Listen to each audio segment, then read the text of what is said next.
Good morning and welcome. We are here for the 2025 Optima Batteries King of the Hammers, presented by Ford Performance. I am Miles Hasquist and thank you for tuning in. Today is the biggest day of the entire event, the Race of Kings with the 4400 Unlimited class, the biggest and baddest names in our sport, and a king or queen will be crowned. So let's send it up to the Optima Battery main stage. Take it away.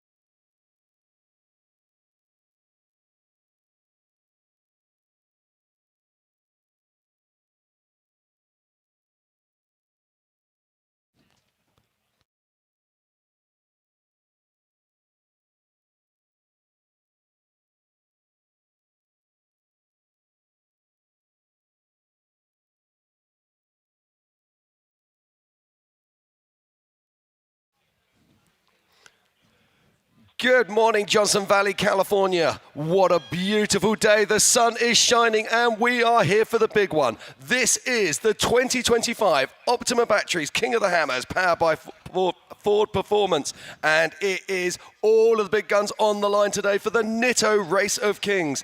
I'm Jim Marsden, and joining me in the booth are none other than the voice of KOH, Miles Hasselquist, and alongside him is Ian Johnson. Good morning, guys. What a big day it is.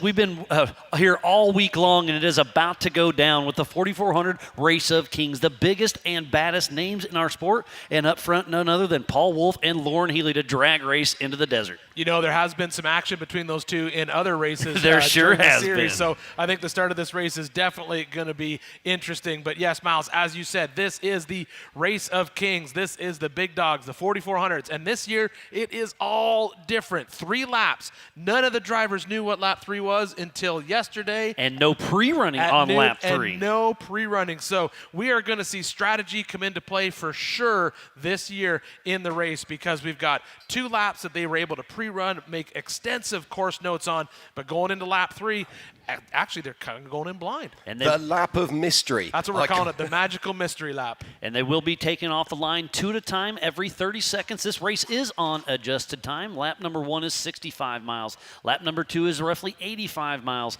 And then lap number 3, about 75 miles. It's going to be a great day, roughly 225 miles.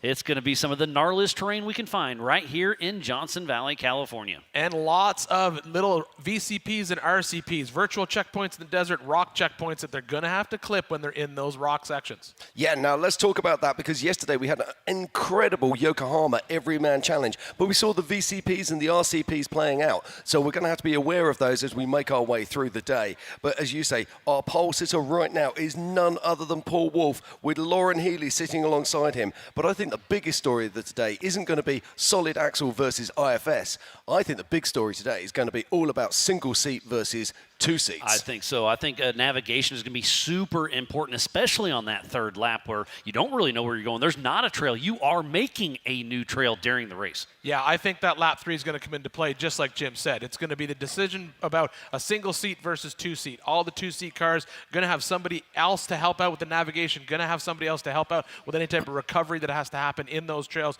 Everyone in the single seat, they're on their own out there in the rocks. Yeah, they are indeed, and we've got some notable single-seat vehicles out there. Our highest-placed single-seat, just looking down the list there, is going to be Philip McGilson in the Brian Cross Campbell car. So it's going to be really interesting to see what he does. Well, what about Paul Wolf on the front line? Oh, well, yeah, you can't forget about him. Come on.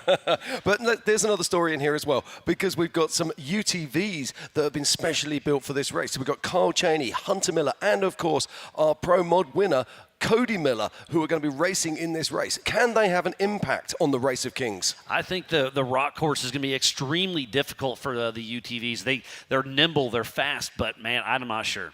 Yeah, and let's not forget, we have got a single-seat UTV out there with Cole Clark at the helm. Super fast and super powerful. Unbelievably, that vehicle has 450 horsepower. Yeah, but the question is, just like you said, single seat in that UTV, that makes life a lot harder when they get into those rock sections. You're going to have to self-correct yourself. You're going to have to basically self-recover yourself if for you get winching jammed up. it could be It's going to be tough. Winching could be really tough for those single seats, obviously. I think that, you know what? I think Jim's going to be very happy this year because I think he's going to get to talk about winching a lot. He does that anyways. He does that in his sleep. I have a feeling I'm going to have my head in my hands on multiple occasions. It will be wonderful for me up here when I see people winching because I love talking to Jim about winching when it's happening. Well, let's just cut back. In 16th position is Casey Gilbert, who put down an incredible run in qualifying to be our highest placed solid axle car. And that's going to be awesome to watch and see how that plays out. Now, there's a lot of desert out there on this particular race. So, Miles, what do you think is going to happen there? Are these solid axle cars going to have an advantage when they get into lap 3? I mean, it's very possible. Obviously, solid axle is made for the rocks, but there's a lot of desert before we get to the rocks. So those IFS cars are really going to be pushing hard to get us out there, and then the solid axle machines can shine. I mean, we've got so many amazing drivers out there. We have Shannon Campbell, 3-time king, Jason Shearer, 3-time king, Lauren Healy, 2-time king, Eric Miller, 2-time king, Randy Slauson, 3-time king, and the list goes on. I mean, it's going to be absolutely incredible. And it's been a Gomez win the last 3 years. Yeah, well, let's just talk about that. So JP Gomez is lining up in 10th position, and he is our current king. Has JP Gomez got what it takes to do what his brother did and become a back-to-back king? Interestingly as well, the 2-time king, Raul Gomez, he's been practicing his winching, so let's see what that comes to. Well, let's get this party started. So from right here in 29 Palms, California, the Marine Corps Air Ground Task Force Color Guard.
And now for our invocation with Chappie Steve Hansen to keep everybody safe and sound out on course today.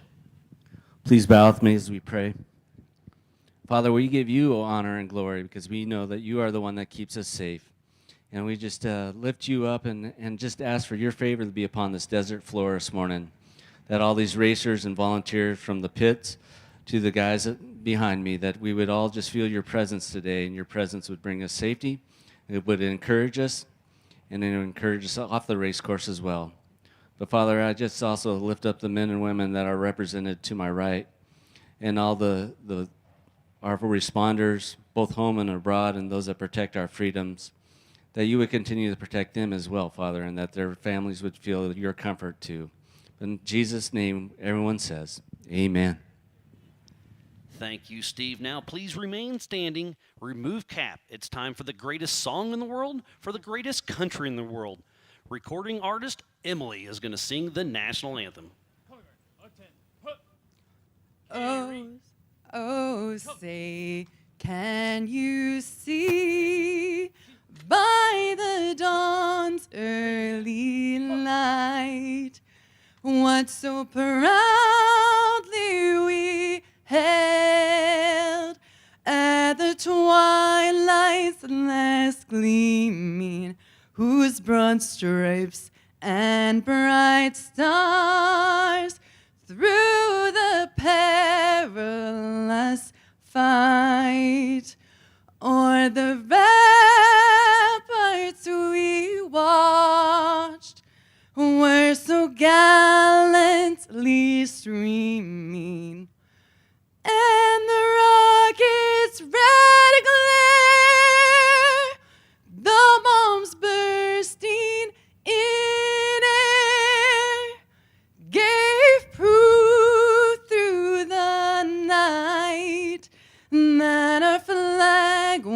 was still there. Oh, say does that star-spangled banner yet wave on the land of the free and the home of the brave.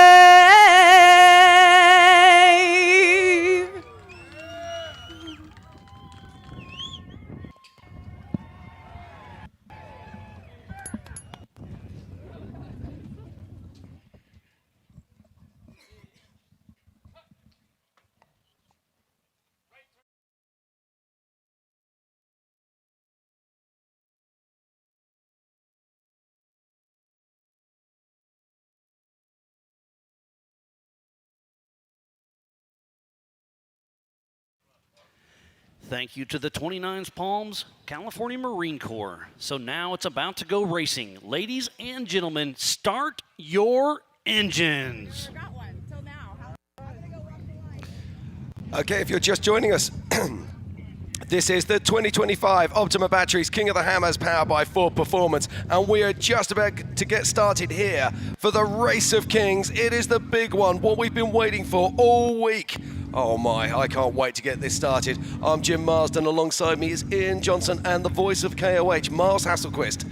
Here we go, guys. Man, this is what we've been waiting for all week long. I just can't get more excited than for this day, for the 4400 Race of Kings, all part of the 2025 Optima Batteries King of the Hammers, presented by Ford Performance.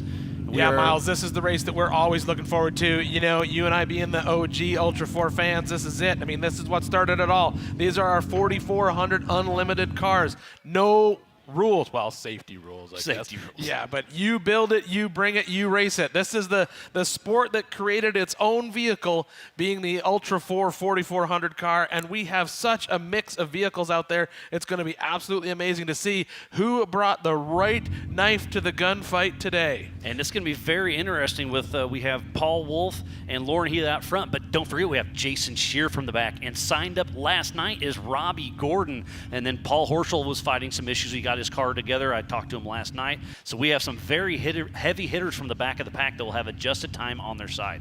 Yeah, absolutely, and I can't wait to see what's going to go on here. Now, I'm just going to quickly go through our top 10 because it's just a stacked top 10. JP Gomez, our current king, in 10th position. Then in 9th, it's Waylon Campbell. In 8th, we've then got Philip McGilton. In 7th, it's Christopher Branson. In 6th, it's Levi Shirley. In 5th, it's Bill McGibbon. In 4th, in the UTV, it's Carl Cheney. Then in 3rd, it's Vaughan Gittin Jr. In 2nd, it's two-time king Lauren Healy. But our pole sitter in the single-seat car is none other than Mr. Paul Wolf in that UFO machine. Yeah, Paul put down a blistering time in qualifying to get that front row. But as Miles and I were talking about before we jumped on here, having Paul and Lauren off the line could be one heck of a show. It's happened before. I believe it was Oklahoma, was it not? Crandon. Yeah, Crandon. Crandon, there we go, Crandon. Yeah, so hopefully we don't have a repeat of that. Hopefully we have a nice clean start. But we have two heavy hitters off the line. But I think the most important thing to remember is, you know, this race is not going to be won or lost at that first jump off the start line. And let's talk about that first jump. We did turn it into a tabletop because for safety reasons, it was just kind of getting a little bit out of control. So we changed that up a little bit. We did inform all the drivers. Yeah, we had a lot of action yesterday at the Gap Junk, but this, as Miles was saying, this morning it's been changed over to a tabletop. There's no reason that these guys would have to go around it, so why not just eliminate the bypass, turn it into a tabletop? They'll still take that big jump right off the start. They will indeed, and we have got nearly 100 vehicles racing with us in today's. In fact, we've got over 100 vehicles now. We add Robbie Gordon into the mix. So I'm really excited about this. It's going to be absolutely awesome. And we're only a few short minutes away from the start of this incredible Race of Kings. It's going to be an amazing day, so be sure to get your drinks, your snacks ready. We'll be racing. I'm going to guess our leaders will win this race right around that 2:30 mark. So 2:30? it's going to. I think so. Miles we'll is see. going for 2:30. I'm saying closer. I would agree with you. I'm going to say between 2:30 and 3 o'clock is when we're going to have our winner back here. That lap 3, it's such a mystery. We don't even know how long it's going to take because we've never done this before. And when Dave Cole first told me the idea of the mystery lap 3, he thinks that the first person that goes into the lead that's leading this race probably won't win it unless they have an absolutely perfect day. So I think that third lap's really going to add to the drama out there. Love it. Let's just talk about that, because in the past we've seen that leading this race is a poison chalice. We see it time and time again. People start this race, they're in the lead, they have a dominating lead, and then all of a sudden something small puts them out of the race or holds them back. We've seen it time and time and again. We've seen Bailey Campbell when we thought she was going to win it. We've seen Cameron Steele, we thought he was going to win it. We've seen last year Casey Curry, we thought he had it. And then Lauren Healy, literally only a couple of miles from the finish, lost the gearbox. So you never know what's going to happen in this race. Yeah, I was going to say probably the safest bet in this race is to say that whoever's leading it isn't going to win it, because it's kind of it's going to be it's tricky. really, unless you're leading it when you enter the Ford Performance short course, you aren't guaranteed to win. And even then, you never know. We've seen some things happen. If we think back to to Josh Byler when he rolled coming down backdoor on what we would consider to be the easy That's the small waterfall. Yeah, Yes. exactly. Yeah. You never know what's going to happen, but that's why we love hammer racing. So if you're following along today, I'd fully recommend getting multiple screens up for the timing. We have timing loops out in the desert. Go to ultra4racing.livemotorsports.com. Get on our King of the Hammers official YouTube. Get that premium package to skip the commercials, because it never fails right when you want to see something that hits. And then also the Yellow Brick Tracker app. Now, I'm going to put you both on the spot. Who is going to win this race today? Who is going to be the 2025 Race of Kings champion here at King of the Hammers? Do I have to pick one, or can I pick a couple? Can I Go on, pick I'll two? give you two. Okay, so I'm going to go with two. So I'm going to go with my the one that I think has basically brought the best knife to this gunfight, Shannon Campbell. All right, so he's I'm got going a with good Shannon car. Campbell. But then my mystery, magical, who knows, they could pull it off, is Kevin Stearns. So I'm You went with that the other day, so consistency. I like that, yeah. Ian. I'm going to cheat a little bit. I'm going to say Gomez or Campbell. Oh, that's so now I got you like six you or got seven six of people. them. So yeah, So you're all right. Yeah. But again, I think any current or any former king could win. JP Gomez is our current King of the Hammers champ, but it's going to be I don't know. It's going to be hard to tell. But I really would love to see. We almost saw Amber Slauson yesterday, so I'd love to see Bailey Campbell be a queen of the what Hammers. happened with Amber Slauson yesterday was a heartbreak, because after all the penalties were assessed, she did drop out of that first overall winning spot. But By only 6 seconds. 6 did I hear? seconds. But the benefit to that is that still leaves the door open. We don't have a queen of the hammers yet. So yes, Bailey Campbell, it could be her year to bring it in. I chose Shannon because Shannon is one that really mixed it up this year. Normally running single seat, changed it. He's changed up 2-seat, brought in hot shot co-dog to help him out in that lap 3. So that's why I chose Shannon, because I think he's kind of hedging his bets. We know he's got the skill to drive it, but now he realizes, hey, if I get the right co-dog in that seat, there's a chance that I could actually win this thing. And he actually has a winch that's capable of doing the job. So we're just keep an You eye on called that. it. He's already talking about winches. Already talking about And I saw the somebody in winching. the live chat asking what Robbie Gordon is driving. He is driving Raul Gomez's pre-runner 2-seat UFO. So a car that hasn't probably seen any miles on it yet so far It's this it's week. been a pre-runner for Gomez. So you know it's been ran hard. All right, Jim, we didn't hear yours. What's yours? Who are you? I'm going to stick to who I said before. I think that you're going to be either Jason Shearer, who's coming from the back. I think we're going to see epic things from Jason today. That And first also- lap in the desert for Jason, he is going to be on absolute fire. It's Yeah, gonna but be I think fun it's to on. see I think Jason- it's going to be lap 2. We're going to see him come All right. alive. That's where he really shines. Is in the rocks. And then my other one is going to be Vaughn Gittin Jr. Okay. He's the most Oh. consistent finisher here at King of the Hammers for the times that he's been racing. It'll be interesting to see Jason, because Jason normally is up front. He Doesn't- always starts out front. Exactly. So Never in the past has he had all that corrected time in his back pocket. So you may be onto something here, Jim, because this year now he's going to have all that adjusted time sitting in his back pocket. If he runs a race anywhere similar to he's run in the past, you're right. All that adjusted time could come into his favor. And do you know the thing that really excites me today? This is the Race of Kings, but we've got so many cameras out on course. But not only that, we've got so many cameras on car as well. Thanks to Starlink and Starstream and George Hamill and his team and our incredible production team here in Hammertown, we're going to be able to bring you the best images ever. Now, are we just about to go live, Miles? it looks like like they're we're pulling about up. 1 minute away from a drag race with Lauren Healy and Paul Wolf up front. Single-seater versus two-seater. Both IFS, big horsepower. This party is about to get started.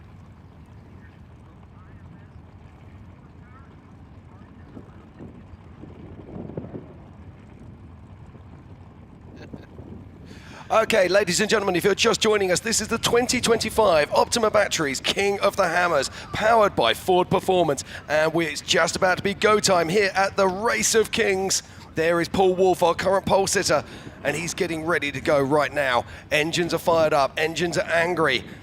People are ready to hit skinny pedals as we wait to get this race started. They started lining up this morning at 6:30 a.m. So you know they've been sitting there. They got their helmets on. They got their hands on, and we are live racing. Off the line first is the number 1018 of Paul Wolf out of Alton, Illinois. Racing his UFO single seat IFS machine. And right beside him, Mr. Lauren Healy, a multiple King winner in the 67. Yeah, and as they charge out into the desert, it's Lauren Healy, the two-time king, who has pushed his way into the lead at the moment ahead of Paul Wolf. But Paul Wolf knows this is a long day in the office. He'll be happy to watch Lauren check out, and he'll just sit on his tail as Lauren makes his way into the desert. And off the line next, number 25 of Vaughn Gittin Jr. and Jeremy Dickinson out of Concord, North Carolina with RTR Off-Road and that Trident Engineering mid-engine 2C IFS Bronco. And right beside him, our first Can-Am off the line, the number 191 of Kyle Cheney. Yeah, now this car of Vaughn Gittin Jr. is identical to the car that Lauren is racing. So how is that going to pan out for them? It means they only have to carry one set of spares in each of the pits, which saves them a lot of hassle. And off the line next is the number 461 of Bill McGibbon out of Ontario, Canada with McGibbon Racing. That team is a single seat IFS. And right beside him, Mr. Levi Shirley in that number 81 car out of Off-Road Armory. Yeah, and Levi Shirley there, absolutely stoked to be sitting in this position, but it looks like Bill McGibbon who gets the whole shot as he makes his way through the Bronco Arch, and they head out round the bottom of Means Butte and towards the cross grain. And off the line now is another other than Chris Branton and Ryan Webb out of Bossier City, Louisiana with Team Kryptonite in that 2024 IFS Jimmy's 4x4 chassis. And sitting alongside him is none other than Phil McGilton, who is driving the Brian Cross Campbell car that we saw racing here last year. Now this is a new car to Philip McGilton. And Philip McGilton is in this single seat vehicle and already making his way into the desert. Closely followed by Christopher Branton. Christopher Branton is super chuffed to be in that position right now. And now taking off the number 3 of Wayland Campbell out of Gilbert, Arizona with Campbell Racing in that Campbell Enterprise single seat IFS car. And right beside him, JP Gomez, number 82 in that Joe Thompson UFO as they make their way up through the Bronco Arch. Yeah, of course, JP Gomez is our current king, but there will be a new king today. Can he hold on to that title? Can he become a two-time king like his brother Raul? Off the line next is Casey Curry and Orrin Anderson out of Norco, California with Curry Racing in the Trophy Jeep. And right beside him is the car that Jim was talking about this morning. That is Cole Clark in that Polaris Razor. That is our second UTV to leave Hammertown today. Yeah, Cole Clark in the single seat car. And Casey Curry, of course, he's been a Dakar winner in the past. And Orrin Anderson, normally on co-driving duties for Bryce Menzies when racing in the desert. And off the line next is Joe Thompson's brother, Brendan Thompson, number 5150 out of Grass Valley, California with Outcast Racing, that UFO IFS single seat chassis. And right beside him, another Joe Thompson UFO driven by Raul Gomez, number 83. Yeah, now both of these cars are absolutely incredible, but let's talk about Raul. Raul was a two-time king back-to-back. He had problems last year, he rolled his vehicle, but he's been practicing his winching. Let's see what the two-time king has for us today. And off the line now, I hear him is Cody Miller and Cody Taylor out of Greenville, Texas with Miller Brothers Racing in that CT Raceworks Can-Am. And right beside him, Casey Gilbert in number 618. Yeah, Casey Gilbert takes the honor of being the highest placed solid axle car leaving the line today in his Miller Pro chassis. Now Casey, of course, he's been there, seen it, done it and won it in 4800. Can he bring those skills into 4400 and do something special today in the Race of Kings? And off the line next, three-time King of the Hammers champion Randy Slauson and Dustin Emick out of Gardnerville, Nevada with Bomber Fabrication. And right beside him, Josh Blyler. Josh Blyler, another one of those Miller chassis cars. Yeah, between them they have 4 King titles. Can you believe that? Josh won once, but Randy Slauson has won 3 Hammer titles. Absolutely incredible stuff. And we saw his wife yesterday coming first across the line in the Everyman Challenge. And we're already into some in-car footage as more starters leave the line here in Hammertown. And that is none other than three-time King of the Hammers champion Shannon Campbell and Chris Ray out of Pine Tap, Arizona with the Coupe Racing and Fabrication. And right beside him, Chase Caprera with Trent Guthrie in the passenger seat. Rock Rage Racing in that Campbell 2-seat IFS car. Yeah, Shannon Campbell, a man who needs no introduction, three-time king. Now, if anyone can, Shannon can. This is a brand new car for Shannon, and I can't wait to see it out there. He debuted it last year, had some issues though, but he's back and he's hungry for success. Let's see what Shannon Campbell can do. And two-time King of the Hammers champion Eric Miller and Nathan Stowers, number 21, out of Cumberland, Maryland, with Miller Motorsports. And right beside him, Dustin Roberts, number 311, out of Decatur, Alabama, in that Jimmy's single-seat IFS chassis. Yeah, Eric Miller, of course, two-time king, and he's been the nearly man. He could have won this race on multiple occasions, but the stars just sometimes do not align. Will they align for Eric Miller today? And I hear James Mahoney, number 308, out of Colfax, California, with Mahoney Racing and that Faravani Get single-seat machine. And right beside him in the Paul Horschel-built 4456 is Mr. Brent Harrell. Yeah, now Brett Harrell, he came second last year in this Race of Kings. Has Brett got what it takes to hit the top of the box this year? And there was drama. He rolled his car onto his roof, managed to right it and still get to the finish and take that second place. Brett Harrell is going to be a threat on this course for sure. Off the line next is Guy Hollywood Miller with Keith riding shotgun out of King City, California, with Chasing Time Racing and that Cabrera Bomber Fab car. And beside him, Kenneth Goodall, number 779, out of Phoenix, Arizona, in that 2-seat IFS Campbell chassis. Yeah, so Kenneth Goodall is running the same vehicle as Shannon Campbell. They are sister cars, so it's going to be very interesting to see what he can do out there. Oh, look at this, and Kenneth is already all over the bumper. And off the line next should be Kevin Porterfield, but I believe Brian McVeigh is actually driving that car out of St. Clairsville, Ohio, with Porterfield Motorsports in that wide open design, beautiful Adam Woodley built machine. And beside him, Mr. Chad Hunt with Rick Murray in the passenger seat out of Plymouth, Indiana, in their 2022 Miller Pro chassis. Yeah, now Chad Hunt, part of Team Indiana, and he's switching it up this year. He's moved over to the Mickey Thompson 42-inch tires. Going to be very interesting to see what he can do out in the rocks. He's super stoked and had a fantastic 2024. And here goes Ian's pick, Kevin Stearns and Stephen Watson, number 11, out of Southern Utah, with Seat Time Syndicate and that Triton Engineering 2-seat IFS car. And number 4409, Matthew McCowan, out of Queen Creek, Arizona, in that Campbell single-seat IFS. Yeah, that is the old Waylon Campbell car that's currently following Kevin Stearns. Now, Kevin Stearns used to race in the limited classes, moved up into the unlimited class, and last year put down an incredible set of times. And off the line right here is none other than Marcos Gomez, number 86, out of Lotus, California, with Gomez Brothers Racing in that UFO, IFS, and IRS machine. And right beside him, Darian Gomez, number 90, in another Joe Thompson UFO single-seat chassis out of Folsom, California. Yeah, of course, Marcos Gomez has been, we've seen him here on the podium in the past. He is the only Gomez brother that has not won King of the Hammers, and that's sitting on his shoulders as he goes out alongside his nephew, Darian. What a great start to this race thus far. And off the line here should be Cole Johnson and Sky Johnson, number 4482, out of Tremonton, Utah, with SXOR Motorsports. And right beside him, a car that we always watch for, that is the Laser Nut car. That is the number 48, this year being driven by Dan Fresh and Mike Johnson out of San Juan Capistrano, California. And we're going to keep on rolling. Number 69 of Anthony Young and Matt Wilson out of Macon, Missouri, with H&H Paper and that Paul Horschel 2-seat IFS IRS car. And right beside him, a person who we're expecting to hopefully come home today and possibly be our first Queen of the Hammers. That is Bailey Campbell out of Gilbert, Arizona, Campbell Racing, with Ryan Miller in the passenger seat. There's a lot of cars taking off today, and up next is none other than number 46, the Happy Pappy of Rusty Blyler and Shade Erdman out of Klingerstown, Pennsylvania, with Big B Motorsports in that Miller Motorsports car. Solid axle. And right beside them is the 4089 of A.K. Watley. Yeah, so Rusty Byler, of course, the father of Josh Byler. and he's never won this race. Josh has already said if they're in the front of this race and it's a 1-2, he's going to pull over and let his dad take the win. So let's see how that pans out as A.K. Watley following Rusty Byler into the desert.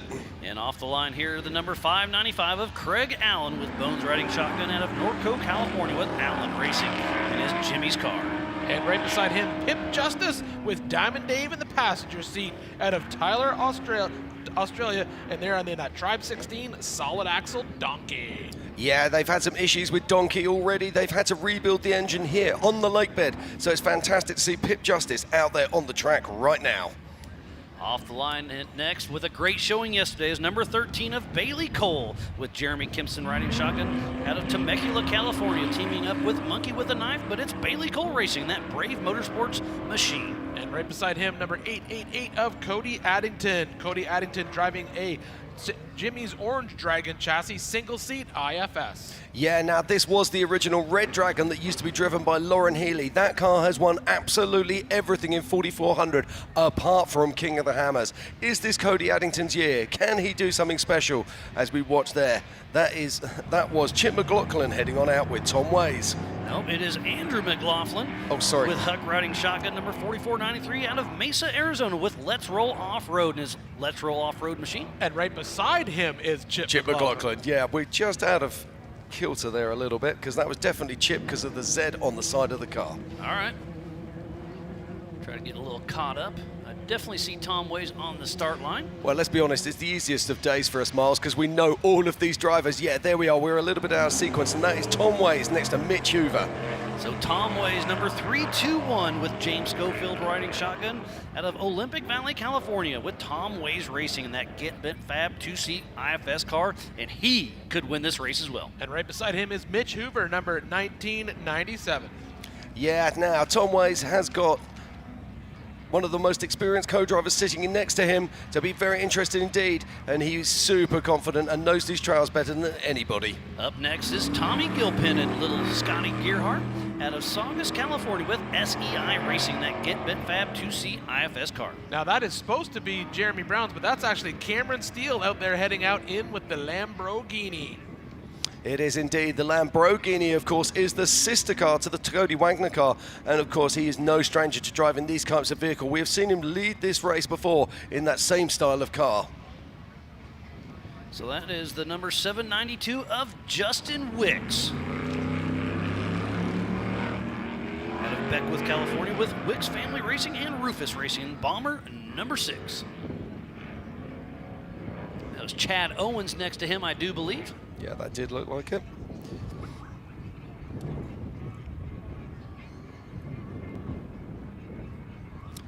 So as the cars continue to leave the line here, this looks like this is going to be Hunter Miller, I believe, make his way off the line. And I believe beside him is Tommy Dykstra. No, it's not. That's John Webb. That's John Sorry, that's John Webb. Thank you.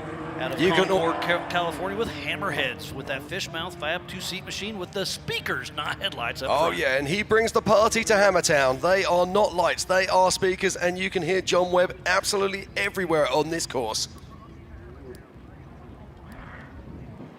So that was Hunter Miller and John Webb just leaving the line. And next, that's Jonathan Dawes leaving the line. Next to Tommy Dykstra. And Josh Heeger out of Colorado Springs, Colorado with 710 Motorsports, another Triton Engineering IFS with 74 well portals. Yeah, we'll be talking about that later, how there are so many vehicles now fitted with portal axles and what it does as we look at the action here out in the cross grain and the desert. And there is our Bronco Arch as our drivers make their way through. And that was the 4471. And the 4401 of Kurt Jensen and Russell Jensen out of Salt Lake City, Utah with ORI Struts Factory Racing in that Jimmy's 4x4 2-seat IFS car. So heading up towards the Bronco Arch before making the turn around the bottom of Means Butte and heading out onto the cross grain and into the desert to start this 85-mile desert loop. And that was Kevin Condon with Cade Rod riding shotgun. He may even hop in the rocks later on today. We'll see what happens.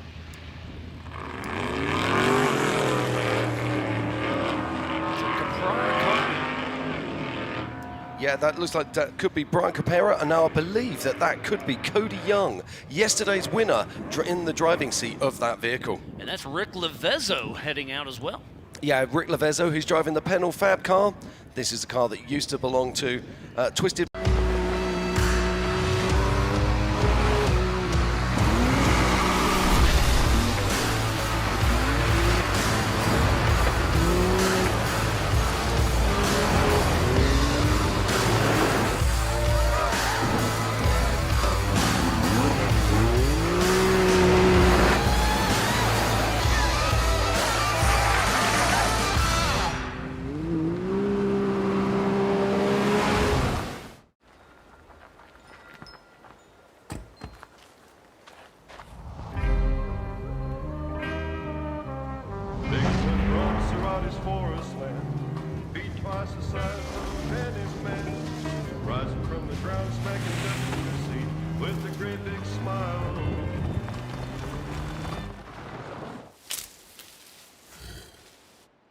Slowly makes his retreat.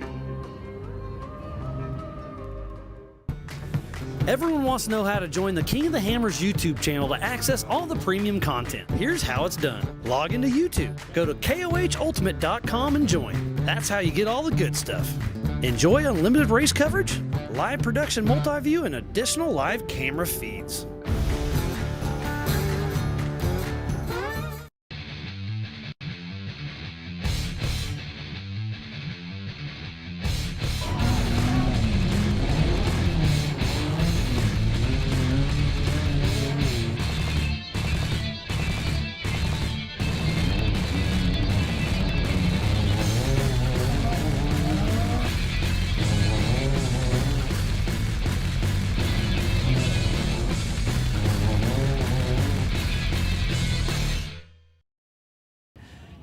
Two-seat IFS Howden Tiger machine. Oh no, we see one car there coming to a halt already, literally only a few there they meters go. off the start. Looks like they got it rolling again. Looks like that was Tommy Dykstra on screen for just a moment, following Jonathan Dawes.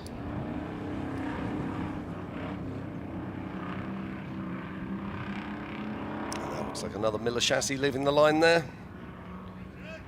That's Chris Hicks, that who is just Chris bought Hicks, that car yeah. from John Grounds, I believe. Yeah, so the John Grounds car, we used to see that here.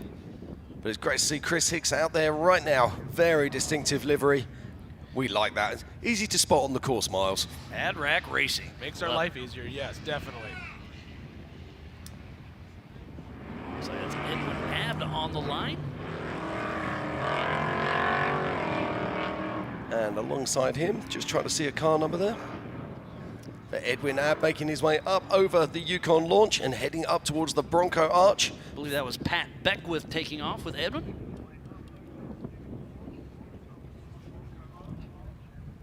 And look how nasty that cross grain is on this first part of this section. We are just taking off 2 cars at a time every 30 seconds. I think that was Josh Schowell that we actually saw there in shot. That in is bottom. Kevin Taylor in that 911, and then I believe that is Tim and Mike Rogers in the TMR Customs entry, also out of Ontario, Canada. Second year racing for them. That's the Porsche. Yes, that is the it Porsche is. The beside Porsche them, headlights. The Porsche headlights. And it is Kevin Taylor getting the whole shot heading into the Bronco Arch. Oh, side by side. Look at this. Nope. Looks TMR like the gets it. TMR boys found a better way through the Bronco Arch, so now they're off into the desert. And that is Kevin Yoder. We saw him put on quite a show during qualifying, so he's completely replaced Mel Wade on the internet. And that's side by side with Rich Goldman in the Trophy Wife Bomber.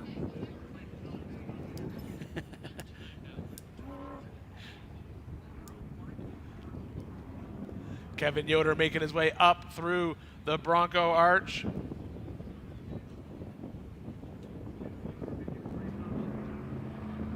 Ignacio Arana, Nacho. heading Nacho. out. Looks like he Oh, might that's be. Zach Savage. I apologize. Oh, you are right. Ignacio's supposed to be there, but I don't think he was.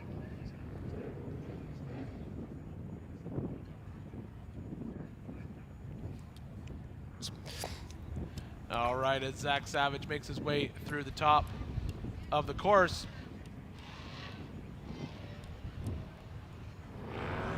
So that's Ignacio, I believe. And number 97 of Jeremy Hammer. the line here in Hammertown. Heading up over our new tabletop Yukon launch, and then they will head out into the desert.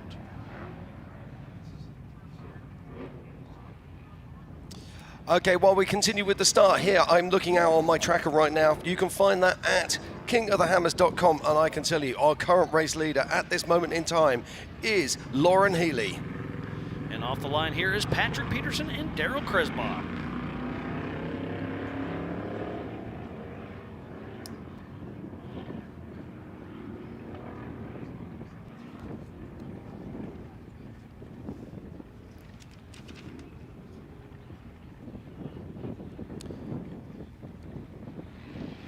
All right, off the line right now is Roger King and Ryan Blounts. Roger King with Team Robbie Mobby. And Ryan Blount out of Beckworth, California.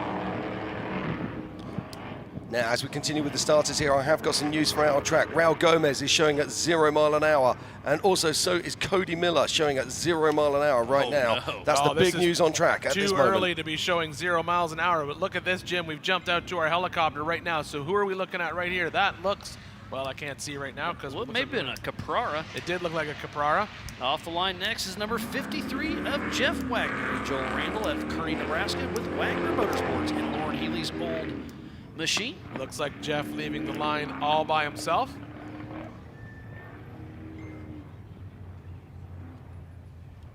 So as we continue with the action here, right now our lead three are Lauren Healy from Vaughan Ginn Jr. from Paul Wolf.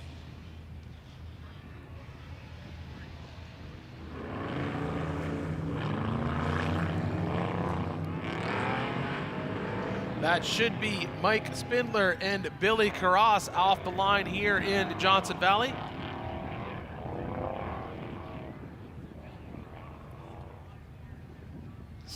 I'm also showing at the moment Randy Slauson at 0 miles an hour.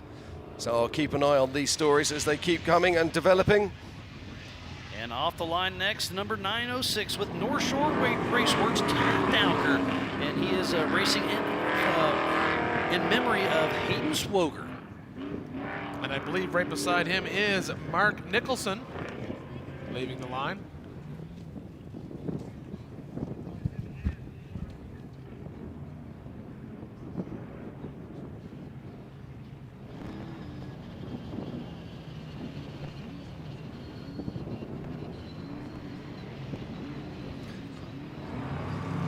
This is Vaughan getting non-car right now as we continue here with the action. And I believe that we just saw, or might have just gone off the line, was Jason Shearer, but we will keep you honest as soon as we can find that out. I don't think so. I think this is a couple that were supposed to go a little bit earlier, but now are coming out. Yeah, I just wonder if Shearer had just gone sneaked out before that and we'd missed them. Unless he did, that's possible. That's Harold Fidgman and Blake Holland, I believe. That sounds like a UTV leaving the line. I believe that was Jake Hamlin back in that Kawasaki UTV 4400 car. And I've got Mike Slauson being shown on screen, so I think that's Mike Slauson, number 15. Driving for Greg Ford. So unless we missed it, I didn't see Jason leave, so we may have missed it, or maybe he's not on the line yet.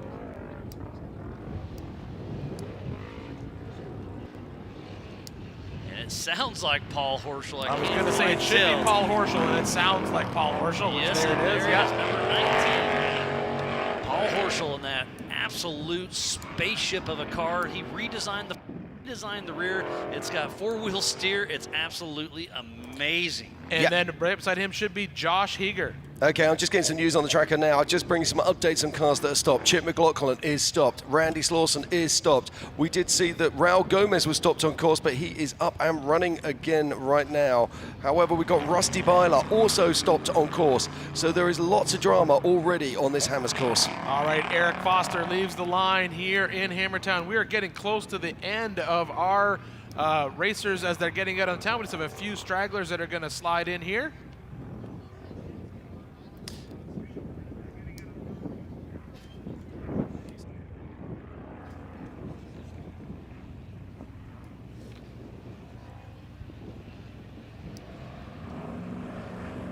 All right, that is Matt Neiman. And then it is Robbie Gordon, but actually Max Gordon is in the driver's seat for now, and Robbie will hop in the car at midway, lap number 2. That's Raul Gomez's pre-runner, so great to see Robbie Gordon and Max Gordon taking on the King of the Hammers.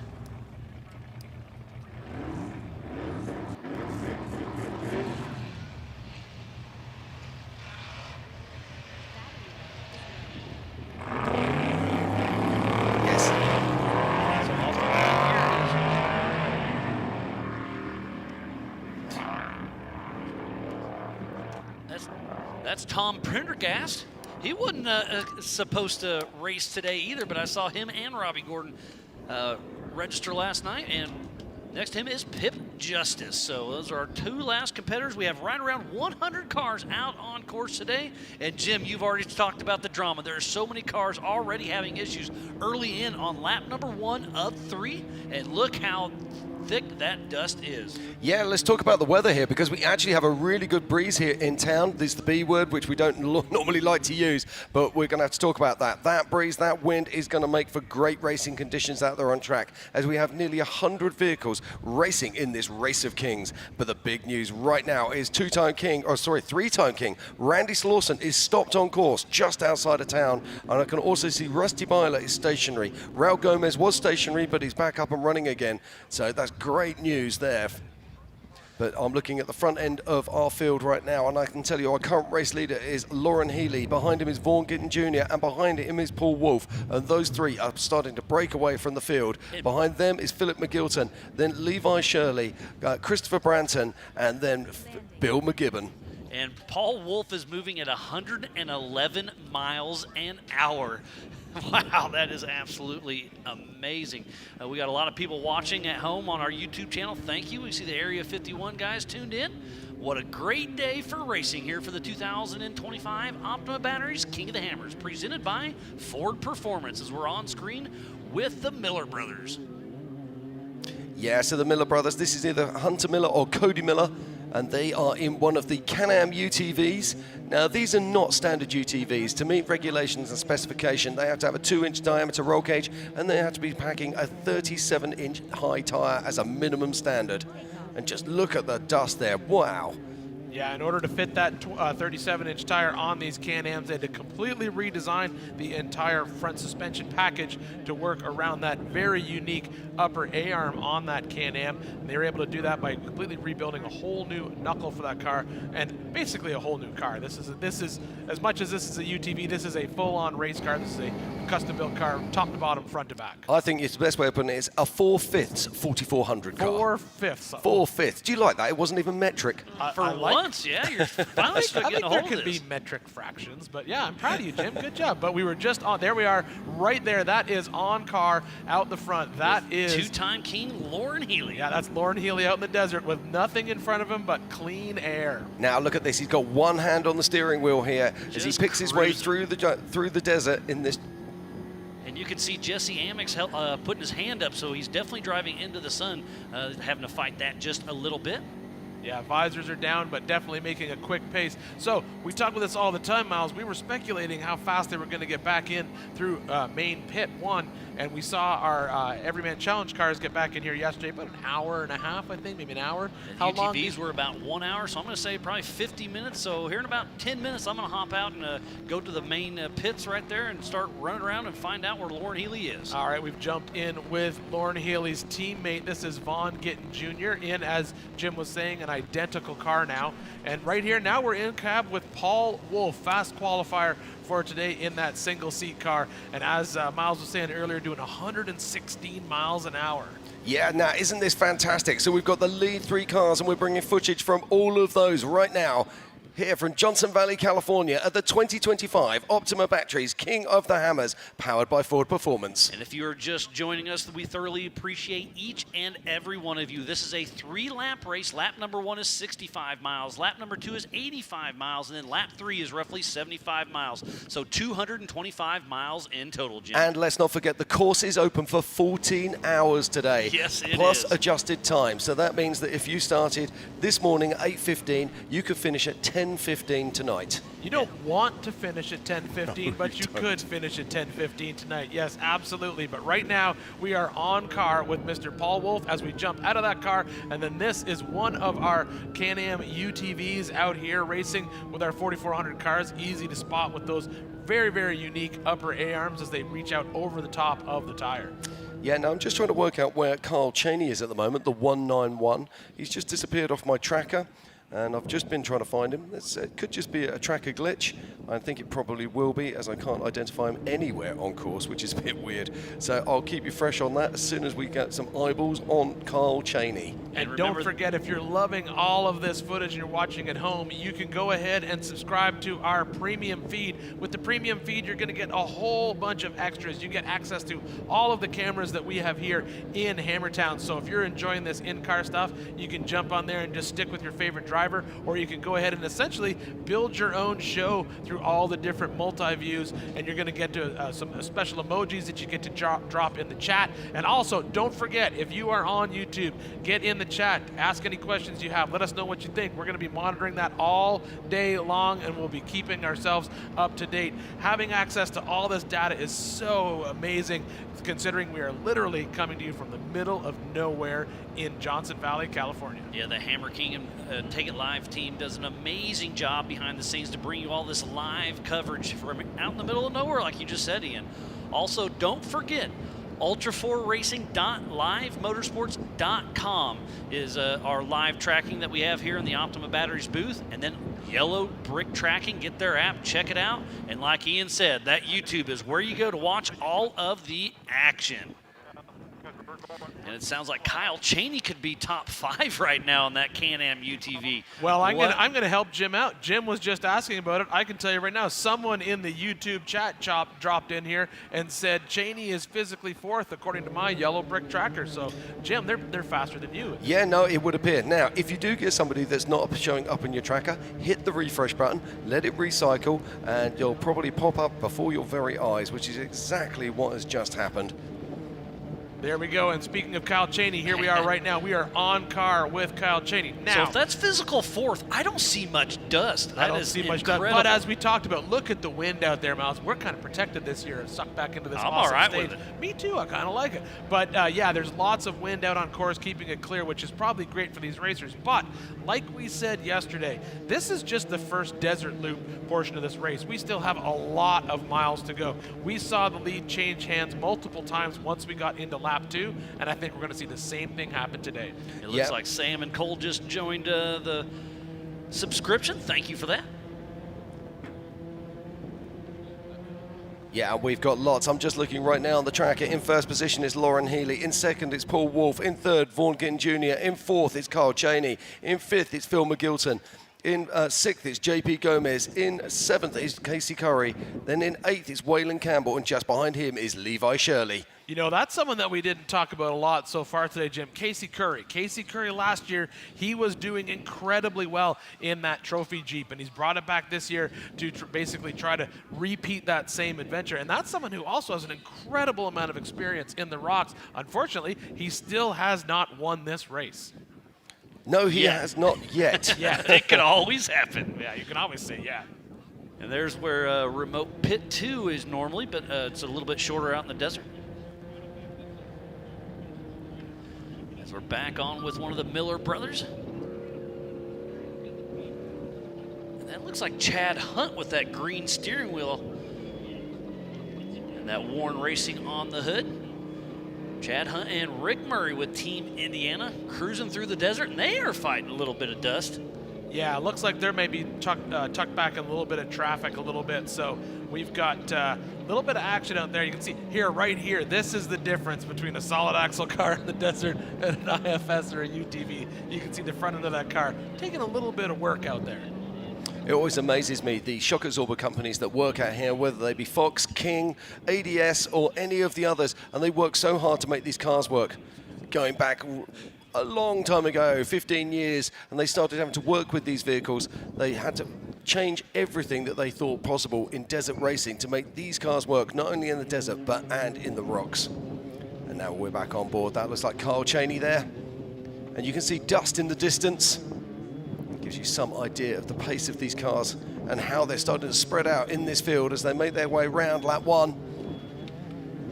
They took off 2 at a time every 30 seconds. This race is on adjusted time. 225 miles in total out here in Johnson Valley for the 2025 Optima Batteries King of the Hammers, presented by Ford Performance. And this is going to be probably the most epic race we have ever had out here with that mystery lap number 3 that has never been driven. It's been seen by drones, it's been walked, but no physical tires have ever been on that about 2-mile stretch on lap number 3. Yeah, we still have tons of work for these guys to do. As we said before, this is just our what we're calling our desert loop. No real rock sections that would give any of these cars any trouble on this particular race. So we should see these on this particular course, part of the course. We should see them back. Look at this action with Paul Wolf. Okay, I've got some split times for you. We've got some timing loops out in our desert, so let's just have a look at those right now. Lauren Healy is currently setting the pace with a 17:52. Behind him it was Paul Wolf with a 19:05. Then Vaughn Gittin Jr. with an 18:17. Then we've got Kyle Cheney with a 19:54. Levi Shirley with a 20 minutes 11, and Bill McGibbon with a 21:51. So the pack is starting to spread out. Wow, what a great start to this, yeah. So 17:52 by Lauren Healy. He is on a mission and has that clean air out front. That RTR off-road machine is going to be hard to catch. We saw him leading last year as well, but hey, to finish first you must finish. It's a long day. This is not a sprint race. This is a long endurance. But if you're sure? picking a driver that's definitely going to have the skills to get through the rocks in a hurry, that's the man right there. I'll give if that he's to you. leading this race, I know Dave said whoever's leading lap 3 is not going to win lap 3, but if you're Lauren Healy and you end up in lap 3, there's a good chance that Lauren Healy's bringing this bad boy Well, home. let's talk about Lauren Healy and his history. He turned up here in the lake bed many years ago to come into a last chance qualifier. He got in on the last chance qualifier, and then he went on to win the race in his first ever Hammers title. I remember the first time he won.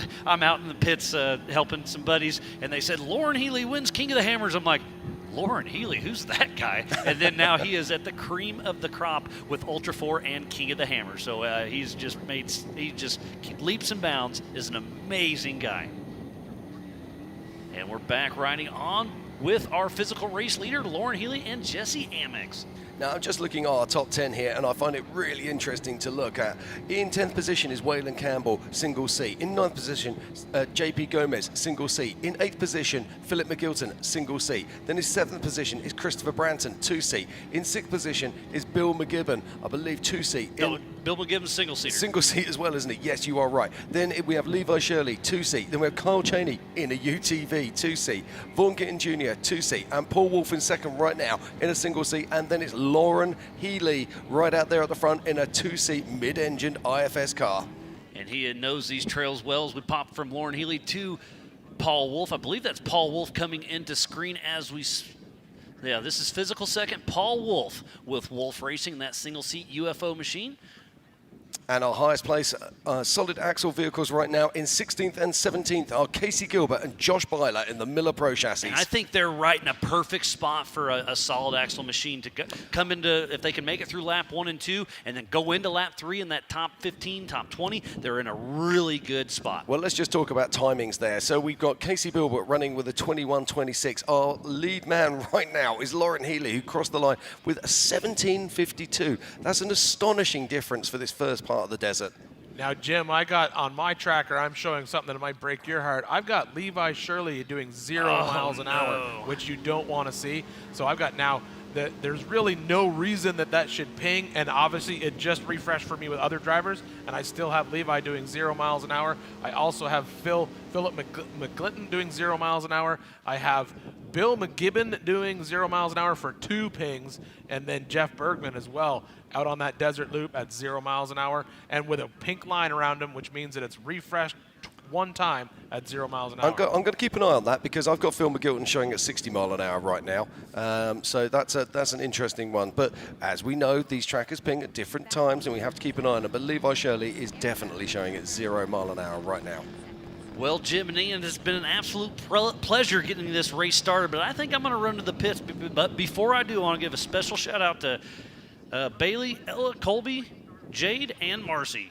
Thanks for watching from good old Paola, Kansas. We'll see you in the pits. And I've got some more news right now as well. I can tell you that, my tracker has just updated and showing Bill McGibbon is stationary, as you said. Levi Shirley stationary. Casey Gilbert is also showing a stationary. Tough break there for the solid axle car. And Philip McGilton is also showing stationary. So, yes, that just goes to show that sometimes the trackers need to be let to update. Pat Beckworth is showing stationary, but the good news is that Raul Gomez is now showing as moving, as is three-time king Randy Slauson. And right now on screen, this is physical third car on course, but what's more interesting is no dust in front of him at all. So and this is Vaughn Gittin, I believe. Yeah, Yes, that that's is Vaughn Gittin Jr. Vaughn Gittin Jr., yep. Now, he is driving an identical car to Lauren Healy, his RTR Fun Haver teammate, as they make their way out. And these Broncos are so easily identifiable. But we saw Lauren go through this section of quite some time ago, so the fact that this is our third car on course and Lauren has put such a stretch out in that lead really shows the speed that Lauren is able to basically stretch out in this race. So that is on car right there with Vaughn Gittin Jr., our physical third car on course right now. Okay, we're just getting some news right now that Levi Shirley might already be out of this race. It sounds like he has got transfer box issues. So a really tough break there from the man from Canvas. Oh, he'll be so gutted. I will translate that for all of us here. That is a transfer case issue.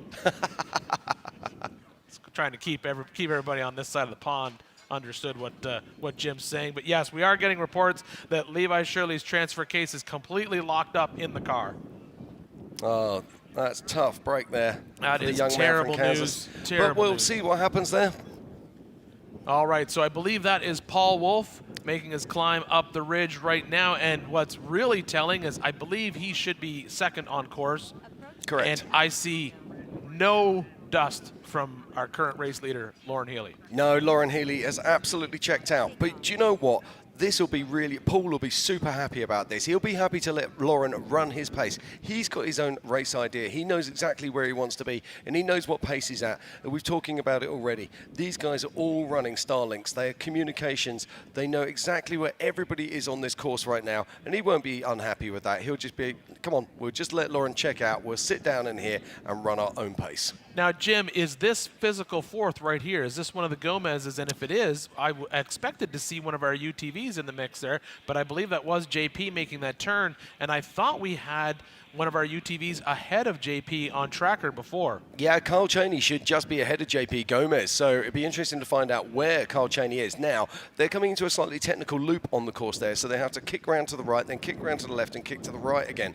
So now that there looks That's like a a Campbell car. That's That is Wayland. That's Wayland in his car right there, so that is Wayland now. So that is, we're assuming that the UTV made it around and we just missed him, so that would be JP and then Wayland, unless we see a UTV pop up here quickly. But we're can you see on the tracker, Jim, where they are? Because they were right in the mix for a while. Yeah, no, I'm still showing that Carl Cheney is just behind Vaughn Gittin Jr. So I believe at the moment it is Healy from Wolf, from Gittins, from Cheney. All And right. then just behind there, JP Gomez and Waylon Campbell, and also right up in the mix is Casey Curry, and that is Carl Cheney. And you can see him now. He's making his way up that rock trail, but interestingly, you can see that there is dust just ahead of him. Yeah, so he is on the hunt right there. So if he was right behind Paul Wolf, you said? Yeah, now I'm making... Or sorry, right behind Vaughn Gittin Jr. Yeah, you so, got it. Yeah, so that would be Vaughn. That would be the dust cloud that we were seeing out of the Yeah, front. well, there you of- go. If you look there in the bottom right of your screen, you could just see Carl Cheney there. So this is coming up Emerson Ridge. This is a very loose area of the course. You need to put down the horses to get up this, and you've also got to be super careful. Stay in the ruts. If you jump out of those ruts, there's very sharp rocks on either side of the course that will cause you problems. Yeah, and this is the section that we just saw Paul Wolf go through maybe 30 seconds ago. So we can see that there's just a slight gap between our leaders, but they're actually, I think Jim's right. I think they want that gap. Let that wind clean up the dust, get a little fresh air in front of them, so they're stretched out a little bit. But as we said, we still have lots of racing to get through today.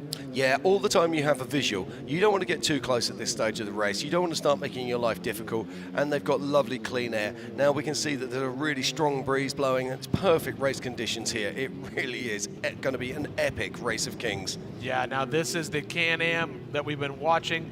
They were in the mix, and as we said, they're right behind Vaughn Gittin Jr. that we saw just go up that ridge. So now he's chasing him down this ridge. That's his dust cloud that you can see in the front of that car. Oh, look at that. Now, I believe that is Healy. You could see him really working that car hard. He's got to be careful doing that. If you start really leaning into those tyres, you can. It's really possible to get a flat tyre and cause yourself all sorts of problems. And I believe that is Casey Curry. I think that is as well, yes, as you can see, fighting through that dust. But the difference between today and yesterday is yesterday was all about trying to make a DOT tire survive in the rocks. Today, all of these racers are riding on 40-inch or 42-inch tall race tires. So these are sticky compound, incredibly thick and tough sidewalls. Some tire companies are specifically designing race tires for this race. Yeah, absolutely. And we're on board with one of the RTR Fun Haver cars. Now, is that Lauren? I think that might be. Yeah, that's Lauren's color. Lauren's got the gray, Vaughn's got the green and blue. So that would be Lauren. That'd be your current race leader right there, even though it looks a weird color in that shot right there. Yeah, that is Lauren now working that wheel hard side to side. Always enjoy watching him drive. He's an absolute master. Gives us a masterclass every single time. So that is your current race leader on screen right now. That is Lauren Healy, no stranger to leading this race, but this is still just lap 1. We have an entire desert loop on lap 1, and then they'll do the same desert loop again, except instead of coming back into main pit, they're going to drop into those iconic rock trails where we saw everyone have trouble yesterday, and we'll probably see the same today. Yeah, so now this is a change from usual courses that they're making all the way back out towards the military base, then coming up through the rock trails so they don't drop into any of the serious trails, bypassing outer limits and Spooners, and then they make their way back into the desert and head back towards Hammertown. And at the moment, Lauren Healy is actually on the bypasses that pass by Spooners and outer limits. And that is Paul Wolf that we're on board with right now. Yeah, Paul Wolf right now, our current fast single-seat car. So he will be the only one, I believe he's the only one in the top 5 that's riding alone at this point. Am I not right? No, JP Gomez is up there as well. JP Gomez, yeah. So JP Gomez would be sitting in 5th right now. And then behind him is Waylon Campbell. Yeah, I can also see that Chase Capera is stopped on course. Philip McGilton is still stopped. Levi Shirley is still stopped. And also Casey Gilbert is still stopped. So really tough luck for those guys. And then just behind them is Bill McGibbon. And I can also see Paul Horschel is stopped on course as well, along with Darrell Creasback as well. So lots of cars starting to fall victim. Chip McLaughlin is also showing stopped on course. Who else we got? Jake Hallenbach, Anthony Yout, and Jeremy Brown, and also Kenneth Goodall, all showing stopped on course at the moment. Now we are on car right here with Lauren Healy, current race leader. As he makes his way through, as Jim was saying, this is the Spooners and bypass. This looks like he might already be making his way through that and back out the bottom. Yeah, that's if the tracker is honest, he's just come out of the trails and now he's back into the desert section. Should be coming up to remote pit 2 soon, and I believe that's Paul Wolf right there. That's second on course right now. It is indeed. And see Paul Wolf there putting together a really strong pace. Now, last year he had steering box problems on the first lap of this race, so he's already ahead of where he was last year. And you're absolutely spot on. We should see Lauren Healy coming past remote pit 2, or in fact remote pit 1 as it's now called this year. I think we're just going to call it remote pit. And So up there we have RPT Stone, remote pit Tiff. And she'll be bringing us all the action. Now, I'm trying to work it out. I reckon that these guys are going to be passing remote pit 5 times today as they make their way round through this course. Yeah, I haven't had time to study lap 3 yet, but I believe you're right. I think they've yesterday it was 3. They had 3 options, so I think you're right. I think with lap 3, they now have 2 additional stops in there, and so that would be possible 5 times to access that one pit, which could be a game changer for these guys who are out there, especially when it comes to lap 3. Yeah, absolutely. Now we're riding with Vaughan Gittin Jr. right now. Now, the interesting thing for me about that is it does mean that these cars get an opportunity to come in to service their vehicles, to take more fuel and stay more active in the race. So does this mean we're going to see more finishers? I don't think so. I think we're going to see one of the lowest finish rates we've seen in a long time this year. If this course is at all a snapshot of what we saw yesterday, I think yesterday was, I'd have to ask Miles, he would know that. I think that was the lowest number of EMC finishers that we've had, if not in definitely in a long time. I mean, we had a complete class that only had one, possibly one official finisher in it, and I don't know if in 2 official finishers in the 4500 class. But yeah, we have a lot. If my tracker is honest, it looks like Lauren has already gone past remote pit, and he did not stop. And that's something that Ben brought in yesterday. If they go into remote pit, it's not just an in and an out. You have to go in and go all the way down to the end and turn around. And it's a 25 mile an hour, so you are going to bleed time whatever happens. But yeah, you're absolutely right. We're showing Lauren Healy has already bypassed remote pit, and second on track right now is none other than Paul Wolf. Now I'm just going to cut back to my live scoring and just see what we have there. And I can see that Lauren Healy is at the moment, where are we at? Yeah, so that is on screen right now. That is Vaughan Gittin Jr. right now. So right now we have 2 of the RTR vehicles, the Fun Haver Ford Performance team, basically up front in first and third. Sandwiching between them is Mr. Paul Wolf, fast qualifier of the day. And then behind them we have Miller, followed by Gomez, and then we believe it's Waylon Campbell after that. Now, I'm just looking here at my live scoring, and for whatever reason, Lauren Healy and Paul Wolf have not tripped the second timing loop.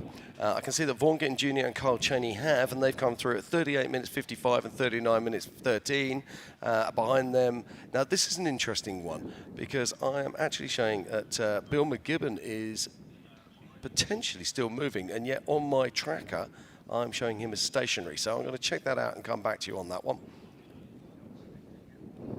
Yes, this year's the first year that we actually have some timing loops out in the desert, so we're able to pull some split times from our racers, essentially when they're outside of Hammertown. In the past, we could only ever clip those timing loops when they came through and ended up back here in main pits. But now what we did this year is we set some timing loops up out in the desert, and now we can get some actual split times, and then we know here in the booth, and we can share with you back home who is leading on adjusted time. But Jim is showing that some of our race leaders may not have actually clipped that timing loop.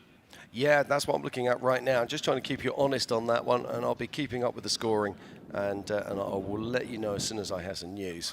But if my tracker is accurate, I now have Lauren well past remote pit, Paul Wolf well past remote pit, did not stop either one of them. We're going to wait and see if we can get an update from Tiffany Stone out in remote pit. We're just waiting for her to get all of her gear set up. But yeah, that would put them basically, it looks like I'm going to have Lauren back out in the desert incredibly soon, and then he'll be on his way back into Hammertown. Yeah, now that looked like that was Vaughan, I think we saw there. Yeah, that we were following Vaughan Gittin Jr. through that one section of trail right there. Yeah, I believe that is the bypass. I believe he's on the bypass right now. As a matter of fact, according to my tracker, we have Vaughan on the bypass. We have Kyle Cheney on the bypass. JP Gomez about to enter it, but right there, that is your current race leader right now. That is Lauren Healy in that Fun Haver RTR vehicle Bronco. Yeah, and he's absolutely pushing hard here now, making his way out into the front, and he looks really smooth here, Ian. Yeah, this is the section, of course, we were watching yesterday. This is just a tight, technical, sort of like 2-track through the desert. There's really no place to pass. If you get caught up in traffic here, your best bet is to just follow it all the way through. You can see the bushes on either side, large rocks on either side, and this is where it starts to open up. You can see the tracks pick up on either side, and this is where we'll see these drivers start to drop the hammer and start to pick up a little bit of speed, which Lauren is doing exactly that. Yeah, I've also got some more news. I'm showing Cole Clark as 0 mile an hour as well. So there is lots of drama on this opening lap of this Race of Kings. And if you are just joining us, welcome to Johnson Valley, California. Oh, look at this. This is Vaughan Gittin Jr. coming into the pit. Into remote pit 2. We are on car with Vaughan Gittin Jr. into remote pit 2. Now, this is very interesting. Now, is this strategy? Because don't forget, they've got a pit for multiple vehicles. Is he going to take a splash of fuel here rather than taking fuel in town, which means he will be able to bypass the the main pit in town and get back out into the desert again and potentially get track position. I don't know how much fuel these guys carry, but remember, in these unlimited cars, we're talking about cars that get maybe 2 miles per gallon if they're lucky when they're really putting it down. So Yeah, okay, now you can see him waving his hands. They're not expecting him. This is not something they're expecting. No, he's saying, if no. the co-driver is, it looks like the co-driver is doing something, so they're talking. The co-driver appears to be unplugging. If the co-driver's unplugging, this is not a scheduled pit stop, Jim. No, this is not. You could see from the body language of the guys in the pit themselves, they were surprised to see Vaughn then. Oh, he's working the steering back and forth. I think he feels that there's something wrong with the steering in the car. Yeah, you can see the co-driver there. Looks like he's going to get out of the vehicle. Oh, tough break here for Vaughn Gittin Jr. Oh, especially being that he was doing so well sitting in that third spot. And he was my pick for outside dark horse. Come on, Vaughn, get back in it. Well, let's not forget, he's not out of it yet. They could actually repair this vehicle. I'm getting an update from Mrs. Pam Hall out there that Levi has been able to get the transfer case to actually start working, so he's going to try to limp to remote pit 2 and possibly get a fix for it when he gets there. Now, where we saw him at 0 miles an hour, he still has quite a ways to go. Yeah, I'm just also getting news come through that Casey Gilbert actually has crashed his vehicle, so we're hoping that everything is okay over there, and I'm sure that we'll get some teams out to them as soon as we can. And this on screen is Chris Branton of the 4046. But the news right now is Lauren Healy and Paul Wolf pass remote pit on their way back into Hammertown. But we have Vaughn Gittin Jr. inside remote pit. Hopefully we can get some information from Tiffany Stone. We'll get an update from her as to what's going on, because just we can only guess, but based on what we saw going on inside the car, it looked like it may be a serious problem. Yeah, it didn't look good at all, does it? But it does mean they're going to have a change at the front of this race. Our current race leader is Lauren Healy. In second is Paul Wolf. And in third moves Carl Cheney. Yes, and right behind him, we have JP Gomez, Waylon Campbell, and Casey Curry. Not too far behind based on my tracker, but we'll see what they do when they get close to remote pit. According to my tracker, they haven't made the turn yet to get into remote pit yet. But Kyle Cheney, we can confirm, did bypass remote pit and is headed into the bypass right now. As a matter of fact, I believe we're on car with him right now. Yeah, that does look like Carl Cheney. I can also tell you that our highest placed solid axle car right now is Josh Byler, who's making his way up towards remote pits as we get on board right now with Carl Cheney. Now, he's got a point to prove. He had an absolutely terrible day in the office at the 4900 Can-Am UTV Hammers Championship, and he'll be wanting some redemption on this race, that's for sure. Yeah, absolutely. But I can tell you right now that according to my tracker, JP Gomez has now passed remote pit, and we are just waiting to see if Waylon and Casey do the exact same thing. But if my tracker shows correctly, they have not made the turn yet to get past remote pit 2. This should be our current third vehicle on course right here, Jim. So this should be our UTV. Yes, it is. Isn't it amazing that this part of the race, it's usually these little UTVs tend to pop up towards the end of the race, not near the beginning. Are we seeing a change of the order of things here at the Race of Kings? Well, I think the reality is, Jim, when you do these big, long desert loops like we have here, we have this big 65-mile loop these guys have to complete. The Can-Am UTV is an absolute monster in the desert, and especially when it's as modified as this one is here. And so it can easily handle this 65 miles that we got to eat up. I think that we're really going to see the leaders of this race start to spread away when we start to see them get into the rocks and start to play around with the rocks. But I can confirm right now that on my tracker, both Waylon Campbell and Casey Curry and JP Gomez have bypassed remote pit. So they are well on their way through into the bypass, and they will be coming back into Hammertown after that. But I have Lauren Healy right now doing 74 miles an hour in the desert with Paul Wolf right behind him as they make that long stretch before they make the turn to come back into Hammertown. Yeah, and it is right now Lauren Healy, Paul Wolf, and of course Carl Cheney, who are starting to move away from the rest of the field. Well, they're saying that JP Gomez is making moves. I would not be at all surprised to see JP Gomez appear behind Carl Cheney when they make their way into the desert. Yeah, I think that's what we're going to see right here. I think if we stay with Kyle Cheney on this shot, I think that according to my tracker, I see JP Gomez making a big push through this bypass. He definitely has the car, he definitely has the power, and he definitely has the driving skill to reel in somebody that's sitting in front of him. So if we stay with Miller right here, I won't be surprised if we see a little bit of dust. Miller? You mean Cheney? Sorry, Cheney. Okay, we've got remote pit Tiff right out there in the remote pits right now. So Tiffany Stone, what have you got for us?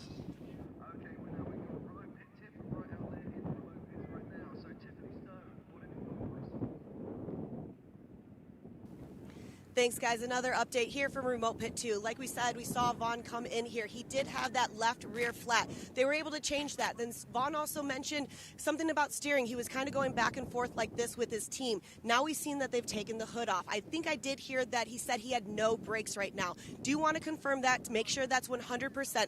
But that is something that I did hear from the team. They're still working on it right now. We've got the driver and co-driver. They're still laughing in there. But they definitely want to get back out on that race course. Back up to you guys.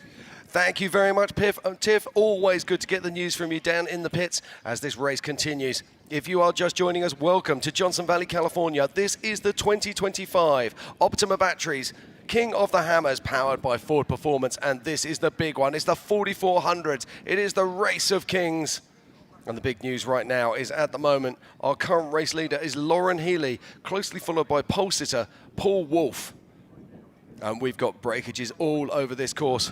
Most notables being, of course, Vaughn Gittin Jr., who is running in third position, who's currently sitting in remote pits with the hood off. Oh, look at this. Now, that looks like one of the Miller cars. So that is Hunter Miller there. Yeah, we're just getting confirmation of that.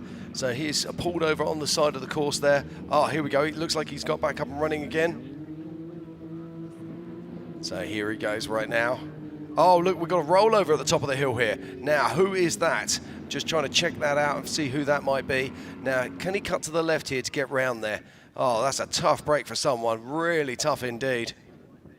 And we're just watching now. That's Waylon Campbell. Waylon Campbell's currently sitting in fifth position. And we see cars everywhere there trying to get their way around. Now, who is that? Who is that sitting in there? And joining me in the booth right now is Mrs. Pam Hall. How are we doing?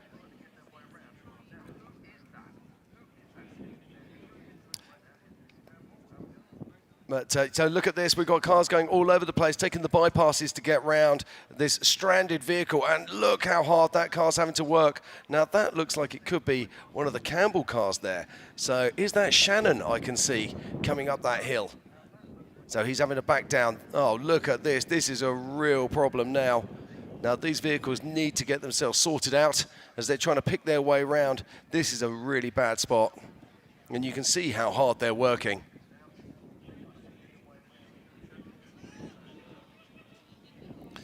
So there we go, and as we continue here with the action, we've got Ian's going to be joining me again in a moment, and the current race leader is Lauren Healy, and he is heading back towards town.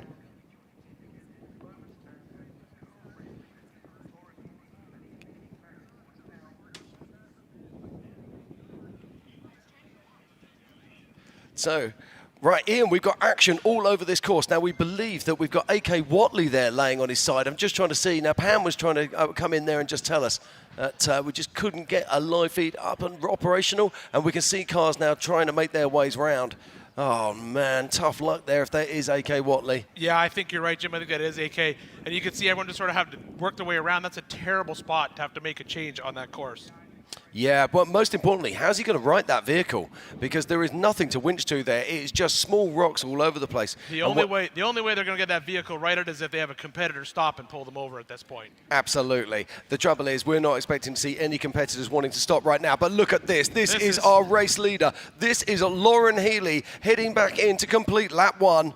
Look at the clock. What is the clock? Oh, my word. This is absolutely smoking hot. 9 o'clock exactly. We expected to see him back here within 50 minutes of the start, and we're close to it right now. Now, these vehicles are specifically built to race here at King of Hammers, the race of kings. Now, what's his fuel strategy going to be here? Is he going to blow through main pit and work his way back out to remote, or is he going to be taking fuel here in main?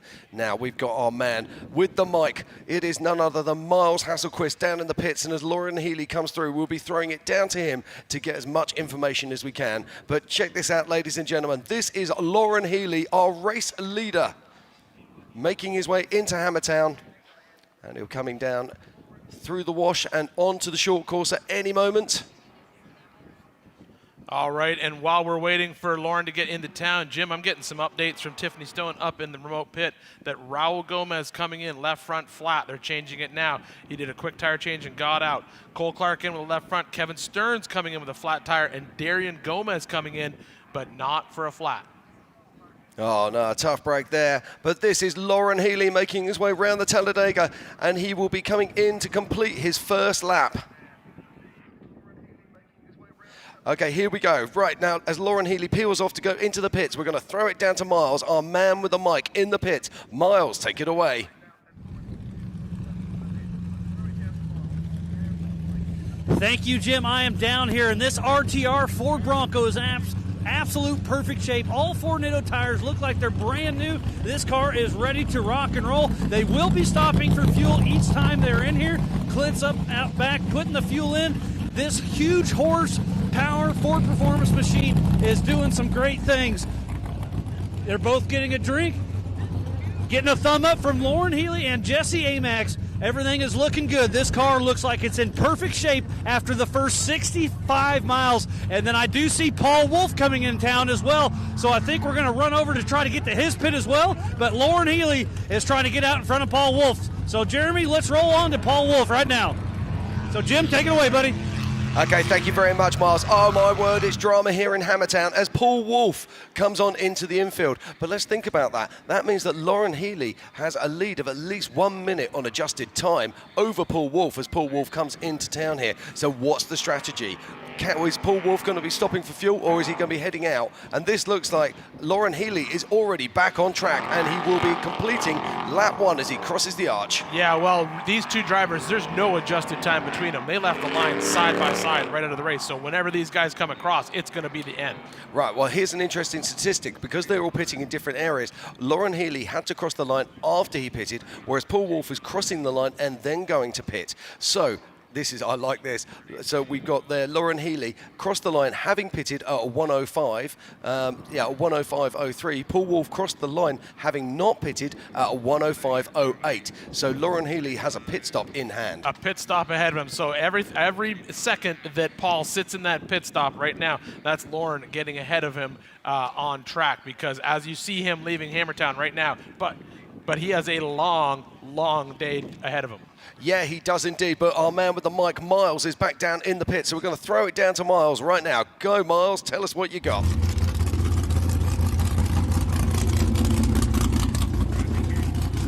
Thank you, Jim. Yeah, down here with Paul Wolf. They're checking the right front, not exactly sure what's going on. They're tightening up. It looks like they're playing with the shock a little bit, but they're putting fuel in both sides of the car.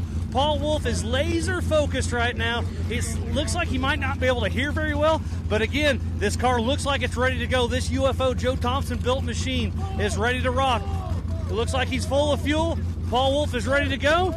Laser focus. He is just paying attention, and he is off and running. A great fuel stop for him. What a great run by him. So, Robert, how was that fuel stop? It looked pretty good, didn't it? Pretty smooth on this one.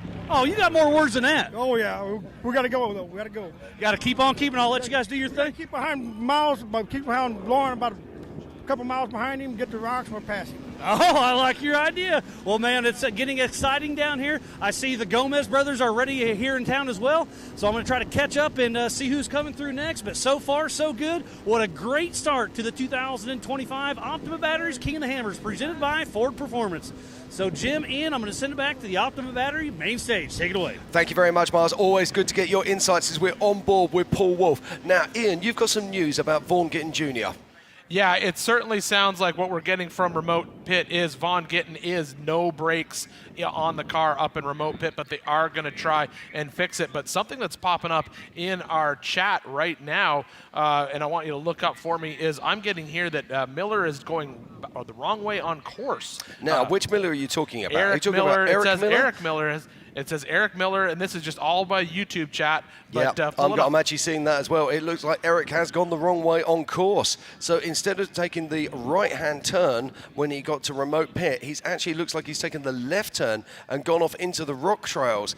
Oh, my word. Oh, that's terrible news. Oh, you just wanted to start lap 2. Yeah, he wants to get on lap 2 a little bit quicker. Eric, you need to be going the other way. Yeah, if you're listening to the live stream on your Star Stream, you've made a wrong turn. Now, the question here is, the next question here that we have is, how's he going to fix that? You can't go backwards on course. His only option is to finish the rock trails? I don't know. I really don't have an answer for that right now, if I'm honest. I think whatever he does, he's going to be into VCP soup. So there's going to be a big problem there. But Eric Miller, well, he's a two-time king. I'm so shocked that he's made this mistake. But if he can make this mistake, anybody can make this mistake. That's true. We saw some cars going the wrong way up trails yesterday, particularly Michael Henn from Israel, who found himself in the middle of Spooners when he shouldn't have been there. Going the wrong way. Yes, absolutely. All right, so the big story right now is the fact that Lauren Healy and Tom Wolf have both been back through Hammertown. So those are your two current race leaders. They are now out on lap 2. So if you are following along on the tracker, you can follow along at home on the tracker. If you're watching us online, don't forget you can subscribe to that premium feed, and you'll have access to all of the cameras that we have access to right here. But what you got for me, Jim? I've got this. Look at this. This is Kyle Cheney, our number 3 car, making his way into town right now. Now, again, I want to talk about strategy here, pit strategy. Do the UTVs, are they fitted with bigger fuel cells? These vehicles are actually built for Hammers, so are they going to have bigger fuel cells than the normal UTVs? Let's check that out. But we've got Miles down in the pits, and he'll be bringing in... oh, no, I'm just being told that he won't be bringing in Kyle Cheney, so... So we'll stay with this one. Now, these vehicles, we're just saying, are built for Hammers. These particular UTVs, and we know UTVs use a lot less fuel than the big 4400 cars. So what's the strategy here? Will we see him blow through the pit, or will we see him stopping, taking a splash and dash? Going to be very interesting to see. Yeah, you did ask the question, the fuel and how they hold it. Well, one of the biggest differences between the UTVs and these race UTVs is the fact that in order to compete in 4400, these have to have the fully bladdered race fuel cell, and so that's what they have. But we can see it from here, Jim. They are filling up, but as you said, they're not going to use as much fuel. But I'm hearing we have Tiffany out in remote pit with Darian Gomez.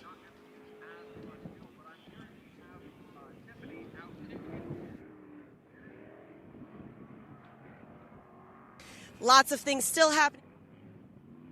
Saw that you came in, you were checking things, you just thought you had a rear end issue, you came in a little bit further, finally got to stop.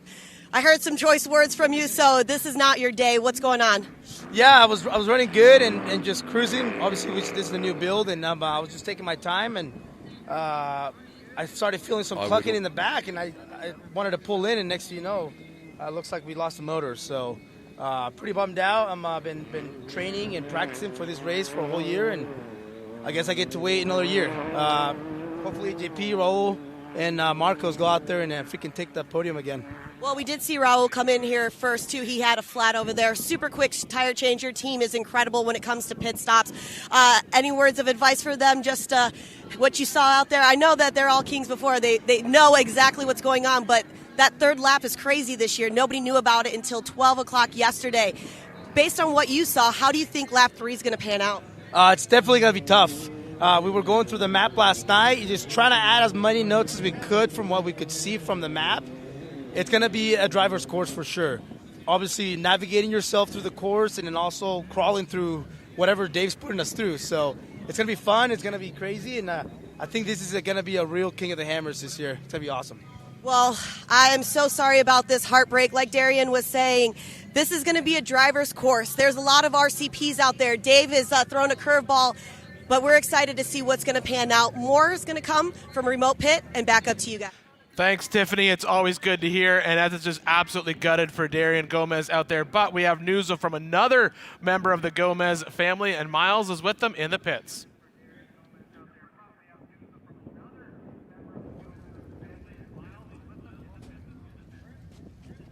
Thank you, Ian. Yeah, we've got the Gomez crew came through an amazing time. It was probably a 15-second splash and go. Really good. I did see Kyle Cheney come through, so Kyle Cheney did sneak out in front of him, but we have Chris right here. We're going to chat with him. That was a fast fuel stop. You checked the right rear tire, but it looked like it was okay. Yeah, all was well on there. It was just our plan was fuel and go. Just inspect tires in case we needed an issue to address there, and we're good to go.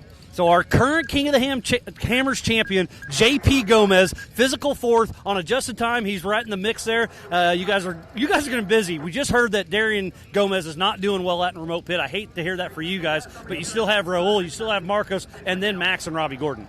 That is correct, yeah. Get small issues to address on the 90 car and get him back on the road here shortly. Awesome. Well, best of luck. Gomez has won the last 3 years in a row, and I know you're going for a fourth, aren't you? Absolutely. All right, well, Chris, best of luck. I'll let you get caught up on the radio. Thanks for that. I do see Robbie Gordon over there. He is going to hop in about midway at remote pit, and, man, it's going to be an exciting day. I do see Casey Curry across the way. They do have a tire off the car. I'm not sure exactly what's going on, but, man, what a busy day it's down here. Remember, they're going to come through here one more time before the checkered flag. This is a 3-lap race, not a 2-lap race like you've been used to the rest of the week, so this is going to be the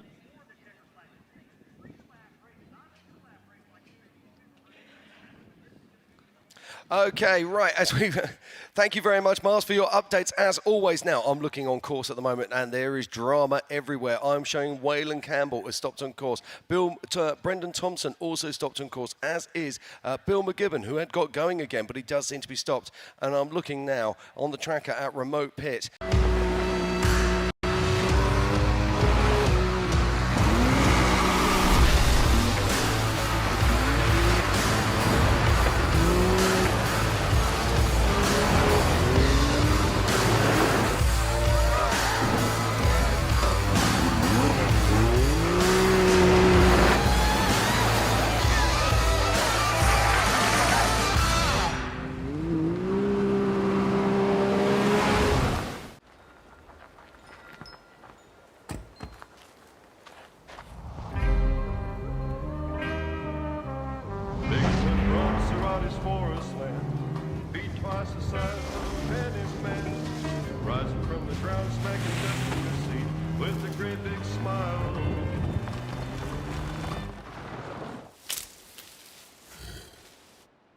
Slowly makes his retreat.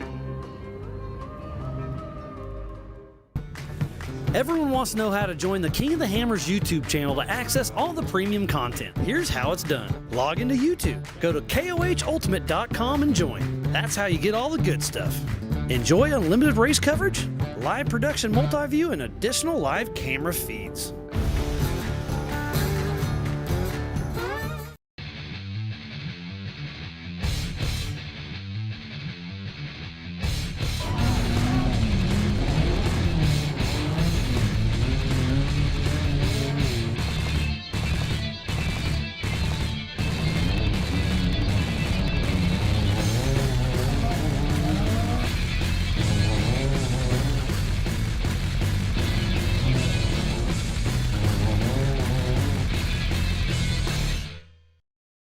Problems on track. We saw him stopped early in lap 1, so it'll be interesting to see what happens there and see if he has to get a re-rack for his tyres.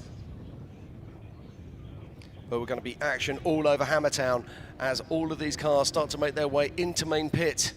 But right now it is all about our race leader, who is absolutely blazing away into the desert, and that is car 67, Lauren Healy, and just behind him is Paul Wolfe, and they are starting to push away from the rest of the field. In third place is Kyle Cheney, and then just behind them is JP Gomez. And right now we are on car with Cody Miller in the UTV, in the Can-Am UTV as he pulls into town.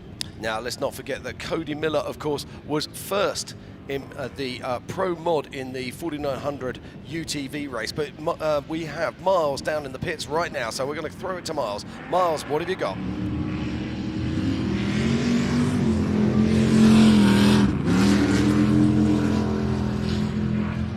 Thank you, Jim. I'm down here. I just see Brett Harrell going through. I see one of the Miller brothers in town. I see Josh Blyler already in and out of the pits, but right now it's two-time King of the Hammers champion Raul Gomez once again. It is super busy down here, so I apologize. I'm missing some of these guys and gals. They're just too far away, but they're doing great. There goes Josh Blyler right there.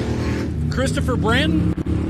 They're kind of inspecting the car, doing a quick fuel and go. And again, laser focus from the Gomez brothers. They are here to do their thing, and they will have a little bit of dust. And Raul Gomez and JP Gomez in and out of the pits with a very, very smooth pit run with just taking some fuel. And here comes one of the, it's going to be exciting. Who's going to get out in front? Is it going to be Miller or is it going to be Gomez? What a great day down here in the pits, and so far so good. This is fun as they're going through the Bronco Arch as we speak. Okay, getting a little far away. I do apologize, but we are here, and the hot pits are hot right now. Ooh, and I do see an orange car. Could be Brendan Thompson, so the Gomez crew is being super busy. So I'll just kind of call from the sidelines right here, and I'll send it back to the booth while we wait on Brendan Thompson. Jim, Ian, take it. Thank you very much, Miles. Always great to get your updates. Oh, look at this. We've got some action down there on course right now. But now, we've been watching Eric Miller, haven't we, out on the track, going the wrong way on course. And we're getting some news that he's actually done quite a clever thing here, hasn't he? Because he can't go backwards on course, but he needs to get back on course. We watch three-time king Jason Shearer on our screen right now. Yeah, and that's on that bypass that we saw. But to jump back to Eric Miller, yes, Jim, what I did is I used a feature that you taught me how to use this year, and I appreciate it. I jumped on the tracker, I selected Eric Miller only, and then I was able to basically rewind his race. And what he did was he ended up making that wrong turn, went on the rock trail, went through a couple sections of the lap 2 course, but it would have been wrong for him to go backwards on course, so they dropped out of the mountain and looped around on the dirt and sort of came into pit 2 from the backside, we'll say, and he went into pit or into remote pit, and now he's back out on course going the right way. Well, that's fantastic news for two-time king Eric Miller. As we're watching now, this is Paul Wolfe. This is physical second place, so you can sort of see the kind of gap that Lauren Healy has over Paul Wolfe right now. I'm guessing it's around about a minute and 10, minute and 20. Yeah, he's just over a minute, but like you said, that is our second car on course right there, Mr. Paul Wolfe, our fast single-seater, but there's still lots of action. I can hear the engine screaming. I can hear the bald eagles roaring down in that main pit area where Miles is down there with all their lots of action coming in. We're also getting tons of updates from remote pit. There seems to be tons of stuff happening up in there right now. We have Bailey Cole up in there, lost all brakes, but they're able to get him fixed and get him back out on the road, so that's good to hear. 595 had a fire. It's been contained, and they are under repair up in remote pit as well. So lots of action. Yeah, okay, we've got Miles down in the pits right now, and he's got more news for us. So our man with the mic, Miles Hasselquist, what have you got for us? Thank you, Jim. Yeah, down here with three-time King of the Hammers champion, Shannon Campbell. He's in here. They're just checking over the car. It looks like it's in great shape. All 4 Nitto tires holding air. This Monster Energy machine is ready to rock and roll. Shannon Campbell and Chris Ray are out here. And I've got Ricky right here. That pit stop looked like it went exactly what you went to plan, right? Yeah, we didn't have to do anything. Which is sometimes out of the normal for you, isn't it? Well, yeah. But, yeah, everything good. Looks good, staying tight, not much fuel. He should be good. Yeah, he's out there running. He's definitely, I think, right around that top 10 mark. And, man, he's got what it's take. I love that he has a co-driver the last couple of years. I think that's a huge advantage to him. And, man, he's got what it takes, and I'm excited to see how this plays out. He started a little bit back in the pack, so he does have adjusted time on the side. Yes, that will be in his favor, and he's taking care of the car. Hopefully he brings the groceries home. That's what I'm talking about. The race is just getting started. 65 miles down out of 225. This is going to get exciting. And we know Shannon Campbell came from the rocks. So that third lap, I'm excited to see what these big dogs can do. That's when he's going to close his gap the most, I believe. All right, well, it's still Lauren Healy physical out front, but a lot of heavy hitters yet to come. So we'll see how it shakes out. Ricky, thanks for the update. Thank you, guys. Thank you all. All right, well, we'll see what who's coming in next. I do see Vaughn Gittin Jr., who was stopped in remote pit 2 just a little bit ago. So, man, lots of action down here. I'm going to try to get caught up. Jim, Ian, take it away. Thank you very much, Miles. Now, that was Vaughn Gittin Jr. we just saw coming in. So he's come out of the remote pit, made his way back onto track and back into town, and he must have been making reasonable speed to get back here in that sort of time. Now, I have some news. I'm looking at the scoring at the moment. So, crossing the line first for the first lap, and this is their first lap times, was Lauren Healy with a 105.03, Paul Wolf with a 105.08, but don't forget he then had to pit after that. But this is the big one. JP Gomez is moving into third place on adjusted time with a 109, ahead of Carl Cheney, who's 110. Then behind them is Brett Harrell with a 111, Casey Curry with a 112, and Josh Byler with a 113. Incredible stuff here at this on this first lap at the Race of Kings 2025. Yeah, and absolutely awesome to see Shannon get through main pit. Now, and as Miles said, good to see him with a co-driver. And, you know, if history serves me correctly, if he's going to break that car, it usually breaks in the first lap. So the fact that it's still rolling at the end of lap 1 and he's doing well, I'm super excited for him to get out there and have that car still together. But, yes, you are absolutely right. Lots of movement at the top of our leaderboard now that we have these split times as they come through our start-finish arch. Yeah, no, so we'll continue watching the action here. I think we're going to see number 82, which is JP Gomez, actually overtaking the 191 of Carl Cheney. I think that is going to happen. I think he's going to sneak up on him and make that move. And speaking of JP, we caught up with him earlier in the week. JP Gomez grabbing the checkered flag, the new King of the Hammers. Came so close so many times, 12 years, trying to get the crown. From the back of the pack, he won King of the Hammers. He said, hold my beer, I've got this. The odds of me winning last year starting from the back, it was just, I don't know what to say. Just, I guess, right place, right time, and being there consistent.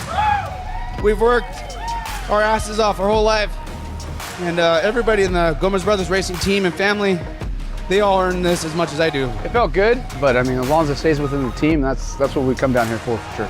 There's going to be a party in the Gomez pits tonight. It puts driver machine to the absolute limit. We're driving on the ragged edge. I think it's the ultimate test, ultimate of everything. You're in the history books forever, so that is something that nobody can take away from you. JP Gomez looking good on this 1 mile qualifier. You got to have the right car, the right driving style, the will. It's so easy just to give up out there when something goes wrong. It evolved to this where we're at now, being consistent. At first we were reckless with the fast cars, and then we started toning down a bit and drive smarter and harder too. And then obviously with better equipment, that's a winning recipe. My goal every race is to win it, do my own race. It's tough, you battle your head up there, so you have to pace yourself, and you'll be there at the end.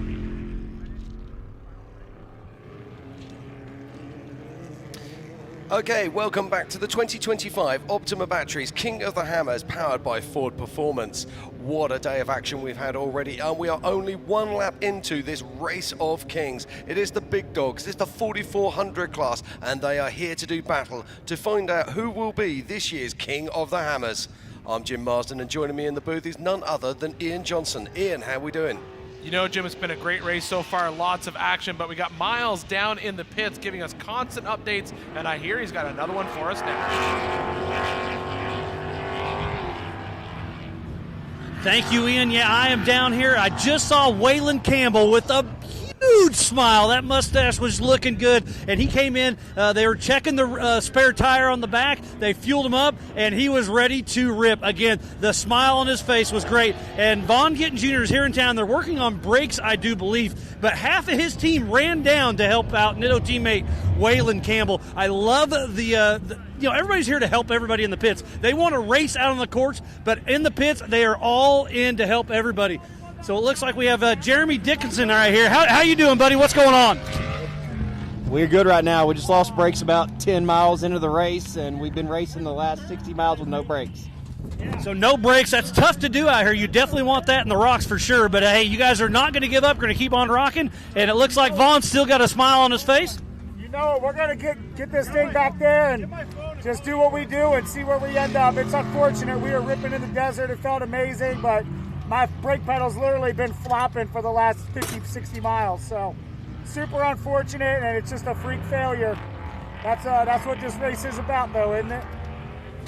100%. So, yeah, Jeremy Dickinson and Vaughn Gittin Jr. are out there trying to get this car back together to send it back up there. Man, lots of stuff going on. I'm going to send it back up to the Optima Battery main stage. Take it away. Thank you very much, Miles. Always great to get those updates from the pits, and that's just a shame for Vaughn to be without brakes like that. Hopefully they can get it sorted out while they're out before they head out back on course. But right now we are over. This is the bypass that they're basically sneaking through. So this should be some, I believe it's still lap 1 traffic making their way through the desert. Can't really get a number on that car, but once we do, we will. But the big story right now is, Jim, we've had tons of cars come through our start finish line, and we're basically starting to see a shakeup out there in our top 10, aren't we? Yeah, it's starting to pan out now as we keep watching the trackers and seeing what the movers and shakers out there. But I am showing on the tracker right now that JP Gomez is past Kyle Cheney, so that would be a big move, and we'll be moving JP Gomez into 3rd place physically. Let's not forget that JP Gomez is last year's king, and he is looking to retain his title. Yeah, but when I look at the tracker, you look at the distance between JP and Vaughn, it is a fairly far space between the two of them. It is massive, but look at this. This is Waylon Campbell coming in. Now, we were showing Waylon as stationary, so this is great news for the young Campbell gun as he makes his way back in towards Hammers. In fact, that's actually, is that coming in or going out? That, I think, is coming in. I think that should be coming in, Jim. I think you're right, because we did see him stationary at the top, but maybe Miles can get some information for us. I hear he is down in the pits.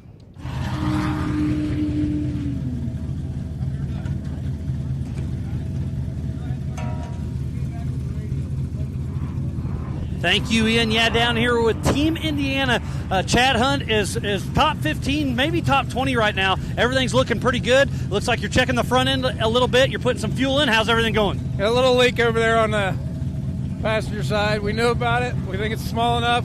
Top her off and checking it too. All right, well, I like your style. Looks like Team Indiana's pretty good. I see one of the Miller brothers in that Can-Am 4400 car taking off as well. Oh, here comes Jason Shear from the back of the pack.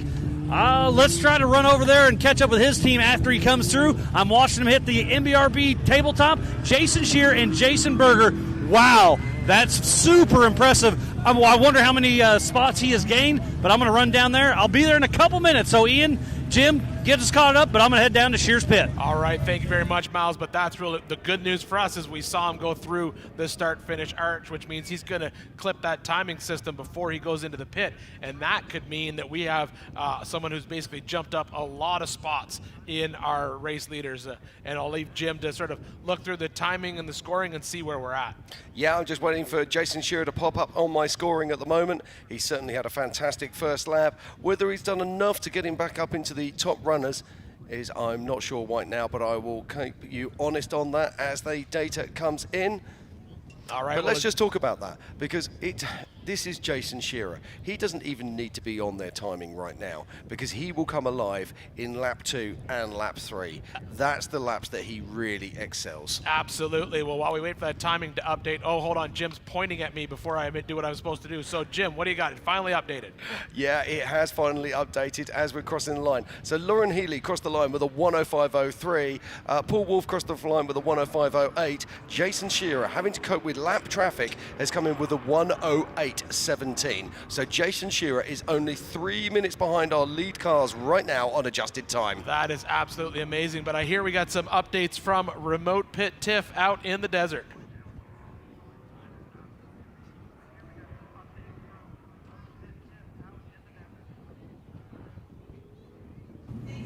Thanks, guys. Down here with Levi Shirley. Now, Levi, Pam had mentioned earlier in our chat that something was going on with your T case. Obviously, it's gotten a little bit worse. You're here. You're out of the car. Tell me what's going on. Yeah, so started lap 1, about 10, 15 miles in, we just noticed the transfer case temps just start climbing.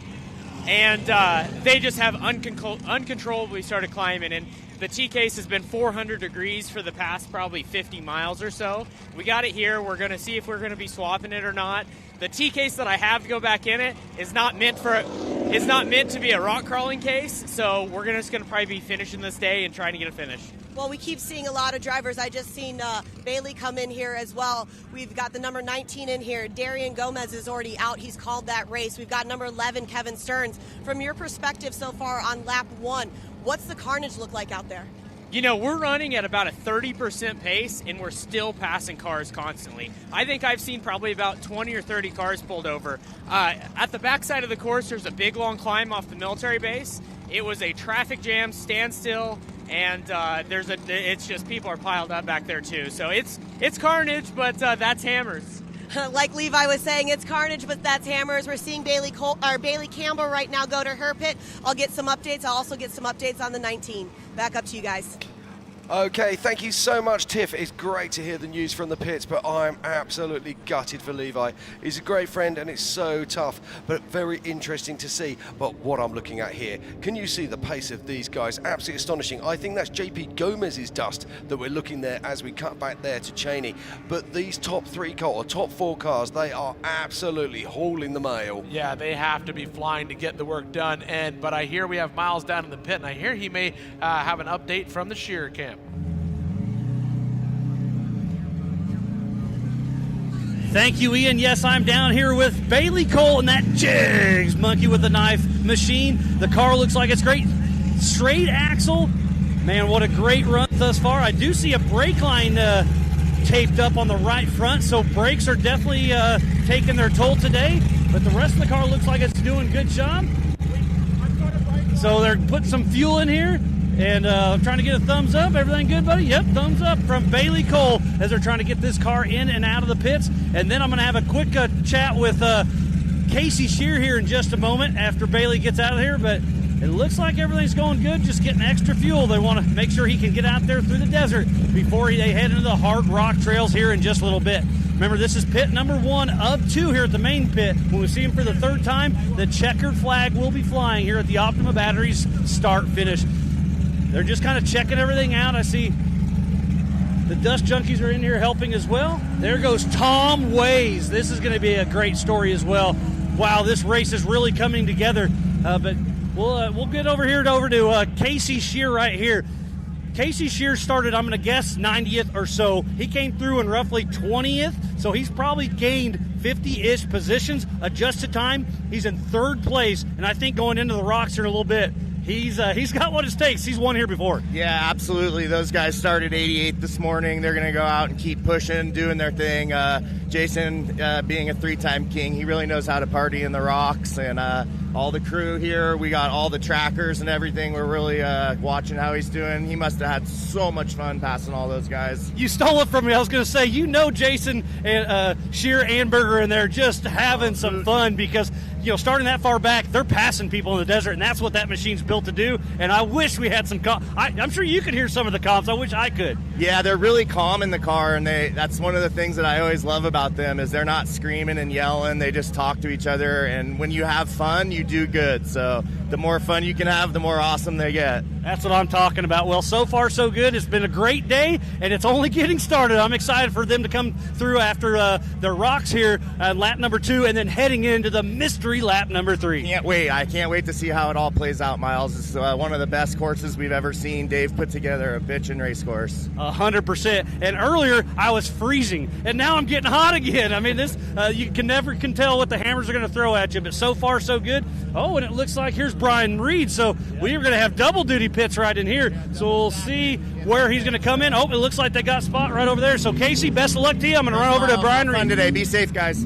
All right, well, here comes Brian Reed and Jason Shear's old car with that Howden machine. So we have teammates Bailey Cole and Brian Reed here in the pits. It looks like they're too far away from the fuel, so he's going to have to back up and get a little bit closer. And it's actually... And it looks like they're getting closer. Now they're going to turn right. So Michael Mills is actually driving right now in the desert. So we'll... all right, they're close enough now to the fuel cell. That's what's, it's busy. We got 2 teams pitting for the same team at once. So they're busy. But, man, to see them up here up front having fun, Monkey with a Knife is always here just to finish, and he is excited. And he's saying he's going to jump right through here, so I'm going to spread the way because they're just doing a fuel and go. Michael Mills is excited to get through. Oh, another two-time king, Eric Miller in that Optima battery. Miller Motorsports car came through the pits as well. So, wow, a lot of action down here. And Ian, Jim, you've done an amazing job keeping us all up to date on screen and on the tracker. So be sure everybody to check everything out. They're getting ready to grab that cone and send out Michael Mills. They're ready to rip. They're taking a little bit of time on Bailey Cole's car, making sure he's ready to head into the rocks. But yeah, I'm going to send it back up to the Optima battery main stage. Lots of action down here. I hope you guys are having as much fun as I am. Thank you very much, Miles. Always good to hear from you down in the pits. And wow, what a morning of action it has been here at the 2025 Optima Batteries King of the Hammers Powered by Ford Performance. This is the race of kings. This is the 4400s, the big dogs, and what a day of action it's been. Interesting news, though. I've just seen Tom Ways come through, and we're talking about that. And you've got some news on this. Yeah, we watched Tom Ways come through main pit, and he did not stop. And we were really trying to think, like, he didn't stop. Where did he get fuel? So I jumped on the tracker. I was able to select him as a driver, and I rewound his entire race. And yes, he did stop in remote pit to get fuel. So that means that he's definitely fighting for track position, and we'll really be able to tell how that plays out when we start looking at our timing. Yeah, absolutely. And I'm looking at our timing right now. I mean, obviously the big mover in the shaker is Jason Shearer, but he's not going to pop up in our timing for quite some time, as we're on board right now with our current race leader, Lauren Healy, and he is just picking up the pace. But let's have a look at the scoring right now. In 6th position, we have Casey Curry. In 5th is Carl Cheney. In 4th, making moves, is Brett Harrell. In 3rd is JP Gomez. In 2nd is Paul Wolf. But it's the man you see on screen right now, Lauren Healy, who is leading this race. Yeah, and right now I have Lauren Healy coming across the desert section and moving incredibly fast, so he still has to go all the way down.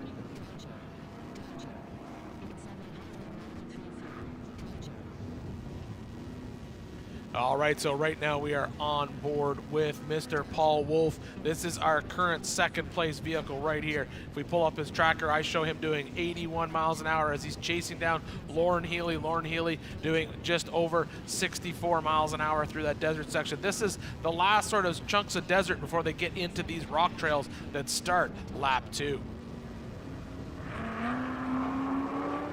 Okay, as we watch Paul Wolf here making his way through the desert, let's just talk about those times right now. So Lauren Healy has just crossed the timing loop with a 1:24.32. Paul Wolf is behind on a 1:26.17. Behind him is JP Gomez with a 1:29.59. Then behind him, Brent Harrell with a 1:31.22. Now he's physically behind Carl Cheney, who's on 1:35.45. But I think we're going to see Brent Harrell starting to push forward as we switch into Brett Harrell's car right now. And I think you're going to see dust in the distance, and that will be Carl Cheney. Yeah, just look at the speed that he is moving this Paul Horschel fat-built machine through the desert. That can this lap 1, lap 2, we're seeing some incredible speeds from these 4400 cars. Yeah, and let's also talk about Casey Curry in the trophy Jeep with a 1:31.57. Now he had an extended pit stop, so if he's running that kind of paces and he's already lost a few minutes in the pits, what was he doing out on track? Keep an eye on Casey Curry. I think you're going to see him making moves in lap 2. I think that's somebody that you always have to keep an eye on this race. But as we said before, we saw this exact same thing play out yesterday. This is just fresh beginning of lap 2. This is the start of lap 2 where they have to do one more desert loop and then get into the rocks. Yeah, the highest mover and shaker at the moment in the solid axle gang is Josh Byler. He's running at a 1:34, and just behind him is two-time king Raul Gomez on a 1:35. Now, we know that Raul's had problems. Raul's had to come into the pits. So again, another fast car. And we know that Raul, in the recent years, he doesn't run what he considers to be his full race pace. He runs what he considers to be a winning pace. So watch where he comes up from in the lap 2. Yeah, I think in lap 2 is where we'll see it. But basically, I think that this good group of leaders, this is playing out very similar, as I said before, as to what we saw yesterday, where the leaders are going to go out and they're going to go out in the rocks. And this is where things are really going to get shaken up, because when they get in those rocks, that's when we're going to start seeing them getting bunched up. Now, these cars obviously have the ability to hit most of these rock trails in lap 2 with without having to stop and winch as long as everything's functioning. But where it's really going to come into play is in that lap 3.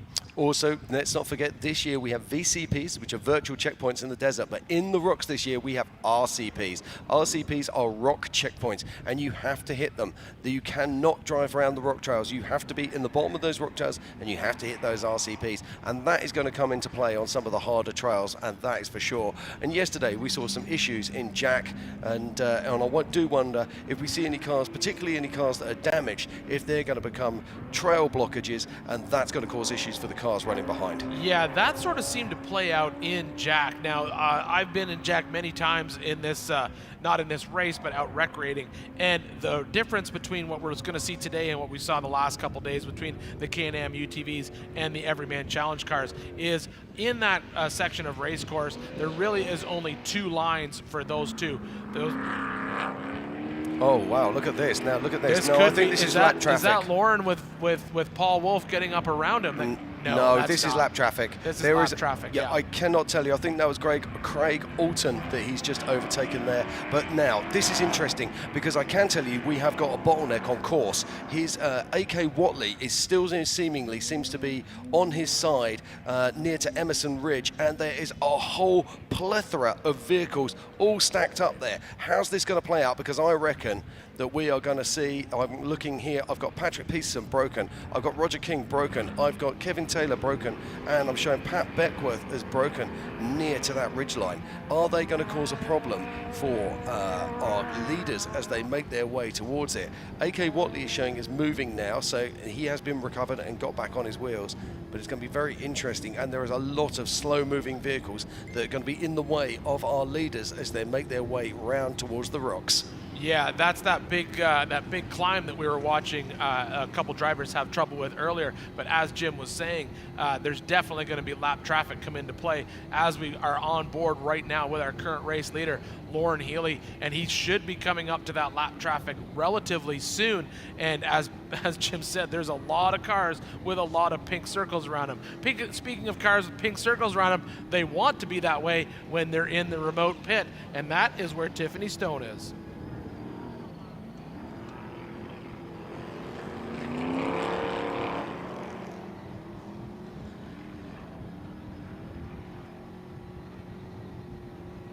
Thanks, guys. Still lots of things happening here at the remote pit right now. We've seen 4 different vehicles come in a short span of time. When I was talking to Levi Shirley, that's when everybody was coming in. Got some updates for you. The number 19, Paul Horschel, he just had a left flat rear. They changed that. He's back out on course, as you guys can see.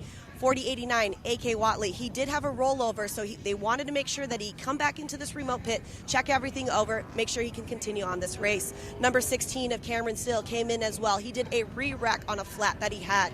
And as you can see right behind me, number 35, Bailey Campbell. Bailey lost a right rear axle. They're changing it. I talked to the team. They said she's still in good spirits right now, but they're hoping to get that fixed, replaced, and her back out on course. I'll be back with some more updates. Back to you guys. Thank you very much, Tiff. Always great to hear the updates and the news from you as we move on into this race.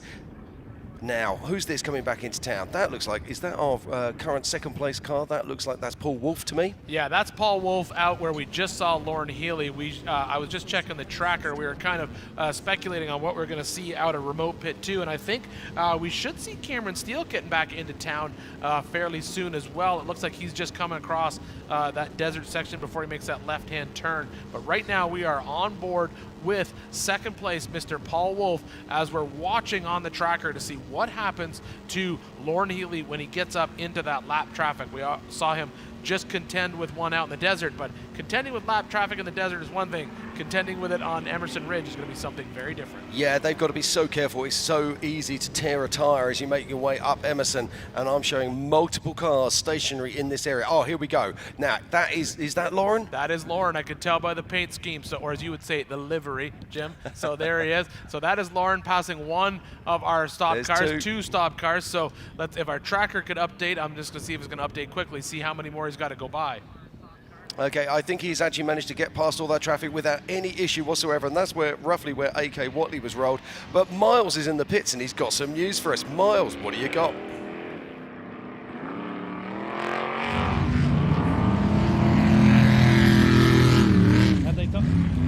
Thank you, Jim. Yes, down here in the hot pits, lots of action down here. We have Brandon Johnson, who is pitting for Sky, and Cole Johnson with SXOR. They had a tire blowout, took out the brakes, so they're trying to figure that out. We have Pip Justice in here with Rufus Racing, and they're doing fuel. Their GPS is flopping in the lap of the co-driver, so they're trying to figure that out.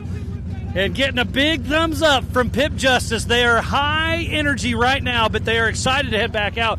And then a 3-time King of the Hammers champion right behind me is Randy Sloss. And I was talking to him. They snapped the front ring and pinion. He's like, just a fluke deal. He was so bummed, but still had a smile on his face. And Pip Justice is out and running. There is so much drama. Oh, I forgot about more drama.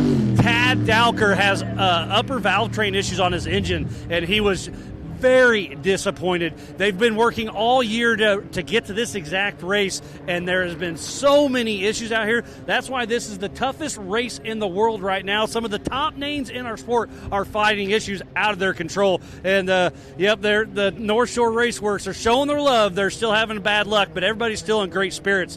But man, oh man, what a crazy day of events. And I believe it's still Lauren Healy out front with Paul Wolf. I'm trying to keep up, but so much action down here. It's just absolutely amazing. And again, everybody in the pits are here to help everybody. And then I just absolutely love that about our sport here with King of the Hammers and Ultra 4. So while we wait for some more action to come in, I'll send it back to the Optima Battery main stage. Jim, Ian, back to you guys. Well, thank you very much, Miles. It's always great to hear from you, and we are riding on board right now with the RTR fun haver, Lauren Healy. He is our race leader, and he has been the race leader since starting this race right the way back at 8 a.m. this morning. And this is second place. This is Paul Wolf making his way up onto, this looks like the back of Emerson there, and I think seeing passing cars. That's where we just saw Lauren pass those 2 cars, so it's good to see that the lap traffic is not going to be an issue. We were concerned about that based on what we were seeing on the tracker, because that can become that's not a fun place to try to work around other cars. But right now, it looks like we have the 2 vehicles that left the line first are still leading this race. Yeah, so Paul Wolf doing a great job here. Now, looking at the tracker, it would appear that Lauren Healy and Paul Wolf are really checking out from the rest of the field. And we were talking about this earlier. Lauren's pace across the desert is nothing short of absolutely phenomenal. Similar paces to that we saw with the big T1 style trucks earlier this week in the desert race. Yeah, absolutely moving, and also just such a wealth of knowledge here in the rocks with Lauren. So I think that if that car works out for him and he can keep it together and he can get out into that lap 2 rock trails, he should have absolutely no problem with those trails whatsoever. And then the next push will be getting into lap 3. Now, this is the 2-seat UFO that belongs to the Gomez that is being piloted by the Gordons today. So we've got Max and Robbie Gordon that will be taking wheel duties in this vehicle. Yeah, I think it's Max driving right now for the first lap, and then I heard that it's going to be Robbie getting in. Is he going to get in at lap 2, or is he going to get in a remote pit? I think he said he was getting in at remote pit, so I'm not sure if he's already in the car or not. But you know what? We've got Miles down in the pits, and he'll be able to tell us what's going on. He could tell us what's going on for sure. But yes, so we have lots of racers still out on course. Remember, this is a 3-lap race. This is Ryan Blount. We're chasing him in the desert. Once again, 3 laps today. We have the big desert loop. Then they have the big desert loop that includes the rock trails. That's the exact same race course that we've seen yesterday through our 2 races. But then we have in the magical mystery lap of lap number 3 that the drivers did not receive the GPS file for until yesterday. So they weren't able to pre-run it, they weren't able to go out and mark it, and some of these rock trails they have never been on before. So this race, as we said in the beginning, could break down to who has a co-driver and who doesn't have a co-driver, because when you're out in those rock trails, it can be very difficult if you have an issue and you have to recover the car. Yeah, and we're just watching now. I think we're going to be seeing our race leaders making their way up round, and then they'll be taking the breakaway and making their way into the first of the White Loop rock trails. All right, and we got some action here. Yeah. This is that section that we've been watching all week. This is just a spot on the course where it is very difficult to pass, and exceptionally difficult in these wider 4400 cars. We saw all of the EMC cars just basically work their way through this, same with the UTVs. But yeah, this is a very difficult spot to pass because it's just basically a single track with big rocks on either side. But we're waiting to see, as Jim said, we're getting close to our drivers getting into those rock trails. And I'm watching on the tracker, and it looks like Lauren is pretty close to making that first turn into the rocks. It is indeed. In fact, I think he should already be in the rocks now. Is this JP Gomez? That is JP Gomez. He is physically in third position right now and running somewhere around about the 2.5 minutes behind our lead cars. I'm just going to check my live tracking and see what we've got here. Yes, I can confirm. Right in, Lauren Healy in first position, crossing our last timing loop at 1:42. Paul Wolf at 1:48.48. So a couple of minutes behind now is Paul Wolf. Then JP Gomez with a 1:49.18, who's right up in the mix on adjusted time. And then Carl Cheney is behind them, another minute behind with a 1:51. So the gap between the top 4 cars is literally only 8 minutes. All right, and I hear we got Miles as we're watching Lauren Healy now. If this is this should be Lauren making the turn into Aftershock, but I hear we have Miles down with Cameron Steele in the pits. Miles, let's take it away. Down here in the pits with Cameron Steele. They've already done a quick fuel and go. Now they're working on the left rear. Looks like they're working on some brakes right now. So brakes are definitely interesting down here. They're bleeding brakes. Got Brian Wood down here. And how hard is that to do at home on a lift, is bleed the brakes? And now with no communication, they're pumping up, bleeding. I see fluid popping out. All right, Miles, sorry we sort of broke up there. We had to jump back up here because this is our current race leader. This is Lauren Healy into Aftershock. This will basically be putting him into spot. So the question will be, how long until we see Paul Wolf make the turn into this trail? But Jim, he has to be close. Yeah, absolutely. I'm expecting to see him coming in there any moment now. Now, these guys, when they come in, the pace that they run through these rocks is absolutely remarkable. Just watch out. Now, this vehicle has portal front, and we're going to start talking about the specifics of these vehicles as we see them going through. But this has portals on the front IFS system, which gives a huge amount of ground clearance under the vehicle. Then this vehicle is slab-sided, almost like a UTV, and then runs a rear-trailing solid axle. Very clever in the rocks, but it also has a mid-mounted engine. Now, the negative to a mid-mounted engine is that it puts the weight a long way back, so you have to be much more aggressive with this style of car to make them work in the rocks. And this is what his teammate Vaughn Gittin Jr. was talking about.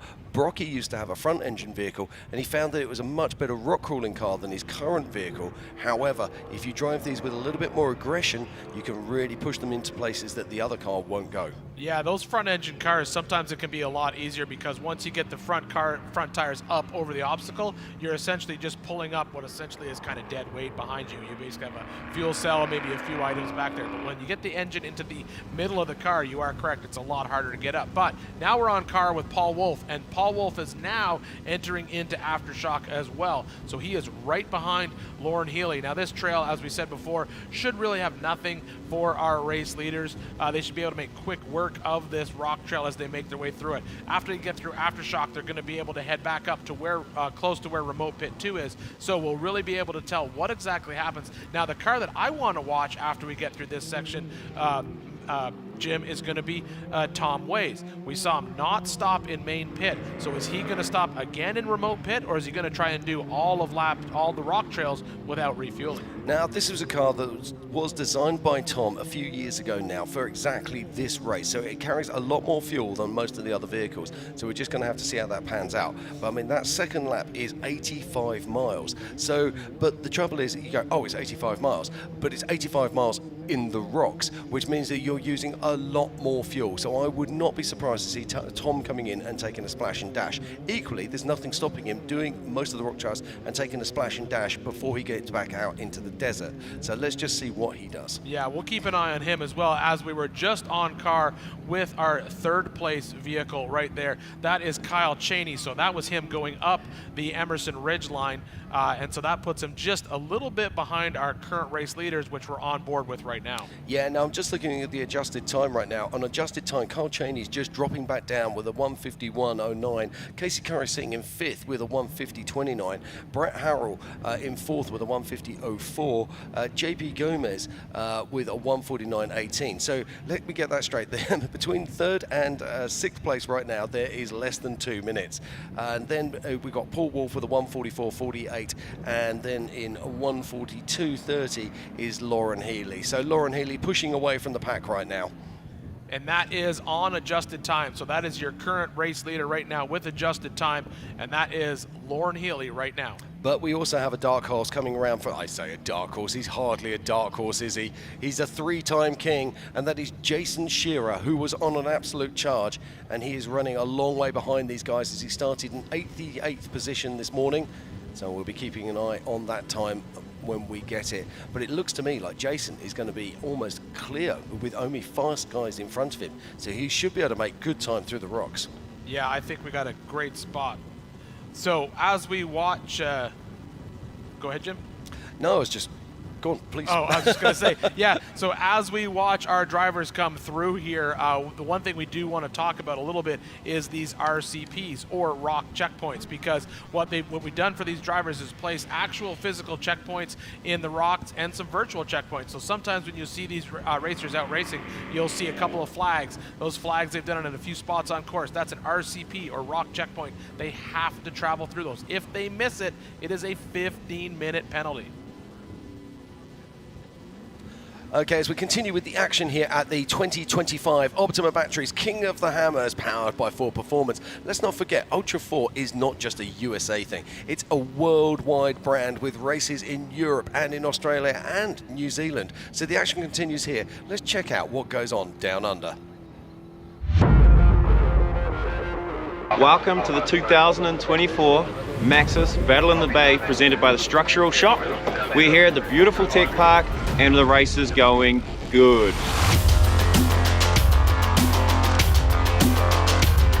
Soil is different to what I race on down south. Like it's grippy as hell. Nothing's broken that I know of. Beating the absolute death out of this thing, trying to get where the big boys are going, but absolutely loving it.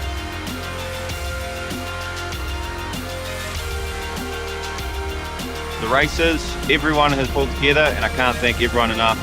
We're really seeing a lot of growth and a lot of positivity around the sport at the moment, so we couldn't ask for anything more.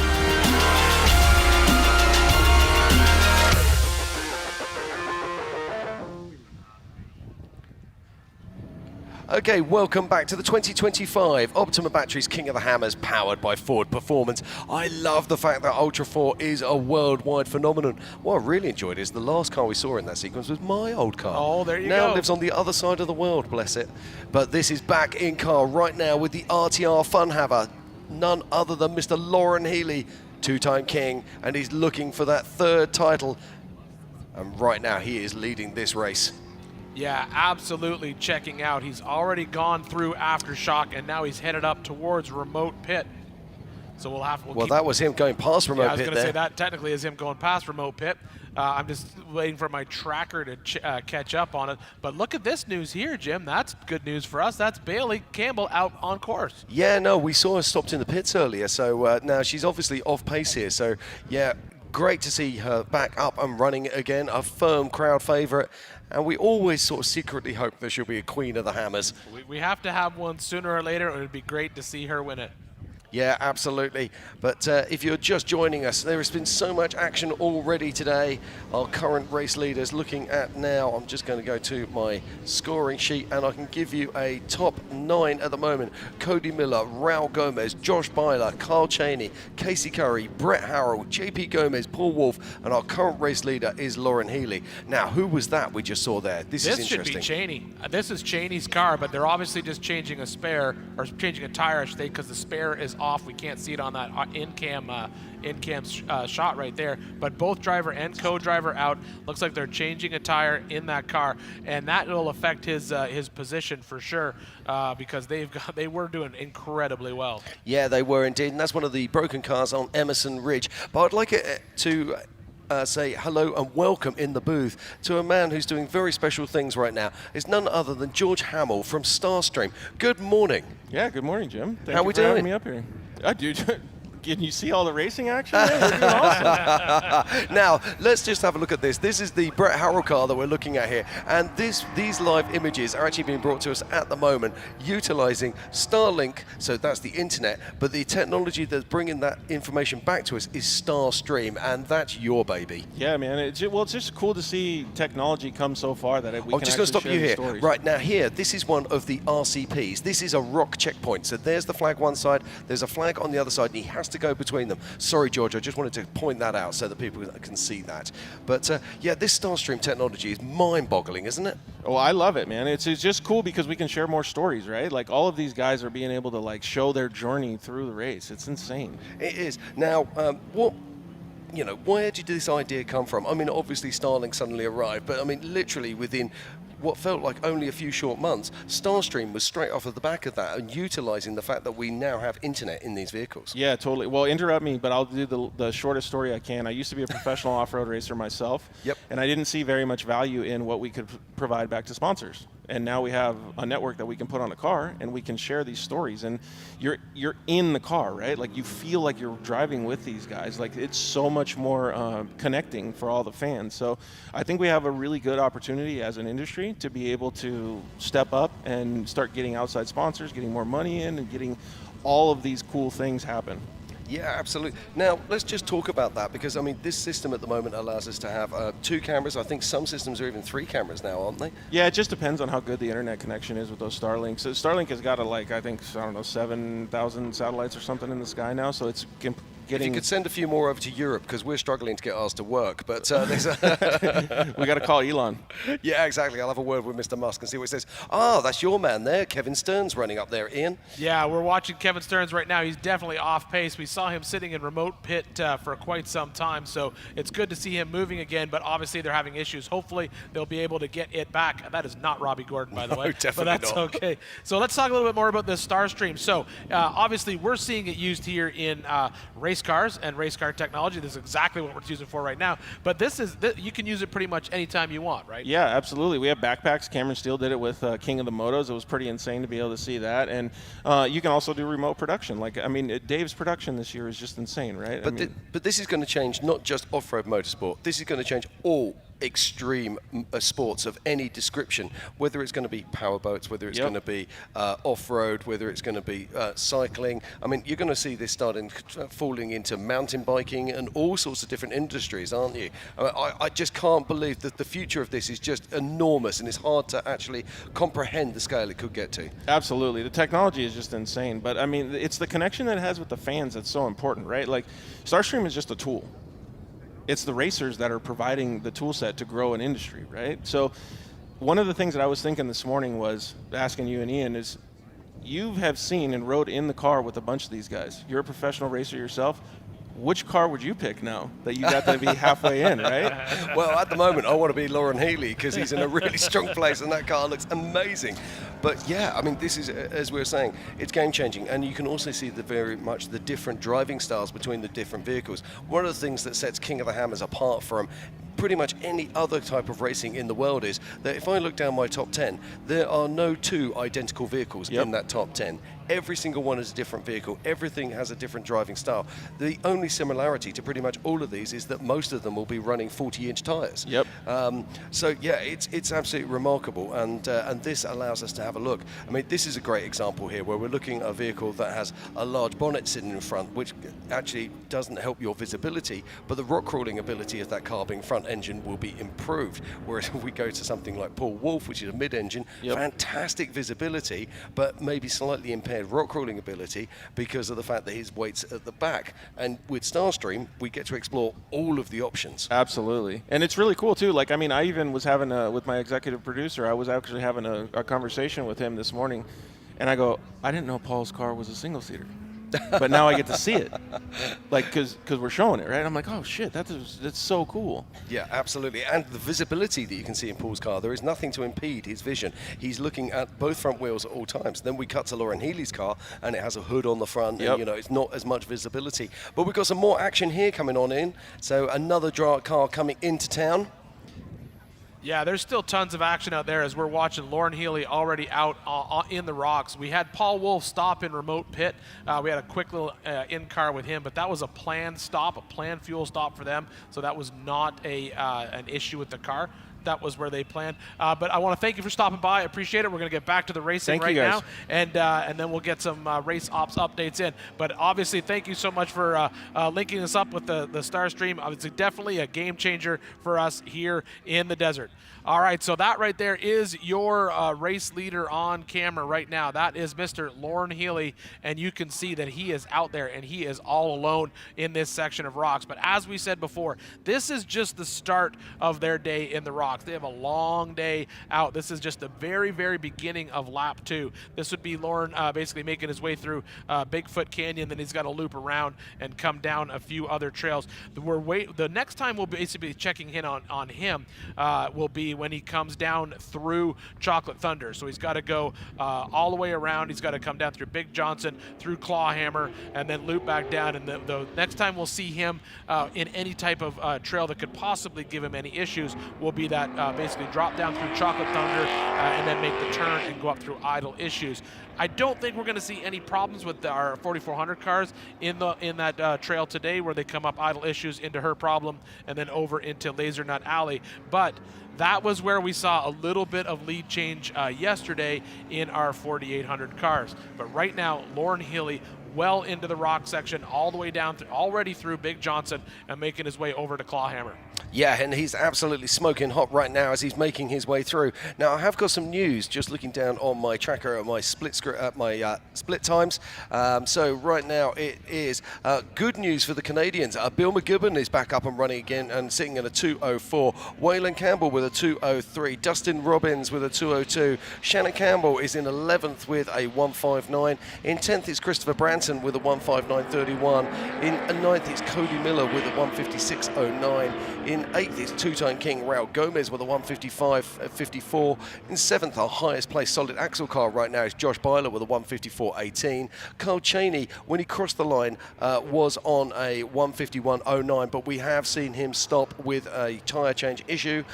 In 5th place is Casey Curry with a 1:50.29. In 4th, Brett Harrell with a 1:50.04. In 3rd, JP Gomez, current king, 1:49.18. In 2nd, Paul Wolf with a 1:44.48, but the man who's smoking hot right now is Lauren Healy with a 1:42.30, and we are looking at him on screen. Yeah, that is Lauren Healy on screen right now, making his way through Clawhammer. Jim, I'm going to take a quick break. I'm going to hand my headset off to Emmy Hall here. Emmy's going to come in, and then I'll be back up in the booth shortly.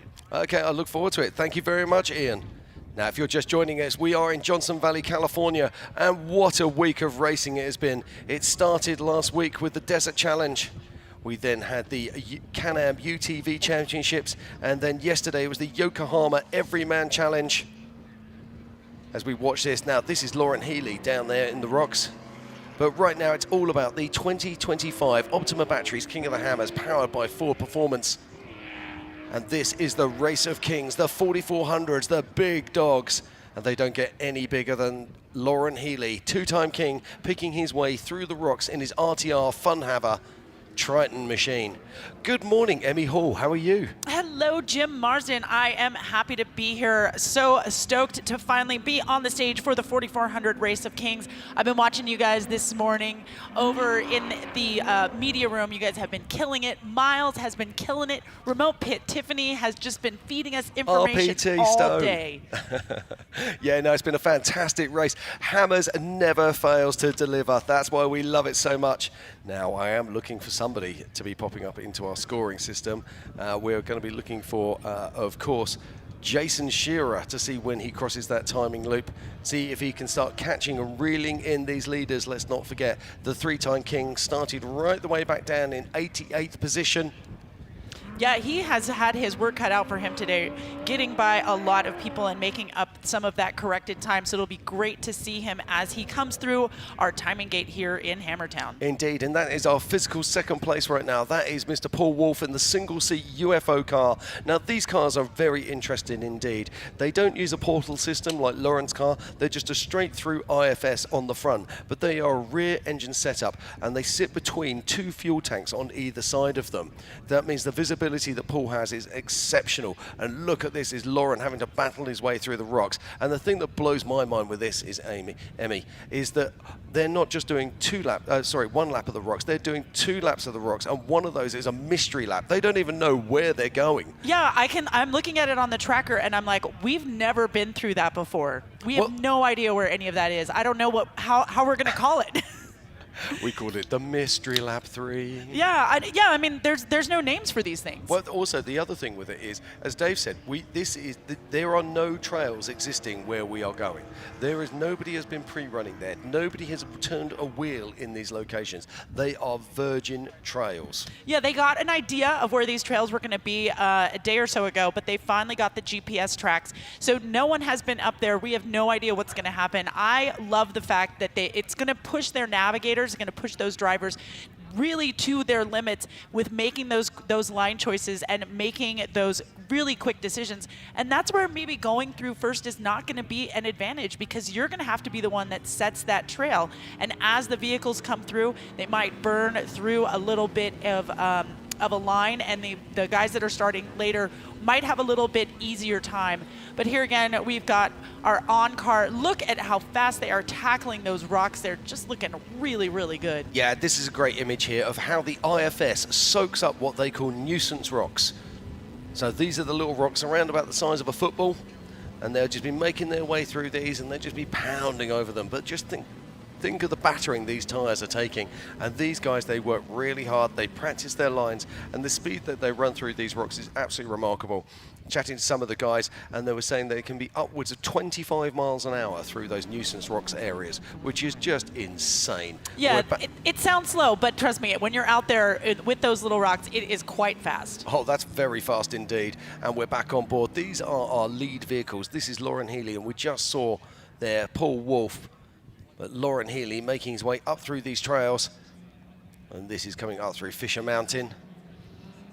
Now, Lauren looks like he has just passed one of our new rock trails. So when he comes around again, he won't be on this section, of course. He'll be on a new rock trail that kind of cuts this, it kind of cuts Clawhammer in half. So like they're gonna bypass Clawhammer. Yeah, they are. I mean, if you go online and look at our tracker, which you can pick up from kingofthehammers.com, you'll be able to see the laps on there. So the red line is the first lap, the white line is your second lap, and then basically following, you'll be doing a red line desert loop coming back in, and then they'll be pulling up onto the blue trails, and if the blue trail finishes, it'll turn back to a white trail, then turn back to a blue trail again. It gets kind of confusing, but it does work out. It does get a little complicated. So after they finish their second lap here, they're going to go into those rocks, then they'll come around, they'll come back to Hammertown, and they'll do another desert lap to get over to that first blue section. Is that correct? Yeah, that is going to be correct. Well, no, run that by me again, because even I wasn't quite sure. So okay, so they're right now they've finished their. So Lauren finished his second desert loop. He went directly into the rocks. He's not coming back into Hammertown. No, so what he's going to do, they do the desert every single loop. Oh, watch this. This is Brett Harrell coming into remote pit. Now, the interesting thing about this is they will hit remote pit 5 times today. Okay, so which is absolutely remarkable. But that means that they're going to have ample opportunity to take.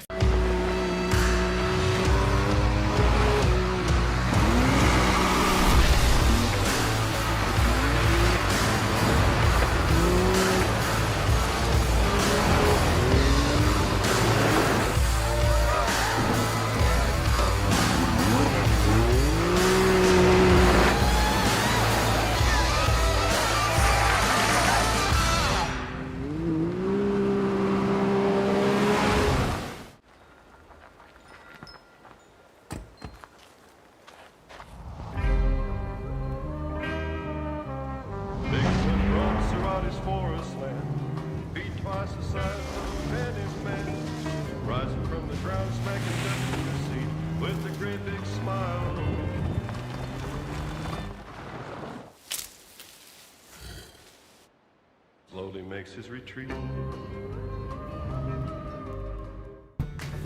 Everyone wants to know how to join the King of the Hammers YouTube channel to access all the premium content. Here's how it's done. Log into YouTube, go to KOHultimate.com and join. That's how you get all the good stuff.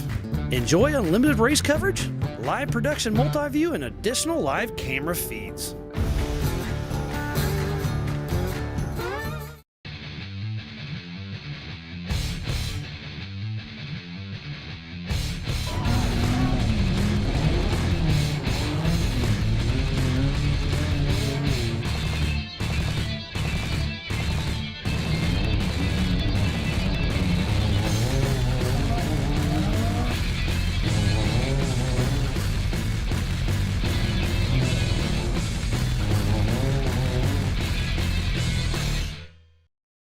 So much action on track. What's been happening in race ops? In race ops, we've actually had a pretty quiet day, which is, fingers crossed. We've seen some great racing. There's been a couple of rollovers, a couple of little issues, but everyone's getting themselves sorted and back on the track. And I think the thing that we're watching in race ops is this battle between Lauren out the front and Jason coming from the back. I haven't seen the last update, but it's going to be a great race. Yeah, it is indeed. Of course, Jason, our three-time king, started from the back of the pack, and we're just waiting for his latest timing to pop up, and as soon as we've got that information, I will keep you honest on that. So something really cool we've got, Jim, on the timing, and if you go to the kingofthehammers.com and follow the live timing link, we've actually taken some loops and buried them out in the desert. So at mile marker 45, we have a loop which is right at the top of the marine base, and at 21, which is out on Emerson, where they turn around the big boulder on Emerson.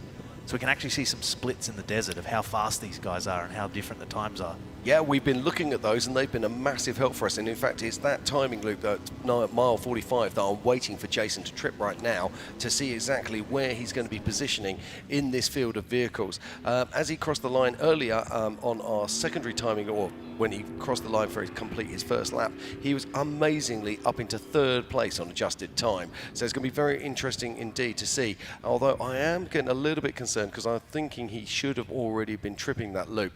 But on the tracker, he's moving, so we'll wait and see what happens. Well, actually, I show him past both those loops. Yeah, that's so what he's actually heading towards aftershock, so maybe something's just gotten a little awry there, but we can definitely see him on the other page that we offer for following at home, on the tracking page on the yellow brick tracking. He's almost at aftershock, so he's going to be starting in the rocks pretty soon. Yeah, now let's just talk about the yellow bit trackers, because when we're following them live like this, they only ping between 1 and 2 minutes. But when we actually get back and you actually plug in the data, you get the data packets are much more, how should I put this, more accurate. I think they're down to only a few seconds, aren't they? Yeah, so we're pinging anywhere between 10 seconds and a minute on these units based on how well they can get vision to the sky. And that's them sending their positions to us. But what they do is create a log of every 3 to 5 seconds. We get a position on the ground. And that's how we use them for compliance at the end of the event, when we go back and look at whether they've achieved RCPs and VCPs. So the compliance is this the RCPs and the VCPs. So the VCPs we've seen here before at King of the Hammers, which are virtual checkpoints out in the desert. But the RCPs are a new thing for this year, aren't they? We had RCPs last year, but they were at the bottom and top of rock trails to make you run the rock trail. This year we've got them in the rock trails on specific obstacles, which is something new for King of the Hammers. Yeah, now it's going to be interesting to see how those play out. I mean, yesterday they had played a large part of the scoring for the race, and we saw some changes in the top order when we saw Cody Young taking first place, having actually physically finished behind the race leader, Amber Slauson. Absolutely. I'm just looking at this live vision, though, of someone climbing up the Emerson Ridge. And man, they are flying up there today. It's the pace. Yeah. It's absolutely phenomenal. In years gone by, we used to see them literally tiptoeing up there, and now we're seeing them going up there at 30+ miles an hour. It's phenomenal. Right. Actually, that might be the back of Chocolate Thunder area, looking at that one. But yeah, incredible how fast they're moving on that rough trails. Yeah, this is our race leader right now. This is none other than the Fun Haver and RTR, Lauren Healy, two-time king in this Ford Performance Bronco. So Lauren is actually almost at Chocolate Thunder, coming down into there, according to the tracker. Yeah, now it says Lazenut Alley, but Lazenut Alley is actually afterwards, if I'm not mistaken. Okay, so he's already cleared Chocolate Thunder then. The tracker's just a little bit delayed yet, 2 minutes from his last ping. So he's coming into Lazenut Alley now. He's coming down Her Problems, and he'll be in Lazenut Alley soon. And look at the pace of this car coming through here. I mean, we're watching the Everyman Challenge cars coming through here, even the lead vehicles, and they were nowhere near this kind of brutal pace that Lauren is able to achieve. But let's just talk about this. This isn't an accident. There is months of preparation that go into these attempts on King of the Hammers. And Lauren's been out here wheeling, not only in his trail rigs, but also in this vehicle.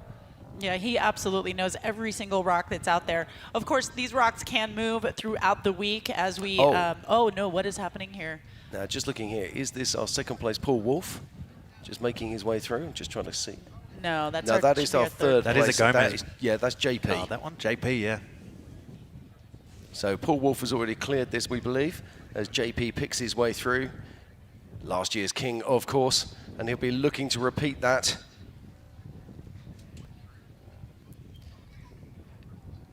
Yeah, and for whatever reason, I'm not showing Jason Shearer as pinging on that secondary timing loop. But that could be for all sorts of things. Don't panic, ladies and gentlemen. We have full redundancy on everything in race ops. So on our start-finish loop, which is our main loop that we use for the overall winner, not only is there a RF buried wire that gets the transponder of the car, there's a camera that triggers on motion, and there's also a person watching it and taking records. Oh, so there's no way. redundancy. I was going to say, so there's no way you can sneak through just accidentally. No, we know how much effort these racers put in to turn up, so we want to make it that they can get scored fairly. Yeah, so this is making the turn up in towards. Is this idle issues?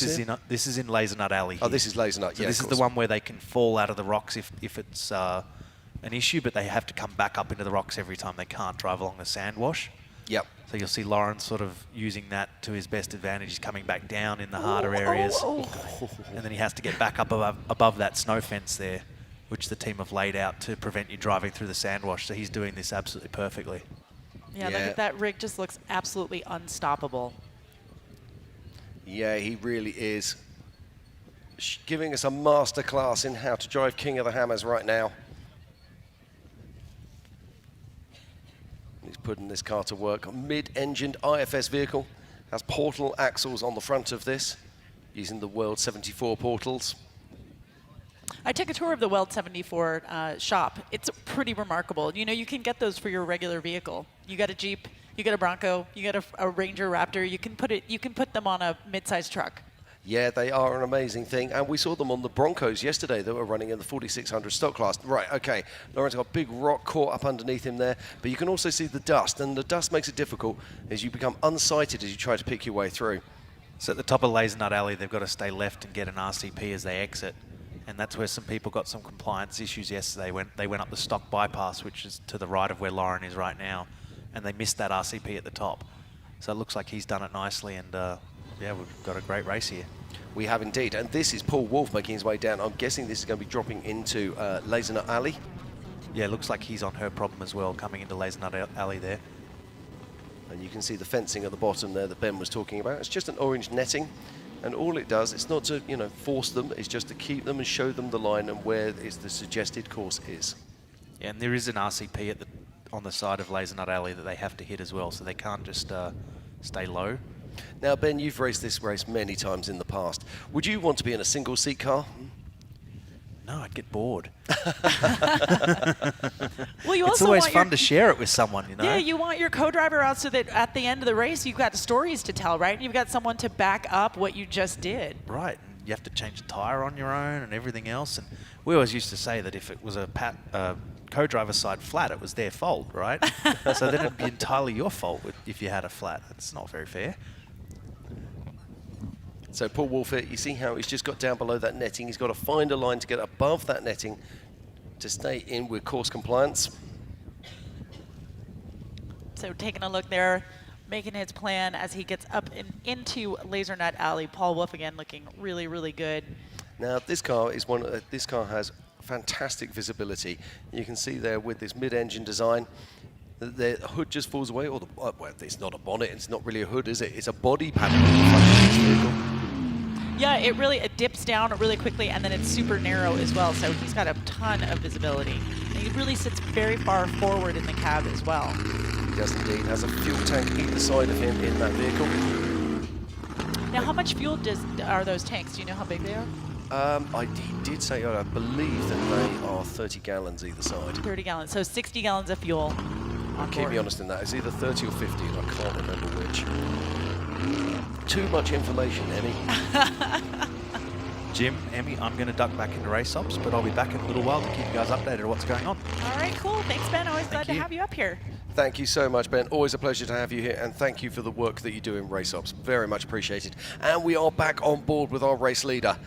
But this is the 2025 Optima Batteries King of the Hammers, powered by Ford Performance, and this is the big one. It are the 48,400 cars are on track today for the Race of Kings. We've got 9 former Kings out there. We've got no less than 3 three-time champions in Shannon Campbell, Jason Shearer, and of course Randy Slauson. But there's some big news there. Randy Slauson is already having transmission problems, a forward differential giving him grief. Oh, look at this. This is Josh Byler making a pass on someone.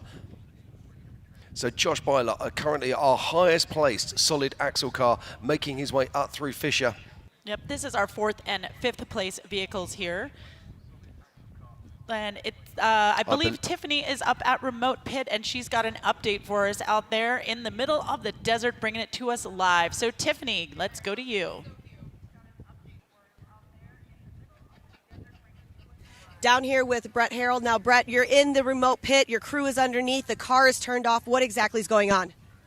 We came out of aftershock and felt a bad vibration and pulled in to have it checked out. It felt like a drive shaft, and somehow one of my caps blew out the end of the main shaft of the rear drive shaft.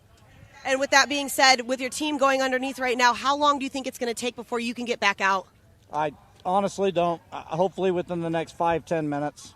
Awesome. Well, I'll let you get assessed with your team.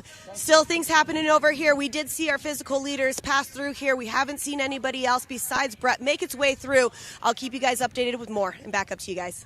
Thank you very much, Tiff. Always great to get the news from out there in remote pit, and I think it's going to be very busy out there today, Emmy. Now, the interesting thing for me out there is that normally they've got every piece of clothing they own on and then somebody else's coat on top of that, but they're all sitting up there in T-shirts today. It really is perfect race weather. Yes, it is. We're coming through. We've got a little bit of a breeze keeping that dust away, and we have so many people out here in Hammertown at the Laser Nut Fire Pit watching the live show here on our Jumbotron. We've got a ton of people hanging out on YouTube, so thank you so much. This is our leader here coming down into Wrecking Ball, looking really, really good. Yeah, this is Lauren Healy, 2-time king, of course, with RTR and Funhaver. Now, we saw his teammate, Vaughan Gittin Jr., having problems earlier today. I'm hoping that they can get that fixed and get him back on track. Did hear that it was a brake issue, so fingers crossed they can get that fixed. Now, earlier on, we just saw some fantastic footage of Josh Byler, and I think he was overtaking Casey Curry in the trophy Jeep. And we cut back now. Now, who would this be? Now, I think that is Casey Curry right there. That is the trophy Jeep. And I think that's the dust ahead of us there of Josh Byler. Josh Byler really laying it down. Yeah, he is definitely on a tear for sure. And look at this drone footage that we've got. I love our drone pilots. Doing a fantastic job there as we stay with these vehicles. Oh, what a wonderful day it is. And that is the 461. Oh, it looks like we got the fans out here, 461. Everyone out here in Hammertown cheering for Bill McGibbon in the Jimmy's 4x4, the number 461, looking good as he makes his way across our incredibly difficult track. He's able to lay a little bit more speed here, but those rocks are calling where things are going to get slow and they're going to get tough. Indeed, and let's not forget Bill McGibbon is a Canadian entry, so fantastic to see him down here and racing. Now, he's had some problems. We saw him stopped on course earlier today as we watch. This is our physical second place car. This is Paul Wolf in another single-seat vehicle. Paul Wolf was our pole setter. He threw down an absolutely epic 2 minutes 57 during qualifying, and that time remained all day. Nobody could beat it, not even Lauren Healy, who came in only a second behind him with a 2:58. Well, I think Miles is down in the pit with some information. As you know, Miles has got it all going on down there. So Miles, take it away. Thank you, Emmy. Yes, it's not too exciting down here, but there's a lot of updates going on. Tad Dowker was heartbroken that he had an engine out, and I was just getting ready to talk about Vaughn Gittin Jr. He had some brake issues. He'd been in the pits for a very long time, but now he is out and running. But yeah, Tad Dowker out. Chip McLaughlin right behind me had an alternator issue.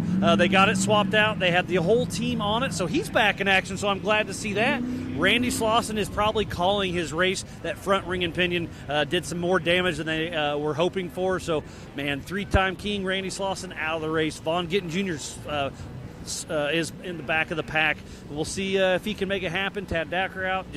Who else? Cameron Steele is still in the pits over here in that Pellegrino car, and the Lamborghini fighting some issues. So, again, not super exciting down here, but just lots of updates. Hate to see it for all these guys, but I think the story right now is going to be Jason Shearer, who always starts out front. Started from the back, so adjusted time. I really think he's going to be the one you really want to watch on that tracker. So we'll see how it unfolds. I'm excited to see. I'll be ready with Lauren Healy when he comes in. So we'll see what happens. I'm excited. Hope you guys are too. Back to the Optimum Battery main stage. Thank you very much, Miles. Absolutely wonderful. Now, he was just talking about 3-time king Jason Shearer. Let's just have a conversation about that, because I'm looking on my tracker right now, and I'm showing Jason Shearer has made his way up into 11th position. And he started 88th, right? So oh, yeah. He has passed a ton of people on this desert loop as he makes his way into the rocks.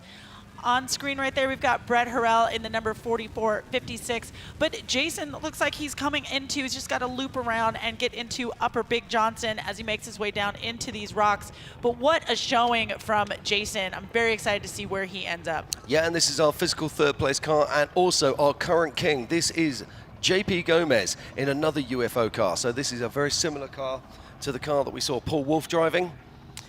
Now, we do have some information that I just got over our WhatsApp chat as of about 10 minutes ago. Shannon Campbell just drove by Raul Gomez, who was parked, and the Hunter Miller crew is working on the car in the pit. They just said that the exhaust is melting the trans cooler fan. Not heating up, melting the fan itself. So a lot of action happening up there. Let's hope that the Miller crew can get that car running again. And it looks like Kevin Condon broke the bolts to the converter. They're trying to rig it up just to get back to main pit. So, again, you've got a lot of MacGyver fixes happening out there on course. Yeah, we're going to see lots of race tape. We're going to see lots of cable ties and all kinds of other field bodges going on today. And it's great to see Brett Harrell already back out on track and passing cars. But right now, this is the physical third-place vehicle. This is JP Gomez, and we're going to be seeing lots of changes as this race continues through the day, Emmy. We certainly are, and that's one of the best things about King of the Hammers is that it is never over until it's over. This is not a sprint. This is a marathon. We have 3 laps. 2 of those laps are going to be in the most gnarly rocks that you can find on the planet. And again, that 3rd lap is going to be in rocks that they've never run in. Yeah, I'm just looking right now at the trackers, and if we look at the tracker, it's actually showing that Paul Wolf is ahead of Lauren Healy. However, before you start getting excited, if you hover over that and then you look down, or if you hover on one of those names and then look at when the tracker pinged, we can see that Lauren Healy pinged at 10:30, whereas Paul Wolf pinged at 10:32. So it's quite happy if we can surmise from that almost certainly that Lauren Healy is still ahead of Paul Wolf. But it is getting close, right? So that means that they are getting closer and closer. Lauren has had a little bit of above, or he's gone a little bit forward, he's come a little bit back, and Paul has been on his tail all day long. So that is what we're watching right now for 1st and 2nd place. But again, 3rd place in that number 82 vehicle, not looking too bad. JP Gomez, he wants it. Yeah, he does indeed, and he's doing great things. But the lead 2 cars are pushing away, and just as I was talking about the trackers, it's pinged again, and Lauren is showing ahead of Paul Wolf. But Paul Wolf is really hanging on to the coattails. And we could see there when JP Gomez was making his way down through idle issues and her problem, you see the difference between the pace of JP and Lauren Healy that we saw come through there only 10 minutes before. Completely different. Yeah, exactly. It looks like JP has been just a little bit more cautious, but that is the problem here. When you lose a second here, a second there, that can really affect your race. And I'm just looking, I'm also showing on the tracker that the 321 Tom Ways is stationary. So I'll keep you honest on that. And he's not far behind him is Raul Gomez, also showing stationary. But we'd already had news about that. Lots of action out here on the track today. And we have a whole plethora of cars making their way round these rock trails. So they had a lap 1 where they made their way all the way around this course. They touched onto the rock trails before heading back to into town to start lap 2. Then lap 2, they make their way all the way through the desert again before they make their way onto the rock trails. So lots of desert in this course this year.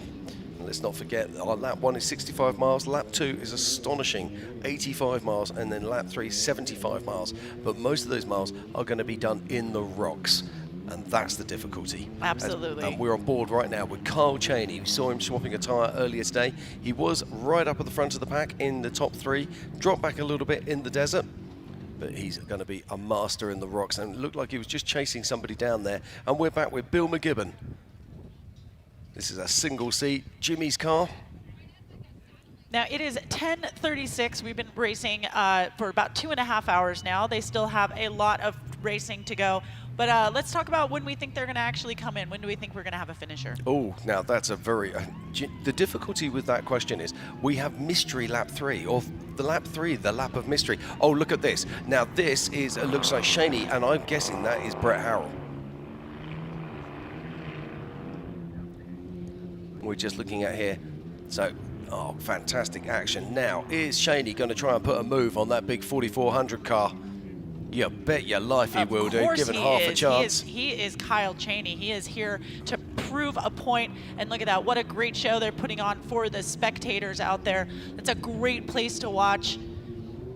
And this in-car with the Starstream is amazing. I love being able to see exactly what these drivers and navigators are seeing. Yeah, now there are very defined lines as you make your way through here. It's very off-camber. It's very easy to make a mistake, so they've just got to bide their time. Oh, and that's Casey Curry. That is the number 14 vehicle of Casey Curry. Yeah, so that is the trophy Jeep. That would make sense. I was trying to wonder how he'd be behind Brett Harrell as we saw him step to the pits. I thought to myself, what? Yeah, so there is the trophy Jeep at Casey Curry. We saw him leading this race last year. Got taken out with transmission issues when his rear third let go, or as we would say, a differential. His rear third. You Brits, you have a different word for everything. As Casey Curry needs to stay on the left side of that fencing to make sure that he is in the correct rock section.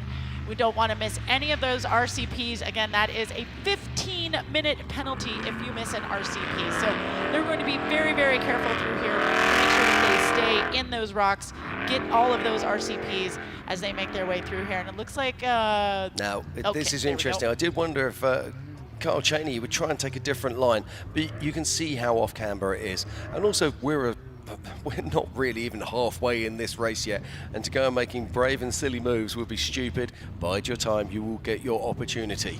Absolutely. If he just keeps up with him through these rocks, there's going to be a place later to pass him where it might be a little less risky. Yeah, now this is where Ben was talking about they've got to go high to make sure they hit the RCP. And that's where they had some compliancy issues yesterday. But these guys are going all the way to the top. Look at this for a climb, Emmy. It's absolutely epic. It's almost vertical.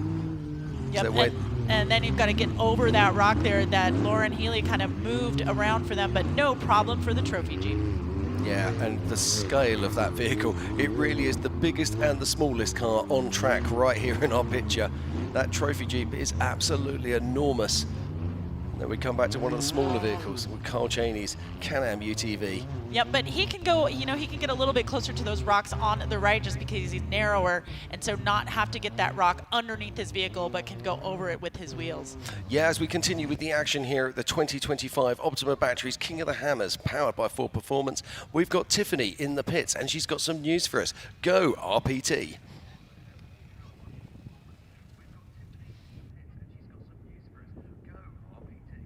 Down here with Hunter Miller. Hunter, you're out of the car. We heard some things going on. Something was getting a little hot, possibly melting the trans cooler. What's going on? Yeah, we had a great morning going. Made our way up through the desert pretty good. Got stuck in one little bottleneck up there, but got by. And all of a sudden, car got crazy loud, and we ended up breaking the exhaust and got back here to pit 2, but it's starting to melt a bunch of cooling fans and wiring. So we're trying to figure it out here, but we definitely caused some damage, but hopefully we can get it going here in a minute. You guys had mentioned that there's a possibility that you could take something, but you've welded the exhaust together here, so you can't take a different one. There's no Mavars out here, so how's that? Is that a little heartbreaking for you, knowing that you built this car? It's one off besides the other 2 that are out there, 1 of 3. Yeah, no, we actually have a 4th one that's identical right there, and the mount that mounts the muffler is welded onto the transmission mount, so it's a big job to change, but we've got to make sure that we don't have any other big issues going on. The last thing we want to do is burn this thing down, trying to push it with broken exhaust. Well, I'm going to let you go. Your team's looking at you. Thank you so much, Hunter. Still hoping that Hunter can get out there. Like he said, he's got an identical one right over here, but they're not really sure what they're doing. Just wanted to let him get back with his team. I'll give you guys some more updates. Back up to you guys. Okay, thank you very much to Tiffany Stone out there in the pits. But we just had some action. Emmy, what's going on? We did. We had Kyle Cheney get past the number 14 of the trophy Jeep there of Casey Curry. So that pass has been made. The smaller has conquered the bigger one just for now, because again, anything can happen. Here is Lauren Healy. Looks like his co-driver is out and they are winching. They should be right now in through Jackhammer. Yeah, this is Jack. Yep. So again, this is the point where everybody has a little bit of a harder time, right? This is a place where we can get a trail stuck and then a lot of people are backed up. So Lauren's got an advantage because he's gotten here first. Hopefully he can winch through this really fast and be on his way and let everybody else deal with the consequences. Yeah, absolutely. Now, winching here is a really good idea. There's a pre-made winch point. It doesn't cost you any time as long as you react quickly, and far better to winch through this than it is to break your car. Yeah, so they've made the decision already, right, that they were going to get out and winch. This isn't anything like, well, we'll try it and then we'll throw you out. I think he's probably gone 3 shots there, but we missed it because we did see him coming up into the drop hole. So here we go. Now he'll be winching up here. So the idea here is that we're wanting to winch and drive at the same time. So you're using your winch and turning your wheels at the same time. But you can see, unfortunately, these winches aren't particularly powerful on this vehicle. And so he's having to work the wheels side to side and put that winch to work. But there it goes. It just about pulls him up. Now on the tracker, Paul Wolf's tracker updated about 2 minutes ago, showing him ahead of Lauren, but Lauren's tracker has not updated for 4 minutes. So yeah, but hold on. But Lauren's, I'm just looking there, but that is Lauren's tracker. I'm sure that's showing him in Jack, which means, but that, I think Paul Wolf got around him. I think Paul Wolf might be around him, you know. Yeah. I think he did. I think Paul Wolf got a good line there and didn't have to winch and was just able to pop on over and through Jackhammer, making his way now into upper sledge. So we might have had a lead change. Let's see what happens when our tracker updates. But what a really, really great, really fun time here to be watching. Yeah, so this is with Paul Wolf. Now, I do believe this is our new current race leader. I believe Paul you are Wolf right. is making his way out into the desert in the 1018 car. Oh, fantastic stuff. Well, we'll keep you honest on this. We're just going to double check and verify. But I'm looking at the part of the course that he's on right now, and that does look to me like that is above Jack. So I think that Paul Wolf is our new leader right now. I'm just trying to get clarification. I'm also requested to see if there's possible we've got footage of that pass. Yeah, let's hope so, because what an exciting moment that would be. It probably happened in Jackhammer, so I'm really curious to see what line Paul was able to take to get through there without needing to winch. Again, he's in a single-seat car, so if he needs to winch, he's out of the car. He's doing everything on his own. Well, I was just about to say, what's going to happen when Paul Wolf gets here? Are we going to see him getting out the car to do some winching? And doesn't look like we are. It doesn't look like that happened, so good on you, Paul. So, and just look at the pace of this vehicle as he picks his way through the rocks. Now, this is a car he's been racing for around about 4.5, 5 years now. It was the old Dan Warwick car. Go further. Explore the trails less traveled. And reach your destination quicker with King's new Mercedes Sprinter 2.5 OEM Performance Series kit. These 100% bolt-on kits feature front ride height adjustment, superior ride quality, and external finned reservoirs with wide-range compression adjusters to further refine your ride quality. See why we're the choice of experienced overlanders and order your Sprinter kit today.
Curry Enterprises has over 60 years of off-road knowledge. From the harsh deserts of Baja to the extreme rocks of King of the Hammers to the Jeeps we drive every day, Curry has the right axle set up to fit your needs. Curry Enterprises, passion for performance.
Pursuit of off-pavement exploration, confidence is everything. That's why we've built OnX Off-Road as the ultimate tool to discover trails and navigate off-grid. Everything from guided trail maps to comprehensive offline accessibility and custom trip building. Ensure you're always on the right path. Join the community that trusts OnX Off-Road to plan, share, and fuel their adventures. Because when it comes to off-roading, there's only one app built for you. Every race is a test of performance. When the stakes are high, racers rely on proven products. If AMSOIL products are engineered for this kind of punishment, you can trust them in your garage. Shop by vehicle to find everything you need for your ride.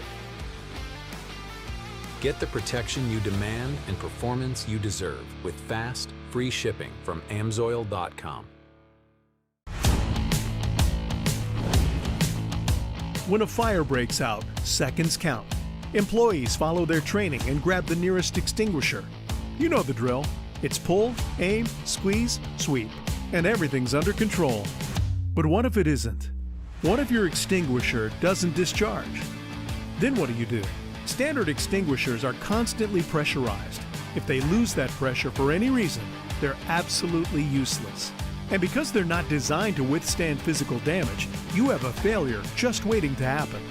We purpose-built the Russo Eliminator to overcome the problems you can encounter with typical extinguishers. First, the Russo Eliminator is not under pressure until you pull the puncture lever and break the CO2 cartridge seal. This cartridge-based design is used in extinguishers specifically for high-hazard placements like mining and chemical processing plants. It's a preferred technology because its reliability is higher than stored pressure technology. Second, we put it through rigorous tests to make sure it can take a beating without being damaged. We've dropped it, smashed it, even run over it with a truck. This is one tough product, specially engineered to give you peace of mind. We've also incorporated other advancements. Our integrated nozzle, valve assembly, and improved discharge pattern give you superior fire knockdown. The proprietary polymeric materials we use offer maximum resistance to the elements, making corrosion no longer an issue. So over the Eliminator's lifespan, you can count on peak performance. Russo features self-service technology, meaning you can perform your own inspections with no need for contracted monthly or yearly third-party service. We offer free online training on our website. The Fire Eliminator fits most standard extinguisher cabinets. Installation is easy with multiple hardware options and a unique bracket that keeps it from being knocked off the wall. Innovative, tough, and reliable, and comes with an 8-year limited warranty against defects in material or workmanship. The Eliminator presents a major advancement in dry chemical extinguisher technology, and it's clearly your best choice for ease of use and all-around fire protection. For the safety of your employees and your workplace, don't settle for anything less. Be prepared. Be protected. Russo.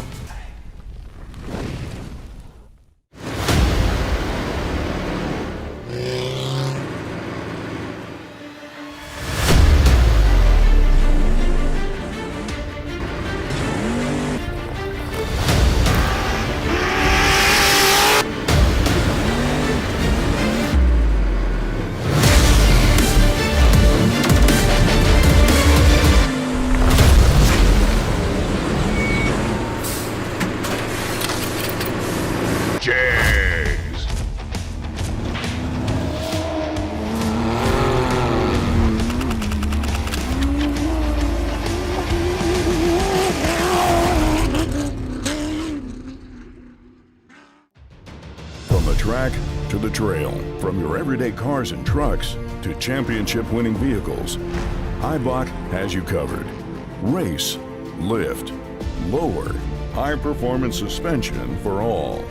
Eibach, the #1 choice of champions.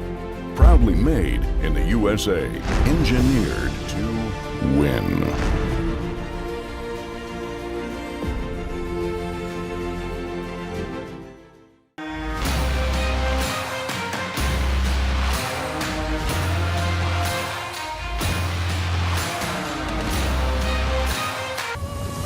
Tested and proven in some of the world's most rugged environments, the all-new Warn Xeon XD and XP line of vehicle recovery winches have arrived, redesigned from the ground up. Warn Xeon XD and XP represent the ultimate in performance and durability on the market today. You'll have the confidence to go farther, and most of all, go prepared. Two-seat Campbell chassis. And he's got Chris Reesing alongside him here, showing some good pace. And this has got a big block motor in it. It's not short of power, Emmy. No. Now that looked to me like he's making a change maybe to high box. Yep, you want to be able to get your speed when you can get your speed. Now, I'm curious, Jim, I don't know if you know the answer to this. How fast can they go in low gear? It depends on the vehicles. So if, for example, if you're running a 1.5 and using sort of 543 ring and pinions, you'll be looking somewhere around about sort of the 83, 84 mile an hour. In low? In low. That is just ridiculous. I love it. But here we go. This is Paul Wolf right now. That is our current race leader, and that's Bill McGibbon coming onto short. On to 461. And this is our current race leader. At the 2025 Optima Batteries King of the Hammers, powered by Ford Performance. And you can see Paul's got his visor up there. Now, it's worth noting when you're going through these trails, you're not getting any airflow coming through the car, and it starts to get very hot indeed. Well, they have Parker pumpers, right? They do have pumpers, but you've got to remember the air inside the car is hot. Right. So all that's happening is the pumper is recirculating hot really warm air. Yeah. Unless you're Raul Gomez. Does he have air conditioning? He does have air conditioning. Oh my goodness. He probably has the button where he can just push a button on the dash and he gets a squirt of water in his mouth. I'm sure he has that. No, there'll be plenty of people who'll be out there using that solution though. And when you're on these long races, hydration is the name of the game. Otherwise you will lose concentration. And this looks like it is one of our UTVs here. Yeah, this might... This is, I think this is Cheney that we're watching here. Yeah, I think this is Kyle Cheney. The 2021 of Cody Miller is back a little bit in winner's choice according to the tracker. Yeah, and you can also tell that on the Miller car, or Hunter Miller's car, they have or Cody Miller's car, sorry, they have those pipes coming over the front of the wishbones. Yeah. Whereas Kyle Cheney doesn't have those. Now, they're reaching for the winch here. I personally think this is the right move. While they're saying that, we saw JP and Josh Byler making their way up there without winch assistance. Just watching on my tracker now, and I can see that Lauren Healy and Paul Wolf are definitely making moves and moving away from the track. Yeah, they are pulling away, aren't they? Tracker one of updated 2 minutes ago. We've got Paul Wolf is heading into minivan and sunbonnet. Yeah, I'm just going to go back on who's who and where on the course right now. So Paul Wolf is leading. In second is Lauren Healy. Then in third place behind him is JP Gomez. In fourth place it is Josh Byler. Behind him is Carl Cheney. Then Casey Curry. And behind him is Cody Miller. All right, I think we've got a replay of the pass from yes. Paul Wolf. So let's take a look at that. So here we've got... This is Lauren Healy. Yep. And you can see that he's fighting onto the rocks here. Now this would be, I'm guessing, in Jack. And this is from earlier on today. Can you see, there's Paul Wolf, is that in the bottom, Bacon? There he is. There he is. There he is. So this is the pass. This happened around about 10 minutes ago. And this is Paul Wolf in the 1018, making his way up towards Lauren Healy in the car 67. Oh, look at that. Lauren just opened the door for him. He sure did. Just made a little bit of a wrong choice there on his line. He's probably going to come around and follow Paul Wolf on that line. What a great line choice by Paul. Now, actually, he's coming up to the difficult part now. This is the bottom of Jack. Oh, we're so well, close. we know the rest of it. We know the rest of it. We know that he continues off up the trail. But that's where Paul Wolf took over the lead of the 2025 Ultimate Batteries King of the Hammers, powered by Ford Performance. And he is now our race leader in the Race of Kings here in Johnson Valley, California. But there's a long way to go yet, Emmy. But he'll be super stoked right now, and his team will be really pumped. Yes, there is so much more racing to go. Again, we have that mystery lap. We can't wait to see what that is going to look like from the on-car videos. And there is Casey Curry coming through and looking like he might be struggling just a little bit, but we know that he's back in our top 5, top 6, and those all seem to be back closer to Winner's Choice and Wrecking Ball.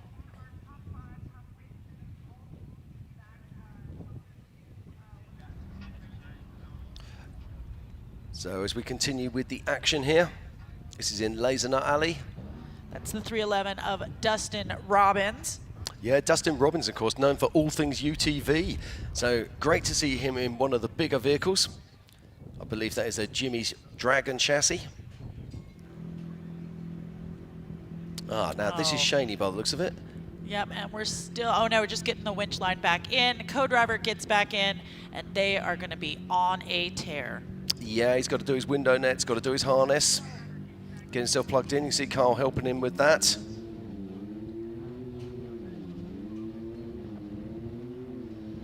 So Carl Cheney is clear of Jack Hammer and making his way up onto trails, and is our physical third place car right now.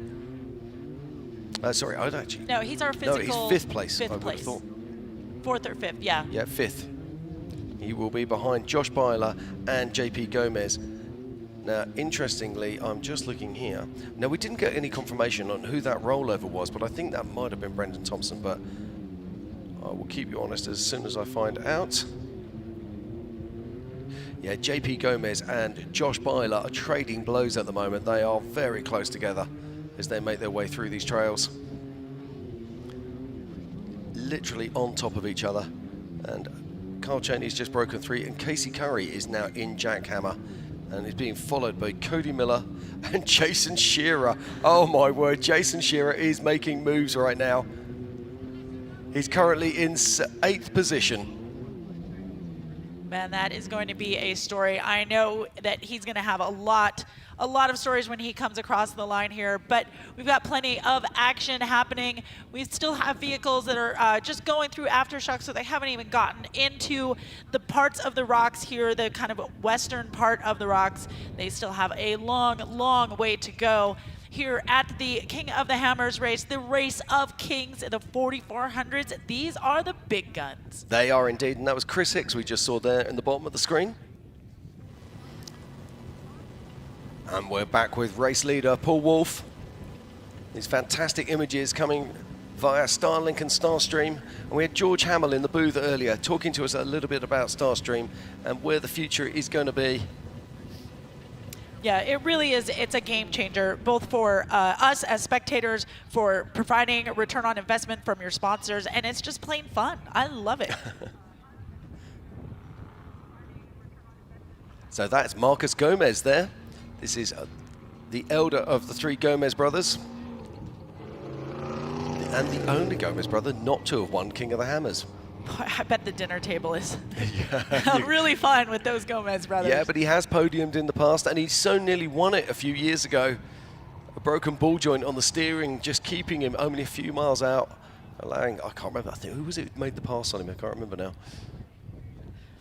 Now, on the tracker, it looks like Kyle Cheney.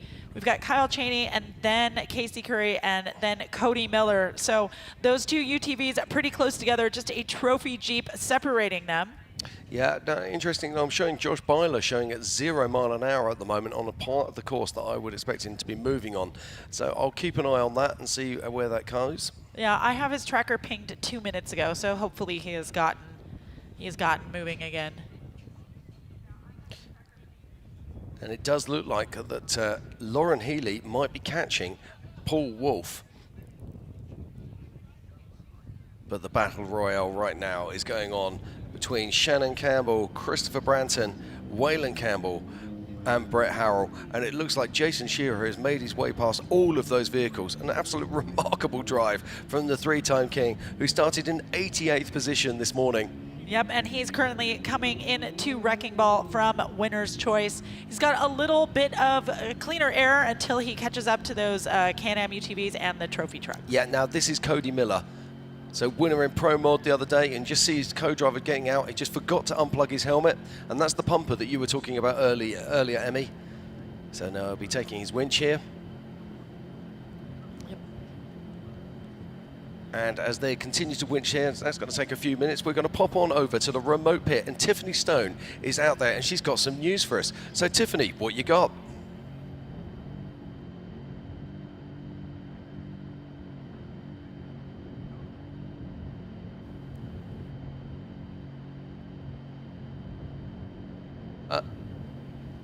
Okay, we're just having a few technicals there, but we'll be back with Tiffany shortly, and we're still here with Cody Miller, and you can just see him. What's he up to here? He's looking like he's looking for something in his bag, maybe a winch strap. He shouldn't need one. There are already preset winch points there put out by Factor 55 and Warren. Justin Andrews taking the team out on course, making sure all these guys at the key winch points have somewhere to winch to. So thank you, Justin, and thank you, Warren and Factor 55. And there it goes. So all the co-driver needs to do is run that winch line out, hook it up to that pre-made winch line, and press go, correct? Yes, then the driver just needs to winch in. And they'll be using all kinds of different systems. Some of these vehicles will be having hooks on the ends of their winch lines, and some of these co-drivers, oh no, don't do that, please. Oh, just throwing it in the cabin like that? Yeah, that's something I really don't like. Let's talk about it. If these winch lines get caught around the wheels, things can go wrong really fast. Yeah. So if you're watching at home, please don't do that. But then he has got some tough climbs coming up here. So he'll be looking to... He's looking to save a little bit of time here in case exactly. he needs it again. But hopefully he'll be stowing that cable correctly. Yeah. But a lot of these winches are relatively slow. I know that a lot of people in Australia and in Asia and in the UK get very frustrated with the speed of the winches on these vehicles. And you know, winching really is an art. This kind of recovery is an art, and if you don't do it correctly, you can really injure yourself or injure others. So when you get that Warren winch, when you get that factory 55 winch, be sure to go out and get some training on it before you go out and use it.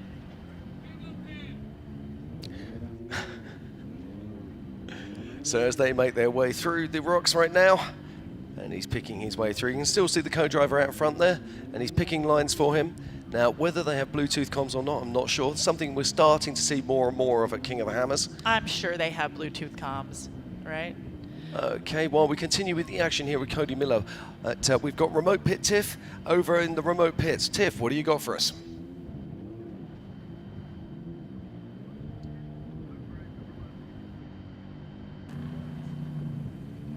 All right, with here, number 19, Paul Horschel. Now, Paul, you've been in here for a little bit. We heard something about some gear oil. That's what I overheard. I could be mistaken. Can you just let us know what's going on? They're just adding some front diff fluid right now. The front diff's running a little hot, And we noticed the CB boot was coming off, so they're fixing that too. So we should be good to go here in a few minutes. Other than that, how's your race going for everybody out there? It's going really smooth. You know, the truck's running really great. We're just really happy to be here, and you know, we had to start from the back, so hopefully we can get going again. Well, if anybody knows these rocks, you definitely know these rocks. Best of luck to Paul and the rest of the team, hoping that they can get out there soon. Back up to you guys. Okay, thank you very much, Tiff. Always good to hear the action down there. So, yeah, tough break there. And we just cut back to our start-finish. And if you're just joining us, welcome. This is the 2025 Optima Batteries King of the Hammers, powered by Ford Performance. And we are here today for the big dogs. It's the 4400 race, the Race of Kings. We've got 9 former Kings racing today. JP Gomez is our defending king and is currently inside our top 5.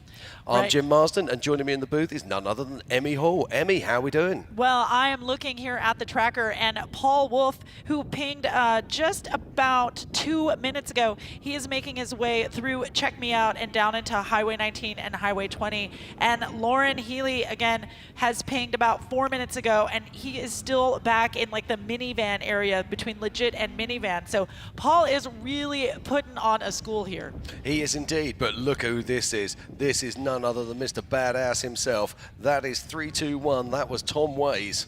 I'm glad to see that Tom Ways is moving. He is one of my favorites, not just because of the mustache, but also because he's a really great guy, and what a fantastic driver. Yes, he is indeed. Well, we've got plenty of people out here watching us on the live stream. There again is Lauren Healy, currently in 2nd place, putting on a pretty good pace here as he chases Paul. Yeah. So Lauren Healy and Paul Wolf moving away from the rest of the pack. And they're going to be waiting there. So wait out those trails. Now just name those trails for us again for anybody who's watching at home. So we've got Lauren Healy and Paul Wolf. What are these trails? These guys are on, so Paul is out on Check Me Out, and then he's going to be coming down to Highway 19 and 20. And Lauren looks to be in, like, towards Sunbonnet.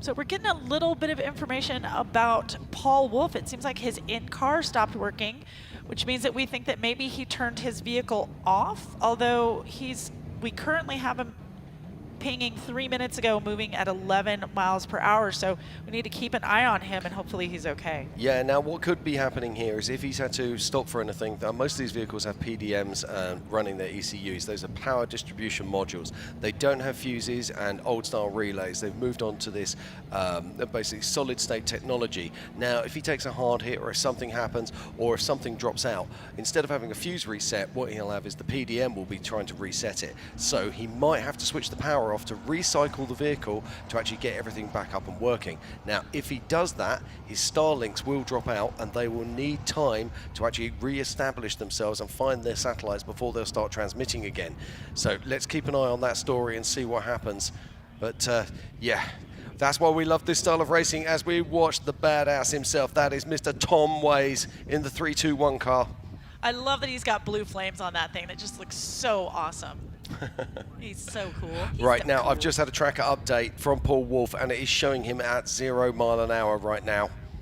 So let's not worry about it at the moment. As we said before, if he has to stop, if he has to do a reset, it will automatically slam him down as stationary. So we'll keep you honest on that as that story develops. And that's the 888 of Cody Addington. That is the old Red Dragon. Oh, that is Paul. Paul's out of the car. Paul is out winching. And now this is interesting because this is an RCP. So they have to go between those two flags. They've got to go between those flags, otherwise they're going to take penalties. Now, what's Paul doing here? Because it does actually look like he's not.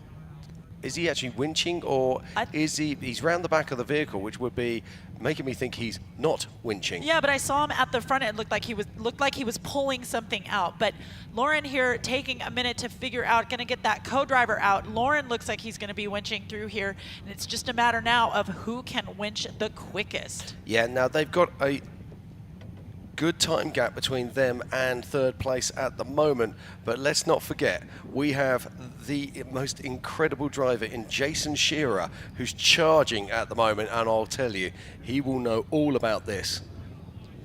Now, Lauren is backing up just a bit. They are at the top of Check Me Out. This is a really, really awesome rock obstacle up here, but they do need to go between those two Ford flags, unless if they don't, they're going to get a 15-minute penalty. So we know that Vaughn has got his co-driver out, and let's see what he decides to do. He might decide to take that penalty, thinking that, you know, it's going to take him too long to winch through this. I don't think that he's going to do that, but he certainly is backing up quite a bit away from this obstacle. I'm not sure. It looks like, I'm not sure what's going on here. I'm not sure what's going through his mind. Yeah, well, there's lots of things going on here. Now, also, now you start to see He's going to pull him out. He's going to pull him out. Okay. So we've got a competitor helping here, but I mean, if Paul is still moving, do you think that Lauren would, if Paul is still able to move, do you think that Lauren would pull him out or just take the ride? It's hard to say. I mean, these guys are consummate professionals. It would suggest to me that Paul has some kind of issue. Right. Otherwise, he would be winching forward. And that's Chip McLaughlin there in the Rufus Racing team. Now, he was having problems earlier on, so it's great to see him back out there and running hard. So here we go. They're going to lock the winch, and then they're going to winch Paul backwards. It looks like Paul's got back into the vehicle, and they'll be pulling him out. And this is the top of Check Me Out. And this is a very difficult set of rocks here. We're going to see this claiming many victims today. Now, this is an RCP, right? So, Yeah, again, now, Lauren's got to be careful here because he's using his winch as a strap line, okay? When you do that, you can bruise the gears inside the winch because they're not actually rotating at the time you're doing it. So it's very easy to damage the final planetary set inside the winch.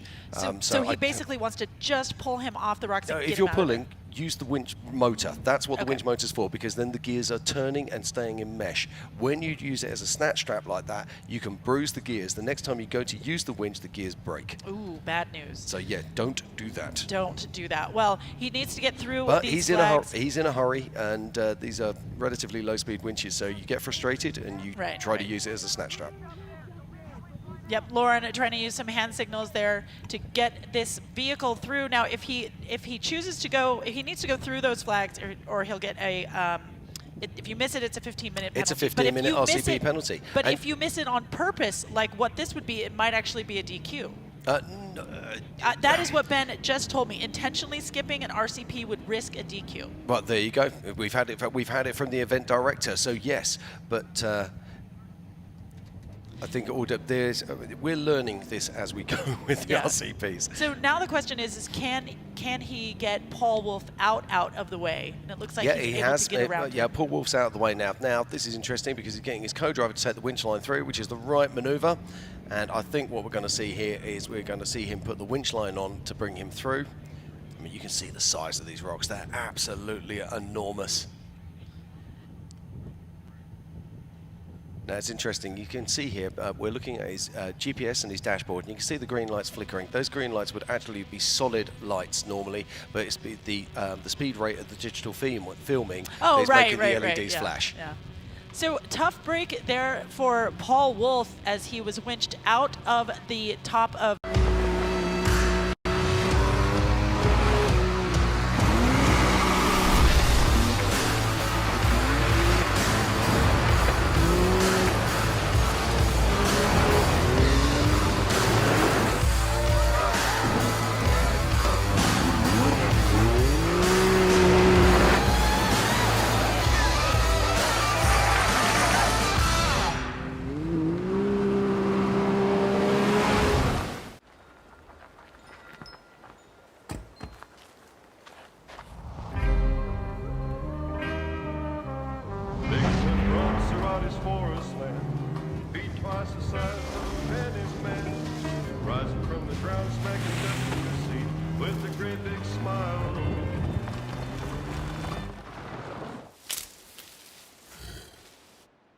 Slowly makes his retreat. Everyone wants to know how to join the King of the Hammers YouTube channel to access all the premium content. Here's how it's done. Log into YouTube, go to KOHultimate.com and join. That's how you get all the good stuff. Enjoy unlimited race coverage, live production multi-view, and additional live camera feeds.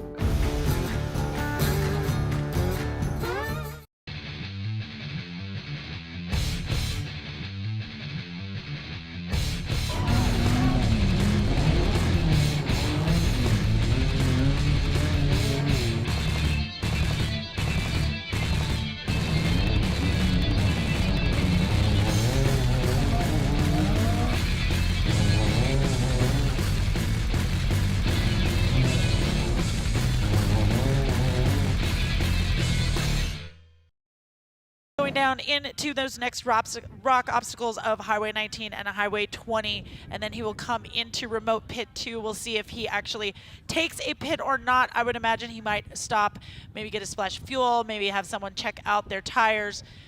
But we've got plenty of racing here. Now, number 82, JP Gomez, he is slowly making his way as of 11:15, that was 2 minutes ago, shows him going through on his way to Sunbonnet. Sorry, past Sunbonnet and on his way to Check Me Out.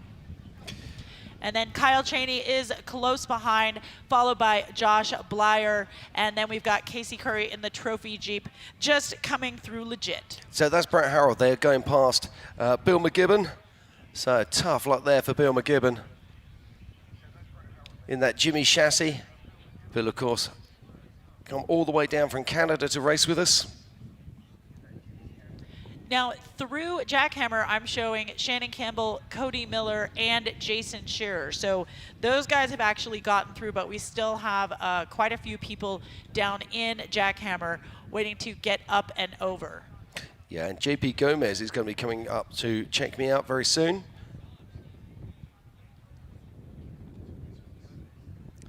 Now, I'm just trying to see where Jason Shearer is right now.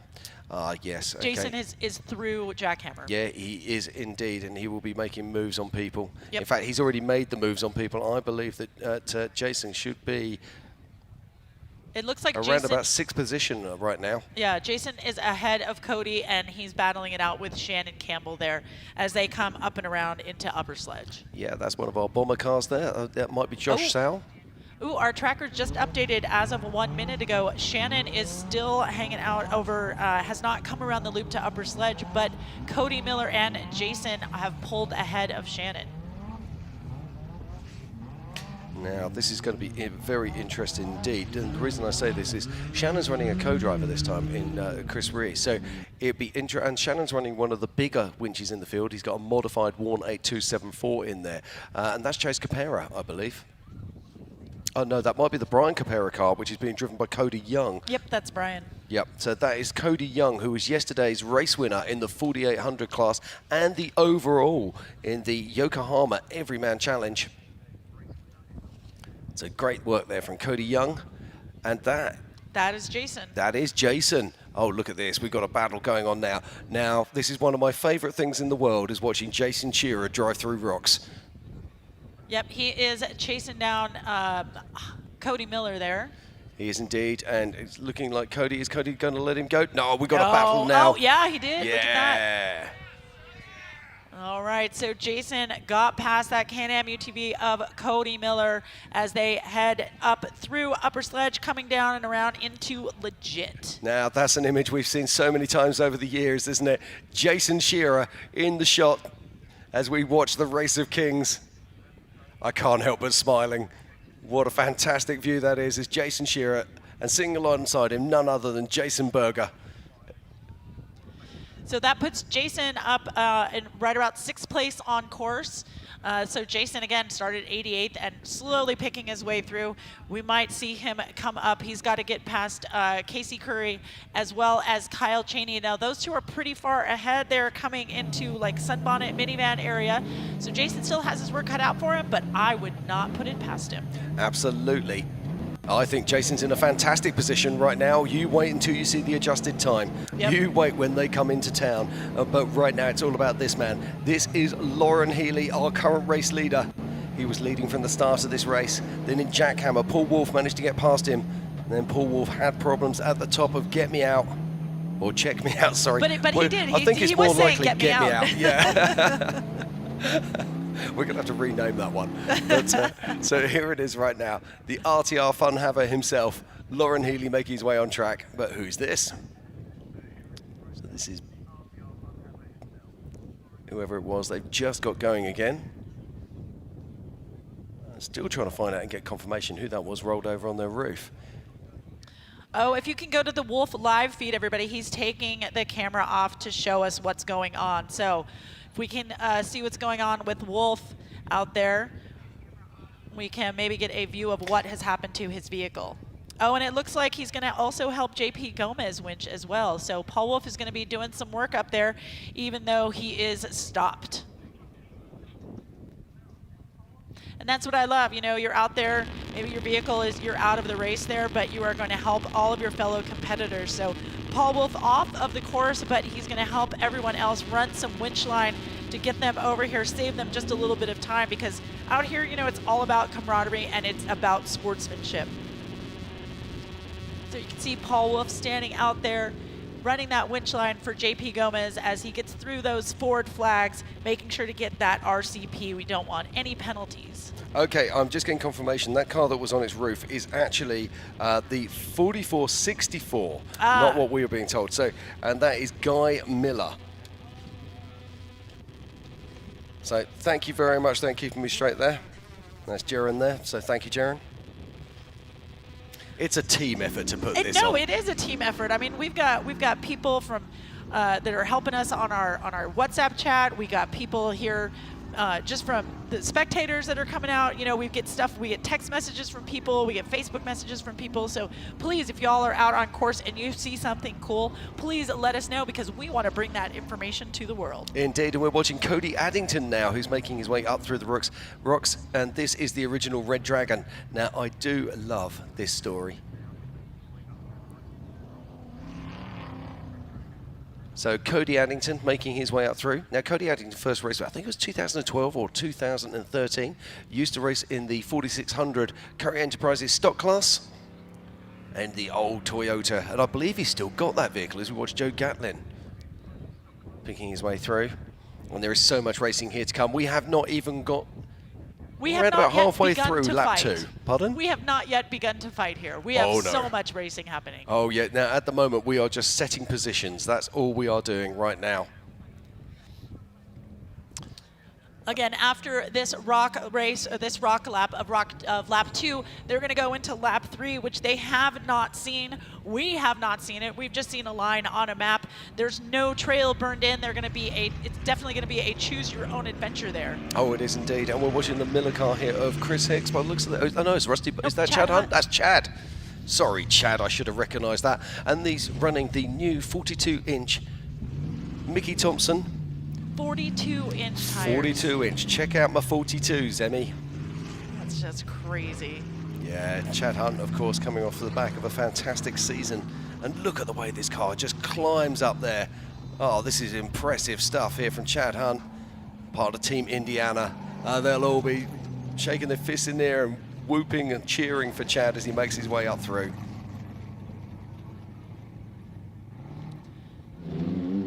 So it looks like we've got a few people up there at Check Me Out, where Paul is helping people winch.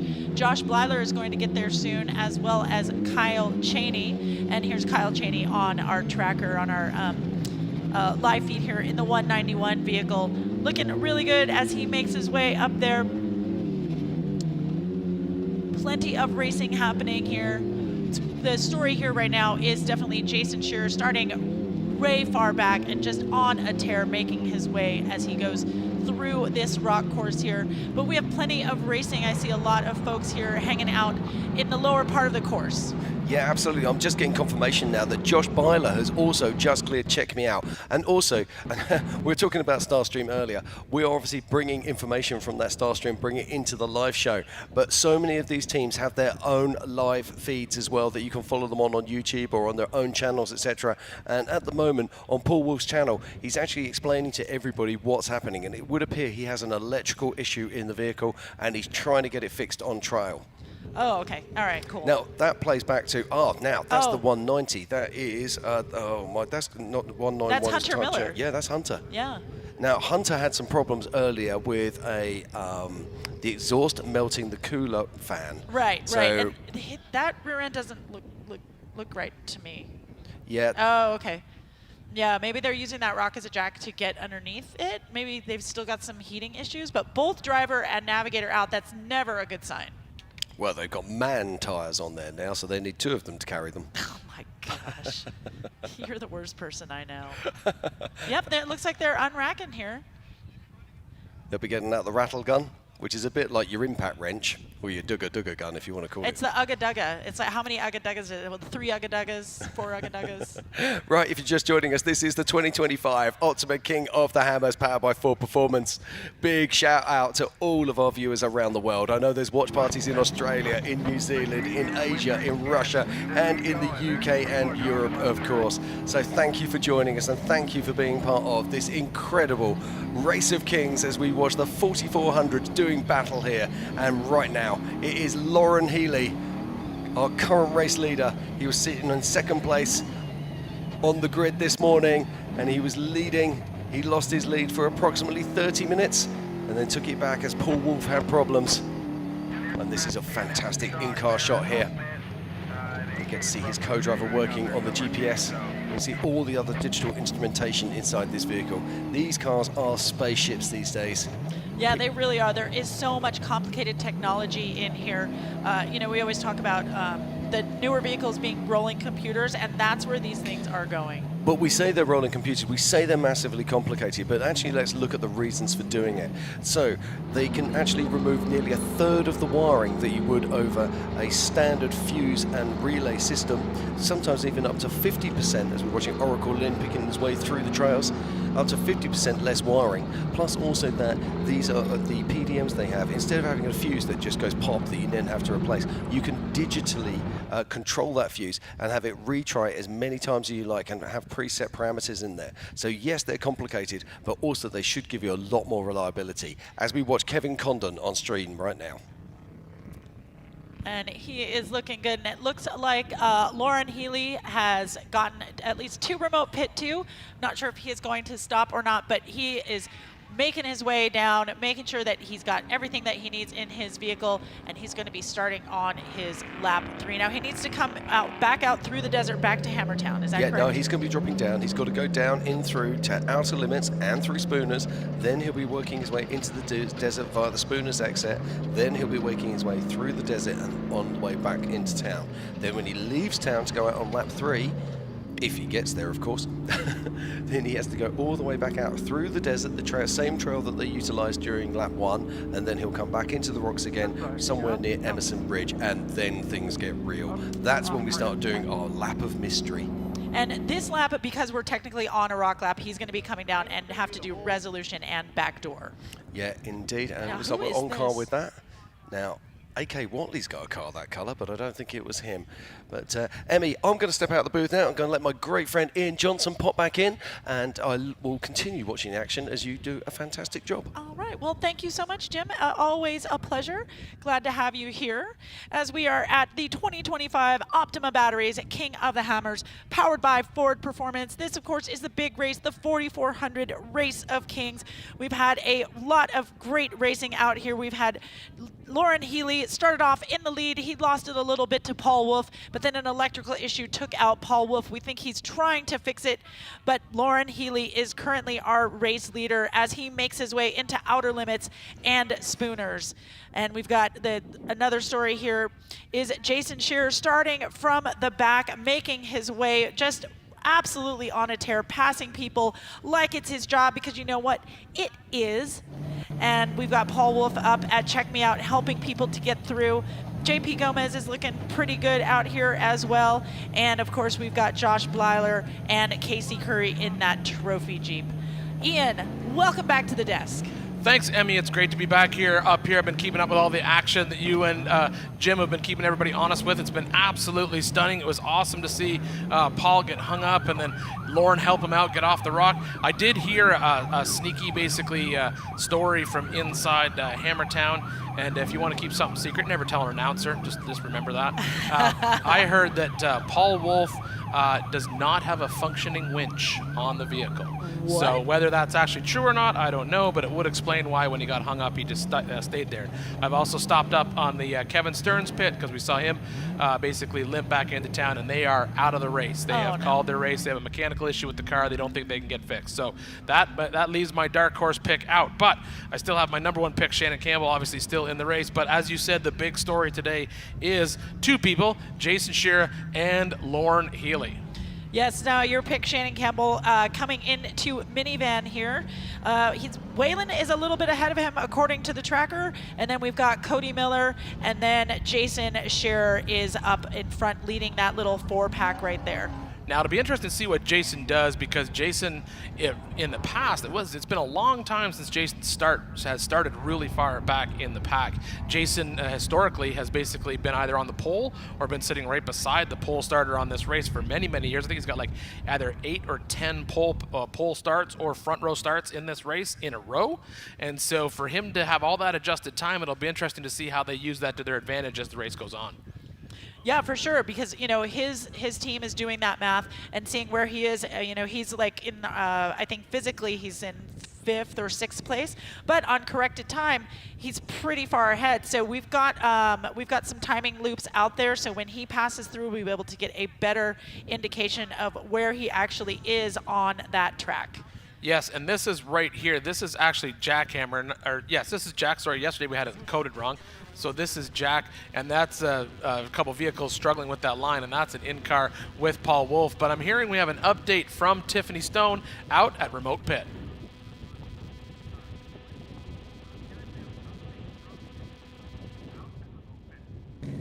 Thanks, guys. As you can see, the number 83 of Raul Gomez has made his way into main pit. He was actually a little limping when he was coming in here. You can also see that they're changing out that upper shock mount. It was pretty much hanging down to the ground. The coilover was down to the ground. I had a chance to talk to some of the team. It looks like when he was in aftershock, he just hit a rock really hard, obviously, and it broke that mount for him. The team is getting ready. You can also see Max Gordon in the back helping them out, making sure that everything's good for Raul. I did ask if he wanted to chat. He said not right now.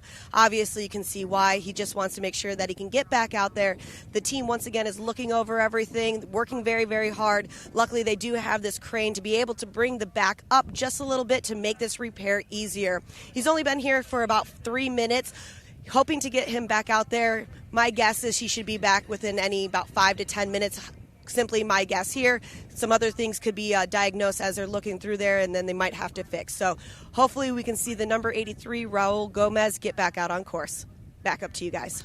Thank you so much, Tiffany. Always great to hear from you as Raul Gomez is working on that vehicle. But out here is our leader. That's Lauren Healy as he makes his way through outer limits. He's going to be coming through Spooners, down through the desert, and then we'll get a timing update from him. Yeah, we did just see him pass somebody, but I believe that was lap traffic. So that could be somebody basically finishing up lap. On our tracker, it says it's Zach Savage, who is indicated as being on his second lap, but that's obviously not correct. Yeah. So yeah, I don't know what. Someone just popped that up in the chat and mentioned it to me. They said they just saw Lauren pass someone. They didn't understand who it would be. I guess it could possibly be lap traffic, but we may have an issue with our tracker on that. We'll have somebody in race ops maybe chime in on that for us on our PCI race radios. But right now, it is all about this man right here. This is Lauren Healy, currently leading our race. He's traded the lead maybe once during the day. He's traded it once. Tom Wolf had it from him for maybe 15, 20 minutes or so until Tom got up there to check me out when it all went wrong for him. But what's great is he's helping people winch over that one obstacle run and winch line for his fellow competitors. So we love seeing that. We love seeing that camaraderie and that sportsmanship here at the King of the Hammers. Yeah, and where he was stopped, there were 2 flags in the trail, and as we said before, that's one of those RCPs or rock checkpoints. Those are spots on the trail that they have to physically travel through. So we have basically GPS locators on the trail, these RCPs that the competitors have plugged into their GPS systems in the vehicle, and they have to be within 50 feet of that RCP or rock checkpoint. And in the case where there's flags, they have to go between the flags. But right now, I believe is this Cheney? Yes, that is Cheney. This is on board, on car with Kyle Cheney, one of our UTVs still charging hard through the desert. Now, if we go back in the tracker just a little bit, looks like we have plenty of traffic happening in the idle issues, her problem area. Robbie Gordon is there, Paul Herschel, Oracle Lynn. So plenty of action happening down there. I know that's a really good spectating spot. So it's kind of fun to see all of the big big guns that are still down there. I would love to be able to watch Robbie Gordon kind of charge through the desert. I haven't seen him in the desert out in this, and I'm sure he's moving really, really fast. Him and Max Gordon will be piloting that vehicle as they make their way here through idle issues and her problem. Yeah, they got to come down through Chocolate Thunder and then make that turn and go up through idle issues, which is where we saw a lot of our Everyman Challenge cars yesterday have some issues, and we saw a lot of the UTVs, but I don't think we're going to see any problems with these 4400 cars in that section. They should be able to basically take that trail easily. As we watch right here, here's our current race leader once again. This is Lauren Healy in that RTR Fun Haver Bronco, making his way up through. This is the waterfall. This is the section, if you remember yesterday, this is where we saw Amber Slauson make this turn and make a pass in this exact section. So there's a little stair step here, and then they have to come up and then huck a left up through this pinch rock section right here. She made quick work of it, and it looks like Lauren's doing the same. Yeah, these things, they're just absolutely unstoppable. He'll be fine. He'll be fine. It'll settle back down on its tires. Yeah. Phew. That shows you right there someone who spent a lot of time in the rocks. If he'd pinned it right there, it could have been bad, but it's better just to get off the throttle and let that thing settle right down, which is exactly what he did. Now he's got to decide how hard he's going to hit it. No, it's not. Yeah, I'm just hearing in my ear, it's not always when in doubt, gas it out. In that case, it was not. If he had gassed it, he would have been into a worse position than he was before. He made a very smart decision, got off the throttle, and just let the truck settle back down. Unfortunately, now he's basically getting hung up. He's getting pinched on both side bottoms of the vehicle. So he just got to pick a better line, and he'll get up through there, no problem at all. He is shedding a little bit of time here, but I don't think that there's anyone pressing up behind him quickly, but he does have to worry about the amount of adjusted time that Jason Shearer's got sitting in his back pocket in this race. Yes, JP Gomez is up in that section as well. He is behind Lauren, but JP Gomez would be the next person physically on track. Yeah, and at this point, there's really nowhere for JP to go. He can't go around him. This is the line that they're going to be taking to get up through here. Yeah. This is one of the waterfalls they have to climb, and this is the pinch rock section. So you can see Lauren just sort of struggling to find the right line, and he will get it. This is the exact example that Jim was talking about this morning, about the difference between a front engine vehicle and a rear or mid engine vehicle. When we watched Amber Slauson on this trail, obviously that Bomber being a front engine car, all that vehicle weight is above the rock at this point. Unfortunately for Lauren, with the engine being in the back, he's got to drag all that weight up the rock. So that's probably one of the reasons why he's struggling right here, and this is exactly what Jim was talking about this morning when he was comparing the two vehicles. So sometimes having that front engine is really, really nice. Yep. Sometimes having that rear engine is really nice as well. It's kind of that game. We talked to Vaughn yesterday about it a little bit, and he said, you know, he always had the front engine vehicle. Lauren always had the rear engine vehicle, and he kind of liked the two. He actually took Lauren's for a drive to try it out, and he said that, yeah, he felt like he was giving up a lot of what he was used to, but he felt that having matching vehicles was actually a benefit for the team. Well, it looks like they are going to winch over this, right? Try it a few times. If you're wasting a lot of time, go ahead and pull that winch line and make sure that you get up and over that. Again, we know we've got Jason Shearer on adjusted time, as well as Raul Gomez coming up the back end. But we are here at Jackhammer. That is the 4464 vehicle. I believe that is rolled over. And we've got a little bit of a traffic jam here happening. Yeah, you can see that vehicle that's rolled over. It's on the right-hand side. There are two lines there. We just saw, I think that's Blyler on screen left, just make that climb. And there is two lines through this section. There's that one big rock in the middle. You can go on the left or you can go on the right. But now that we have a vehicle rolled over here, obviously you're not going on the right, so you'll see competitors move over to the left. I believe that is Blyler because that's one of Miller Motorsports' car. It's easy to see, but now he's just stuck in traffic right now. Yeah, and you know, that's the reason why you want to get there early, right? You don't want to get stuck in this traffic. There's nothing more frustrating than just waiting for people to go. And we've had backups here that can last that people have come in and said, like, I was sitting in Jack for 45 minutes. I was sitting in Jack for an hour. And that's just got to be so mentally taxing. Yeah, I think the reality is the cars that we're watching race today really shouldn't have that much of a hard time in Jack. We saw a lot of issues in Jack with our Can-Am UTV competitors, as well as our Yokohama Everyman Challenge cars, but these cars really, they have multiple lines in this trail. I think what we're watching unfold while we were watching Lauren come out, as I say that, look at this, here's a perfect example. We may have a pass going on right here, which is exactly what we do. It looks like Blyler might have been able to get by. He just lost a little bit of traction climbing up that rock. He just has to reset and give it another stab. That's an example example of when in doubt, throttle out. Absolutely. Yep, as he makes his way there up the right side of the race course. Plenty of spectators there as well, but here is Lauren Healy through outer limits. He has winched. His co-driver is going to get back in, and we're back on board with one of our UTVs here. Is this this is Cheney? I believe this is Kyle Cheney. Yeah, I think Kyle. it absolutely is. I think Kyle's got the he's got the yellow A-arms in the front, so it's easy to spot. But yes, note for all competitors: next year, put your number on your dash, so we have an easily identify you when we jump to that in car. But yes, this is Kyle Cheney right now in one of our Can-Am UTVs. These purpose-built machines are absolutely amazing out here, tackling the same race course as our 4400 cars. But Emmy, I think what we noticed there, I think when we were talking this morning with Jim, and Jim was saying, oh, I don't think this is going to be a course that is decided by IFS or solid axle or this or that. It's going to be 2-seat versus 1-seat, and I think we just witnessed that with Lauren in that section of trail. He was certainly glad to have a co-driver to quickly get out and winch him over that rock, and I think we're going to see that all day long as we move, especially into lap 3. Well, JP Gomez making his way through outer limits and into Spooners. He is our current second place, both on time, I believe, and also on course. And then behind him is Kyle Cheney in the 191, as well as Josh Blyer. So we still have plenty of switches that could happen here between our top 4 as we go through this 2025 Optima Batteries King of the Hammers, powered by Ford Performance. Where is Jason Shearer, though? I thought we'd see him a little bit closer to that mix, but no. Jason Shearer is back, and he's gotten through Check Me Out. Yeah, I just popped him up on the tracker, and it looks like that. So yeah, he just has to push up towards remote pit. I thought we'd see him maybe a little bit closer to that grouping of our leaders right now, but yes, as you said, if I jump on the tracker, we've got Lauren Healy. For some reason, I'm still seeing a Zach Savage on there. I don't know why that's there. We have a JP Gomez, Kyle Cheney, and then Josh Blyler, who we just saw. And if you remember when we were watching that in-car camera from Kyle Cheney, you can see that Josh Blyler, you can see the traction boards on the back side. You can see that basically stand out, very, very distinctive to see in the front.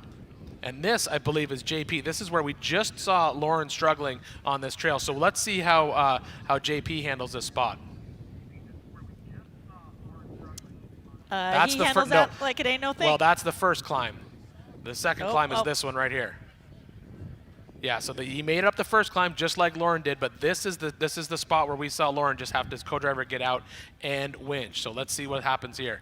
Oh, yep, very good. Easy. Looks like he made easy work of it. So the question would be, obviously, I think JP's got a little bit more wheelbase on Lauren in that car. So that's going to be good for JP because Lauren had to stop and he had to winch, and so that gives JP a definite little breathing room right there because the time it took Lauren's co-driver to get out, the time it took him to run the winch line, pull the car over, and that's not Lauren on the screen in case you're wondering. That's Zach Savage, who we don't know why he's there, but that is yeah. So I'm sure JP will be happy. I'm sure he's in communication with his team, and I'll bet you they're telling him, hey, Lauren had to winch there, you did not, so just keep pushing. So he'll be happy to hear that. Yep, JP certainly just got a lot more time. We've got Cody Miller is going to be coming up in to Check Me Out, where he'll get hopefully a little bit of help winching over by Tom Wolf. There we have Cheney again with those yellow A arms. Thank you for giving me that little cheat sheet. I appreciate that. Now I've written it down and I will never ever forget it. Yeah, and we should see Blyler in front of him. We did a few minutes ago, but obviously that shows you that maybe Blyler's moving a little bit faster through the rocks because the last time we cut to this in-car, we could see Blyler in front of him. He wasn't right in front of him, but you could just get glimpses of the traction boards that he carries. All the Miller Motorsports teams, they normally see them carrying those traction boards on the back of the car. It's just sort of like, why not? It doesn't weigh a lot, and it's one more thing you might need when you're out in the rocks, but obviously Josh has been able to put a little bit of space between himself and Kyle.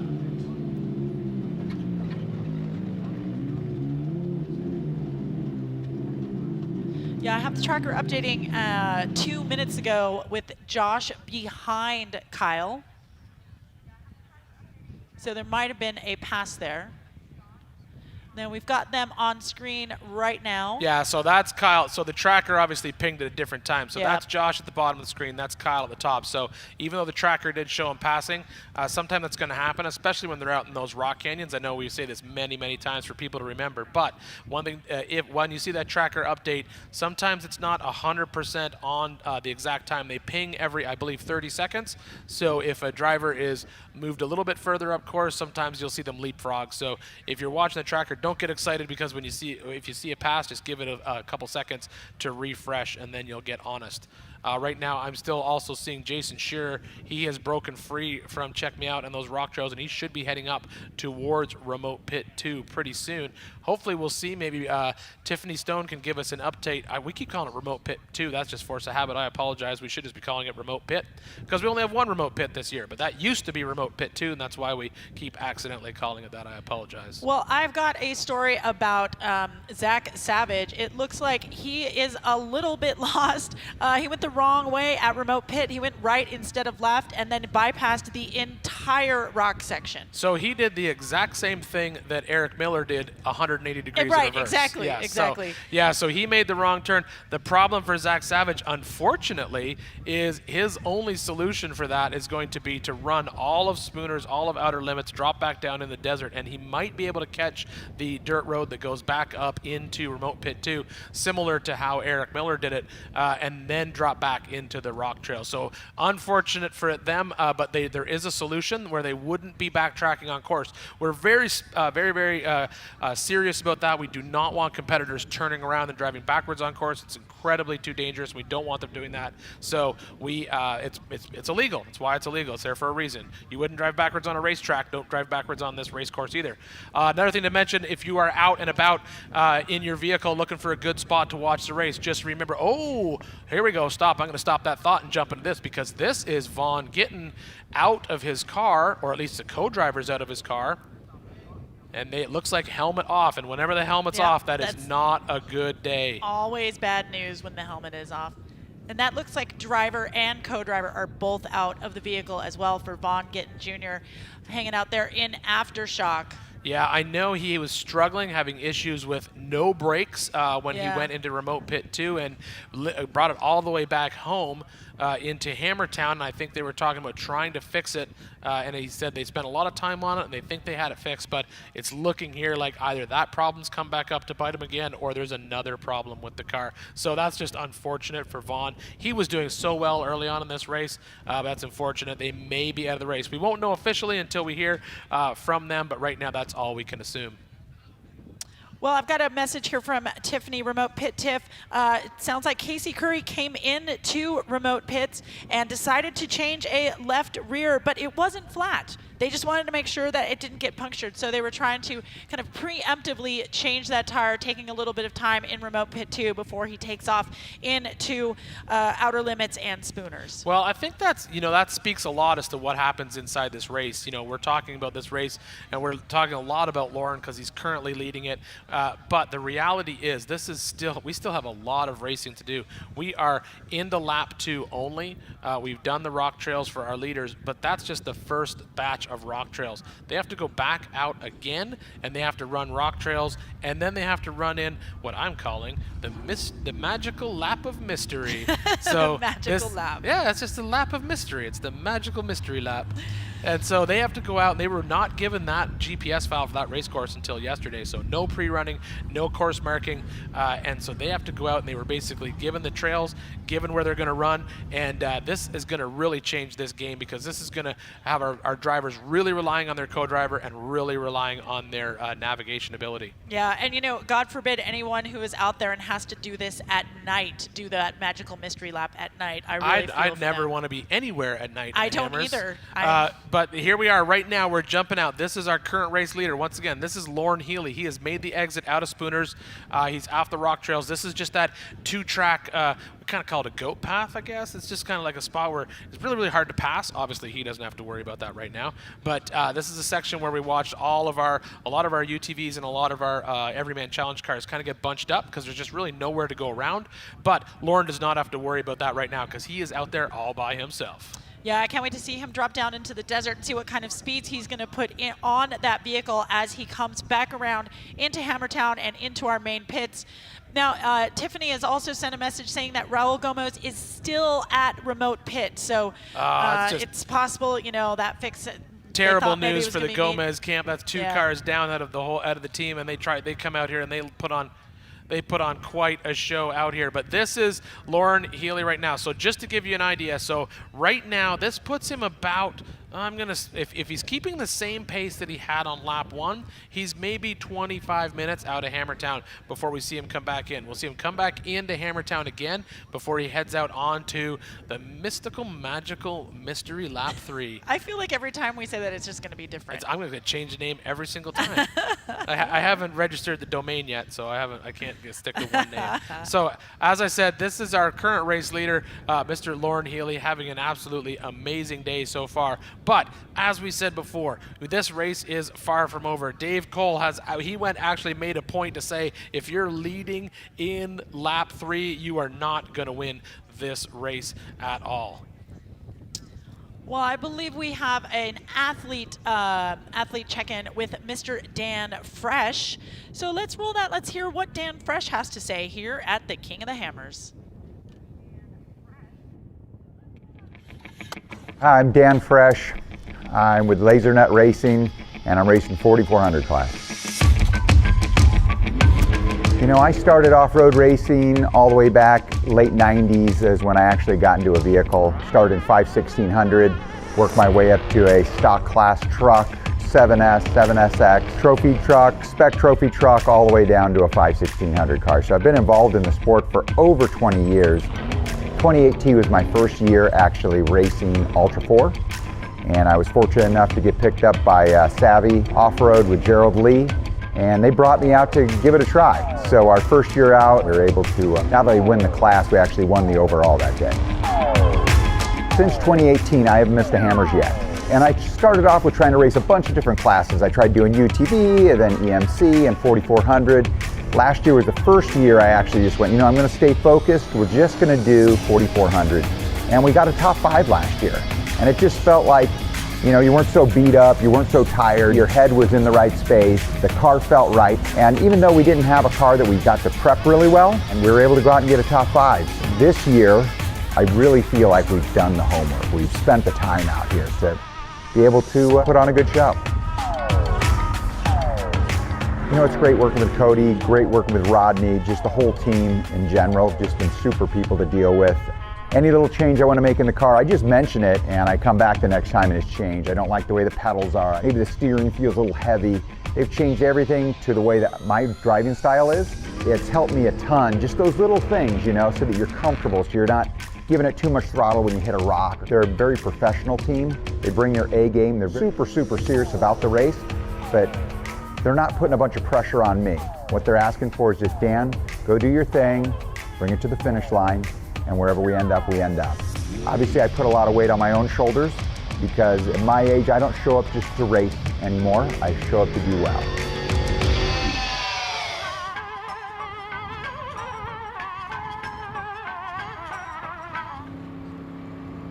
So that was a great check-in with Dan Fresh. That car is an app. And speaking of the devil right here we are. We're on car, on screen, live with Dan Fresh in car, driving that Laser Nut, absolute missile of a machine. But he's not obviously having the day that he hopes he would have. No, he's still on lap 1, so something has happened there. He's between race mile 7 and 8, but certainly looking good there from his in-car footage.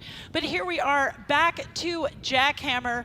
Let's see if we've gotten all of those cars out. That is a Paul Horschel car in the number 19, and it looks like traffic has cleared just a little bit.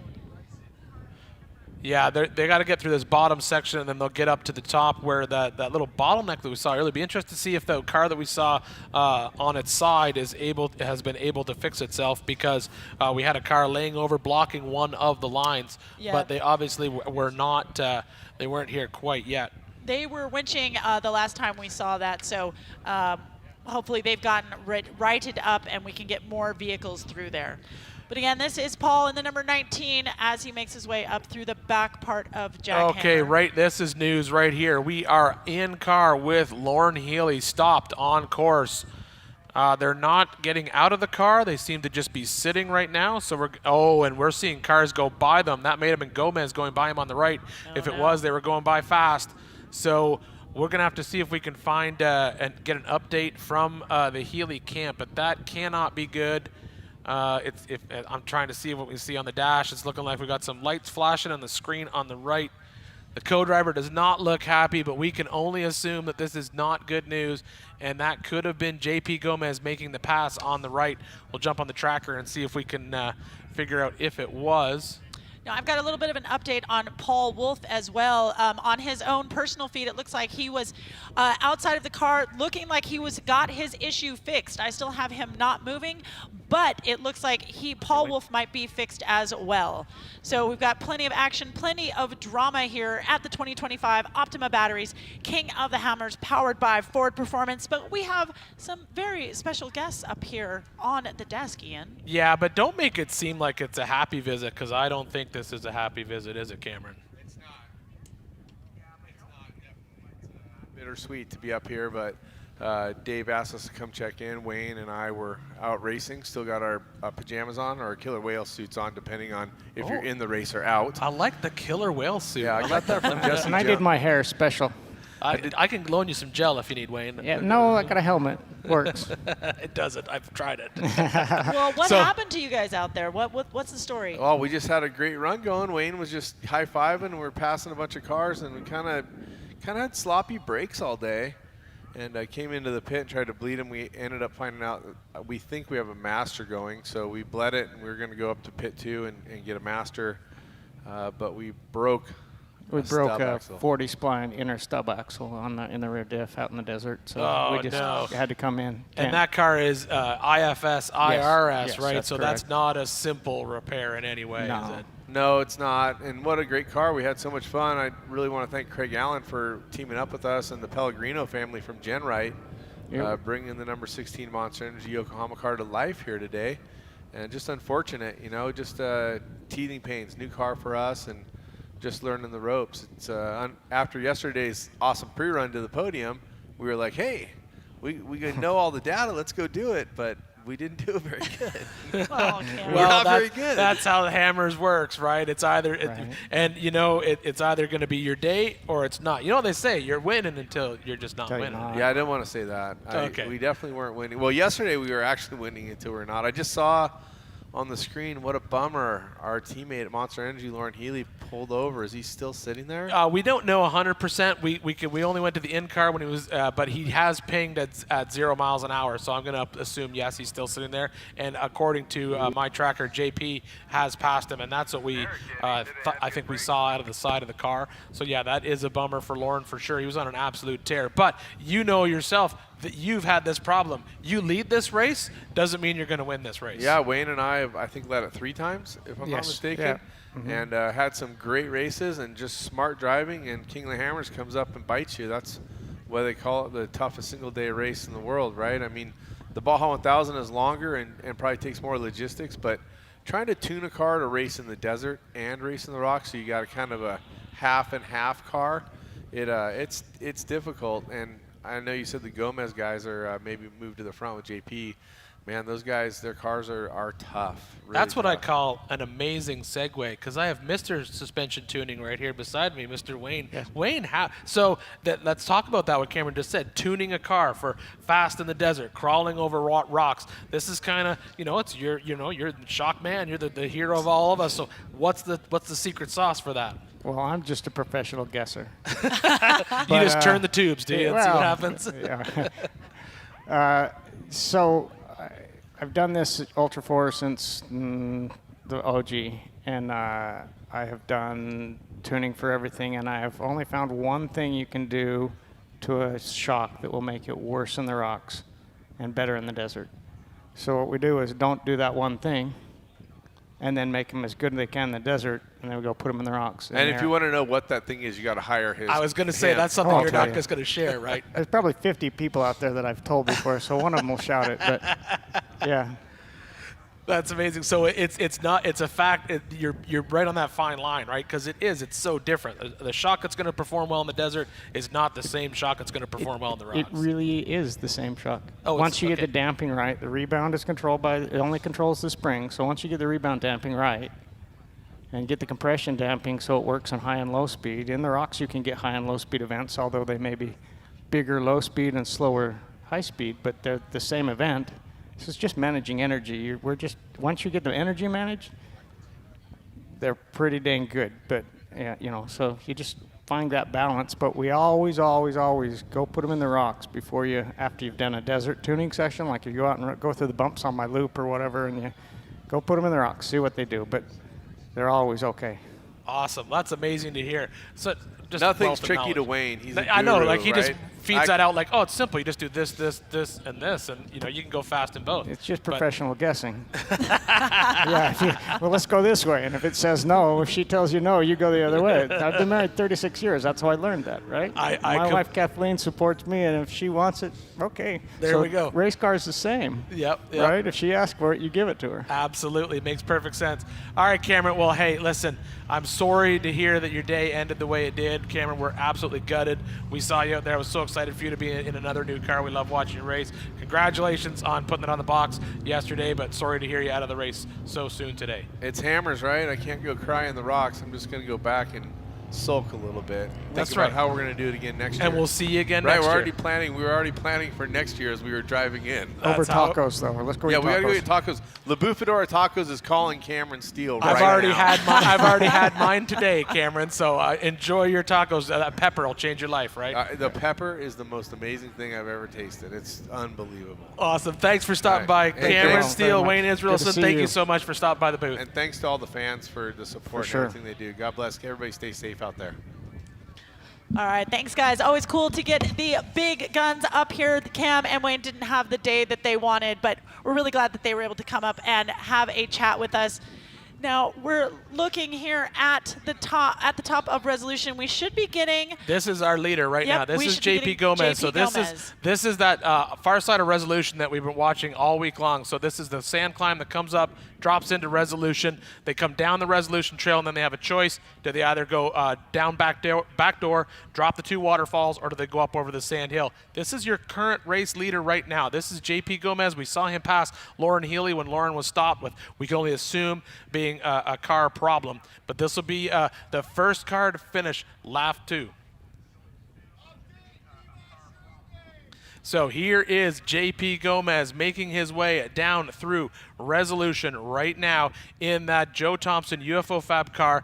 He's coming back into town. I'm sure Miles will be super excited. He's going to be down on the in the pits to catch up with them. But he has now physically taken first position on track. But remember, everyone watching at home, remember, this is still an adjusted time race. We have a heavy hitter, Jason Shearer, at the back of the pack, who's got a pile of adjusted time in his back pocket, and he is still pushing through the rocks as we get through this race. I'm still checking the tracker to see if we can get an update on whether or not Lauren Healy is moving at all or whether he's still stationary. I don't see him moving quite yet, and it looks like Kyle Cheney may have already passed him in the desert, and that would be the next person that we see back on screen right now. But joining us in the booth, Dave Cole, awesome to have you here. We love having you here. Obviously, to be honest with you, Dave, I'm going to need you here for lap 3 because you've got me lost on these blue lines and these trails, so it'll be great to have you here to talk us through it.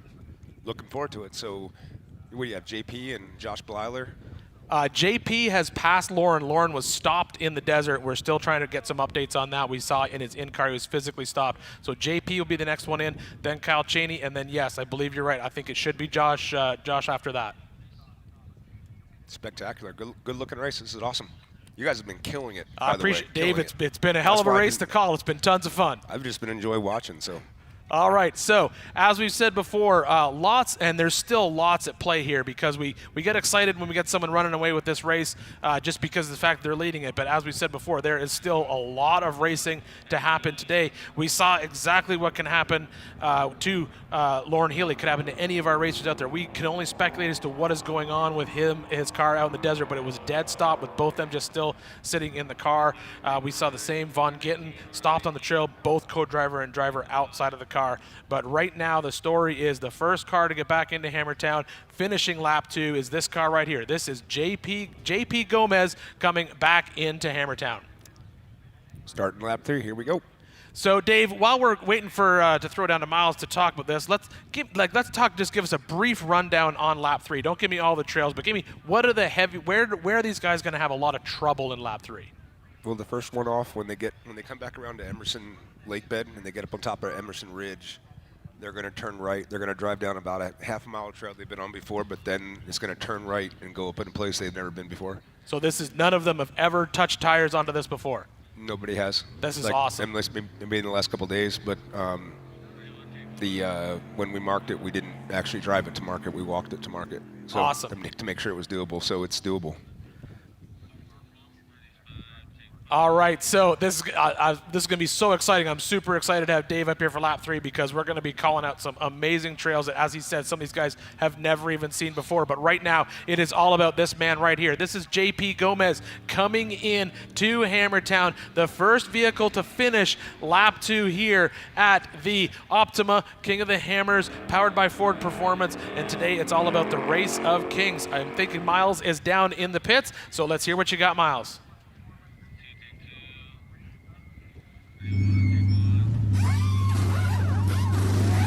Thank you, Ian. Yes, I am down here with JP Gomez, our reigning King of the Hammers champion and physical up in that first position. But on adjusted time, I think it's Jason Shear that everybody is worried about. And Flacco is showing JP some notes. The car, they are changing all 4 tires because they want to have fresh tires going into the deal. And it says, pick up the pace, Shear is moving.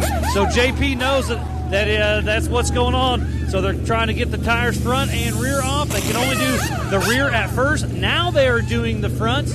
So all 4 tires going on fresh for lap number mystery 3. But the UFO still looks like it's an amazing shot. And look at the Gomez team, just absolutely amazing getting all these tires on there. It's full of fuel. JP Gomez has won this race from the back of the pack, and Shear looks like he is trying to do it.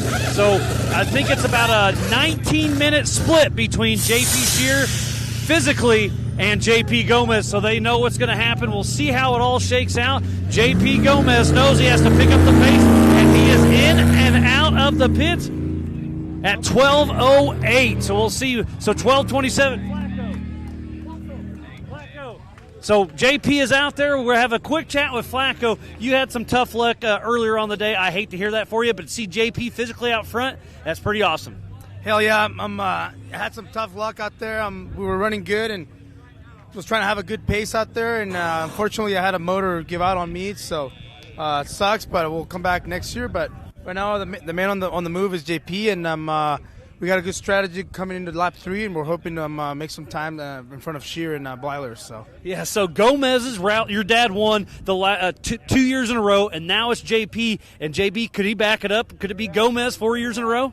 That's the plan, and we're going to make it happen. There's that laugh that I love to hear. So Gomez is in high spirits, but like I said, it said pick up the pace. Shear is moving, so JP knows he has to pick it up here, but he's going to be the first tires on that new track. It's going to be very interesting to see. I know Josh Blyler's coming through, Casey Curry, Kyle Cheney, but I'm waiting for Jason Shear. That's the one I'm expecting to put up. Man, I'm just excited. I can't wait to see how it shakes out. So I'm going to send it back to Ian Dave at the Optima Battery booth. Let's see what happens. Thank you very much, Miles. And also joining us in the booth now is none other than Team Awesome Casey Shear. Casey, thanks for coming back. What's up, guys? All right, it's great to have you here. So Dave wanted a special request jump into Jackhammer. What do you see going on here, Dave? I see Bailey has created a problem. That car doesn't look like it's going up, and I don't see a windshield attached to the front of it, and it's undercut, and now the guys are going around the right line. Not sure what's happening there at all. Yeah, I think he's actually been in there for a while, Dave. I think we saw that happen earlier today. So unfortunately, I think that car has not moved for a while. But yeah, you're right. It's definitely blocked that line for sure. Seems like if Paul or somebody pulled him back, the white car pulled him back out of the way and just dropped him in that hole, they'd open up 2 lines again. But they'll get out of it. That's what it's all about, you know. And it's fun. We talked about this yesterday. We said this is where we're going to see a little bit of bottleneck happening on this race course. We did not fully expect to see, what is happening here? We got a tire off. That is Shannon, co-driver. We're assuming just a flat. It's Chris Ray. Chris Ray out there, co-driver. Both Chris and Shannon out of the car, so maybe more than a flat. I would say they just pulled it off, found out what the problem is, and they're on the radio calling their team and telling them they need X, Y, and Z. But the big story here is Jason. My bro. From the back, maybe. Yeah, so started 88. He's not used to having all this adjusted time in his back pocket. Nope. Does he even understand how that works? Oh, yeah. Yeah, no, they're very calculated, that's for sure. They know what's going on, and their team has awesome comms and the Starlink and everything, and Starstream. It really helps out. Yeah, so let's talk about that for a little bit. Casey, you know, Jason's starting from the back, but you said they're going to keep track of comms. Get me some secret sauce here. Like, let me know, what were there talks about? Hey, let's lay up, let's push later, let's push early. Was there any stuff like that? Yeah, I mean, a little bit. There are some unknowns, right, with lap 3 being kind of the unknown variable here. So I know they pushed real hard at the start of the race. You guys all probably saw that. They had 77 cars, I think we counted, he passed up there. So when they came through remote 2 car, everything looked great. So they just kept on charging, and I think that's their mindset right now, is to just put it down, keep going. Well, speak of the devil right there, I believe that is your brother. That is Mr. Shearer right there. And it looks like he could be making a pass, or trying to make a pass in this section. And it looks like maybe he was able to jump to the front of the car, and we'll find out. But yes, that is, I believe that should be Kyle Cheney. And I think what was we saw it, I'm assuming, yeah, that's Jason's dust right there. So I'll just jump on the tracker quickly and see if that's exactly what happened. And yeah, that might have been from a little bit. That might be a replay, I think. No, that's Spooner's exit right there. So that would be, yeah, that I have them basically mixing it up 100%. Actually, that'd be Cody Miller, Jason Shearer, and then Casey Curry should be in there somewhere too. But that was definitely Jason putting a pass on this. I believe is Cody Miller right here.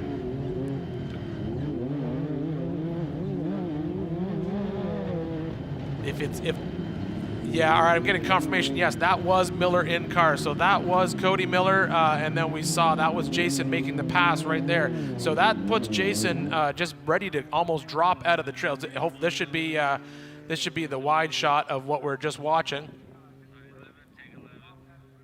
So that's Casey Curry right there, and that does not look like he's moving fast at all. And that should be, I believe that's maybe Miller behind him. Yeah, Casey's off pace for sure right there. Yeah, it looks like Jason did not get the pass because I believe that's Jason up at the top of the screen. So I don't think Jason actually got the pass. We've been talking about this section of the race course all week. It's very difficult to get around anybody in here because there's so much rocks and just basically debris on either side of the race course. Very difficult to get around anybody in this race section. Yeah, it's pretty too tracked out. I mean, there's no options, and to see Jason make a pass right there is pretty awesome to witness and get all this awesome coverage that you guys are putting out for sure. Yeah, so right now we are still watching. It looks as though Lauren Healy is still sitting at 0 miles an hour out in the desert, and the car that you're riding along with right now is Cody Miller. Cody Miller, we're looking at Jason Shearer, Casey Curry should be in there, Cody Miller, and Waylon. According to my tracker, Waylon should be somewhere around there, but I did not see him on that wide shot at all. Yeah, and I'm looking at one of these shots too. Shannon and Chris Ray are still out of the car working on it. Doesn't look like they're working on a tire though. They must be working on some type of steering part. Oh, that'll be a shame if that's a problem. We've seen. I stopped down to one of the other pits with Kevin Stearns, and they were trying to. And looks like Bailey moved up out of that hole.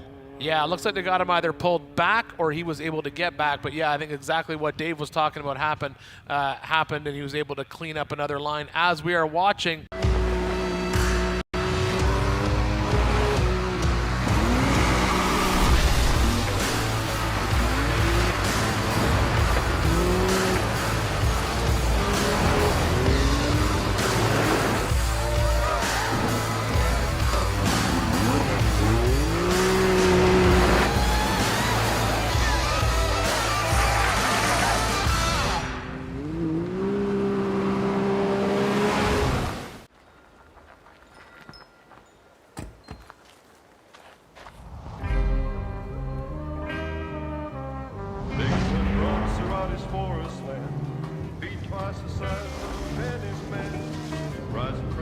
car smacking dust in your seat with a great big smile.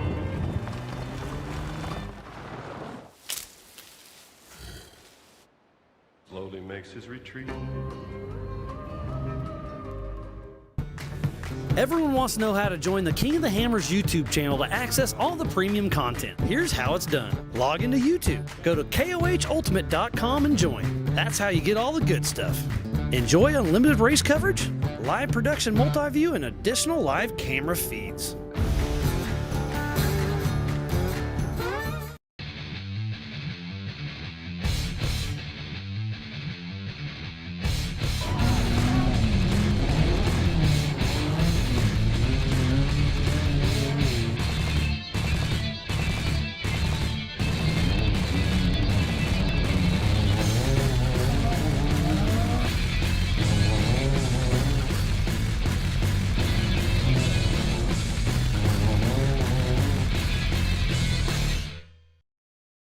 Especially for the leader to go through that trail. It puts Jason in a pretty good spot. Hopefully they make some tire tracks on some of those rocks, see where they went. I think we talked about it earlier today. You know, Jim was speculating. We always say up here, you know, what's the best setup? And I think this year is definitely the question is, do you want to be in a car alone or do you want to be in a car with a co-driver? And if I'm going into a trail I've never been in before, I really would like to have somebody with me. Yeah, absolutely. I mean, that if you have to get out and winch, if you have to get out and change a tire, all that's way more difficult without someone helping you out. Yeah, or even, you know, just like you said, never had tire tracks on it. Sometimes it's easy. We've done a lot of these trails over and over and over again on this race course. They're kind of burned in. You know the line, you know where to put your tires. But if you're going in somewhere it's never been, you know, it's easy to spot a line, but sometimes that line might not be the right line. Yeah, it's a great separator, right? So you go out there, and Jason's been doing this race for so long now. We always say a lot of these guys, they know where every single rock is out there. Well, here we go. They don't know now, and so it'll be a neat separator to see how it plays out. Yeah, absolutely. Oh, I'm getting an update from Tiffany Stone up in Remote Pit 2 that Levi Shirley is officially out of the race. They're calling the race.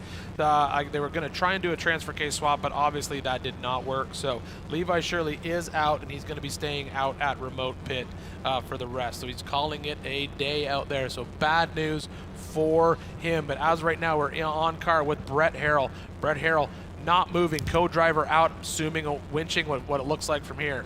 Yeah, I asked them to pull up that shot. They've been stuck there for a minute and going back through the pack. I haven't seen Paul Wolf move off of Check Me Out. I know he got pulled off of it by Lauren earlier in the race. Paul's still sitting there at that same point. So yeah, we haven't got anything official from them, but we're assuming that he's done, and he said he's going to stay there and help people winch over that spot. But yeah, the sneaky story that I heard, I don't know how true it is, but someone mentioned to me that his winch just not working, and it may have not been working when they left out on the lap. So there was an issue that they kind of were trying to fight, but wanted to get out there, and I think they just ended up in a bad spot. So that's a bummer. Paul was on a tear. He was absolutely on a tear, but yeah, what we were told was he was going to be staying there and helping people winch over that. But yes, you're right, Dave. He hasn't moved at all. Speaking of someone who hasn't moved, if I jump on the tracker right now, I do believe that yes, once again, Lauren Healy is still not moved from where he was. So at this point, looks like the 5 car got going again. Shannon Campbell. Oh, that's good to hear, because we were kind of just speculating as what was that. I just got another little piece of updated that it sounds like Lauren Healy is might possibly be out, lost fuel pumps and the front end in the car. Oof, that's a lot. But you know what? We saw that yesterday. Someone lost their fuel pumps and then they got back. It was Cameron. Cameron lost his fuel pumps, I believe, and then got back in the race. Or no, Cameron lost, transmission, got back in the race.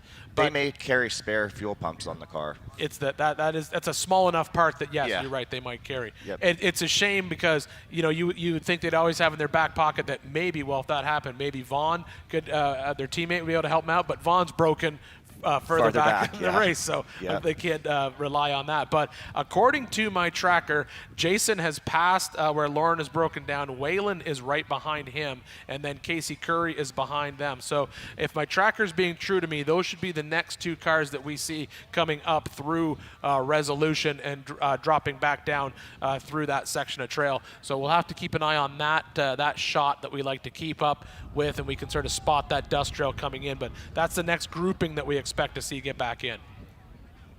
So I've been looking back through the tracker. I've got we got JP and Josh out front. Kyle Chaney and Jason coming in right now. Lauren's out there broken. Hopefully he can get that fixed. Casey Curry's coming out of Spooners.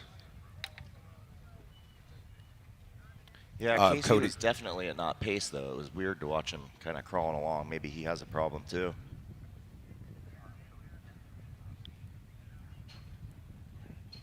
Cody Miller's right there with Casey Curry, and Waylon Campbell is just behind them, all coming up out of Spooners. Zach Savage looks like he probably took a wrong turn on lap 2, and he ended up in Spooners. Well, we actually saw that, yeah, we got information from his team. What they did is he left remote pit 2, took the wrong turn, ended up on into outer limits and Spooners. So he finished the trail, looks like he finished the trail, went all the way out, back down onto the remote pit road. He's driving back up into remote pit. And then out, hopefully, he kind of did the exact opposite thing that Eric Miller did this morning, where Eric took the wrong turn out of remote pit 2, and he's kind of fixing it the exact same way. All right. Well, Shannon's fixed now at the bottom of outer limits, or at least rolling the bottom of outer limits, coming back up Spooners. Looked like his tire on the rack back there is pretty flat, so that, to me, seems like it wasn't a steering part or anything, just a flat. Well, or as Dave said, maybe they got the flat, pulled it off, saw something else, they were evaluating it, then just put it on and then said, well, let's deal with that when we get back to main pit, because that's where they're headed right now. Hopefully we'll get Miles down there and get us an update on that when he gets back into town. Yeah, for sure. I mean, he's got the Ultra 4 Escort with him, so he knows this place better than anybody, in my opinion. So Brett Harrell is winching in Highway 19 and 20, or Highway 20 at this point. Paul Wolf at the top of Check Me Out, and Tom Ways just clearing Check Me Out now with Eric Miller behind him at the bottom of Check Me Out. Then that's Eric's running, and then the next 3 cars after them, that's including Paul out and Lauren out. Tom Ways would be running 10th on the road, Eric Miller 11th, and then the next 3 cars after them are in Sunbonnet, and none of them moved for a while. That's Justin Wicks, Jeff Wagner, and Rusty Blyler's been at the bottom of Sunbonnet since he came in a minivan. He hasn't moved in a minute. Chad Hunt's coming down. So that's your top 10, 15 on the road right now, and then Caprera's gotten out, Cody Addington's gotten out of Jackhammer, Chase Caprera's gotten out of Jackhammer, Robbie Gordon's out of it, Chris Branton's moving, is at the top of it right now, and Bill McGibbon has already cleared it as well. So cars moving down. Orkelin just cleared the jam up at Jackhammer as well. So that's hopefully clearing up, and the rest of the course is moving. Yeah, and speaking of Jackhammer, this is it right here. This is what Dave was referring to. This is just a huge traffic jam that all of our competitors are trying to work their way through. We saw this play out yesterday with our Everyman Challenge cars as well as the the UTVs. When I stepped off the microphone a little bit ago, you see the cars coming up on our left, driver's right. Yes. We had a recovery rig in that line. That's the bypass. I mean, that's the line. That's the right. Yeah, because there's two lines in that. There's a right and a left. So Paul is winching. It's a fairly difficult winch up, but he'll get around Bailey right there, and then all the rest of the cars down the way, they can start moving up, and they'll just come cruising up that side. Yeah. Winching, as long as no one tries to hero it. If they hero it, they're gonna make a second blockage, but such is life. But that's what racing in the Hammers sometimes happens, right? That's the whole point of this. We throw these cars in the rock trails, and it's all about trying to get through it. These are the obstacles. Sometimes they're rocks. Sometimes they're other cars. Sometimes you make it on that side hill. Sometimes you don't. I'd hazard a bet. I'm still standing with my anyone's leading on lap 3 isn't going to win. I think that's a safe bet. I will say that someplace behind Eric Miller, between Eric Miller back through Robbie, is the 3rd place finisher. You know, we kind of joked about that this morning, Dave, because I think it's very safe to make that bet that if you're leading the race, unless it's when you're leading when you enter the short course, you're not guaranteed to win this race. Because we've seen people break within a half mile of Hammertown, within a mile of Hammertown. Just because you can see town doesn't mean you're going to win this race. The announcer's curse, right? We start talking about them and then they end up breaking. Yes, or we say they're having a good day. And then it all goes downhill. It's crazy, though. Last year, how many lead changes were there? So you're like, wow, this is just nonstop. The next guy that got in the lead, they fell off. One right after the next. It was crazy. Yeah, and I think this year is going to be very, very similar. But right now, I believe we are on board with Kyle Cheney as we jump out. Oh, so here we are. So this is Resolution. So this is who we got coming down Resolution. So right here, that is Casey Curry in his Jeep. Above him is that Jason? Jay. Yep. So that's Jason above him. So you got the 14 of Casey Curry coming down, almost to backdoor. I'm going to call Brett Harrell out of the race, too. Based on his tracker location, he has come back down below 1920, and he's coming out the dirt road, heading out towards, come back over Pommel Passway. So Yep, so they're about 2-3 minutes outside of Hammertown to come through the Bronco Arch, and they'll come into their pits for their last time, going out to lap 3.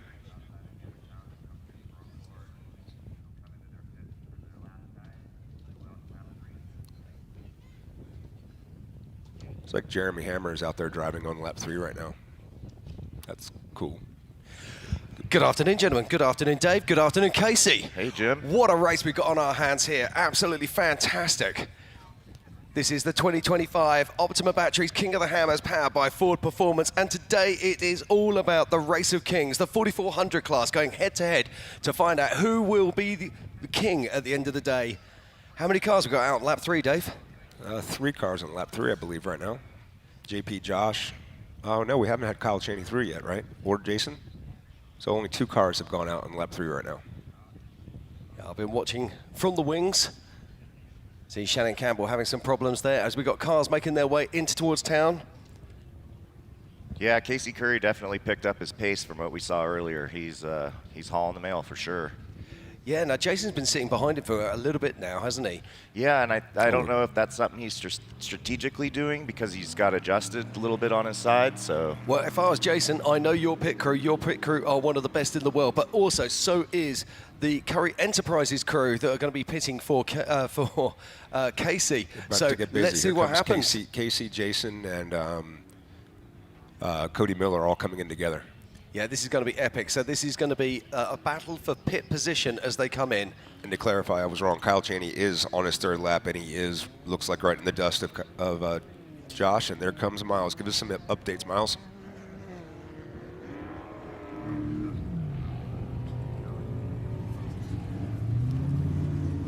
Thank you, Dave. Yes, I'm down here with Jason Shear. So Casey Curry and Jason Shear all in the pits at the same exact time. It's going to be a wild one. Lots of action. Jason Berger and Jason Shear in here. He's asking for some water. The front tires are a little chewed on. This thing's definitely... the tires are definitely chewed on. They're changing the rear tires for sure. The fronts are definitely chewed on, but they're still looking like they're in great shape. But yeah, I'm glad they're choosing to change these rear tires. They are smoked. So one more to go for Jason Sheariel. Is about to head out for lap number 3. This truck is looking absolutely great. This Ford Performance machine is ready to rip. And I haven't seen Casey Kerr if he's came through yet. I think he's still at his pits. So far, so good for Jason Shear. Could he be the first 4-time King of the Hammers champion? We are about to find out. I believe it's a 19 to 20 minute advantage for Jason Shear against JP Gomez, our current King of the Hammers champion. He's having a granola bar. He's having a drink. They're trying to give him some snacks. Jason Berger's getting a little, some worn... winch rope handed to him to make sure everything's good to go in case they have to winch out there. And here comes a Miller brother. So physically 4th out front is going to be Cody Miller out there. And we do have Kyle Chaney as well out there. So we have 2 Can-Ams in the front. This is going to be interesting. I would not want to be one of those Can-Ams with Jason Shear with his laser focus right now, getting ready to chase him down. And they are getting those rear tires put on. Looks like they're getting close. They're fueled up. Looks like they want to check the left front tire. Oh, and they do find a bubble, so they are going to check it. Good catch on that. Glad they caught that before they sent him out. So now they're going to have 3 of the 4 tires changed out. This is costing a little bit of time, but it's so much better to do it here in the pits with all your help out here. And again, I'm just doing a walk around. This car is looking like it's in great shape, and Jason Shear has what it takes to make it happen. Man, it's going to be exciting. And I don't know how long this next lap's going to take. It's 12:30. I'm going to say 2.5 hours. So we're going to be guessing, 2:30, 3 o'clock for the finish. We'll see. But who's going to be the physical finisher? Is JP going to be out there? Josh Bleitler's in the mix. Don't forget, Josh Bleitler is in a solid axle machine, which is going to be, in my opinion, an advantage in the rocks. But the UTVs are nimble. But JP Gomez in that single-seater, and Jason Shear has Jason Berger in the shotgun seat. And I don't think of a gnarlier combo you can have with Jason Shear and Jason Berger out there taking off. And it looks like they are close. One more drink to go. They're full of fuel. They got 3 out of the 4 tires replaced. And Jason Shear and Jason Berger getting a little thumbs up from Shear right there. So what a great run. A great pit stop for Jason Shear. And they've got a load of people making sure everything's going on. I'm trying to see. Yes, Casey Curry is still in the pits.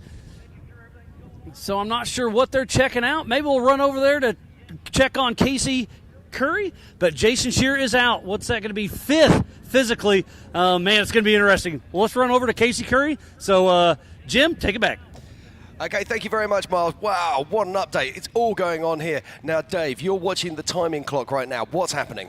Well, JP Gomez in first, finishing his first lap in 4 hours and 4 minutes and 24 seconds. Jason Shear in second. 4 hours, 5 minutes, 37 seconds, 9/10. He is... before his pit stop there, which will give him about 3 minutes on the pit, it was 1 minute 13.706 behind JP, corrected time at the end of lap 2. That's absolutely astonishing. So we've got 6 vehicles that are starting their way into lap 3, and Jason Shearer, who started in 88th position, is physically 5th on course right now, but is second on adjusted time. That is absolutely remarkable, but that's why he's a 3-time king, isn't it? The man is an absolute legend. Now, Casey, obviously Jason is your brother. We were watching the pit crew down there, you know, and there was the real battle as they came into the pits there between Casey Curry and, of course, your brother Jason Shearer. And we were sitting there going, you know, well, how's this going to plan out? But Jason's team absolutely 100% as always. Yeah, it's awesome to watch those guys. They're really calm in the pits and they communicate well. So if one guy sees something wrong, they kind of just stick to their plan, and then they'll get over there and they'll work on it. I mean, they are fast in the pits. With the time advantage going on right now, they're probably even taking a little bit more time just checking everything out. Now, Ian, you're just joining us back again. We saw Jason Shearer taking 3 tires there. Now, this is really interesting, and it brings up a whole new meaning to this type of racing, because cars are coming in not just replacing flat tires, they're now thinking about the future. They're now thinking about the next lap and actually putting new tires on. Now, this is something we see more in desert racing than we do see in rock racing.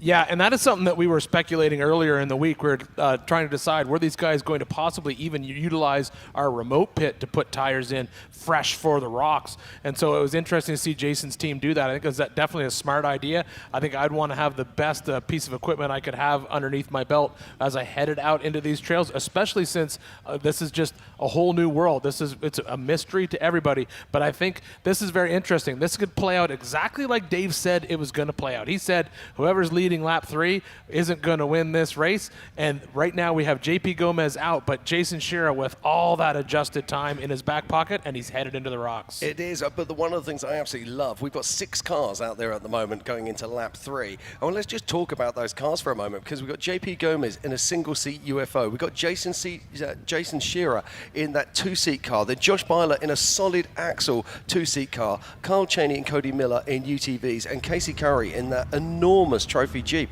I mean, Dave, it's amazing they bring so many different knives to this fight, and yet they all work. Well, they're all working right now. Not all of them. There's a lot of them broken out there, but that's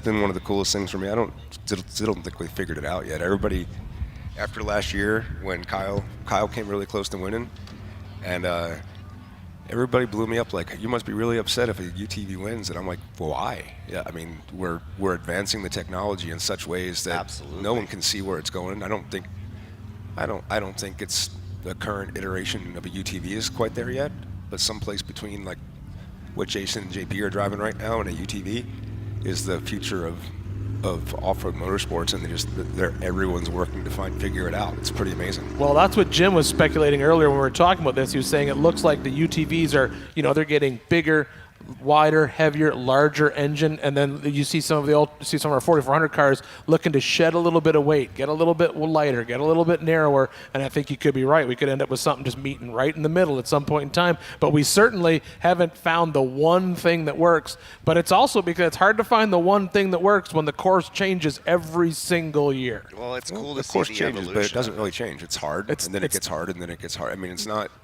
like there isn't a physical thing about this course that makes it harder for IFS or solid axle. This is a course that just tests your team more. There's nothing about the rocks that are significantly harder than we've ever done them in the past. It's just not letting up. So it's just more of a challenge. I still don't think this isn't like some kind of like a solid axle course and like that's what we're trying to make or anything. By having 100 and whatever 80 miles of desert, you're evening that out pretty quickly. So I just think it's cool, exactly what you guys are talking about. The recipe's not quite perfected yet, but there's a whole bunch of good eating out there. Oh yeah. Now, It's speaking what's of progressing the recipes, we're sport. looking right now at Waylon Campbell, of course, from the Campbell stable. Now, Waylon had a really good race going on here, but it looks like he's got problems and he's back in main pit. Now, what's going on here? We've got one car coming from one direction, one car coming from another direction. That's Waylon and Yeah, so that wasn't Waylon. I think that might be Rob Graham we just saw in the pits, actually, with the Nitto on the side, even though it came up with Waylon Campbell written on the side there. I'm going to check that out and come back to you. That looks like Shannon right there in the 5 car. Yeah, that's Shannon. I think you're right. I think that was Shannon. We saw him with that tire off earlier, and that would be where he would be on course because he'd just be exiting out of splitters and out of Kevin limits. Condon was finishing lap 1 on the desert bypass of the rocks, and that's what you're seeing. Kevin Condon's in the 833 car there in front of Shannon Campbell. They're both coming down returning back into town.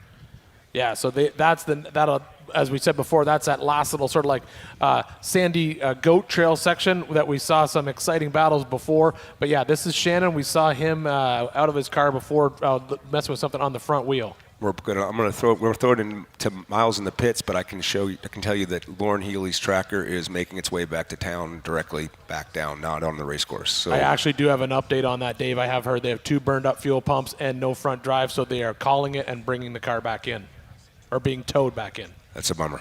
Oh, all that's right, terrible. Let's throw it to Miles. I think he's got some information out there for us. Diff fill and getting it all topped back off. She was probably a little dry. All right, sorry about that. We'll have to restart that one, Waylon. So, yeah, you're in here. You're putting some fluid up front. What exactly is going on up front with that mustache? No, we're just topping off the diff. She's getting a little warm, spitting some fluid out. So we just want to make sure we can get through this brutal lap 3. And when I snuck up behind you, you said, man, Shear came out of nowhere. That guy's on a mission, isn't he? Yeah, he's always moving pretty quick, and I love trying to pace him and, roll with him and stuff. So I hope I see him back out there again. Yeah, we'll find out. Are you getting ready to head back out, you hope, or what are you waiting on now? Oh, yeah, the interview, and I think we're about ready. Well, I'm not going to hold you up, buddy. Good luck, and we'll see what happens. And an update that I keep forgetting to give you guys is I did talk to Lauren Healy's team, and he is fighting a front driveline and a fuel pump issue. So I'm not going to say they're out of the race, but it's not looking good. He was calling for a tow, so tough break for our physical race leader early on. And now we'll see if, whoa, got a little backfire there for Wayland's. We'll see if he'll get it fired up. Uh-oh. Well, he's having a little bit of drivability issues here for Waylon Campbell. Tough break there. Hopefully he can get something figured out. But, yeah, what a great start, or a great start for lap number 3 out here. Lots of drama out there, and it's going to be exciting to see how this all shakes out. And, man, again, the story right now is Josh Blyler and Jason Shear and J.P. Gomez. It's going to be wild for this 3rd lap that nobody has driven yet. Let's see how it plays out. Take it away, guys. Thank you very much, Miles. Always good to hear from you down in the pit. I thought that was Waylon Campbell down there. It wasn't going completely crazy. Yes, that was Waylon. Yeah, that was Waylon down on the pit. Shannon coming back into town, but as we were just up there, that was Jack that we were watching before. That was Jackhammer with that traffic jam that we saw happening. But it looks like now, unfortunately, everyone's climbing all over Waylon's car to find out why it's not firing off. Yeah, absolutely. Now, if you're just joining us, welcome to Johnson Valley, California. We are here for the 2025 Optima King of the Hammers, powered by Ford Performance. This is the Race of Kings, the 4400s going head-to-head. And let's have a quick update. So off the starting line this morning, it was Paul Wolfe alongside Lauren Healy. Lauren Healy took the lead and was leading for a considerable time before Paul Wolfe got past him. Paul Wolfe then had problems, and Lauren Healy took the lead back on again. But unfortunately, he suffered problems, and JP Gomez, last year's king, stepped up and is now in the lead. And our current physical top 5 at the moment are Cody Miller, Jason Shearer, Carl Cheney, Josh Byler, and JP Gomez. And don't forget, if you're watching at home, you can subscribe to the premium feed. That premium feed is going to give you access to all of the cameras that we're looking at here up live on stage. And if you're out there watching us on YouTube, make sure you jump into the chat. We'll be monitoring that chat as we go, answering any questions you have. We can check on your driver if you want. We have people monitoring that chat all day long. But subscribe to that premium feed. Lots of benefits, and you'll definitely want it as we make our way through lap 3. Well, looking back to the field a little bit, it looks like Eric Miller is stopped where Paul Wolfe has been stopped for a while, and Eric's been there now for about a half hour, and cars have passed through. We'll know for certain here because Chase Caprera is going to make them. It looks like he's making a move through that group. We're working on trying to find some content there. Brett Harrell has pulled off the bottom of Highway 19 and 20. Justin Wicks is in 19 and 20 where Brett was broken at.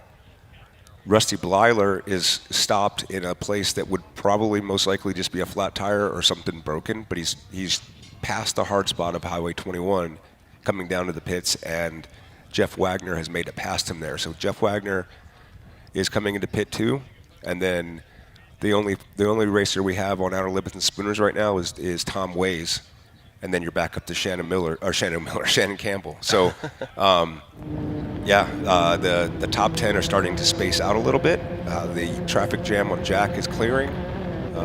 Race is long from over. This race is on, as they say, and that is with one of the Miller brothers now.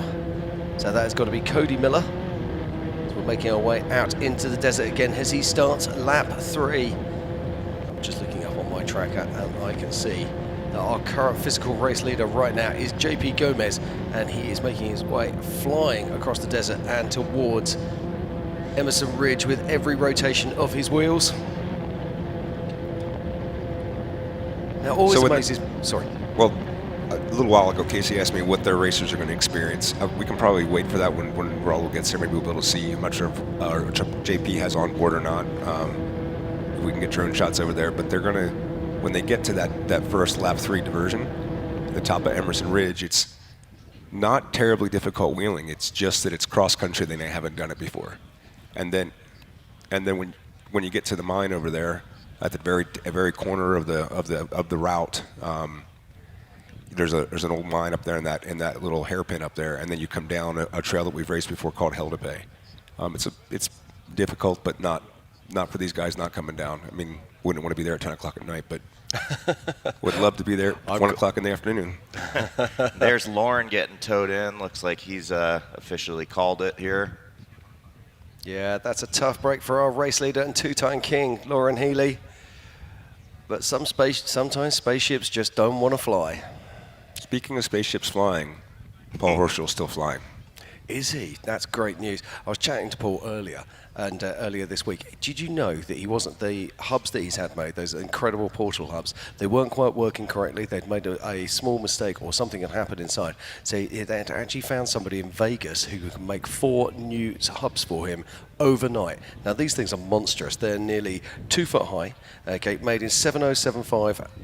Let's go with it. Aluminum. Oh, so proud of you, Jim, for saying that right. Okay, and he found someone in Vegas who could get a 5-axis machine to spin those out for him and get them here in the lake bed, get those built, put on the car, and then get the car through tech and then racing. Serious determination, right? America. Yeah, America, baby. Yeah, just absolutely amazing. Dave, do you have Shannon still moving over there?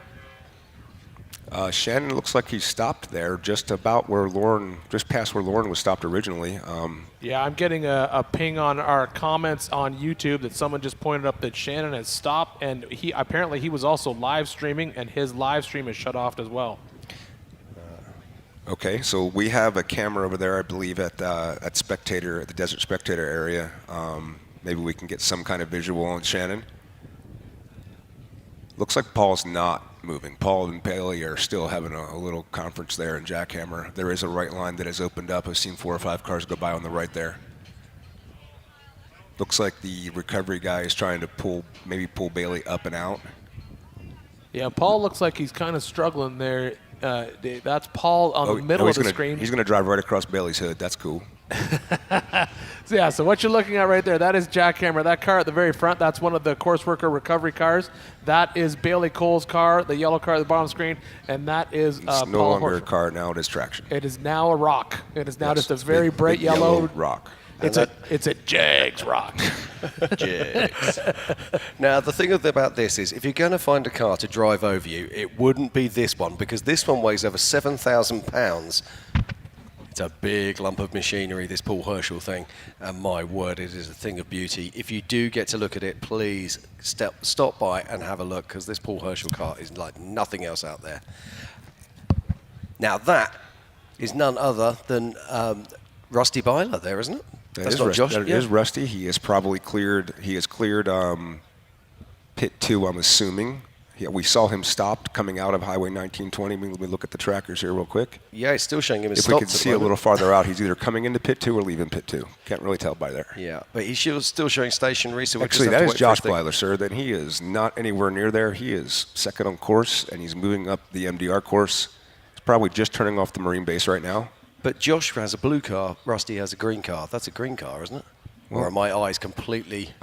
I'm just going by the number. I'm reading the number. It says 41. In that case, it's 41. Yeah, And in that case, that's Josh. I'm looking at a tracker that says Rusty stopped, and that car's not stopped. So I'm going to go with that's Josh. I think my eyes need retiring. Now, Dave, we're getting a question through our chat as well. Does lap 3 have to go through Jack? Are they going to have to deal with No, that? sir. No, They're not doing Jack. When they get to the top, when they get to winner's choice and turn briefly onto wrecking ball, they'll make a left and effectively take the stock bypass across Bender Alley, Jack North, over to the mailbox, and that skips Jack. Yeah. I mean, certainly Jack was going to be a difficult place. I wouldn't want to put leaders back through there. That would be not worthy of a good race. Yeah, absolutely. We've struggled with that in the past, so skipping that traffic jam section is absolutely good, but we just had that question pop up in the chat as well. Mm-hmm. Now, we were just looking at that. We've just seen our physical race leader, JP Gomez, going around the big rock turn, coming out of the lake bed, and it's only going to be a couple of minutes before he's making his way up towards Emerson Ridge and onto the mystery lap 3. We'll see what happens. I'm excited for it, just to see it. That's going to be incredible, isn't it? Once again, we are back into this traffic jam that we've been seeing unfold here. We have, as David said, on screen left, our screen, driver's right, there's a line there, and that line now appears to be moving. I'm wondering, Dave, if Horschel got in there just to clear. I wonder if he's broke, because he kind of pulled off that line and winched himself into that center part of the trail and hasn't moved in a while. Yeah, they might be just turning that little corner into a parking lot. Yeah. Yeah, it looks like they might be moving the course workers vehicle as well to maybe open up a new line there. That would be my best guess. Is that Justin Wicks? Yeah, SCI Racing. Oh, Yeah, Dennis Sterndal. I apologize.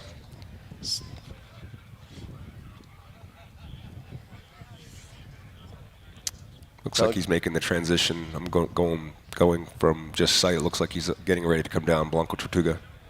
He just came up out of Claw, moving his way across the top of the mountain.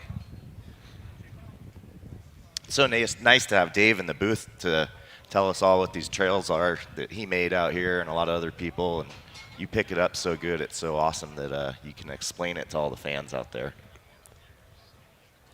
No, that would be... is that a Campbell car? That looks like Shannon. That's Shannon that diverted off the course, drove down. Have to see what happened there. Yeah, it looks like he just came from no man's land, huh? We'll have to get with Miles and see if he can get into the Campbell pit and get an update. Oh, you know, that's where he was stopped. He was stopped up there. That was along, that was the fence line along the spectator area. And he had driven down to the spectator area. I'm not sure if it was to just get off course so they could fix something or what was going on. I only picked up the end of it there. Yeah, we'll see if Miles can jump down into the pit and get us caught up into that. This is the section that we've been talking about a lot for the past 3 days. This is right after idle issues. This is where there's a lot of RCPs in this Laser Nut Alley section that these drivers have to check off as they make their way through the rocks. We didn't really give them a lot of RCPs in it. What we did was put fence at the bottom of it because I wanted to keep the cars in the rocks there. There's 30 rows of cars up there watching them. I mean, it's the most amazing spectator area. It is, I agree, yeah. And there's actually a row behind it, like a whole mountain behind it. You can look down over top of the first bit, it's crazy. And it's great to see them instead of the cars going through there at speed and having the fans only see them for a little bit. They're seeing them for a while do the things that they do the best. And that was the goal, so. Right on. Yep, we did exactly what we wanted to do, was get them into the rocks. And if you're looking for, if you're out here in Hammertown wondering where is a good spot to watch the race, you can fire up your Onyx Off-Road app, the official mapping partner of King of the Hammers, and they will get you out there. You can see the race course. You can't see lap 3. I tried this morning, but unfortunately it has not been added yet, so I was trying to sneak in there. But yeah, you can go out, you can see all the good spectator areas, and make sure that you stay safe when you're out in the desert. Make sure you stay off the race course as well. Yeah, I think that's the Lasernet car of Dan Fresh there, making his way round. So he'll be coming in. He's still on lap. He's lap 2. He's on lap 2. Yeah, he's had significant problems, but it's great to see Dan still fighting, still out there.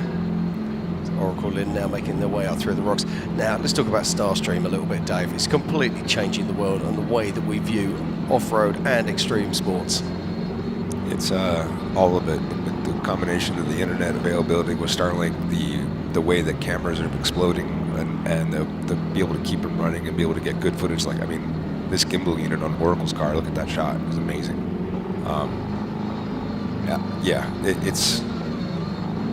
It's been 17 years of it's mind-boggling to see this. Quite honestly, it's mind-boggling, and really cool and thankful that we get to enjoy it. Yeah, absolutely. And I can only imagine what the future will bring. I know you've touched on it in the past, and it's exciting. Jim, you got a taste of what the future can bring the other day in the Jags General Store, trying out the driving simulator. I don't think you should be too happy about that. I'll tell you, so Oracle, that guy they just showed, he texted me and said that he bought a simulator once we launched it. He did it like 150 times. He got to the point that he could consistently do 3 minutes and 56 seconds in qualifying.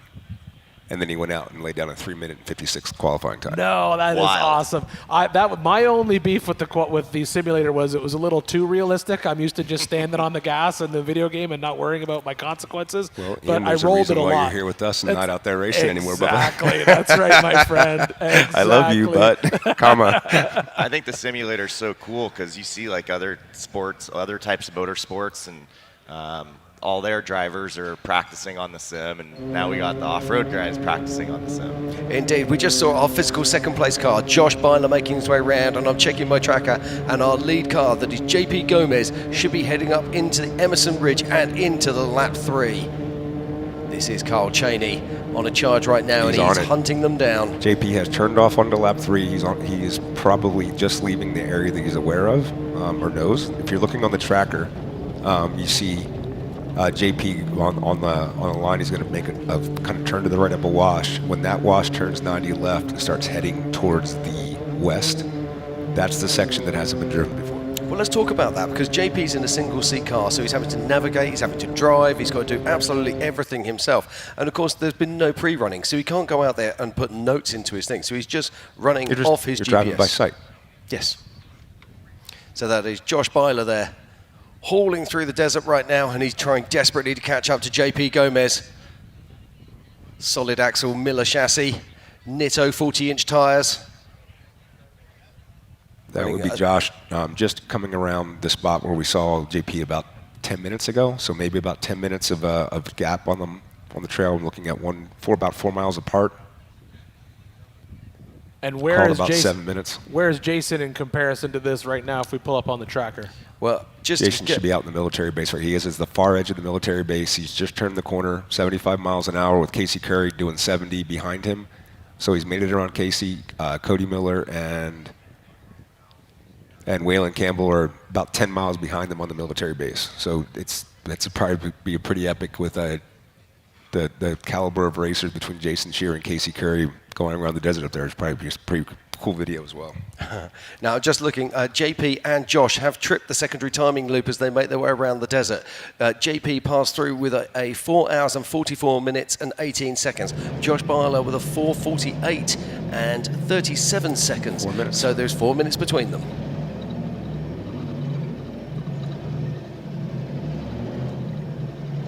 And this is in with Chad Hunt. Chad Hunt in the middle of Pro Chassis. Should be in Spooners right now. This is about where Lauren was originally having problems when he was winching at the bottom of Spooners earlier. That's about where Chad's at there, right there at the very bottom of Spooners. This is Emerson Ridge. So this is Josh Byler making his way up. Now, Dave, where does he turn off of this ridge? Well, hopefully this drone can stick with us if it can go long enough and if it can pull to a high. I mean, we're going to make this up on the fly. If that drone can pull up to like 2,000 feet, then it will see JP down in the next valley over. It'll give you a different perspective. You can see here the course at this point. Drones have a ceiling of 500 feet, so that's what we're going to see from the drone. Understood. Thank you. Those silly FAA rules get you sometimes. But right now, as you can see, I'm making up Emerson Ridge. This is the section where we saw a lot of traffic going on early on, but all the horsepower being laid down to climb that dusty climb as he comes up to the top of this. So when Josh gets here, he's going to get right there about another 50 feet and turn 90 right. And he's on lap 3. There we go. He makes the turn. So Josh Byler is the second car to enter lap 3. And that's the section that we have raced before. It goes over that ridge, it crosses over 2 ridges, then drops down in the valley about a half mile ahead of him there. And then that's when it starts to become newer. I love this completely. I mean, I know so many people are sitting there going, oh man, but this is actually what the racers wanted. The racers wanted this. They wanted to be challenged. They want to have the toughest rocks. They want this to be the hardest rock race in the world, and that's exactly what it is. So from our view right here, you can see the dust going down the left, and there's a big mountain out there to the right, and there's a valley that goes to the right of that mountain. That's what they're doing. They're going up that valley to the right, when you can see that old race course goes down to the left. We're going down right to the bottom of that road that's out there on the horizon, turning right, go up the wash, and go across the next valley. That's amazing. And I believe that this is our third place vehicle. I think this is going to be Kyle Cheney coming into view at any moment. Yeah, this should be Kyle Cheney, where we just saw Josh come through. So this should be Kyle Cheney, physically third on course right now in that. So as we watch Kyle Cheney going around the edge of the bluff rock here, we're going to pass it off down to Miles in the pits. He's the man with the wrench mic. Miles, what have you got for us? Thank you, Jim. Yeah, we're down here with Campbell Enterprise down here with the Cooper Fabrication and Racing. And Shannon stopped. He's not moving. And you don't have comms with him, but you're texting. What's going on? Right. Co-driver text said they lost oil pressure. They got it going again. They started some sputtering. They shut it off. They tried to refire the car, and it won't refire. Yeah, they cleared some codes. They said it was running good, so who knows if it has oil pressure or not, but now it just won't fire, and he's just sitting there right similar area where Lauren Healy sat for a while, so there must just be a little glim of doom out there. I hope that's what it is, because not having the comms is really annoying. Yeah, no, it's tough. So let's see what happens, but best of luck, and I hope to see Shannon here at any time, but we're all patiently awaiting and watching that yellow brick tracker. Thank you, Miles. All right, we'll go back there and see what happens, and then Tom Ways is probably, I'm going to say 20, 25 minutes behind that, so we'll see. So we're going to take a little break and wait on Shannon and Tom Ways. So I'll send it back up. Jim, Dave, Casey, take it away. Thank you, Miles.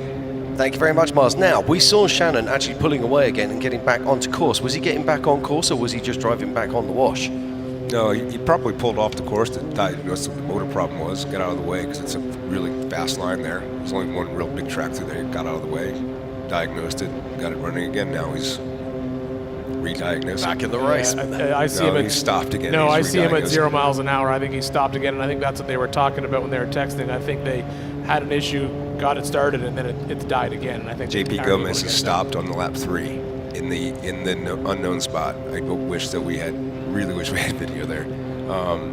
So he has made the turn. I'm pulled in on the tracker now. I'm not sure. Can we share my tracker for a second? my screen.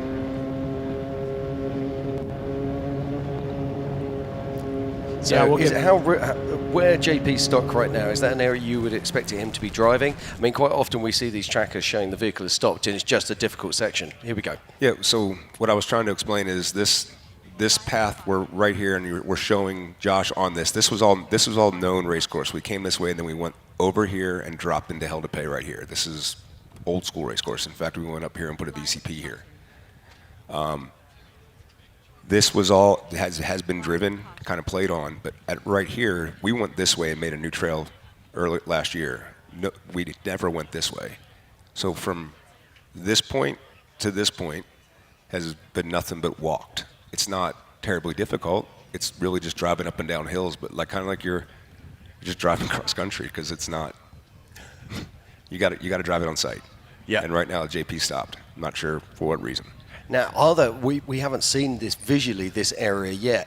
Are there points that you can winch to? Are there rocks you can winch to if you get stuck, or is this a real wheeler's paradise? There's not a lot of rocks. It's not really big rock trail like that, like deep canyon rocks. It's more if you found a place like Fisher Mountain that hadn't been driven on yet.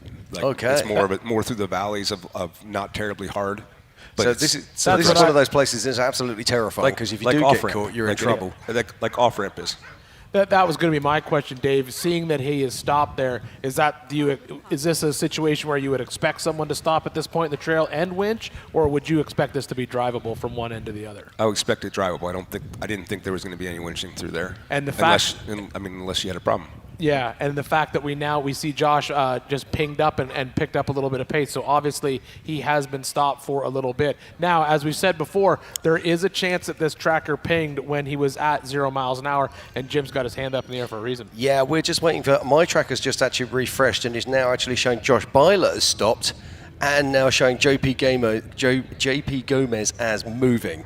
So I think that we've just got a really difficult section here as they make their way through. But that's what we expected. This is lap 3 of the 2025 Optima Batteries King of the Hammers powered by Ford Performance, and this is the Race of Kings for a reason. Paul Wolf is moving again? Oh, is in car with Paul Wolf? Yes, moving again. However, look at his body language. Well, I think he's out of the race. Yeah, I was going to say we got notification that they were calling the race, so I don't think he's actually racing at this point. I'm going to go just by the stuff the area he's in. He didn't go through Highway 19 and 20. I think he's just rolling back into Pit 2 right now. Yeah, there's all the cars in Pit 2. He's pulling in and calling it a day. It's a bummer.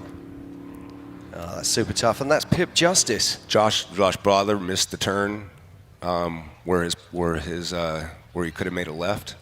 He's at 0 miles an hour as well, and JP is moving again, has gotten off that little ridge, so that they're doing exactly what I was hoping would happen, is they would get to a place that's not terribly hard, and the fact that it was new would make it hard.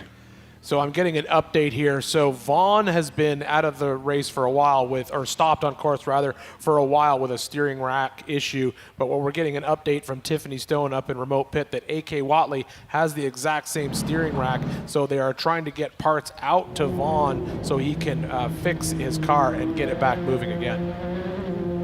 Where's Vaughn located at? We saw him stopped on course, I can tell you in a second, Dave. Because AK rolled over out there on Emerson Ridge.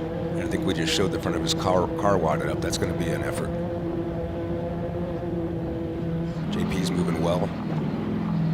Vaughn is in Spooners and Outer Limits. Okay, I'm just getting some news that Paul Herschel has a seized portal hub inside Jackhammer, so that's why he's trying to pull off the line at the moment. So thank you, Justin, for keeping us up to date on that. That's a bummer for him after he just spent all that time making those new parts. Yeah, but when you push it, as you know, Casey, when you push innovation, sometimes innovation pushes back. Yep. Got it. Don't know if you don't know, right? Exactly. But thankfully, we do have people like Guess who else is on lap pushes 3 the trail? boundaries. Coming right there is Kyle Chain. He's just coming in right up behind Josh Blatler right now. So has Jason made the turn onto the new race course yet, or is he still? I would think he's probably just getting on out to Emerson, but I'll pull back and look at the tracker. Emerson, Casey, it's Cody Miller's gotten. Let me check what times here. Yes, Cody Miller's got in front of We got a heli on lap 3. So this is, right here. So there's, that's Casey Curry. That's Casey Curry. Yep. So yeah, that's Casey, and then if the heli keeps coming forward on that, we'll see Jason, and you keep coming forward from there, we'll see Cody Miller. It'd be kind of cool to see that depth from the heli. If we can get that from a higher shot, you'd see all 3 of those guys in the same shot. Well, that's really interesting because, as you say, those trackers are pinged at exactly the same time as well. So we're going to see all 3 of these cars very closely matched together. I find it very odd, though, that Cody Miller will be able to catch 2 bigger desert cars. But I think we sort of saw it earlier with Casey, Jim. I think we're looking at Casey, and he seemed to be just a little bit off pace. And it sort of, I'm assuming it just sort of still feels that way watching him make it through this section. Yeah, that trophy Jeep, though, is an absolute work of art. We talk about spaceships. That car, would you believe, now has an electronically controlled TH400. That blew my mind. As we're watching the Porsche entry here. Why would you put an electrically controlled Turbo 400 when you can just put an electrically controlled 4-speed? I don't know, mate. You'd have to ask that question. No, it's a unit that bolts onto the side of it so they can electric control, and he can actually drop it into reverse at 5 miles an hour if he wants to, so he can get himself. I've tried that. It doesn't work. Maybe it works better electronically than doing it the old manual way. Hit it in there. But again, it's about that innovation. Josh has not moved off that spot. JP now has gotten to the VCP and made the turn and coming down to Haldepay. So he has gotten through the navigational challenge of that part of that trail.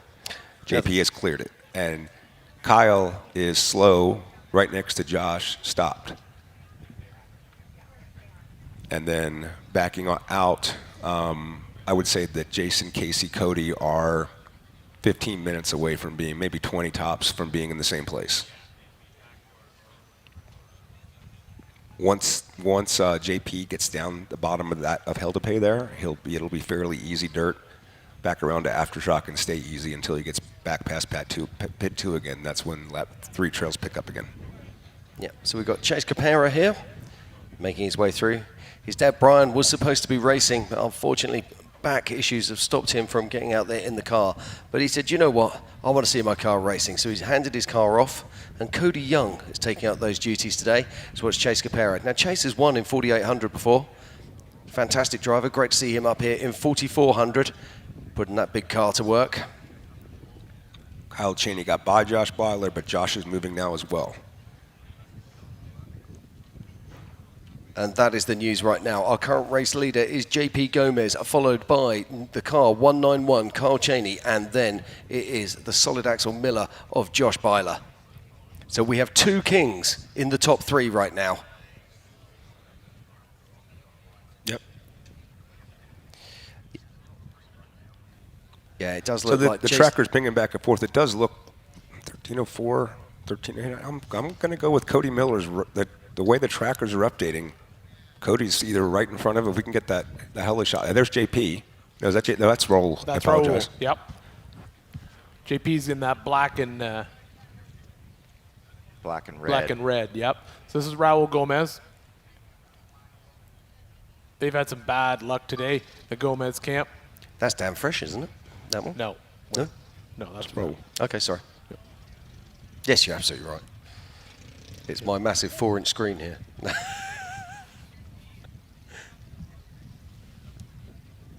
All right, as we see Raul Gomez drop back onto the desert and head back out, the big story here is currently right now. Jim, how many cars do we have on lap 3 at this point? At this moment in time, we have 3 currently sitting in the mystery part of the lap 3. Then we have Jason, and we have Casey Curry, and of course Cody Miller. If I just look back down the course, we have got Waylon Campbell, but Waylon Campbell is showing at 0 miles an hour right now. All right, so those cars have completed the 2 laps. They're into their lap 3, but they're not up onto what we're calling the mystery part that Dave's been talking us through. So far, we only have 3 cars in that section. As we jump back, we're back again into the traffic jam that has become Jackhammer that we kind of expected to see. We saw a little bit yesterday, and now that we have a couple broken cars in place, it makes it even harder. But now we'll jump back out to this helicopter shot of Casey Curry. And somewhere behind him is 3-time king Jason Shearer. Now, this is the bit that blows my mind. In our top 5 at the moment, we have no less than 3 former kings. Well, they know what it takes to win the race, and they know what the pace is to run it. But we're jumping right back now in car with I think this is Kyle? This is Cheney. This So is Cheney, this yeah, is in. so this is Kyle. Now, Dave, talk us through this. Okay, so see how he's literally driving. Driving blind. He's trying to find a new way to get across the country. It's not, as you can see, it's not terribly hard. There's places he can roll, but there's places he can drive too. The mine is right out there in front of him. You see where his co-driver's pointing at that silver building? That's the mine that's been there forever.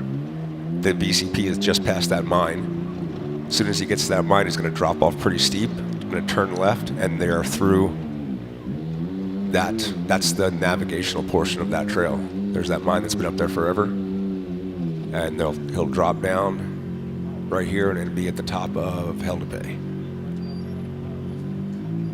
That's a perfect example For right everybody there. out As you there can that see likes that. rock crawling a lot, there's an entire universe and galaxies of rock trails out that way. They're amazing. Go wheeling forever out there. And what you're watching on screen right now is exactly what Dave is talking about. If this was burned in race course, we would see him basically just drop off that ledge and know where to go. But because this is a navigation section never been on, this is the hardest part of this trail technically is right here. Is just finding his way through this section, because as you can see on this on-car camera, there is no burned-in race line. This is all fresh rocks. Here comes a waterfall that's going to step off, but if he stays right, he's okay. There's a hole to the left. Absolutely amazing footage out here, and he's doing amazing work making his way through this section. This on-car camera so we're going to jump out of that as we lose that. And I think this is Cody Miller. So yeah, this is Cody Miller and another one of our Can-Am UTVs. Now, this is the interesting thing because he's going backwards and forwards with three-time king Jason Shearer and, of course, with Casey Curry. I see this and I don't see dust. No. I don't see, he's not following dust. So does that mean Jason's behind him? Looking at the pings here, and it's really difficult to tell. They just turned around. They just turned around the rock on the edge of Emerson, and they're heading back down to Emerson Lake Bed right now. Yeah. So there would be, if Jason was in front of them, there would be dust. He would not be seeing that. That is dust, isn't it? It gets pretty flat out there, and it's really chalky, so it kicks up a lot of dust right there. All right, now we are okay. So I'm glad we got back in with Kyle, back in this mystery section of trail, and you can see he's fighting his way through these rocks. Waylon is now moving again as well. So for those of you who are watching at home, it's really easy to see the difference between one of these trails that's been used multiple times on this race course and this trail that they've been in before. This is why Dave was saying it's going to be a navigation challenge in this portion of trail, not necessarily a challenge for the cars. They got to be able to pick their line through these rocks because there's no burned in lines that they can obviously see how to get through. Now, I've got some news as well. Josh Byler is now showing us moving again and on track, so that's great news for Josh Byler. If we had a back of, I bet you Josh Byler is 30 feet behind Kyle Cheney right now. I wish we had that view. My gut says that Josh got a little lost there. Kyle passed him, and Kyle passing him gave him the impetus and the direction to lead, and he went, and now he's chasing him. Now, I'm just getting an update on our live scoring at the moment. It is JP Gomez currently leading on 444, Josh Byler on a 448, Kyle Cheney on a 456, Cody Miller on a 507, Casey Curry with a 508, and Waylon Campbell on a 508. Currently, Jason Shearer has not tripped the lap timing out in the desert, but we saw this earlier on lap 2, so I'm not that worried about it right now. Dave, there's the shot that you wanted. So this is out the back of Kyle's car. And we expected to see Josh right there, but not seeing him. Nope. He's clearing air behind him. Yeah, I thought I saw a little glimpse, but I don't think it was. So yeah, so he has a good amount of gap between him and Josh. I want to thank all the racers that went through the effort, time, investment to put cameras on their car like this. It fundamentally changes our ability to show the race. So thank everybody that made that investment. Well done. All right, as we're jumping out onto this section of, this is another one of our UTVs. I think this is... that would be Cody Miller, I would assume. Yeah, we were just in car with Cody. So it does look like Cody has got past Jason Shearer and Casey Curry and is heading up towards the turnoff for the lap 3. It seems odd to me that the UTV had speed on Casey and Jason in the desert. That's the bit I'm getting. That seems odd. Yeah, when we saw Casey earlier, he was off pace when he was in the desert. So we were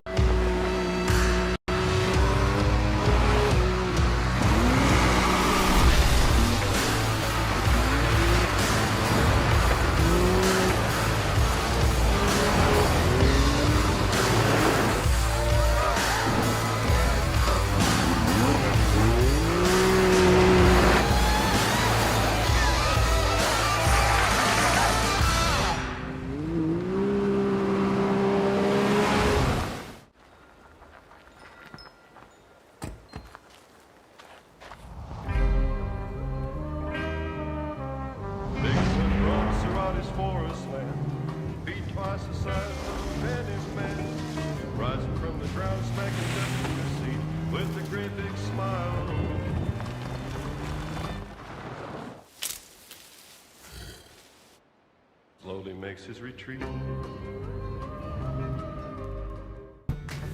Everyone wants to know how to join the King of the Hammers YouTube channel to access all the premium content. Here's how it's done. Log into YouTube, go to KOHultimate.com and join. That's how you get all the good stuff.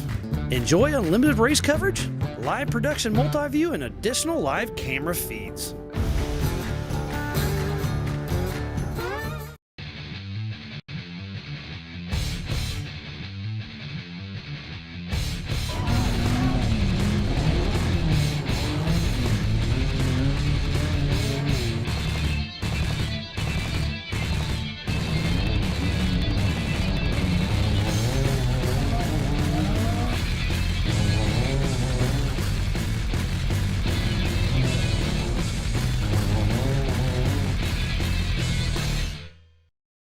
Turned, yes, that's Cody Miller turning up and Casey Curry turning up into the wash away from the known road. And that would be, so that's them entering that new. They're 200 yards away from Newness, yes. Newness, yeah. So, and that was basically Casey right on the back of Right Miller. on the back of Cody. Yes. And then you expect to see Jason. Right behind him at some point in time. But there's our current race leader right there. That is JP Gomez. Working through Aftershock. So he's made his way out of the mystery lap 3, and now he's into Aftershock. So now, Dave, after he clears this, what is the next new section he has to get into? Once he goes past pit 2, where everybody else is going up off ramp and going around and down Big Johnson, they turn down Bigfoot. And there's 2 RCPs and Bigfoot on the 2 big waterfalls. There's Vaughn rooting on JP. That's Vaughn or AK. Yeah, that's Vaughn right there. Giving him the High high fives. five as the way they go by, yep. And it looks like they're still working on Vaughn's car, trying to get them fixed. So that is JP right there. That right there, everyone, is your physical race leader on course. He is on lap 3 right now, race leading, and he's made it through the first section of the new rock trails in part of this lap 3 section, and now he has to basically navigate through a good chunk of lap 2, and then he'll start even more new rock trails. The next lap 3 trail is fairly easy down. The one after that is one of the hardest sections because we gave him all of the waterfalls in full hate. And so that's some of the hardest rock crawling they can do in this race. Will be the 2 trails out in front of them. Then after that, when they bypass Jack, they end up having to go down Bloody Mary and up Whiskey in the Rocks. Yeah, as we continue to watch the action here and watch our current race leader, JP Gomez, our man with the mic, Miles, is down in the pits and he's got some news for us. Miles, what have you got?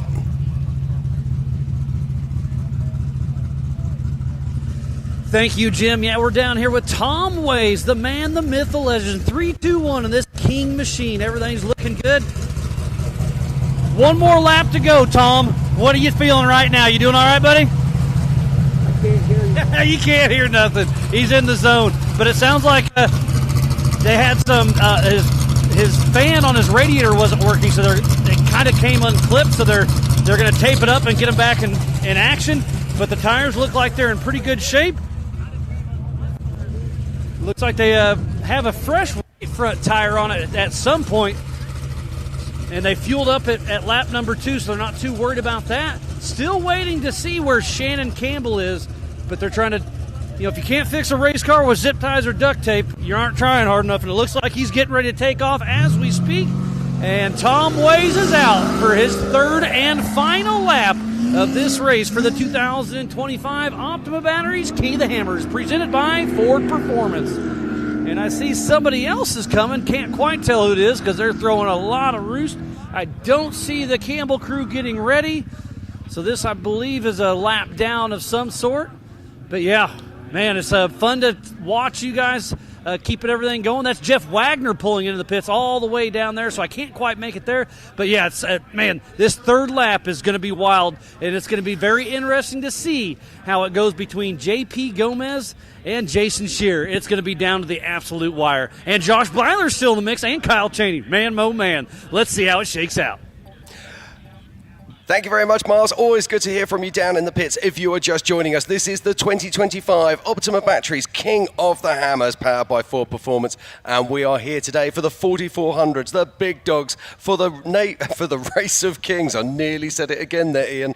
As we continue with the action, and we're now hard into lap 3. Our current race leader is number 82, JP Gomez, last year's king. Can he do what only his brother and Jason Shearer have done before him and have a repeat back-to-back victory?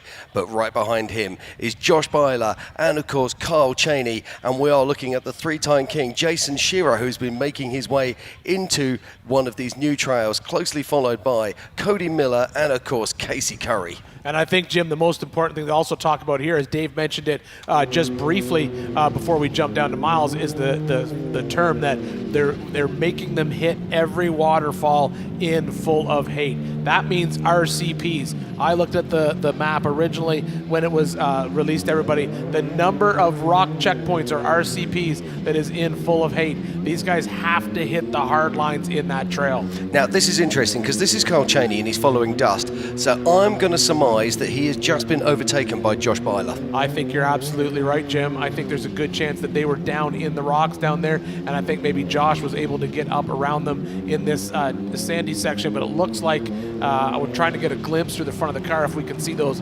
traction boards that we normally see on the back of those Miller cars whenever they're out racing, and I think that's right in front of us for sure. I'm going to ask you this. Have you ever actually seen them use them, or is this a sponsorship thing? I think I've never actually seen them use them, but I think, Jim, I think it's like sometimes, us Americans like to have some things around. We have a saying here in America, Jim, it's rather have it and not need it than need it and not have it. And yet that's the weirdest thing, because you still buy your winches in Harbour Freight.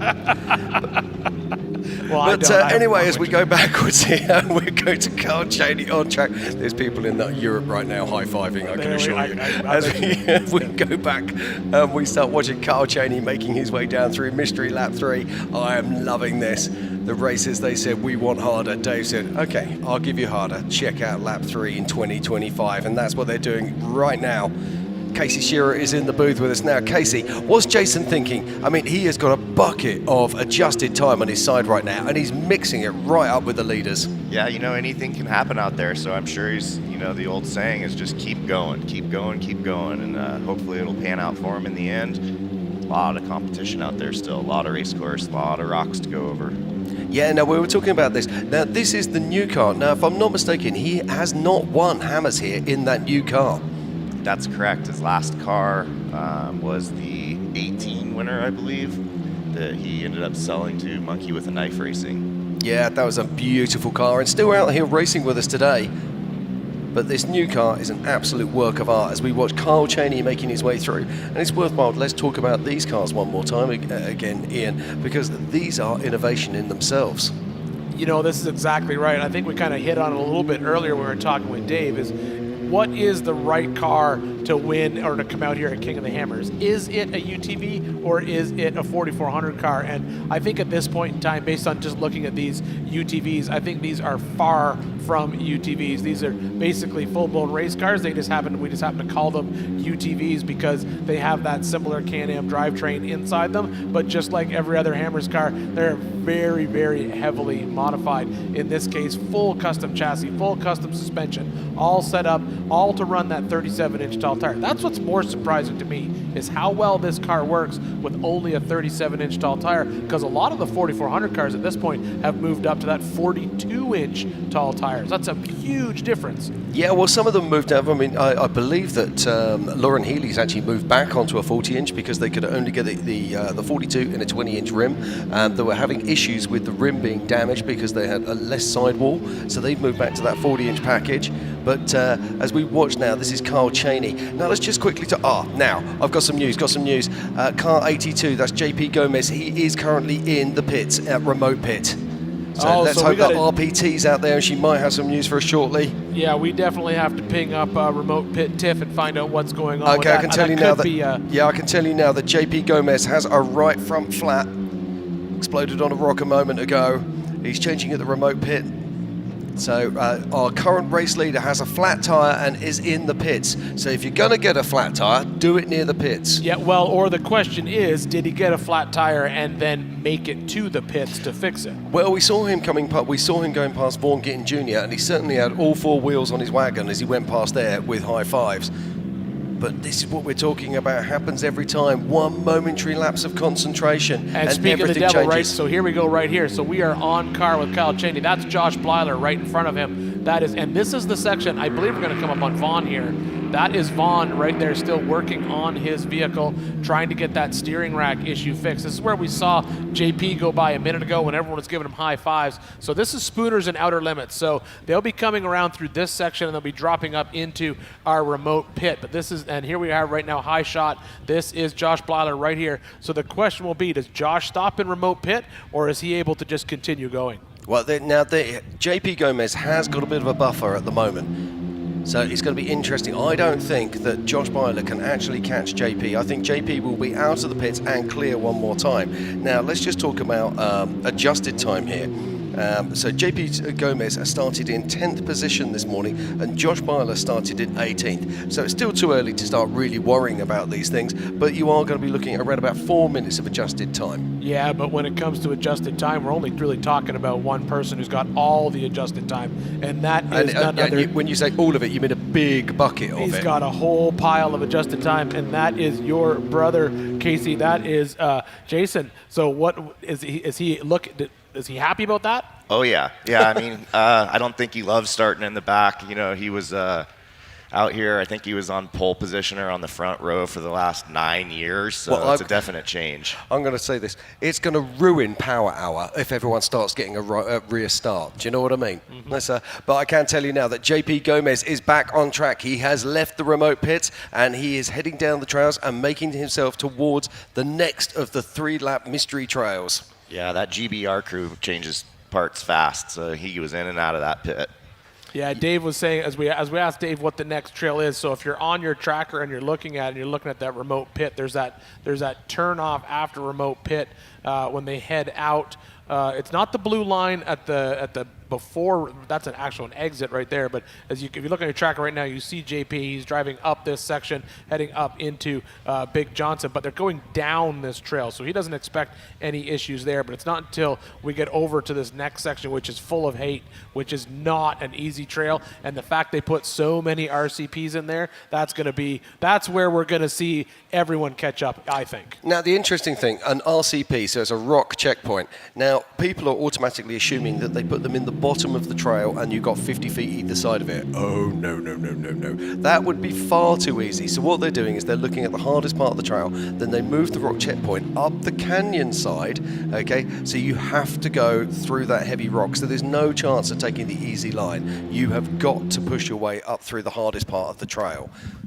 And that's what these guys are going to have to undertake if they want to be the 2025 Optima Batteries King of the Hammers King this year. And that is Josh Blyler, and he's making his way around here, and he'll be coming up towards remote pit very shortly. Yes, absolutely. This is what we were talking about a few seconds ago. We basically have Josh.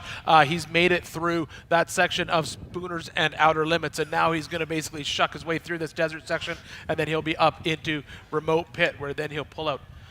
So then the question is, do we see Josh stop at remote pit, or does he just keep going, Jim? That's going to be what we want to see. But it's interesting that we've got Josh already clear of this section, and we see Kyle Cheney still working his way through the rocks. Yeah, Kyle Cheney's going to be pushing out of here any moment now, and he'll be getting out into that sand wash, and he'll be able to put down the skinny pedal and start making his way towards the remote pit. Now, what's the pit strategy here? Are these guys going to have to take on more fuel? I mean, in theory, if we look at this trail and we look at the rock trails, there is lap 2 was 85 miles, lap 3 is 75 miles. In theory, they need less fuel for this lap. So are they going to have to take a splash in remote pit, or are they fueled and ready to go? I can't remember, did Kyle, one of our Can-Ams was filling at remote pit and one was filling at Main. I can't remember. I believe it's Kyle stopped at Main, and I think Cody Miller blew through Main, which is why he got ahead of Jason Shearer and Casey Curry. Yeah, so right now this is JP right here, so this could be him on that I think this could be him on that first section of, I'm kind of looking on the tracker to see, this might be him on that very first section of the new lap 3 trails. Yeah, that is JP Gomez, definitely.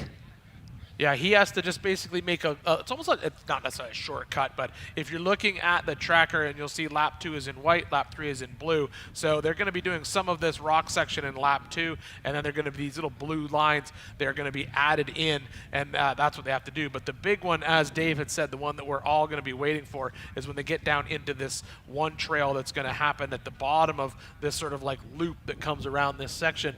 I think we've been calling it Big Johnson, but that is where we're going to end up in Full of Hate. And David said there's going to be rock RCPs or rock checkpoints at all the waterfalls in Full of Hate. So that's going to put a hurt on anyone who gets in there. Yeah, Full of Hate's one of my favorite trails here, and it is nasty. So it's going to be very interesting to see how these cars make their way through. And let's not forget, coming up behind our current race leader, GP Gomez, is none other than another king, Josh Byler. Just behind him, a man who just knows nothing else apart from winning, is Kyle Cheney. And then behind them is, of course, 3-time king Jason Shearer with Cody Miller and Casey Curry. Yeah, still lots of movement. You know, we'd say it all the time when we were calling this race. We get excited when we see someone running away with a lead, but we saw it earlier today. We had Lauren Healy running away with the race with the lead, had a car problem. He's out of the race. It just happens. Just because you're leading this race does not mean that you're going to win it unless you are leading it when you enter that short course, and then you better hope that the adjusted time doesn't come back to bite you, because the person who's packing that gun of adjusted time in this race is Jason Shearer, and he's got a lot of it on his side. Yeah, now I think that was Robbie Gordon we were just watching there, coming the car 77, one of the Gomez pre-runners, making his way out and making his way back to complete lap 2. Now I'm just looking down on my tracker. We're concentrating on the lead cars, but I can tell you that Jeff Wagner has started out on lap 3. We've also got Tom Ways on lap 3. Waylon Campbell is at the furthest end of the desert course, but he is still stationary, so tough break there for Waylon Campbell. But right now, there's I believe there's 8 cars on lap 3. Wow, that's amazing. But right here, this is JP. This is coming down that section that Dave was just talking about a few minutes ago, coming down Bigfoot. So they come down this trail, almost taking a little bypass around that sort of loop of lap 2. So they're going to come down this section of race course. At the bottom of this, he's going to turn left, and then he's got a little bit of a wash to get through, and then he'll be back into the rocks right away. And he is there, and as I'm saying that, I'm seeing Josh Blyler is in remote pit 2. Yeah, Josh Byler has just come into remote pit 2, so it'll be interesting to see how long he is going to be in there. I know that RPT Stone, so remote pit Tiff, she will be making sure that we're staying up to date. And while I say that, I'm jumping back trying to see where is Jason Shearer in this mess. He is just so I have got Jason Shearer just coming out of that first new trail section right now. He's about to get into Spooners and Outer Limits. So if we see Jason, we should see him coming past where Vaughn Gittin is broken, where we saw him earlier on. So that would be it. Right now on screen, this is Justin Wicks out with his bomber car. And he is on his way back into Hammertown. So this is the wash that all of our drivers come in after coming down Resolution and making the bypass around back door. Yeah, we're just having to confirm that Shannon Campbell has got motor issues and is out of the 2025 Optima Batteries King of the Hammers powered by Ford Performance. So a tough break there for the 3-time king, Shannon Campbell. Yeah, that's just unlucky for sure. I feel that's just a shame to have him out. But right now, I believe that is our current race leader. Right now, once again, that's JP Gomez still leading this race. Now, I'm just looking ahead onto the next few trails because he will be making his way down through to Chocolate Thunder. He will be coming up round past Idle Issues and Her Problem, and there is traffic there. So that's definitely could maybe cause a problem, but I doubt it. He's a consummate professional. He knows exactly what he's doing. And I can tell you now that in second place is Kyle Cheney. Yeah, let's take a look back and see exactly where Kyle is. According to the tracker, he has cleared remote pit 2, so he passed Josh while Josh was in the pits. Josh seems to have been in the pits for a while now. Yeah, but again, waiting to hopefully get some news from Tiffany Stone, who's out there, and all the other teams that are giving us information as we go. But, I mean, Josh looked like he was going really strongly, so I'm hoping it's just a tyre. Yeah, it seemed to be working. Everything seemed to be working well. The car seemed to be working well, and everything seemed to be operating what we assumed to be correctly. So we can only assume there might be a problem with Josh, unfortunately, right now. But he is still in the pits as we speak, and we aren't sure why. Okay, we've got another vehicle coming into the pits right now, and they are pitting at the Rufus pits. So I'm wondering if that is Chip McLaughlin there. And this is our number 2 car right now. This is Carl Cheney, physically second on course. Now, Carl Cheney started in 4th position this morning and is having an absolutely fantastic race. He was a 4-time repeat champion in the 4900 Can-Am UTV Championships here at King of the Hammers. Unfortunately, he had some issues this year that put him out in lap 1, and he's after redemption. And redemption comes in the shape of winning 4400. Can he do it, Ian? Can he be the first person to win and be an official king in a UTV here in 4400? Yeah, I think that. Oh, and speak of the devil, Jason right there, that's Shearer. Jason Shearer right there. So that's Jason Shearer. That is the, I believe that's the exit of where we were looking before. I'm going to pull up on tracker, see exactly where he is. But yeah, he's getting close by to. He's obviously just past where we saw earlier, where we saw Vaughn broken down while him and they were trying to fix his car. But this right now is JP Gomez on screen. But man, somebody who we don't want to talk to this early in the day is in the booth with us. So Lauren Healy, welcome to the booth.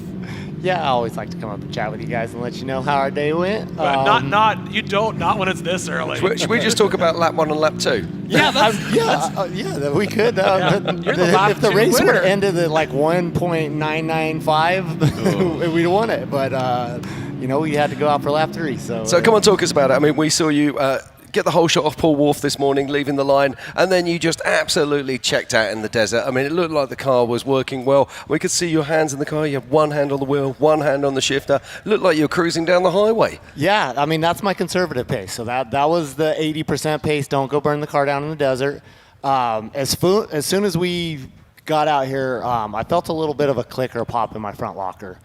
Right away, like just an initial, the way it reacts, I know exactly how that car feels, and something felt a little bit off. So what are you using in there? Is it sort of like a 9-inch or a 9.5 or a 10-inch, something like that? Yeah, it's a 10-inch, 9-inch based ratcheting style locker. With the portals, we've had great luck with them. We haven't seen this problem, but it showed itself to us today. And so I'm sure you saw us get into the rocks, and as soon as we got on the real vertical obstacles, I just didn't have any bite on that front tire. It would ratchet and pop and get a little bit, and like you saw me get all hung up in jack, and then we had to winch on check me out, and then we had to winch in spooners again, and I was trying to keep that locker from let's explain to the people at home. So normally, if you're in an area where you require traction on both wheels, the locker would auto lock and you'd have traction to both wheels. But what's happening is then when you turn a corner, it's supposed to unlock to allow you to have basically an open differential. Right. But it sounds like the automatic part of that is just jumping away, so causing it not to lock, so you're just losing drive constantly to one wheel. Yep, exactly. Which is fine in the desert. It shreds in the desert like that, no problem. But as soon as you need all 4 wheels turning and the rocks going up, jackhammer in the highest traction situations, when one isn't spinning, that's not ideal. So No, it's amazing, isn't it? Because you take away the 4-wheel drive capability and take away even having a switchable front differential, and it's almost like having no drive on that front axle at all. Yeah. So, but ultimately, we were still moving through the rocks. In the nuisance rocks everywhere else, the 3-wheel drive was fine. When we got on the really hard obstacles, Jesse was jumping out. We winched 3 times on lap 2, but it was fine. The car was still moving through the obstacles, and we were going to keep going, as long as we can. Probably would have been a problem on the last lap, some of the lap 3 trails. Yeah, so let's just look here now at our screen. I don't know if you can see this. Yep. This is Carl Cheney now. He's currently running in second place behind JP Gomez. What trail are they on right now? So this is coming down the this is the drop-in on the lap 3 trail. That's that new lap 3 first one, split, lap 3, the Bigfoot. drop-in. Yeah, Okay. after pit 2, they've gone up and they're dropping down into that new sort of Bigfoot Canyon. Yep, it'll drop right into Claw. But I've got some news as well. I can tell you that Josh Byler is very close behind Carl Cheney. Do not expect, or you might expect to see Josh Byler coming up at any moment now. Yeah, that's good to see because we saw Josh in the pits for quite some time. So, Lauren, car was you had 3-wheel drive, but occasionally 4-wheel drive, and then out in the desert. Yeah, we could just stop. Yeah, we got out of spinners and out of limits. We're going to get into the pits and see if there's anything we could remedy. Really, I mean, pull the whole front end apart and put a new differential in it. But we were going to keep going. We had lost a fuel pump on lap 2 out in the desert, and the Motec, we've got a whole backup secondary system. Other fuel pump kicked on, everything was fine. And then we lost the second fuel pump. So I have some sort of suspicion something came apart inside the fuel cell, or twisted the lines up, or something happened inside the fuel cell. We've never lost. These are not the old style fuel pumps that everybody thinks about. These are probably, you're using the brushless ones, the latest generation, which, to be honest, should be absolutely bulletproof, never go wrong kind of thing. Which is why I have a suspicion that something inside the fuel cell, something weird happened inside of there. To lose 2 fuel pumps like that in, what were we, not even 200 miles in, something weird happened. So that's what ultimately killed the car. You saw us all come to a stop. We had no fuel pumps. Probably could have stuck our heads in, taken the fuel pumps apart and taken the fuel cell apart and made a big old mess, but just wasn't realistic where we were at. So unfortunately, that's how our day ends with King of the Hammers for this year. Well, that's an absolute shame because we saw your day end certainly not the way you wanted to end the other day as well either, correct? Yeah, maybe I need to do the Jason Shear thing this year and start 99th and not ever lead the race until it's time to win the race. Because the last couple of years of leading the race. What we're just saying about this is if everybody starts aiming to start at the back, Power Hour is going to be very boring. Right, yeah, it is going to get boring. Good call. And I love qualifying and starting out front. And I actually enjoy being the rabbit, knowing that there's not crazy, bottlenecks that are, I'm ahead of the bottlenecks typically. So, hi, Dave. So Dave Cole's just joining us on stage right now. Thanks. As we watch Carl Cheney, our physical second place vehicle, making his way down through, and he's going to be turning back onto. So which part of the trail is this here, Lauren? So he's getting ready to come back into Claw and then turn up full of hate, where things are going to get real. And I'm showing JP Gomez in full of hate right now at 0 miles an hour. So, but as we said before, you got to run every waterfall. Yep, and being in that single seat car is going to be a pretty tough disadvantage. Wolf was trying to winch his car through, check me out through the feathers when we got to him. Yeah. And he was in and out trying to hook up winch Speak line. of the devil right here. Here we go. Right so there. this He's is JP Gomez. He is in full of hate right now, out trying to winch the car. Just like you said, not what you want to be, single seat car out winching yourself. No, it's really hard because then you got to get back in the car, try to suck up the winch, jump back out, disconnect it. Like it is very tough in a single seat car, and really why I quit racing single seat car. That was going to be my next question because you used to be a single seat guy. You jumped back out and out into a 2-seat, especially in a race, especially on this race. And Jim was literally saying that this morning that this could be the race course that is that deciding factor. Do you want 2 people or one person? And it changes every year. I go back home and I have to make a whole new plan for whatever craziness Dave is going to throw at us that I'm guessing at next year. So it's awesome. All right, Lauren. You won't be able to see it from down there. Sorry, I love the challenge. I keep coming back every year. You wouldn't have been able to see it from down there, but Dave just gave Lauren a very sideways glance then, so I can only imagine what's coming in 2026. It's a patented Dave Cole sideways look. Can we rerun 2025 tomorrow? Can we have another try at it? I leave here every year going, God, I wish I had one more shot at that right now. I'm ready to go. Let's do it. Well, you can. You'll just be doing it by yourself. No, you could do it on a simulator. We could do it on a simulator. There you go, yeah. Okay, it's cheaper. Yeah, a lot cheaper. All right, so as we're watching, here we are back with Kyle Cheney. So Kyle Cheney is still in this section, but Jim was suspecting to see Josh Blyler right on his tail, So possibly this is Kyle. Kyle coming into full of hate right now. And he's going up the right line, right? He is not in the bypass, but he's not on the line. Looks like he's trying desperately to fall into the VCP. Yep, get around the bottom waterfall. I don't know if that did it or not. That's, to me, he's pretty far right. Yeah. And his co-driver's telling him the same. So, are there feather flags for these RCPs inside of Fuller Haight? No. No, but there's no way to miss it. You're either on a dirt road or you're in the rocks. That there isn't a middle ground. He's fine where he's at. What we saw there, that left was actually Claw. He was coming in the left-hand side of bottom. He's in the rocks. But he didn't go up the bottom waterfall, the very first kind of gatekeeper of Full Haight. I didn't see that. Okay. Well, we can play back the trackers. I have no doubt. I mean, I'm not even worried about that stuff now because we're catching it. Well, and it's whether he hit the RCP or not. Yep. And if he did, he hit it. And if not, it's just a 15-minute penalty, right? That's a 15-minute penalty, but 15 minutes is a lot. That's a lot. So you can see there, and he's doing it. He's going on. That's the road.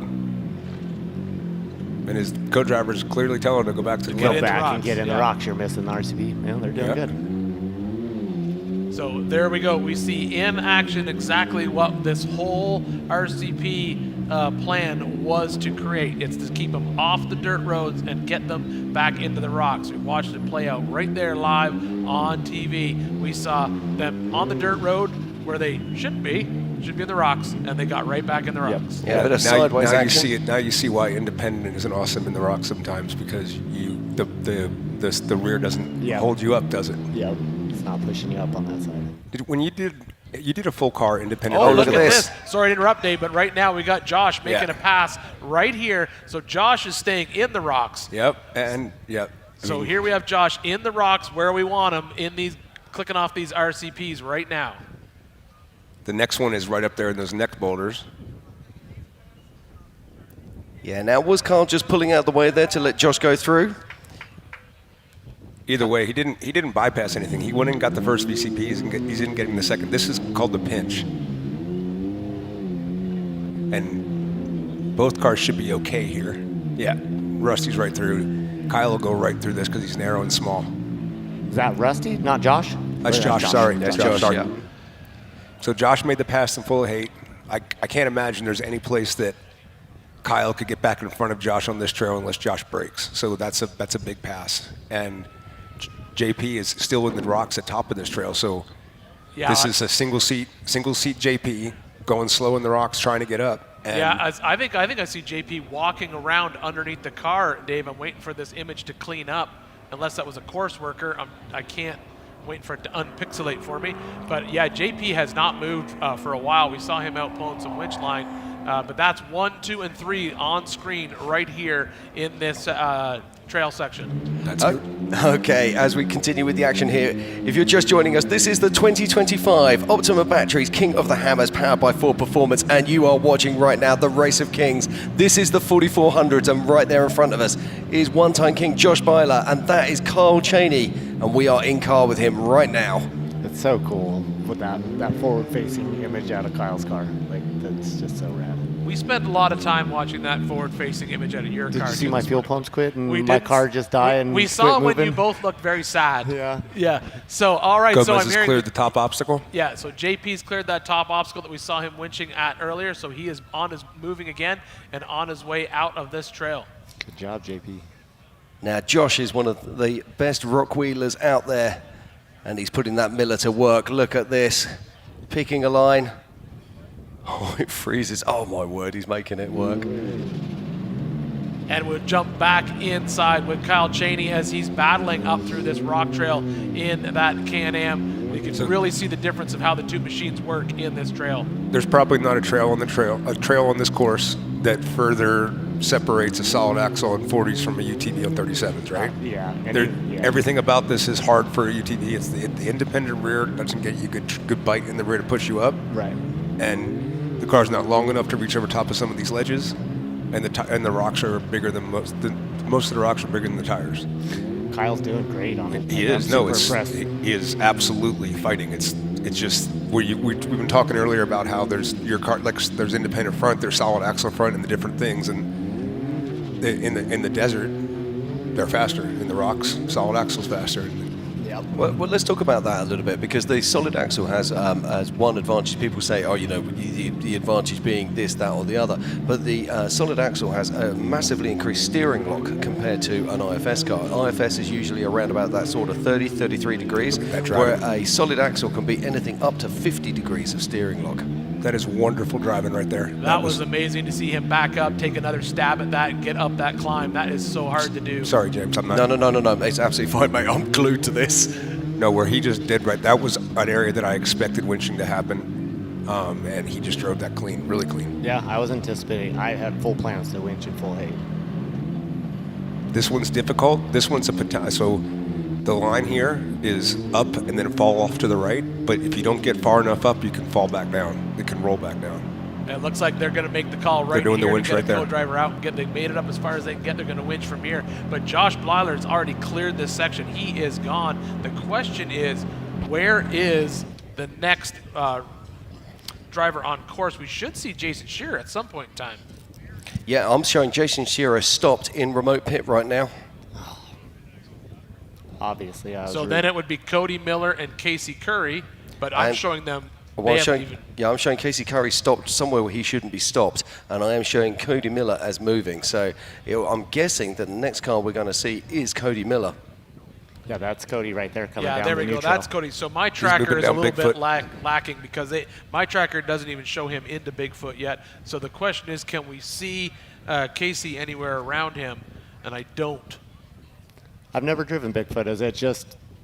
It's steep, but it's got two waterfalls in it. Neither one of them are harder than like Ballerina Rock or anything. It's not that big, but they're the kind that if you don't ride down both sides and try to center cut it with a tire, you'll roll off of it. Okay.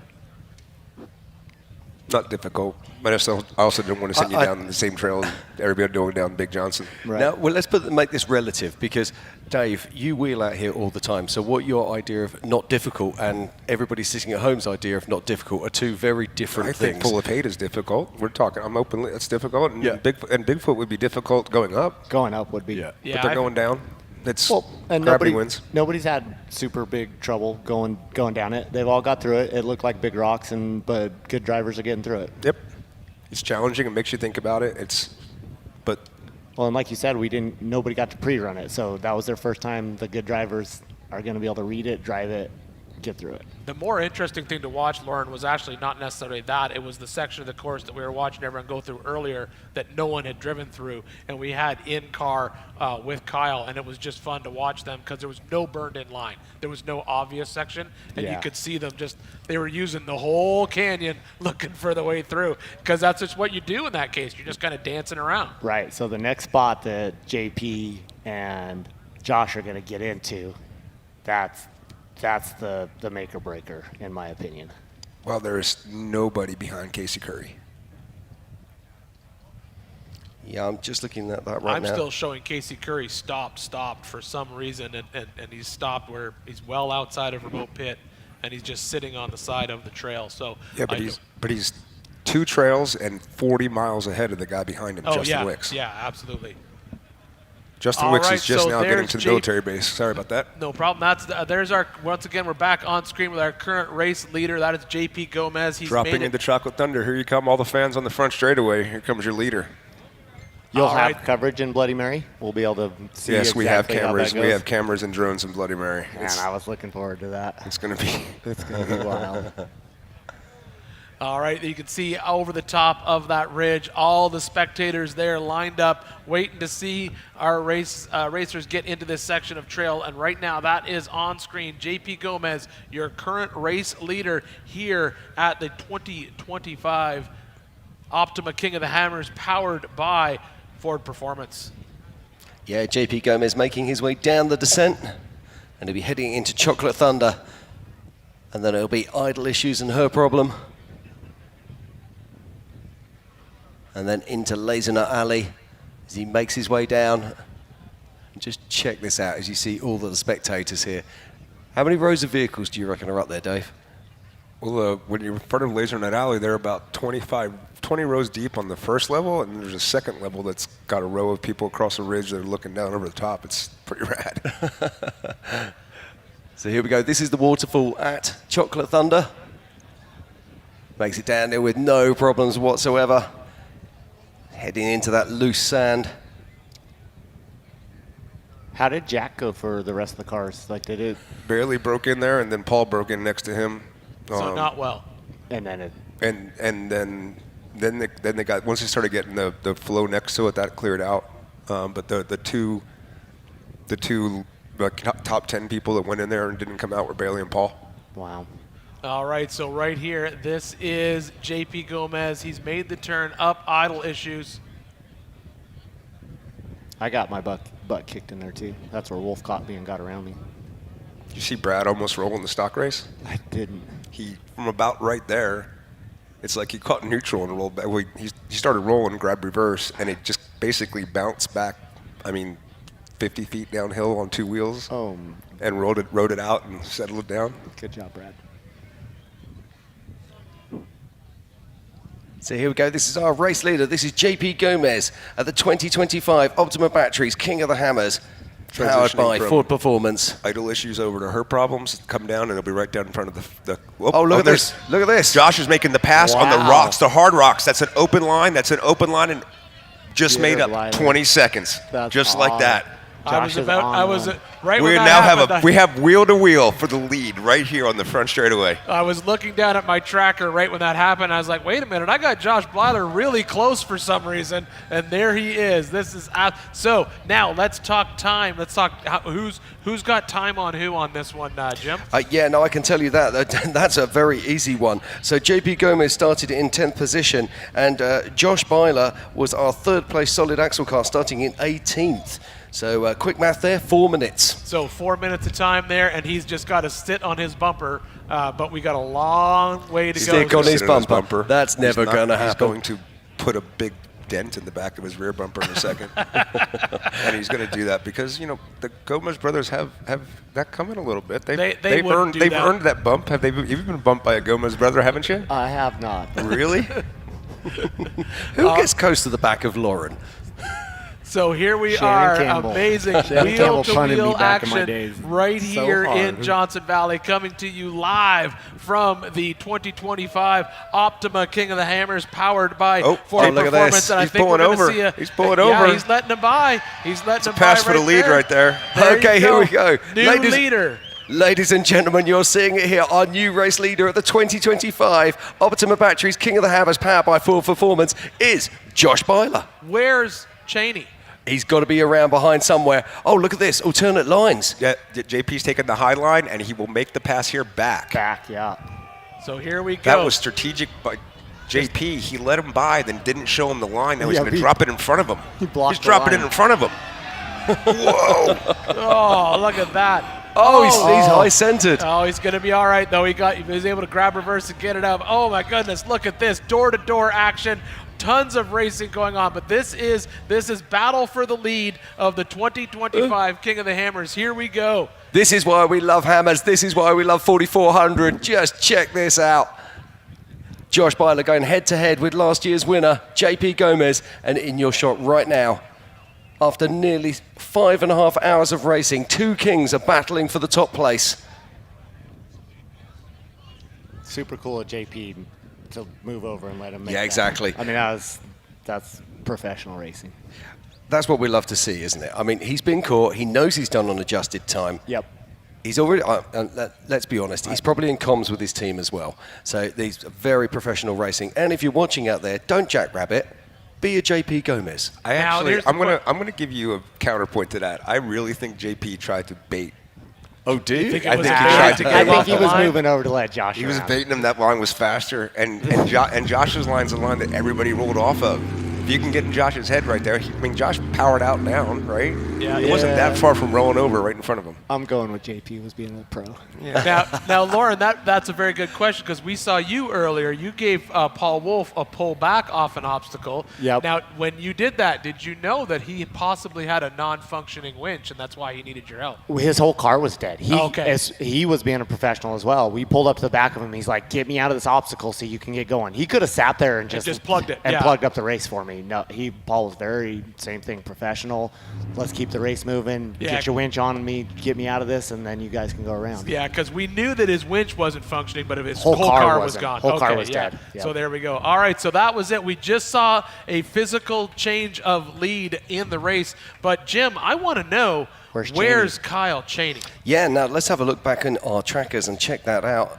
'Cause they were just getting out to winch. The way I'm seeing it is that Kyle Cheney is moving right now and should be coming through Chocolate Thunder. And that's Casey moving? And that's Casey Curry moving right there. Now, but the big story for me is none of those things. The big story for me Is where is Casey Jason Shearer still sitting in remote pit. Yeah, I saw that ping up there earlier. Let's see if Tiffany can get us an update on that. But I saw that earlier when we were watching that action in Bigfoot that Jason was still sitting up in remote pit. So Casey's getting ready to get in full of hate with a really big car.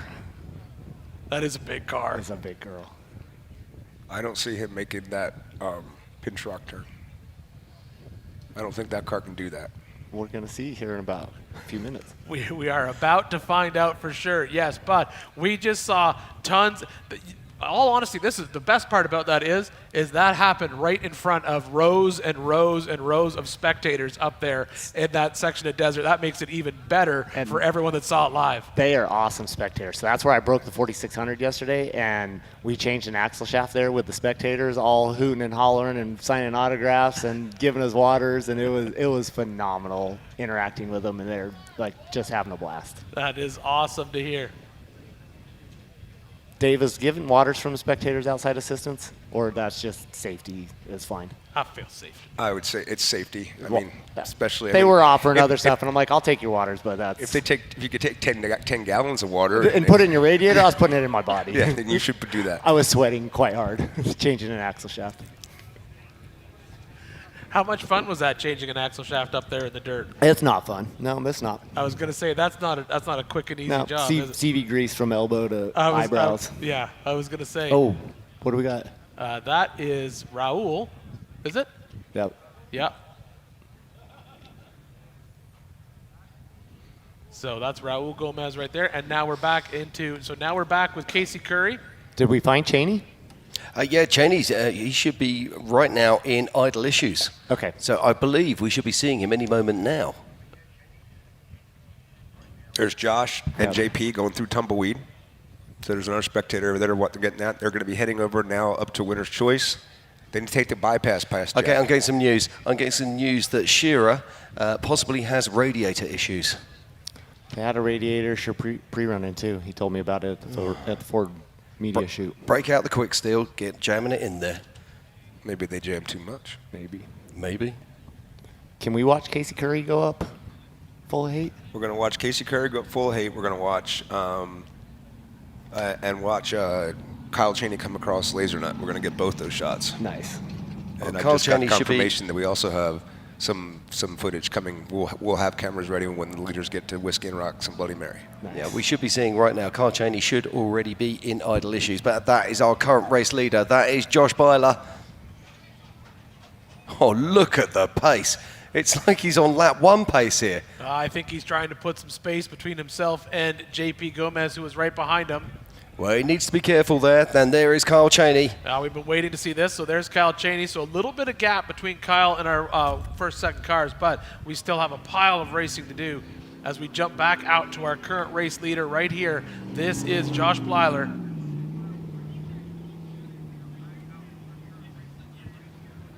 Now, I'm just pulling back out and just having a look at who and is doing where. I can tell you now that Robbie Gordon has started lap 3. Chase Capera is also on the desert part of lap 3. Justin Wicks is on lap 3. Waylon Campbell is broken, but apparently he has got parts being on their way out to him with another competitor. Jaff Wagner is actually catching Tom Ways, but Tom Ways looks like he will be the next person to be coming round to the rocks on the mystery lap 3. All right, and this is where we just saw this pass happen in this section of rock trail. So now we have Kyle Cheney up into this section of rocks where we just had our race lead change right now. And now this is our physical third on course. That was if that's what we call a controlled crash landing.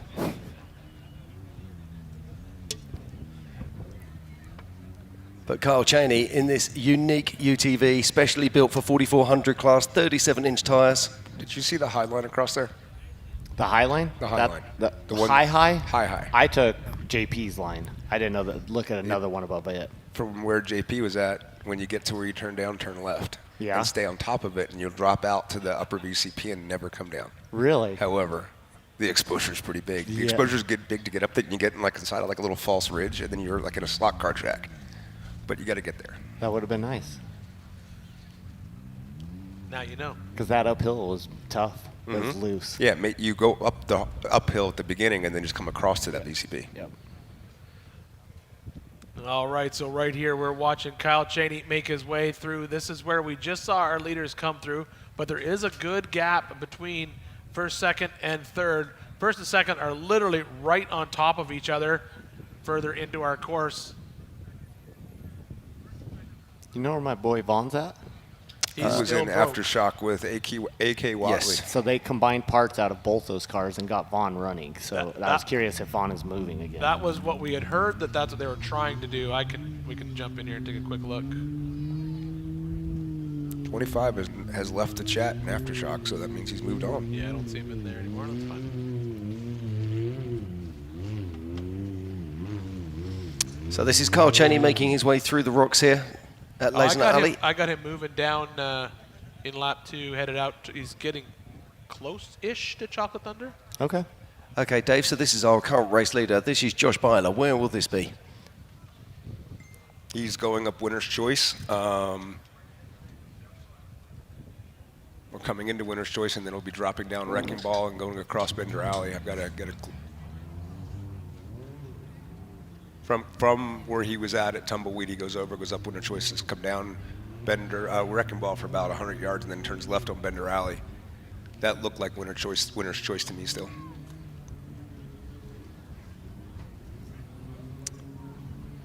And that's Kyle moving across the desert. All right, so once again, as Jim said, this is our current race leader. This is Josh Blider. Now, a few seconds ago, we saw the JP right. Oh, there he is. I was about to say, where's JP? But he was right behind him because there he is. He is right behind him. So these two are going to be basically wheel-to-wheel, door-to-door through this lap as they go.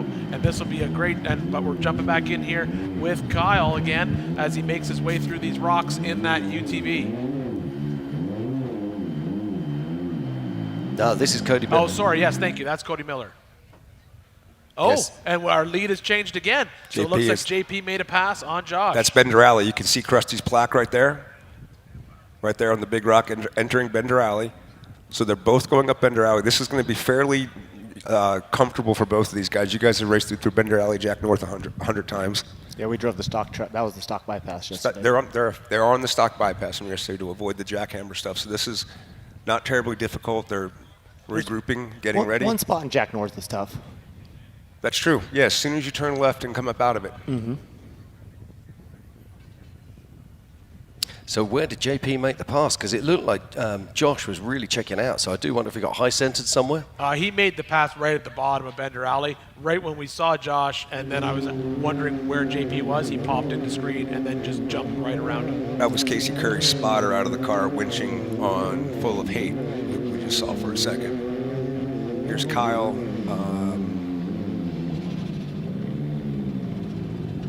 Dropping down Tumbleweed. Dropping down Tumbleweed, yes, sir. That's correct.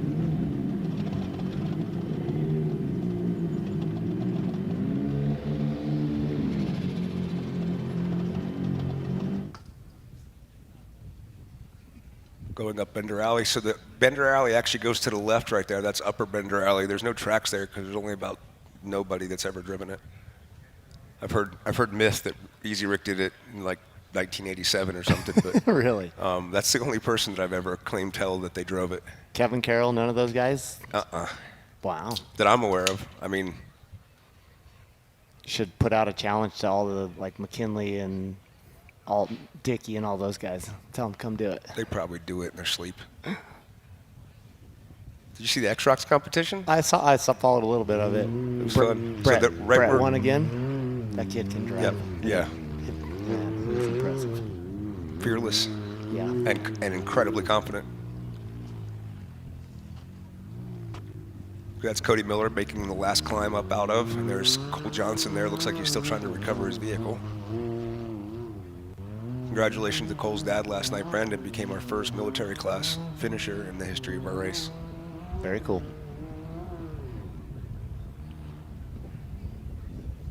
But the story right now is all about JP and Josh leading this race. And as it is right now, if I'm just looking at the tracker, they have a good amount of distance between the next car on track, Jim. Who's going to be the next person to catch up to them, if possible? Next car on track will be Carl Cheney.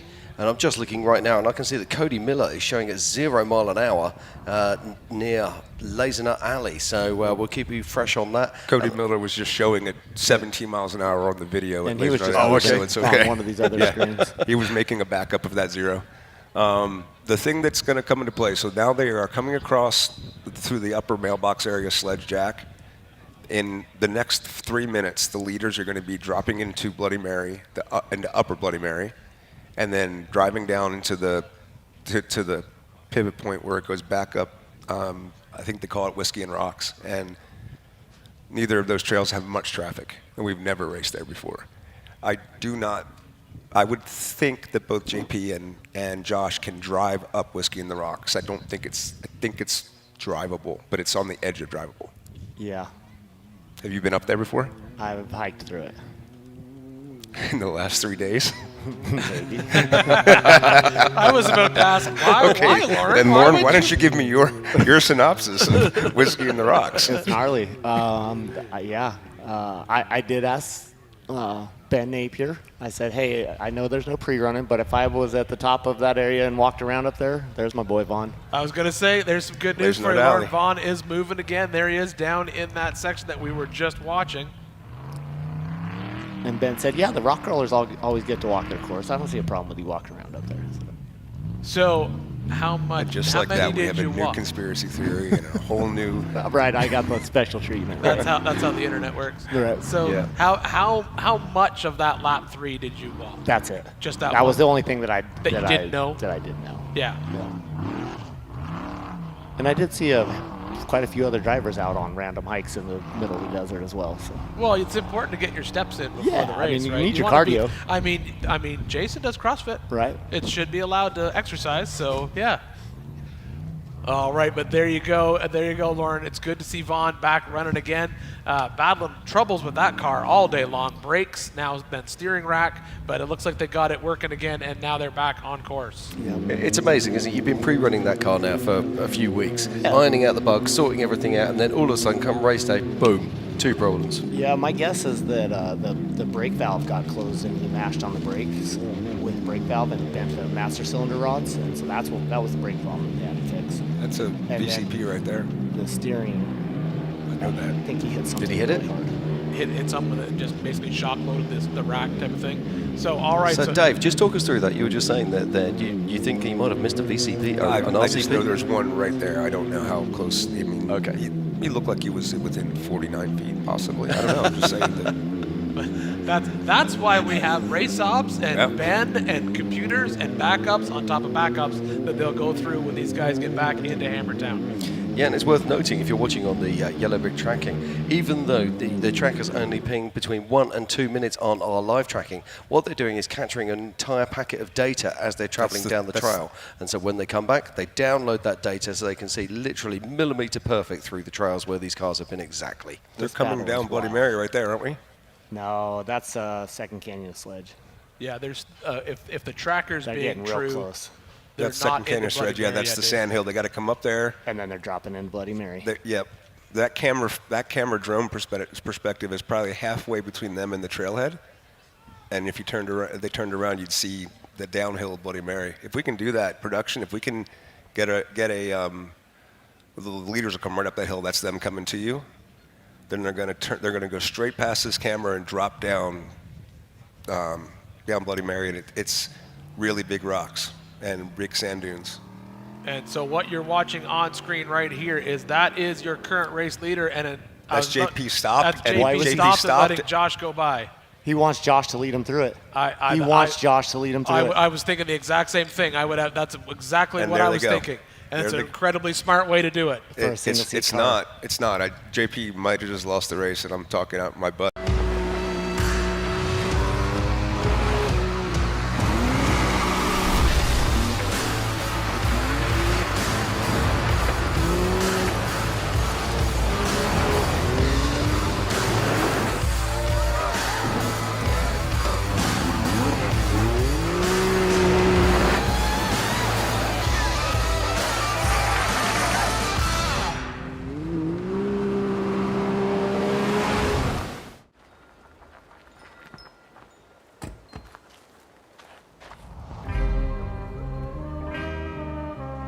Big sun runs throughout his forest land, feet twice the size of a man's man, rising from the ground, smacking dust in the seat with a great big smile.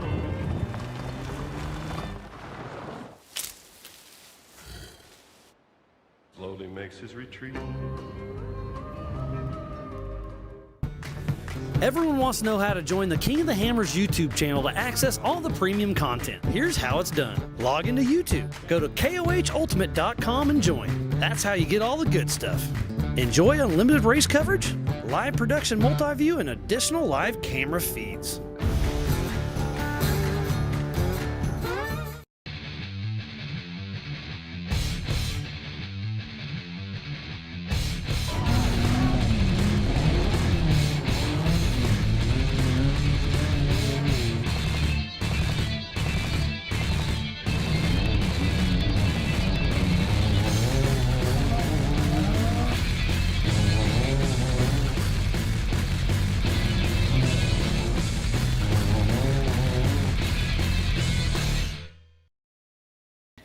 If there's 100 people that have driven Whiskey and Racks total, Yeah.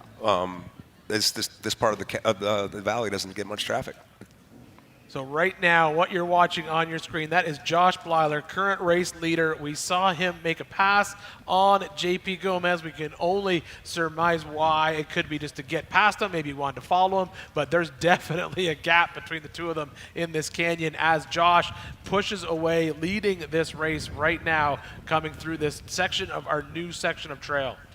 Indeed it is, and if you're just joining us, welcome to Johnson Valley, California. This is the 2025 Optima Batteries King of the Hammers, powered by Ford Performance, and we are here for the big dogs. We are here for the 4500, the Race of Kings, and right now we're watching our current race leader. That is none other than one-time king Josh Byler. Just behind him is JP Gomez, and then around about 10 minutes behind them is Carl Cheney, and then behind them is Cody Miller, and I'm showing stationary still as we speak. That is Casey Curry. Is he still in full of hate? Yes, he is, yeah.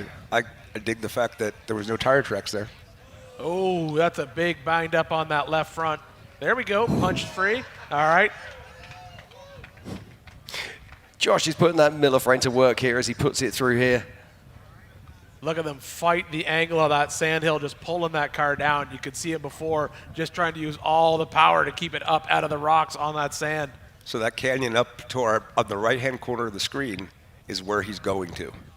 And what's more important right here to me is I don't see JP in the screen at all. Not and at as we all. go around here, we're not seeing any glimpses of that car. Yeah, I don't know if he made it where he was hung up right there. He was Yeah. still backing up and trying to get squared up. Yeah, that's the one thing about the Gomez cars. They're long cars. They're a big And car. they're wide. It's a wide car. It's a big car.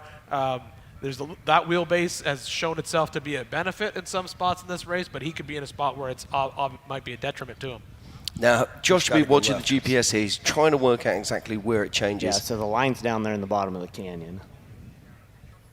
And as he works his way back over, I'm trying to see if I see any sand flying from JP on those side hills, and I do not.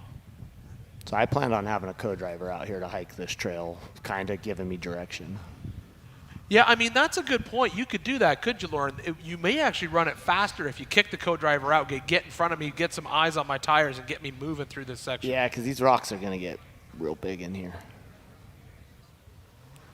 When I drove this to pre-run it, it was the first time I drove it, and it was instantly became one of my favorite trails, the Hammers. What did you drive it in, Dave? The Bomber. Oh, it's a great car to have. I have one too. Did you go through that spot right there, Dave? Oh, look at this. Look at this now. Josh, he's got to be Insert your careful own here. He's getting commercials. himself dug up underneath. Dug underneath that. But I think, oh, there we go. Excellent. Popped up that front end over that rock. Is that where you drove, Dave? Do you know? I did, yes. And I crossed over left to right there, and that was the hardest part of the trail. Okay, now this is very difficult indeed. He's in a really tough spot right there. He's in a very tough spot. I would be getting my winching, driver out, yes. sucking line somewhere. Right I'd be winching off that rock that's Don't 60 feet to his left and just pull left and go. And for a second, it looked like that's what he was doing.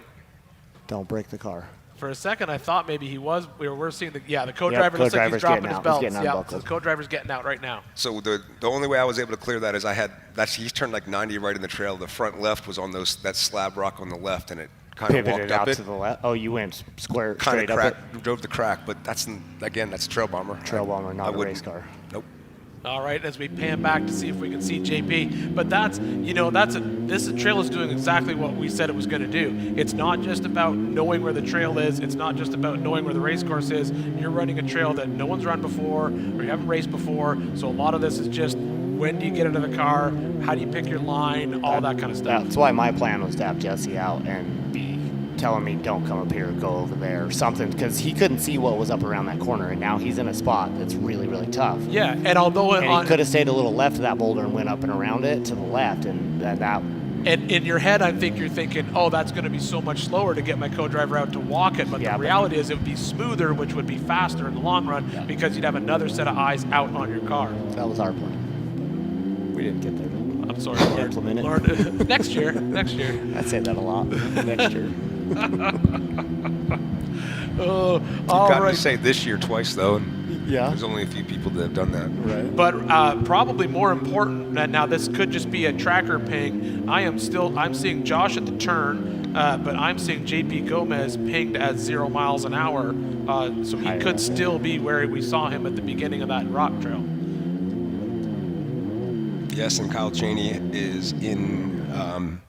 We just saw him come. We saw Cody Miller coming down Winner's Choice, but Kyle is moving through Bender Alley onto Jack North right now. I take that back. There's JP right there moving down that trail right now. So that is JP moving again. So when he gets down to the bottom, we'll see if Josh has been able to recover from where he got jammed up underneath that rock. Josh Blyler, JP Gomez, Kyle Cheney, Cody Miller.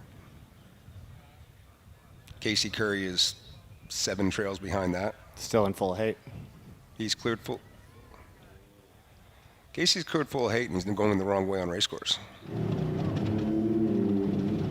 He is going backwards on lap 2 from that perspective because he would have come up full of hate. And he took the left to the top of full hate. Took the left to the top of full hate, but he's get that tracker update. So this is Kyle Cheney right here. So that is physical third on course.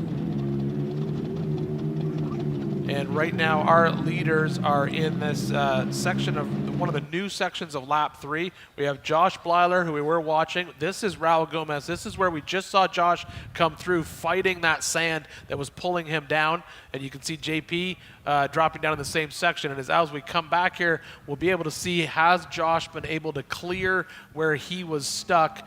This is where we saw Josh fighting with the sand before. And just in a few seconds, we should see the turn, and then we should see if Josh has made it out from where he was stuck.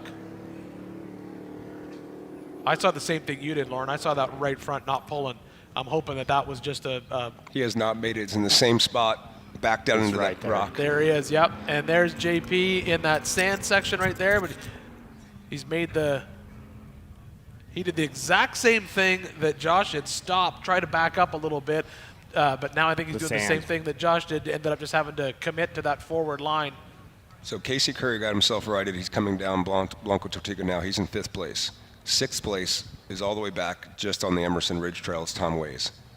Jeff Wagner passed the lap 3 turnoff on top of Emerson Ridge, and he's at the bottom of Emerson Ridge now. Dang it, Jeff. There is a valley. He can turn right there and go up, and he wouldn't miss any VCPs. We'll see what he does. And then going back, I mean, that's 6th and 7th on lap 3. All right, well, we're watching. This is current physical second on course. This is JP Gomez. Josh is up at the top of your screen right now. He is still in the same location that he was before when the co-driver got out to winch. Hopefully, it's just a matter of getting the winch set. But as Lauren pointed out when we were watching them try to pivot around that rock, it looked like that front stopped pulling. Yeah, for some I reason. see a line to the left to me right there, like cross the valley and Yeah. the left through those two boulders. Yeah, I see that as well, going up to that rock, which would be where he'd want to be. Oh, look at this. JP's getting out. Oh, JP getting out for...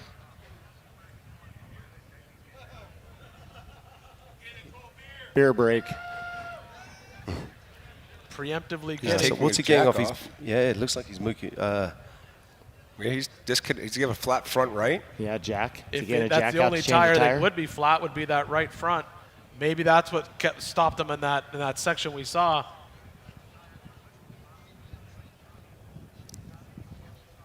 Yep, getting the jack down. Bring that drone around, maybe we'll see that front right. And at the top of your screen, you've got Josh still trying to recover that car. That's first and second.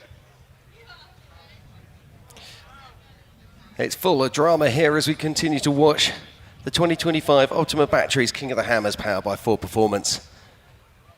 And this is the 4400 Race of Kings. And this is first and second. We're just watching second place here. JP Gomez. I want to say thank you to James Masters, Chris Lundy, Corey and Nate up here on the guests. I see Tiffany Stone there. Every single person that's made this production happen, that's them getting a drone on a trail that no one's gone on, and now they're watching first and second do laborious things. It's so rad. Like as soon as I got out of the car, I'm like, all right, it's time to go watch the show. Thanks for being here, Lauren. Having your perspective here has helped us a great deal. So thanks for sticking around. You know, I love being a fan. These are all my friends. I want to see them do well. And that's worth saying. We are all fans. We are massive fans. When back to it, when JP passed through Vaughn and AK, all four crew members, all the four co-drivers that were there, all stopped working and high-fived JP as he went by. That's awesome. Now, this is interesting because this is Kyle Cheney, and he is making his way down the same trail. So he squeezed through the boulders to the left. So he's coming on down through, and it's not going to be very long until he comes out the bottom of the sand wash, and he will be able to see JP changing a tyre. And as he comes up around the top of that, he will see our race leader, Josh Byler. And with the left-hand line open. Yeah. Oh my word, it's all drama here. And they have no idea they're down there. They can't see No, that. they don't know. Unless they're crew Starlink Communications, they might know. I mean, with the apps to talk through the phones. I'm going to talk to you about that. How much information do you want when you're in the car? Do you want that kind of information? Lap 3, I want all the information I can get. Where I'm at, last year there was a little perspective that I burned the car down at, and I didn't need to. So I want as much information of what's going on around me as I can get. Yes. We're getting a little update here. We're waiting for the drone to get back up, but we're hearing that Josh Byler out of the car, helmet off. That's never a good thing. So I heard the first person in there wasn't coming out.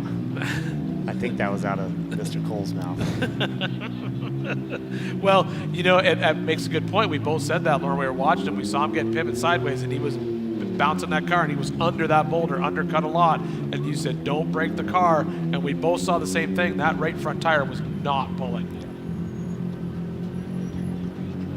But what we're watching right now is third place. This is Kyle Cheney making his way down through this trail. Now, just in a few seconds, we should see him drop down into the Sandy Wash area where we saw him, where we saw both JP and Byler fight on that Sandy Wash. And but now they're both stopped at the bottom. One's fixing a flat. So we don't know why the other one is stopped. He has elected to stay high, and I can tell you that if you did that, coming back into the trail is not terribly fun. That's why we didn't put VCPs there, because once you got out of it, you still had to find a way back in eventually, and it got worse and worse as it went down. Right. He's back down at the bottom now, I think. He's there now, yes.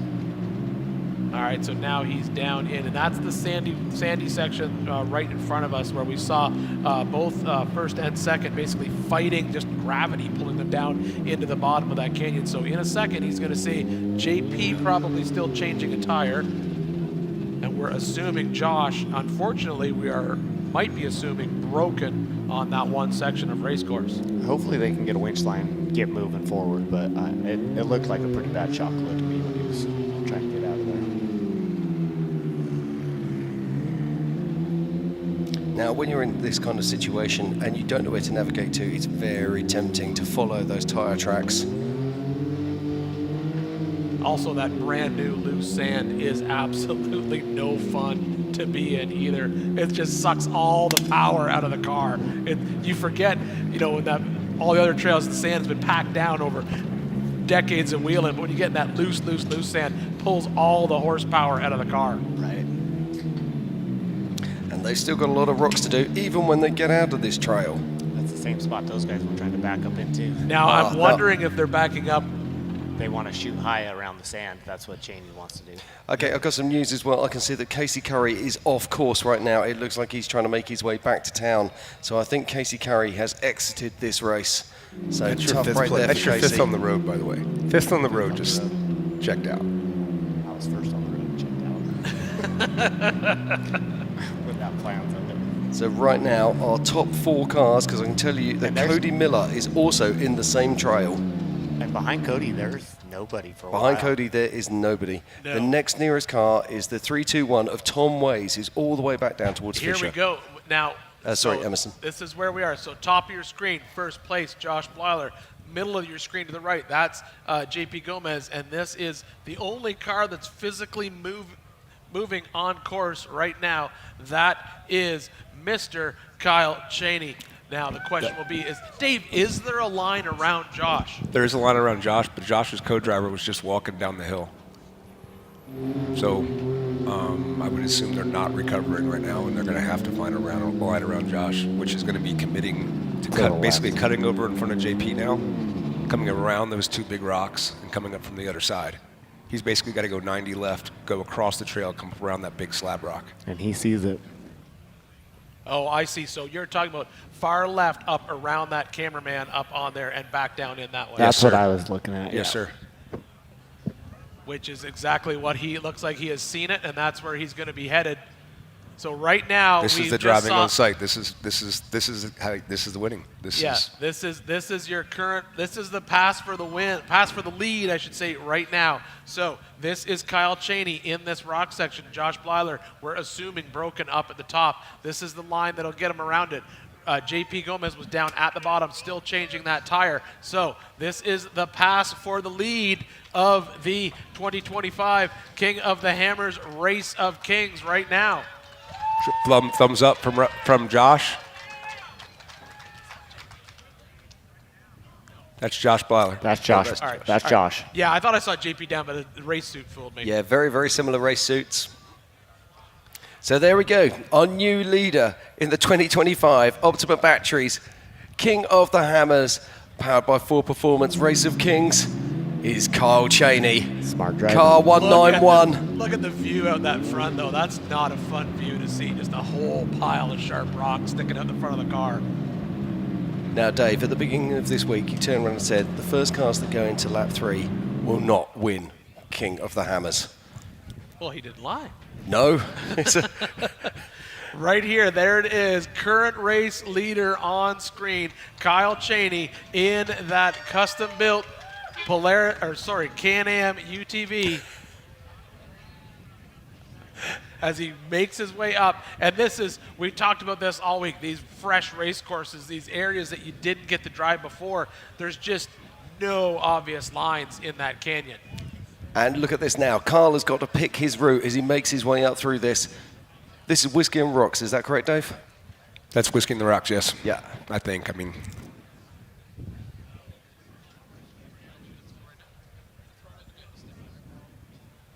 He has cleared the hard rocks at the bottom. The top is just fun, technical rock crawling on big rocks, but not the spot that Josh is at was the hardest part of the trail. Yeah.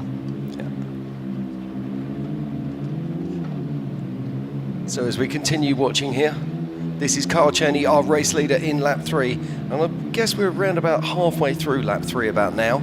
Still got some big rock trails to do though. But we've got our event director, Ben Napier, joining us in the booth. Good afternoon, Ben. Good afternoon, guys. How are you? I am very good, Dave. I am very good. This is super cool. I've never wheeled this trail. I didn't either until like 4 weeks ago. Yeah. Wow. It's cool. Copy that.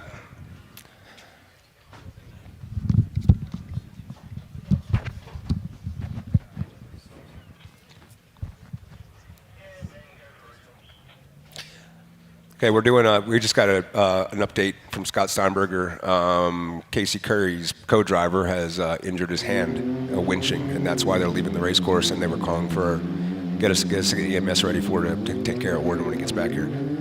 So, bummer. Warren's a good friend of ours. He's been around for a long time too, so we'll get some medical attention to him, and then we'll come back and give us an update after gets done doing business. That is Kyle at the top, yeah? Yeah, that's Kyle now. He's breaking out of that trail. And he's now clear.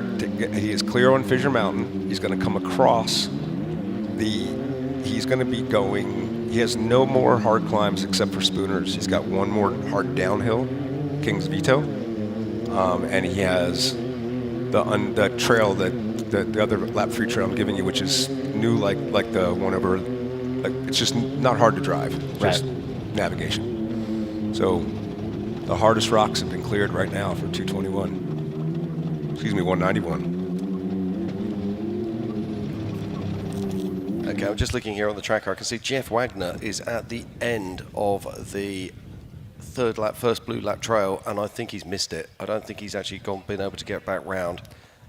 His normal co-driver had hurt his back in qualifying, and so he had put his nephew, I believe, in to navigate for a first time. So yeah. Wow.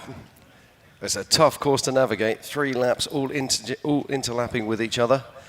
So and is that Josh Byler? No, that's Hunter Miller. No, that's Hunter Miller. Yes, but that's Josh Byler down to the bottom right.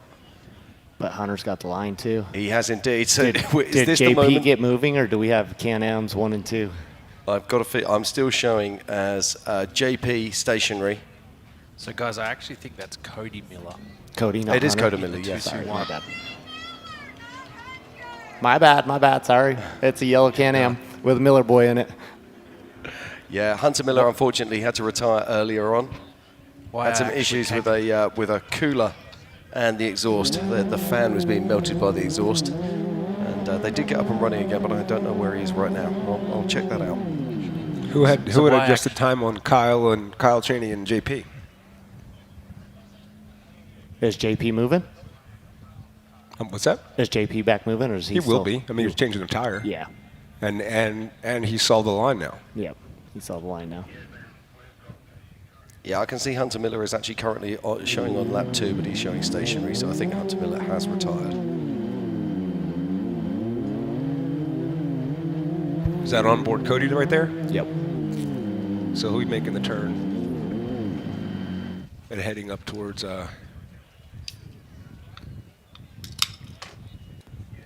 No, that's. That's got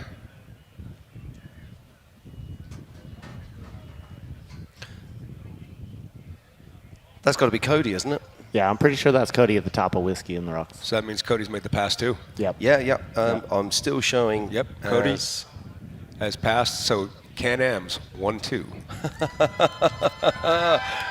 Oh my word! Welcome to the 2025 Optima Batteries King of the running Hammers. cars for like 45 miles. Right.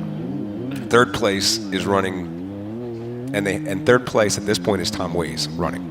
If you count JP If out, JP he's can't not get out. moving But again. yes, JT's moving again. The next running car currently is Tom Ways, and he's just got off Emerson Ridge. And I can tell you that also joining Tom Ways coming through that first part of the blue trail is Chase Capera and also Justin Wicks.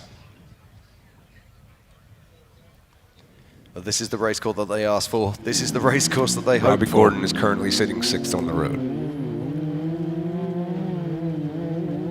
Jason Shear's moving again. Jason Shear's, I missed Jason Shear moving. Jason Shear's coming into Bigfoot right now, so technically he's in 3rd place, moving. If JP gets going again, then JP's in 3rd. Right. And Tom's in 4th, or Jason's in 4th. Now Jason does have a lot of adjusted time on his hands, but whether he has enough is a different issue. And we're running right now with the 2nd place on the road. This is Cody Miller. Now Cody Miller won the Pro Mod class in the Can-Am 4900 race earlier this week. Came second overall in that race behind a flying Brock Hager. And you can see them there having a conversation in the car. He's going, yeah, dude, it's this way. What we're going to do is going to drop down over the top. It swings to the left, swings to the right. Have a bit of that. Keep going. They're going to turn to the left from that road right there, and they're going to go up legit.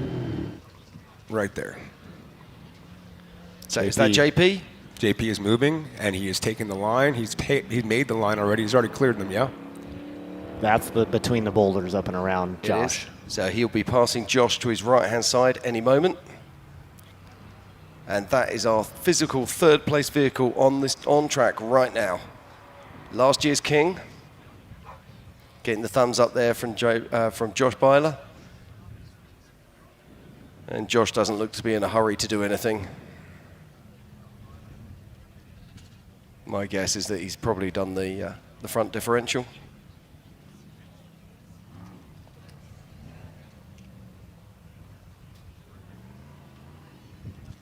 So JP Gomez making his way up through Whiskey in the Rocks. Just look how loose that is. Putting those Nitto tires to work. Well, and so much harder to drag a 6,000-pound car up there than a 3,000-pound car. Exactly. That's what we love, though, about King of the Hammers, isn't it? You see all these different types of vehicles. And we saw the solid axle car of Josh working so well in the rocks, but then boom, brakes, and here we go again.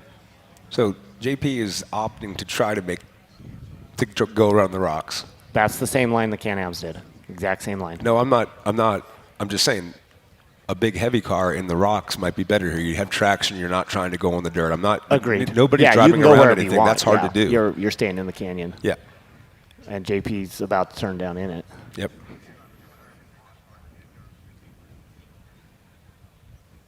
Different horses for different courses. And that's exactly what we've got going on here. Works good in one spot and doesn't in the other. Oh, yeah. So we saw those little light cars that only weigh around about sort of 2,000 pounds, able to hit the sand side and go up round. Kyle's just gotten past the entrance to minivan and is coming across Fisher to drop into fishing hole and then back into pit 2. Wow. And then once he comes through pit 2, he'll be making his way into outer limits, then into Spooners, and then out into the desert, and a dash back to Hammertown. And we say it, though, every year. Nothing can stop him now. And then.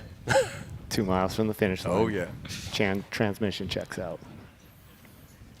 There's plenty of racing here to do, that's for sure. So we're watching our third place vehicle on course right now. This is JP Gomez. JP left the line this morning in 10th position. Both of his brothers, Marcus and Raul, had problems today. I believe Marcus is retired, and I believe Raul's retired now as well, isn't he? Where were the starting positions for Cody and so Carl Cheney started in 4th position this morning, and Cody Miller started in 15th position this morning. So Cody might be close on the test of time. That's 2.5 minutes. Yep. Ballpark. Which is about their separation. It's about their separation right now, yeah. I'm going to use a mileism. It's going to be a race to the finish. Oh, can we say something about first you must finish or something? No, that's it. Okay. To finish first you must. Miles only doing pit reporting. The Miles bingo game is probably not going so well today. Everybody's not drunk.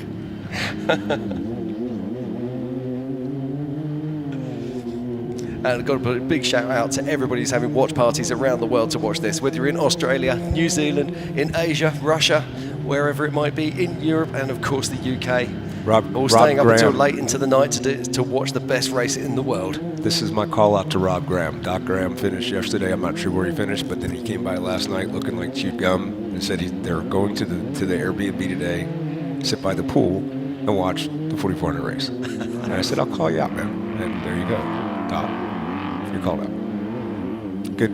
It's wonderful seeing those guys go after it like they do. So Carl Cheney has a lead, I'm going to guess, of around about 3 minutes over Cody Miller, and this is Cody Miller that we have inside the vehicle now.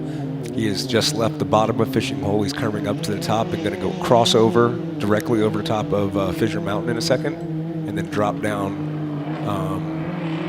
downtown. Yeah, now these guys are, of course, Can-Am teammates.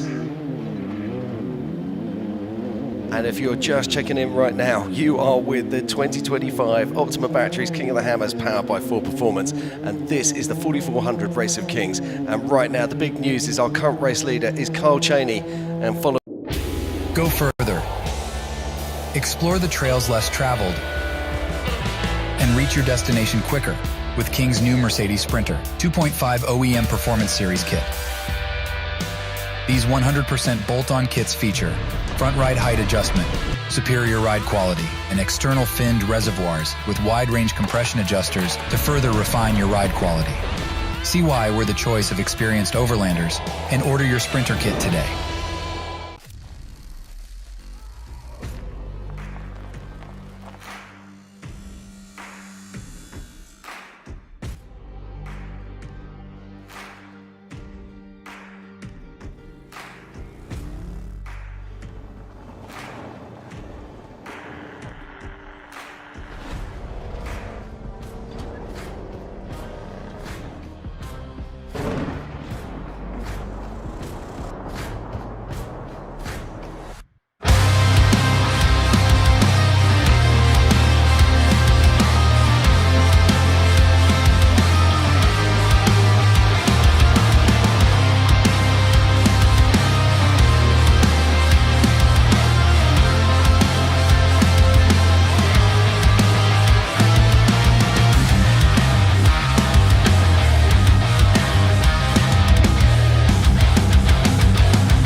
Curry Enterprises has over 60 years of off-road knowledge. From the harsh deserts of Baja to the extreme rocks of King of the Hammers to the Jeeps we drive every day, Curry has the right axle set up to fit your needs. Curry Enterprises, passion for performance.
Pursuit of off-pavement exploration, confidence is everything. That's why we've built OnX Off-Road as the ultimate tool to discover trails and navigate off-grid.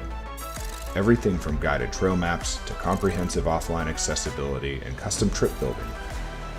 Ensure you're always on the right path. Join the community that trusts OnX Off-Road to plan, share, and fuel their adventures. Because when it comes to off-roading, there's only one app built for you. Every race is a test of performance. When the stakes are high, racers rely on proven products. If AMSOIL products are engineered for this kind of punishment, you can trust them in your garage. Shop by vehicle to find everything you need for your ride. Get the protection you demand and performance you deserve with fast, free shipping from AMSOIL.com. When a fire breaks out, seconds count. Employees follow their training and grab the nearest extinguisher. You know the drill. It's pull, aim, squeeze, sweep, and everything's under control. But what if it isn't? What if your extinguisher doesn't discharge? Then what do? Standard extinguishers are constantly pressurized. If they lose that pressure for any reason, they're absolutely useless. And because they're not designed to withstand physical damage, you have a failure just waiting to happen. We purpose-built the Russo Eliminator to overcome the problems you can encounter with typical extinguishers. First, the Russo Eliminator is not under pressure until you pull the puncture lever and break the CO2 cartridge seal. This cartridge-based design is used in extinguishers specifically for high-hazard placements like mining and chemical processing plants. It's a preferred technology because its reliability is higher than stored pressure technology. Second, we put it through rigorous tests to make sure it can take a beating without being damaged. We've dropped it, smashed it, even run over it with a truck. This is one tough product, specially engineered to give you peace of mind. We've also incorporated other advancements. Our integrated nozzle, valve assembly, and improved discharge pattern give you superior fire knockdown. The proprietary polymeric materials we use offer maximum resistance to the elements, making corrosion no longer an issue. So over the Eliminator's lifespan, you can count on peak performance. Russo features self-service technology, meaning you can perform your own inspections with no need for contracted monthly or yearly third-party service. We offer free online training on our website. The Fire Eliminator fits most standard extinguisher cabinets. Installation is easy with multiple hardware options and a unique bracket that keeps it from being knocked off the wall. Innovative, tough, and reliable, and comes with an 8-year limited warranty against defects in material or workmanship. The Eliminator presents a major advancement in dry chemical extinguisher technology, and it's clearly your best choice for ease of use and all-around fire protection. For the safety of your employees and your workplace, don't settle for anything less. Be prepared. Be protected. Russo.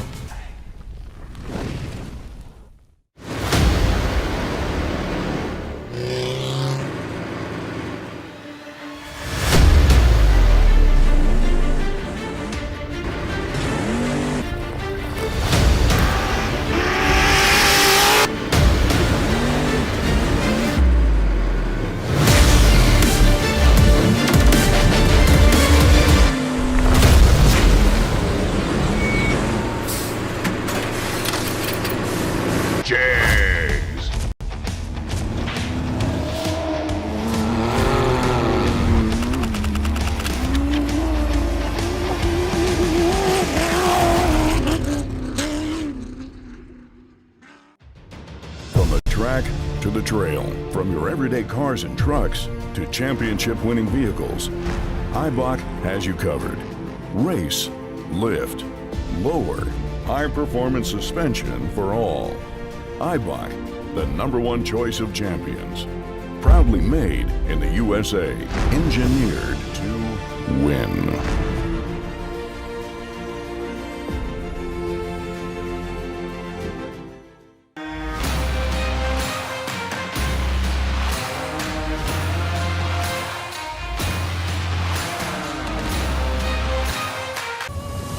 Tested and proven in some of the world's most rugged environments, the all-new Warn Xeon XD and XP line of vehicle recovery winches have arrived, redesigned from the ground up.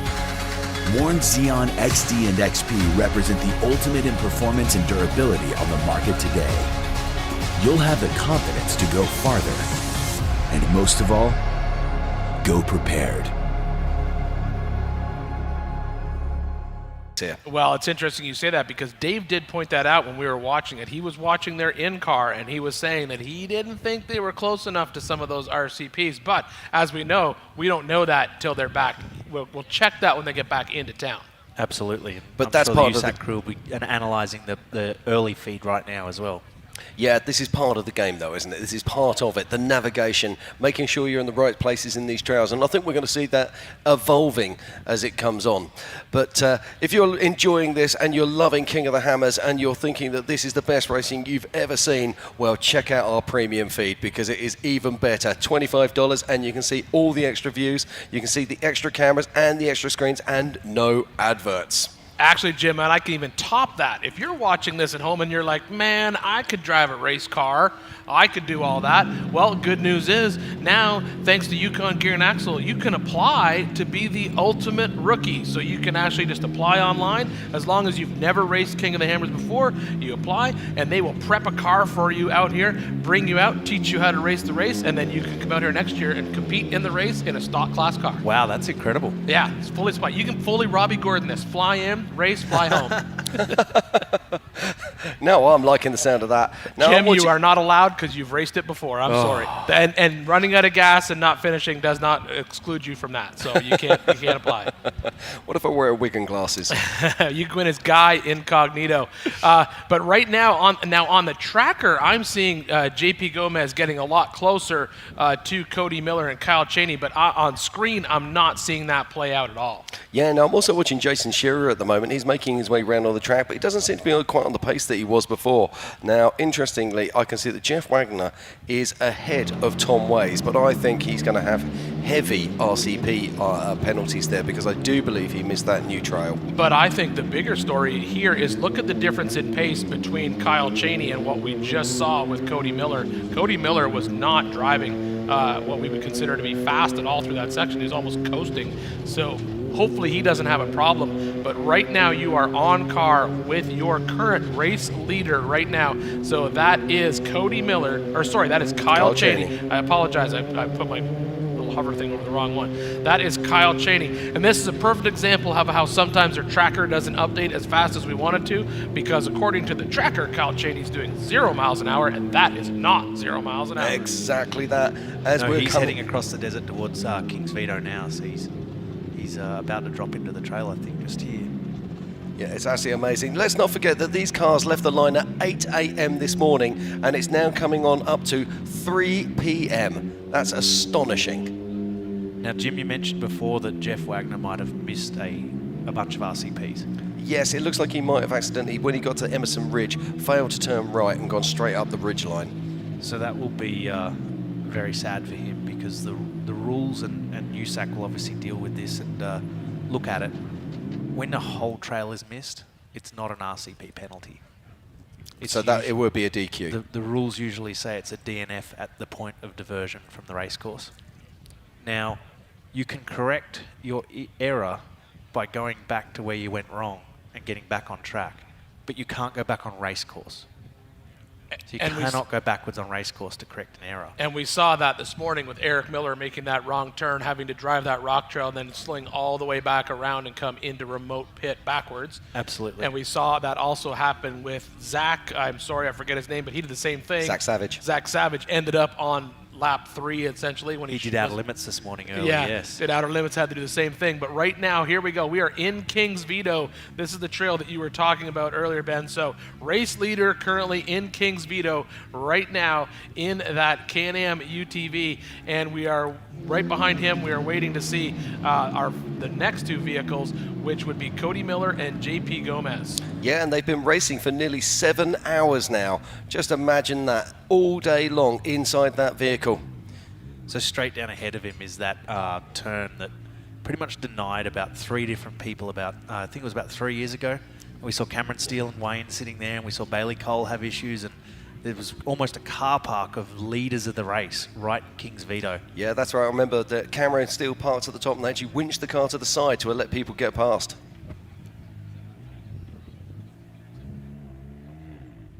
Okay.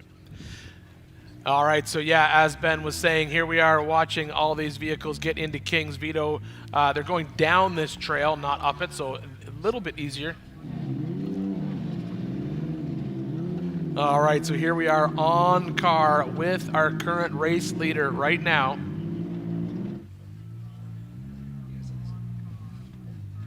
So this is Kyle Cheney making his way down through the rocks in his 4400 prepared Can-Am Maverick. What an amazing machine this is. And there's people all around the world at the moment sitting on their edge of their seats going, is this really happening? Are we just about to watch an entirely new generation of 4400 car come to the forefront? They've been talking about it for so many years, but there's still a lot of rock trails to go yet.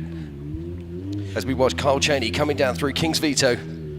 But Jim, I think it should also be said that yes, this is a 4400 prepped Can-Am, but as we watched in car with him driving, an absolute expert behind the wheel as we watched him navigate some of those trails out there. It's not just you can jump in this car and come and win or even finish King of the Hammers. Some of the lines he was choosing in those rocks and backing up and hitting the sections right, keeping the car together and getting through, that's not just the car, that's the driver and the co-driver working together to get that thing through the race. Yeah, he is a professional race car driver. Let's not forget that. This is his job. And it looks there, Jim, that he has actually cleared the bottom of King's Veto, so he will be heading back to our hot pit, have an opportunity to pit before he goes into the final stage of our race. Yeah, it'll down be interesting. Limits, up Spooners, and then down Resolution backdoor. Oh my word, potentially we could be seeing him back here in 45, no, about an hour, I'd have said. Well, he still has to do, but everyone we were seeing, by the time they got through that outer limits section, it was about 45 minutes if they were on race pace. Yeah, it won't be long. I think we're going to have a finisher. I said 4 o'clock. Other people were saying 3:30. We said 3:30. You said 4. We did say 3:30, yeah. So I guess at this point, you probably got a job to do soon, don't you, I do. Ben? I'm going to run back in. I'm going to make sure we're ready to get these finishers into town and celebrate this amazing driving. All right. Thanks for stopping by, Ben, and keeping us up to date on what's going on in race ops. Thank you, guys. Okay, thank you, Ben. I'm just looking on the tracker now, and I'm showing that Jason Shearer is showing 0 mile an hour. He's still sitting in between somewhere around the pinch rock where we saw Casey Curry get stuck. So issues there. Yes, and on screen right there, that is Cody Miller. That is currently second. Behind him should be JP Gomez, but my JP Gomez tracker is pinging 0 miles an hour, but that doesn't mean that he's actually going 0, because in this canyon we've been noticing that sometimes these guys, the trackers don't come out at the right time, but that is second on course, Cody Miller. Right there behind him is JP Gomez, and as I go back down through the racetrack, really, the next one would be Josh Blatter, who we know. No, the next one you're going to be starting is only just come out of remote pit 2, and that is Tom Ways. I'm kind of racing back through the race course to see who I could see. Well, Jason Shearer, but he's stopped. Yeah, Jason Shearer is stationary. He's been stationary for quite some time now. And I'm also seeing Jeff Wagner along there with Tom Ways. Unfortunately, Jeff Wagner has missed an entire trail. Oh, okay. We were just talking about this to Ben. Now, if you miss a VCP or an RCP, it will be a penalty. But if you miss an entire trail, it will be deemed as possibly a DQ or even a DNF. So really, as we look at our race course right now, unless we see Jason Shearer start moving, which we're not sure if that's going to happen or not, the next person in line would be, well, Josh Blather, who we know, or we're assuming we know, is broken. And then it goes Jason Shearer, Tom Ways. Tom Ways still moving. So that's 1, 2, 3, 4, 5, but half of them are broken and half of them aren't moving. Yeah, and if I go back even further back down this trail, as they come into the rocks on lap 3, we've got Chase Capera, who's putting a good race together. Behind him, Justin Wicks. Then it's Robbie Gordon coming on through, and then behind him is Brian Capera, but being driven by Cody Young. Then another car is Cody Addington, is already coming through the desert to start his lap 3 rocks. So great run there from Cody Addington. Yeah, as we watch right now, that is Cody Miller making his way down through that exact same rock trail we just saw Kyle Cheney come through, and I still on my tracker have JP Gomez as stopped. Yep, that's the big news right now. So it does look like the two Can-Ams are moving away. Now JP Gomez isn't an area of the track that we would expect him to be moving. It's tough, but it's not really tough. Well, I did see a slight delay on our tracker earlier in this section, Jim, so there is a chance that it's just a bad ping, but I still have him sitting still for, gosh, it's been almost 3 minutes now that he's been sitting still. Yeah. So we would not normally expect to see that. And then pretty much, well, Jason 1 minute, Jason sitting still for 1 minute. And then if we scroll down to the bottom of the screen, we know how long Blather's been sitting still. We watched him essentially, we assume, break the car down there as well. So, okay, maybe just a gear change here possibly? Yeah, I think that, but we should be seeing any moment now. I think that Carl Cheney will be look going at the through. front of that car, Jim. Look at the front of the car. Look at that right. Oh front no, of it's the car. broken. The chassis snapped. I think the whole car's broken in half. It has. I think he's pulling a busted knuckle. If you remember the year that the car is broken in half. Oh my word! Broken absolutely in half. He's literally drove the car to its death.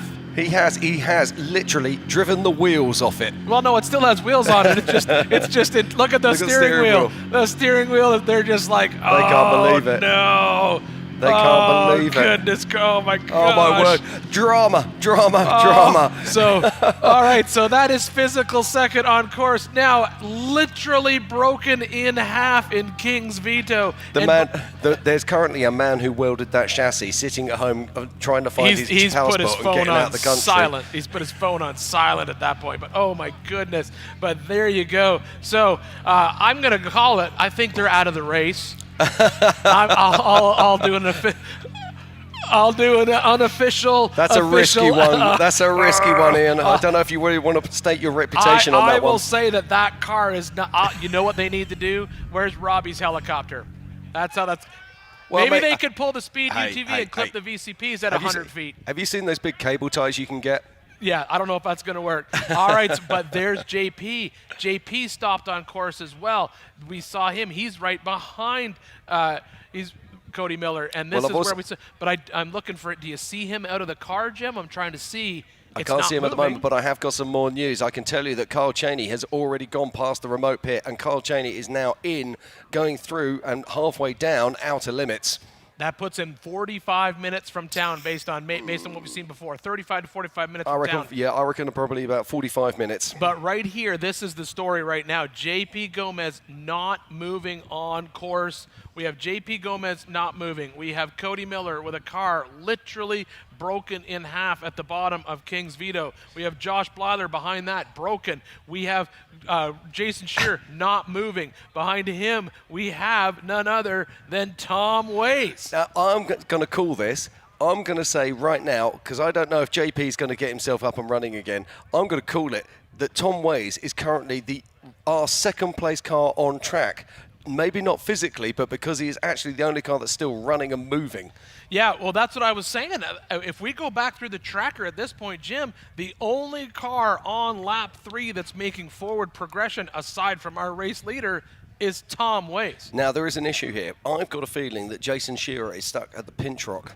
Now, if Jason Shearer is stuck at the pinch rock, is there a way past? Or will he, I suppose they could always pull him backwards out of the jam, but it's going to be very interesting to see. We need to see if we can get some drones over there to have a look. Yeah, if that's Jason and he's broken in there, I will guarantee that whoever comes up behind him, Jason will let them pull him back and get him back. But, oh my goodness, what drama we're seeing right now. JP Gomez, it looks like there's a tool bag coming out of his car, and he might be trying to do some work on it. But, the Gomez, they've just had such bad luck today, if that means that JP is down and out of this race. But right now, our current race leader, as Jim said, has made his way through the rock trail, or past remote pit 2. He's into those 2 rock trails. That's Kyle Cheney, and we have him moving. He's going to hit a little bit of traffic in those trails, but he should be okay to get through.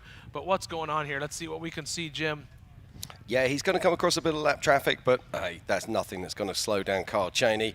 Carl Cheney's used to overtaking people. Well, but we say that, Jim, but that's the section that we've seen it's just a 2-track. It's hard to get around anybody in that section. So hopefully he's in communication with his pits, he's in communication with his team, and they're just saying, hey, don't worry about it, because the only other person is Tom Ways, and he's like an hour and a half behind you. Exactly. As we cut here, now this was one of our race leaders. This is Josh Byler, but it's King of the Hammers. We say this every single time. They were leading until... So here we go. This looks like this is Carl Cheney, our race leader here in the 4400 Race of Kings. Now, if this section looks familiar to you, it should. This is where we saw Vaughn getting broken down earlier. He's now fixed, and he's back on the run. But yes, as Jim said, this is our current race leader in the 4400 Race of Kings, and he is all by himself out in the lead of this race with unless something miraculously happens to the 4 cars that are behind him, the only other car moving on course to catch him, or even, and it's not going to be a possibility to catch him, would be Tom Ways. But that's the only other person who at all is even in contention for a spot. Well, there is an issue here because we've got Jeff Wagner on course at the moment, and Jeff Wagner thinks that he's on track and thinks that he's doing things right. Now, is Jeff Wagner going to become a problem for Tom Ways? Well, I think that could be an issue when we get into, just like you were saying before, into that pinch rock on Full of Hate. That's going to play out in front of us as we watch it here, and we'll keep an eye on that for you. But right now, we are watching currently your current race leader right here. This is Kyle Cheney in that Can-Am UTV, making his way down through this last little rock section before he has to get out into the desert and come on back home. Yeah, and Kyle Cheney's looking absolutely awesome as he picks his way through these rocks. He is a professional. He knows how to win races. He was our 4-time king in the Can-Am 4900 Hammers Championship. And just get your head around that. He won it 4 years in a row. Yeah, absolutely. And now to prep a car. Now, last year they came out with a car that was actually built for the UTV race, but then they threw it into the 4400 race, made a couple changes and brought it out race. This is a car specifically built to compete in 4400. They looked at the rule book, they knew exactly what they could do, and they built a custom chassis, it's not even a UTV at this point. This is a custom built race car that's bleeding the line, it's blurring the lines between UTV and 4400 car. A lot of shared technology between the two, but still UTV drivetrain underneath it, and that's why we refer to it as such. Yeah, absolutely. The only trouble is now I've seen the front fall off of Cody Miller's car. I can't find myself looking at this car to see if I can see it flexing. Don't put that bad juju on him, Jim. Don't put it. That's the curse of the commentator. The minute you say that, that poor car is going to break in half. But if I was, the question would be is if you were driving that car, we talked to Lauren, like, how much information do you want to know? Well, yeah, if you drove that car, you wouldn't run a fuel. But we asked Lauren, how much information do you want? If you're Kyle Cheney, do you want to know that the car behind you broke in half? Yeah, if you're on lap 3, you need to know what you're going. You don't want to be burning your car down, as Lauren said. It was lack of information that was fed to Lauren last year that led him to pushing so hard in the desert that he lost his transmission. And these guys, again, we're talking about the technology is moving so fast now. Last year we had a smattering of Starlinks fitted to cars out here. This year almost every car has a Starlink fitted to the top, so they have communication wherever these vehicles are on these trails. Yeah, it's absolutely amazing that we can bring this footage to you live right here. Oh, look, they've got the car somewhat movable, so it looks like they were possibly, maybe if they backed it up a little bit. But yeah, I wonder if they can actually put the winch line underneath the vehicle. Maybe they've done that just to sort of hold it together a little bit. No, yeah, that's probably what they did, Jim, to get it movable. But you can tell that the steering shaft is probably disconnected from the steering rack, and they're not getting that back on there. But you're probably right, Jim. They probably threw the winch line underneath just to suck it in to hopefully pull it up. I bet they're shaking their heads now, just going, "How can that possibly happen? What has happened? Who have we set in the off-road God chamber that this could happen to us?" Yeah, but we say it every year at Hammers. It's like, if you don't think it can happen, it's going to happen here. Especially here we are well into the afternoon hour. We haven't had a finisher come in this late in a long time. No, you're absolutely right. This is amazing stuff as we're crossing down into the 8th hour of this race. Yeah, so we are still not done. We still have a little bit of racing to do, but right now we have your... And so it's absolutely amazing that we have this racing going on right now. And as you said, 8 hours. We haven't had a finisher this late in so long. And more importantly, this is our finisher. And second place is probably an hour change behind him. Absolutely. It's incredible. Now, we were talking about this the other day. When you see all these cars line up, the days of 35 spline shafts are gone. All of these vehicles, particularly the big cars, are running 40 spline, 45 spline, 10-inch diffs, the biggest, gnarliest parts you've ever seen. And it's carnage out there on the racecourse. But joining us in the booth and sitting next to you is none other than Bailey Cole. Hi, Bailey. Hey, how's it going? Well, my day, I got a coffee in front of me, had a really good day, and unfortunately, you have not. No, it was still a great day. Still a great day. Could have ended a little better, I think. It would have been pretty awesome to check off 3 finishes, though. It would have. Yeah, but we did see, so we saw you and Jack. What happened? We lost Motec decided it didn't want to run the fans anymore, so overheated the transmission, and then from there on, wasn't going anywhere. There's no more forward. You got a box full of neutrals, as we say. Yep. Yep, that'll happen. We saw, and in the worst possible spot too, right? Oh yeah, no, it was great. We were watching that unfold in Jack. So you were stuck there, and then we saw, was it Horschel got broken in the exact same spot? Yeah, Horschel broke. Cole Clark rolled over right next to us. It turned into a little bit of a cluster there for a minute. And so is the car still out there, or were you able to get it back? So Horschel had like 3 gallons of tranny fluid in his car, so we poured enough in to limp it back. We're first gear, low range, and just kind of put it on back to camp. I'll bet you it smelled great. Oh, fantastic. Yeah, there's nothing like that smell.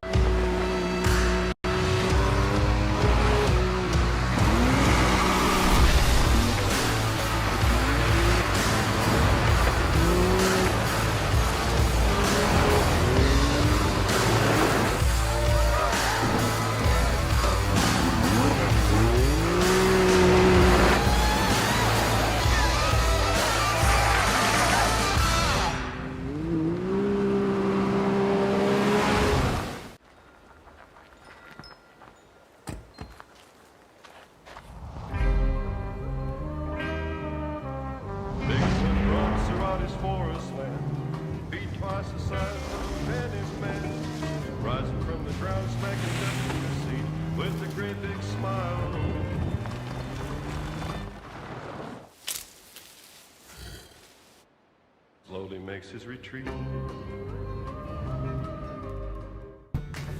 Everyone wants to know how to join the King of the Hammers YouTube channel to access all the premium content. Here's how it's done. Log into YouTube, go to KOHultimate.com and join. That's how you get all the good stuff. Enjoy unlimited race coverage, live production multi-view, and additional live camera feeds.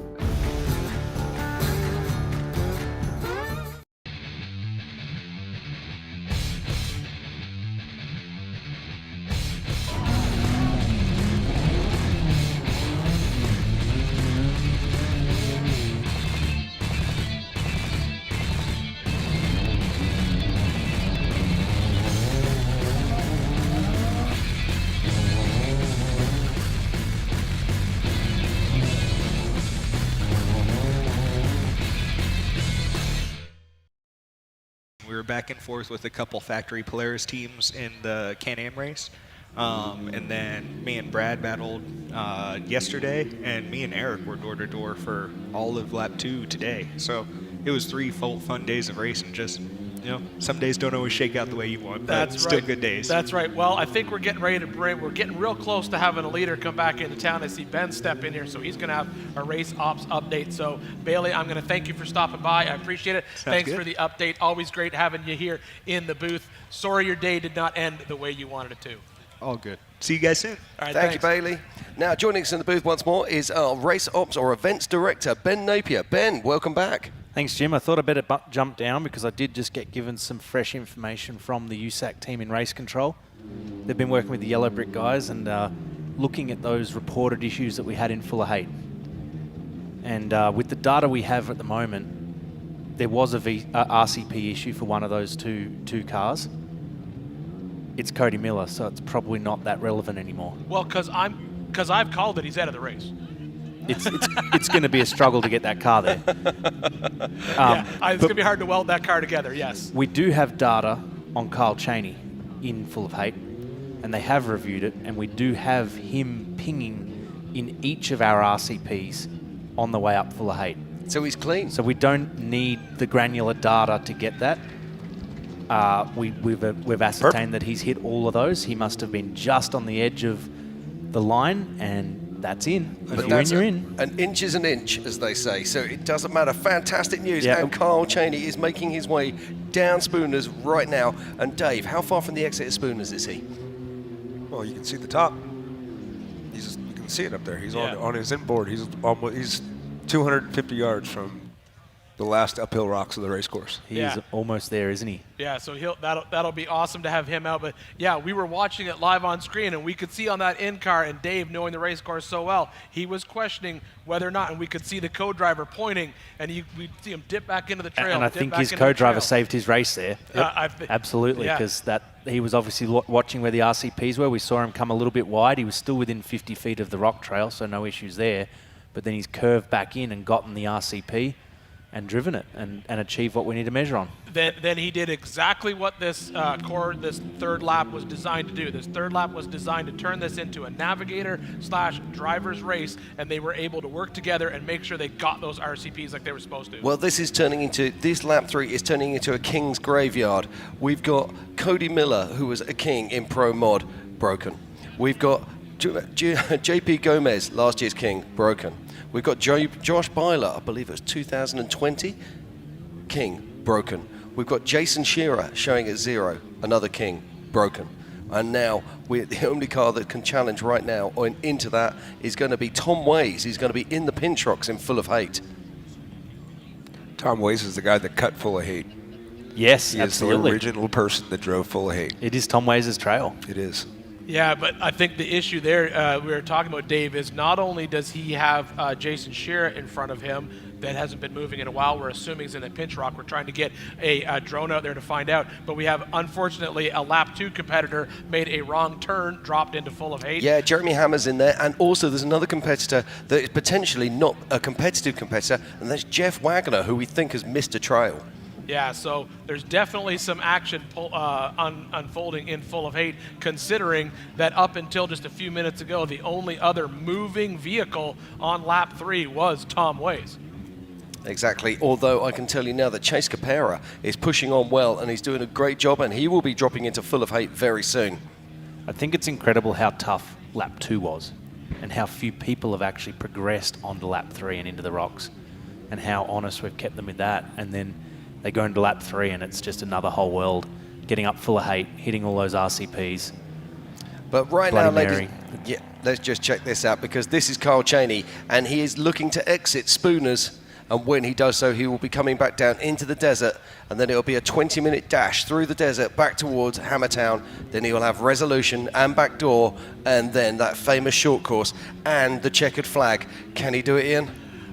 I want to say yes, but at the same time, whenever we do that, we curse them. So I'll say, let's hope so. Because it seems in the history of us calling this race, Jim, whenever we have gotten this close to the finish and we call the leader and we say, oh, he's got it, then we end up with a broken transmission a mile from town, or a front upper link coming off on one of the Gomez's. We've always sort of cursed them with that. So I'm just going to leave it with, I'm sure he sure hopes so, and so do we. Well, we're now getting a lot of cars starting to get into the rocks on lap 3. So I was just going to cut back on those and just have a look and see who we've got.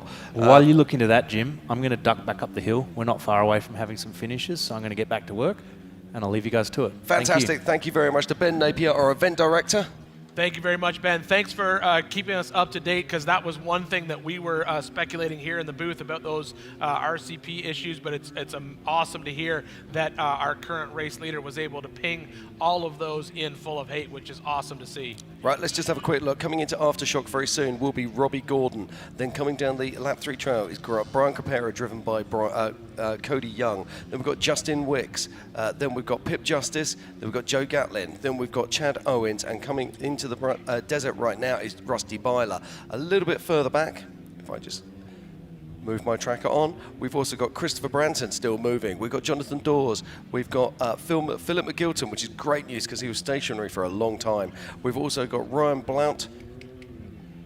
We have movement inside of Full of Hate. So I was about to say to you, none of that is, all that's going to play out in a minute, because everyone is dead stopped in Full of Hate. But now I'm seeing Jeff Wagner has pinged past Jason Shearer, who's been stopped in Full of Hate for a while. So I'm going to assume that in a second we should see Tom Ways ping as well. So I'm going to keep an eye on that tracker to see if we see Tom Ways come out in the bottom of that trail. Jason's off the trail based on his tracker. He's up on the side road. So he's already extricated himself from being in the middle of the race course.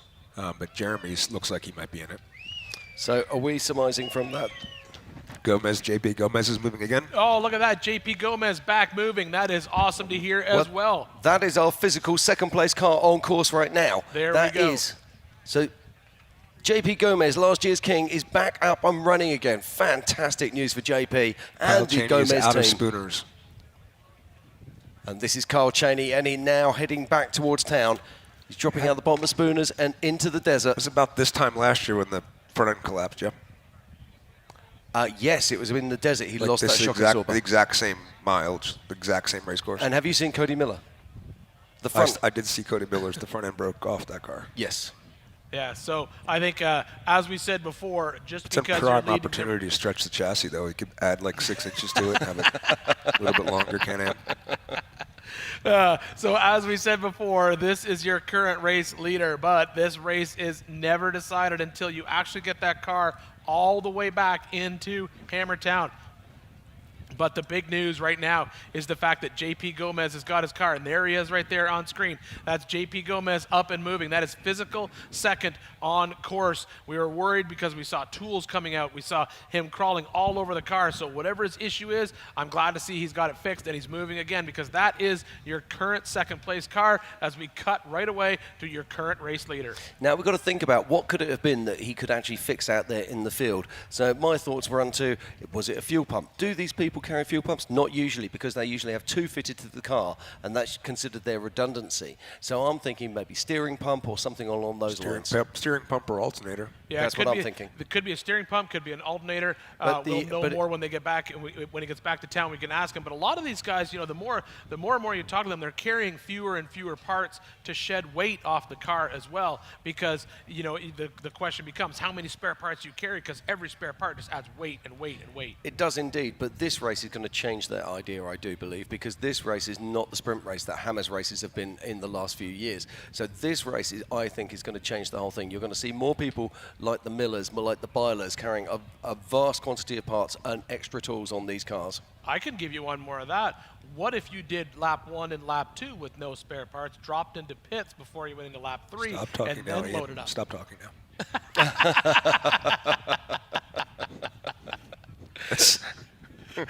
Sorry. So here it's we about go. that time when I'm watching, and you say stuff like that, and I'm like, oh no, I've got to go up and talk to Ian.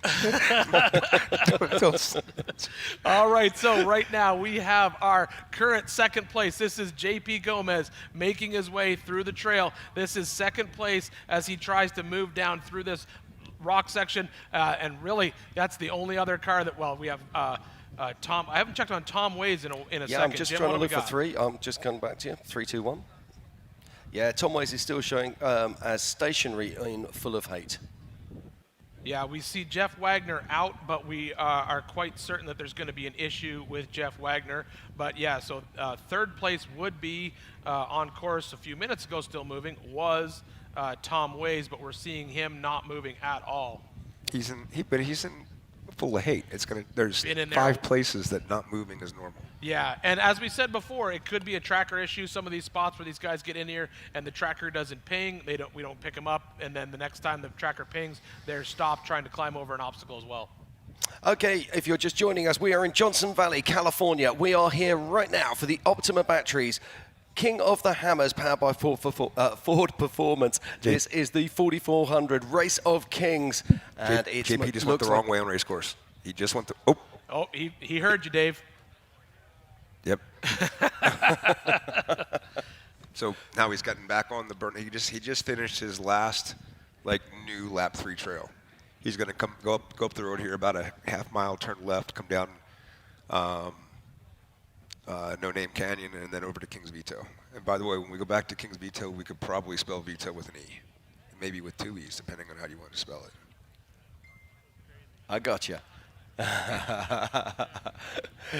But as we're heading back round now, I can tell you that Kyle Cheney is our current race leader, and he is in the desert, and he is heading back towards Hammertown. Look at this. What do you reckon, about 80 mile an hour there? Well, you can look down for a second and see his 37, 38. Yep. I could see. So that's about 80 kilometers. He's survival mode right there. Up to 50. Those are the big holes as you come back, and as you get closer down to the mountain, you end up getting back into cross grade as well. Yeah, no, he doesn't need to drive fast. He just needs to get back to Hammertown. But the trouble is, these drivers, they're programmed to drive fast. The cars are set up to drive fast. And sometimes if you bleed too much speed, the car doesn't like it.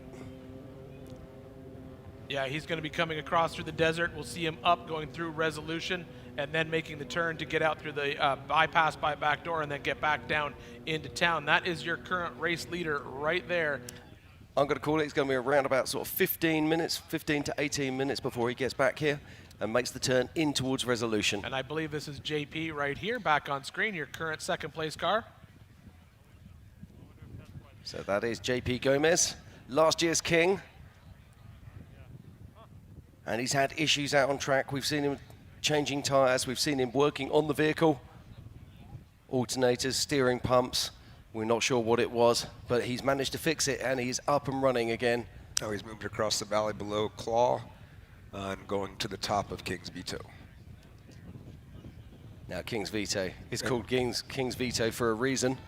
Kyle made incredible work of the top rocks of King's Veto. He stepped right through them. It was beautiful. Yeah, he's a wheel man, that is for sure.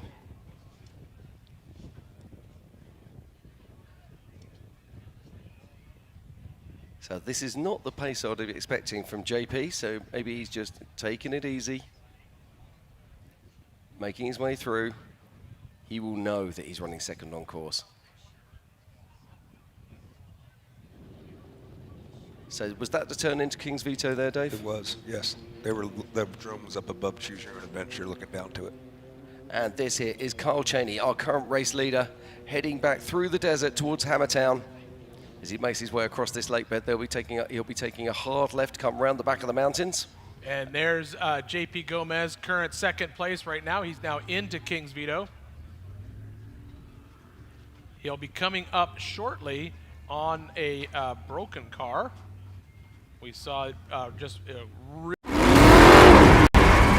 25 years of off-road racing dominance, proprietary patented race technology, proudly made in the USA, unparalleled customer service and support.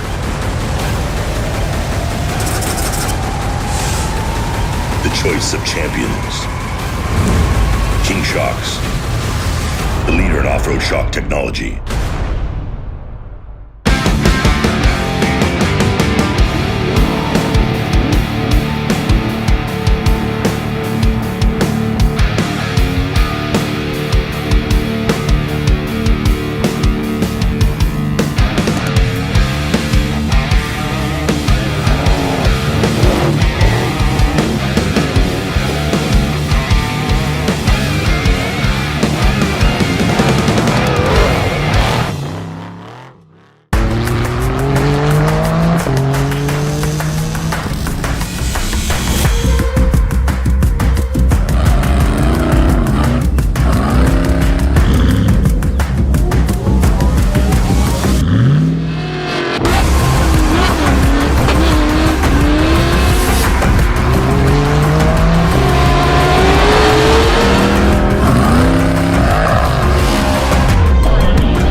Matthews, officially first place in the 4,500 Yukon Garage.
PCI Race Radio is the leader in off-road communications since 1972.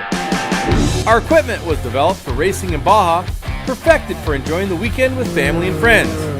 PCI has the highest quality communications, navigation, and safety equipment, backed by the best support in the industry. Find us at hundreds of events each year, supporting our equipment on site and providing the PCI Weatherman Relay. See you in the desert.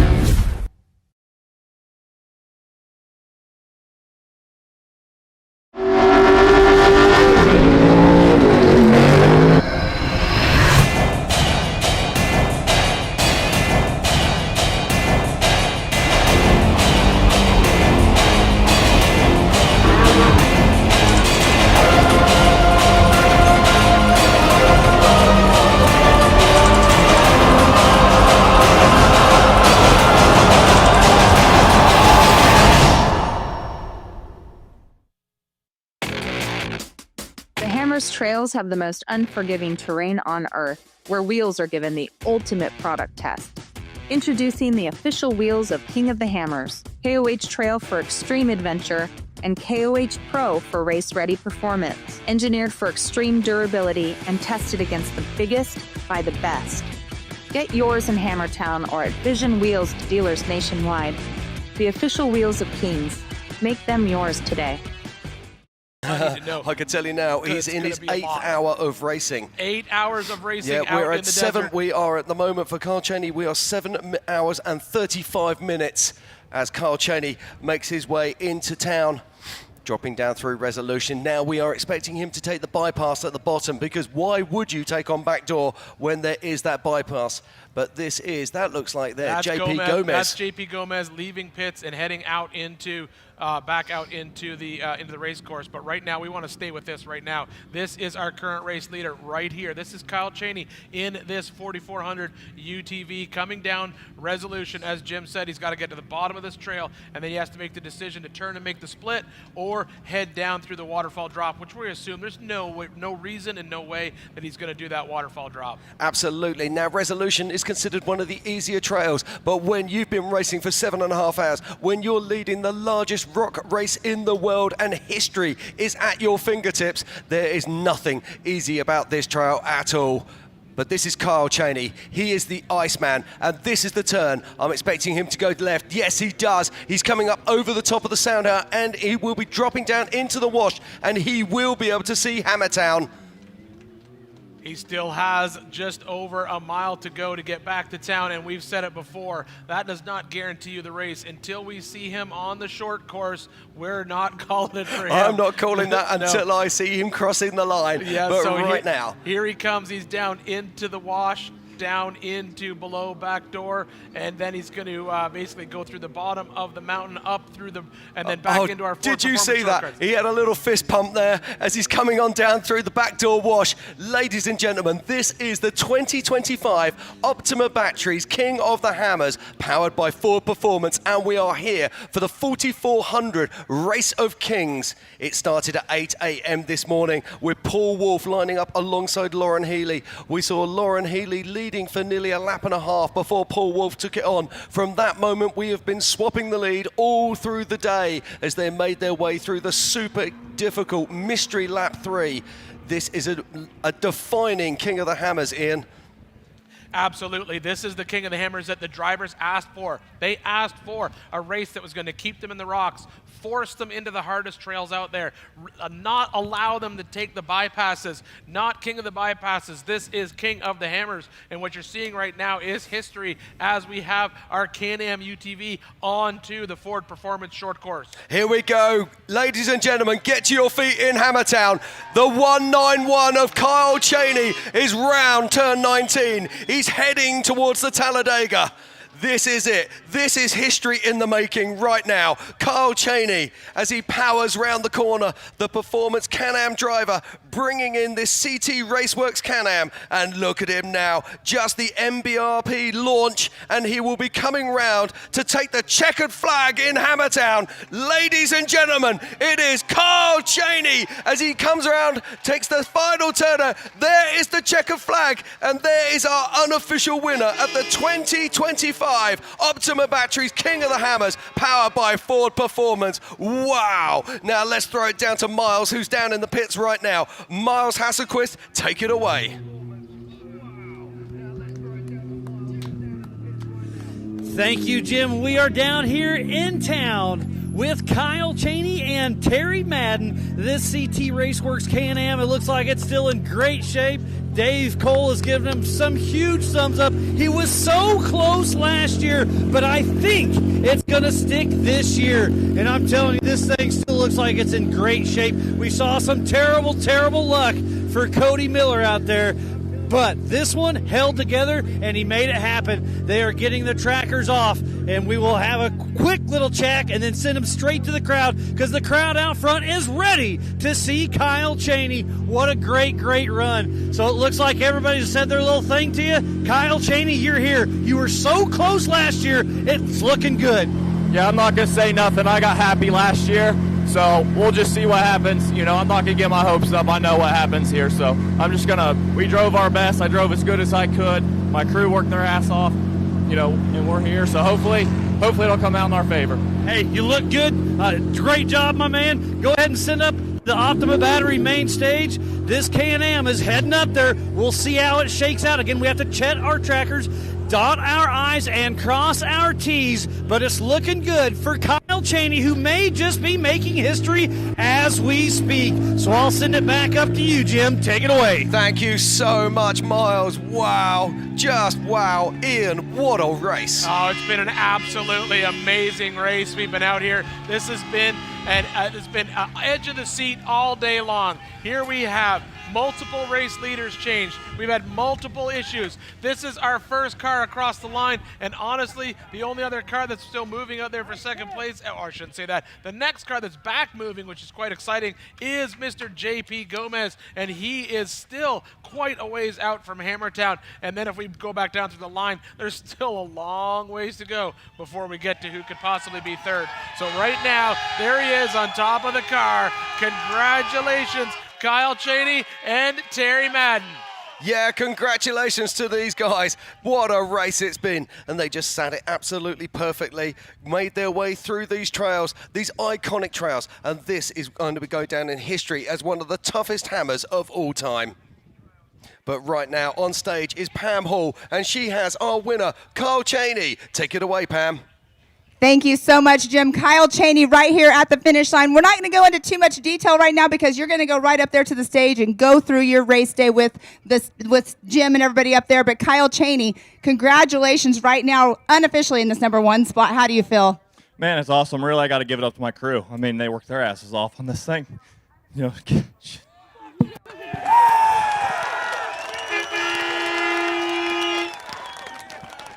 We know that it takes so much perseverance to get to the finish line. That was one heck of a race course that Dave Cole put on out there. And you made it look like it was pretty easy. I don't want to say that too much out loud because it'll be even harder next year. But all in all, what did you think of that last lap 3 that you guys did not even know what it was going to be? Yeah, it was crazy. Like, we didn't even know where we were going. There was just nothing there. We just had to pick where we were going. And I don't know.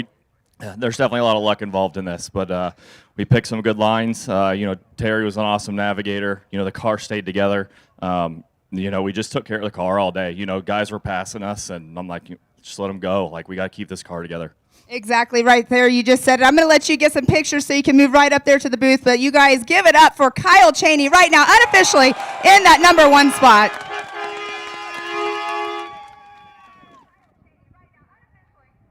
Thank you very much, Pam. Yes, absolutely. Good to see Kyle back in town. And as he said, down talking to Miles, he's going to wait until that race ops pulls that tracker and gets all that information up to us. We're going to work on getting him up here. As soon as they're done taking some pictures, we're going to bring both Kyle and Terry up on stage because, well, we got probably a little bit before JP gets here, and we want to talk to them for a little bit about their race day. Yeah, we do. What an incredible scenes here in Hammertown. Let's not forget, it's all unofficial, but this is absolutely awesome. And I believe this is what we call redemption. Yeah, absolutely. Last year, first across the line, and then unfortunately ended up further back in the pack on adjusted time. But yeah, definitely right now, as we jump out to the tracker, Jim, JP Gomez, where is he? How long until we see him back into town behind? Yeah, we're looking now on the tracker and trying to work out exactly where JP is. But I can tell you where he isn't, and that's not back in Hammertown.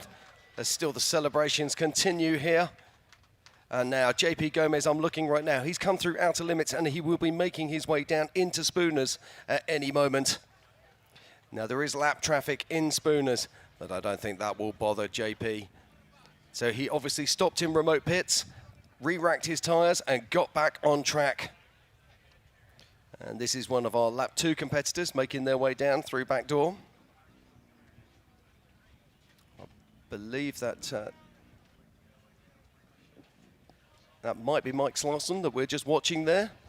But right now, the big news, if you're just joining us at the 2025 Optima Batteries King of the Hammers, powered by Ford Performance, is Kyle Cheney and Terry Madden have just crossed the line in first position here at the Race of Kings. That's right, Jim. And we right now, we're looking at second place right now. He's still a little ways out, and we got some time. So what we're going to do, instead of having Pam interview Kyle and Terry down on stage, we're going to drag them up here into the booth, set them down, get some headsets on them, and we're going to learn about what their day was like in the dirt. So here he comes right now. I got Mr. Kyle Cheney coming up here. We're going to get him headsetted up. We're going to hear about his day in the dirt, and then I'm going to get Terry Madden over here. Terry's going to come over here, and we're going to strap him in as well, and we're going to talk because we watched some absolute textbook driving out there, and we're going to wait. But as I said, we're waiting to hear from race ops, but absolutely it'd be great to get these two guys in here, talk about your race day, because there's a couple things that we noticed while you guys are on track that were absolutely amazing to see. Dave's going to get in here and shake some hands. Thanks, first. Dave. Thank you. So Dave has now shaked hands. That's good. Rightio, well, joining us on stage right now is, I can't believe this, we are our 4400 Race of Kings, first across the line. We've got Terry Madden and, of course, Kyle Cheney. Carl, talk to us. What was that like? 3 of the most epic laps in King of the Hammers history. It just wouldn't end. It just kept going and going and going and wouldn't end. I'm like, we didn't even know where we were going. That lap 3, it was so challenging, like not pre-running the track, and not knowing where you're going, just following a GPS, and there not being any trails. Like Dave just I think he made it from an airplane, just put a line through the wherever we were, and we just had to guess your best and get to the RCPs, and it was crazy. Now, I want to interrupt you there because you said you didn't know where you're going, but we noticed one thing because we were watching live in-car, and we were watching the live in-car feed, and what we were seeing was absolutely amazing, and there's one thing we can tell you because Ben's already told us. So we were watching you go up through Full of Hate, and we were watching you weave back and forth, and we'd see Terry's hand slinging in front of you, get back in, go left, and we were watching, we're like, we don't know, did he get close enough to the RCP or not, because we could see you dipping back in, and just a few minutes ago, Ben came up and he said, hey, I got some report on Full of Hate VCPs. Some of the Can-Ams missed some of the RCPs, but guess who didn't? You. Yes. Now, let's talk to Terry here. Now, Terry Madden, you've been co-driving and you've been driving these trails out here for so many years. And we were sitting here and Ben turned around and he said, the guy is going to be helping win this today is his co-driver, and that's you, Terry Madden. You held him straight. There was a couple of places where we could see you were looking for alternate lines, and then we'd see those fingers come out, that hand come out, pointing directions and putting you back onto track. Great to see. What were those trails like out there? Well, I love the format. The not pre-running was, last time we did that was with you guys in Europe. When we ran all the Ultra 4 Europe series, there was no pre-running, and we learned real quick not to qualify first because you were actually driving over trees. But not knowing the course and having to figure it out along the way it's a whole nother challenge. It made it so much more fun. Yeah, and while we were watching the in-car, we just sat here all the time, and we were watching the in-car and watching you drive, especially up through Full of Hate. That's a no-joke trail, and we're watching you we saw a couple times you'd roll up on a ledge, line up, back up, and even Dave was like, there's no way, and then you're over it and gone. Like, it was absolutely stunning driving on your part and absolutely amazing navigating on your part, because when Ben came up and said, we have some RCP issues, we just assumed, because of the way you guys were kind of in and out of that trail, that was it. But he was like, no, they clipped them. They were in. They did exactly what they had to do. Drop in, grab that RCP. Well, there was one there I was concerned about, and it was because Blyler was on us, and I didn't want run over, so we went a little wider to get out of his way, and I was afraid we might have missed it. No, you're because we were trying to get out of his way. As I say, it's all unofficial right now, but right now the word is from Race Ops, clean, which is absolutely fantastic. Now let's just flick back to 2024, and we were in this position back then. However, it was a very different story. We had some VCP and RCP issues, and it was all very different indeed. But this year, gentlemen, what a drive. Absolutely incredible. And to see the domination as you came through that tail end of lap 3 was absolutely remarkable. Talk us through a little bit about this car. Talk us through about the equipment. I'm looking up there, and I can see there's still a brand new tyre in the rack. Those Maxxis tyres look like they've done everything they needed to do. Yeah, so, first off, it's a Can-Am Maverick R. That CT Raceworks did the full chassis. We had to have certain specifications to race 4400, and Can-Am and CT Raceworks came in together, and they wanted to make this happen for us and the Millers, and they came together, and this is the idea they came up with. That way we could run 37s and have a safe car. Battling out here with all the top guys. In the big 4400 trucks. So, I got to give it up. My whole team, my crew, Ames Oil, Raceline Wheels, Maxxis tires. We had one flap, but it was my fault. I clipped a rock twice the same time I did it the first lap, and I tried to remind myself not to do it again. I did it again, same exact rock, and the second one got us, and we had to change a flat. But we had the AGM jack. It worked awesome. I got factory UTV skid plates. That thing takes a freaking beating. RCV.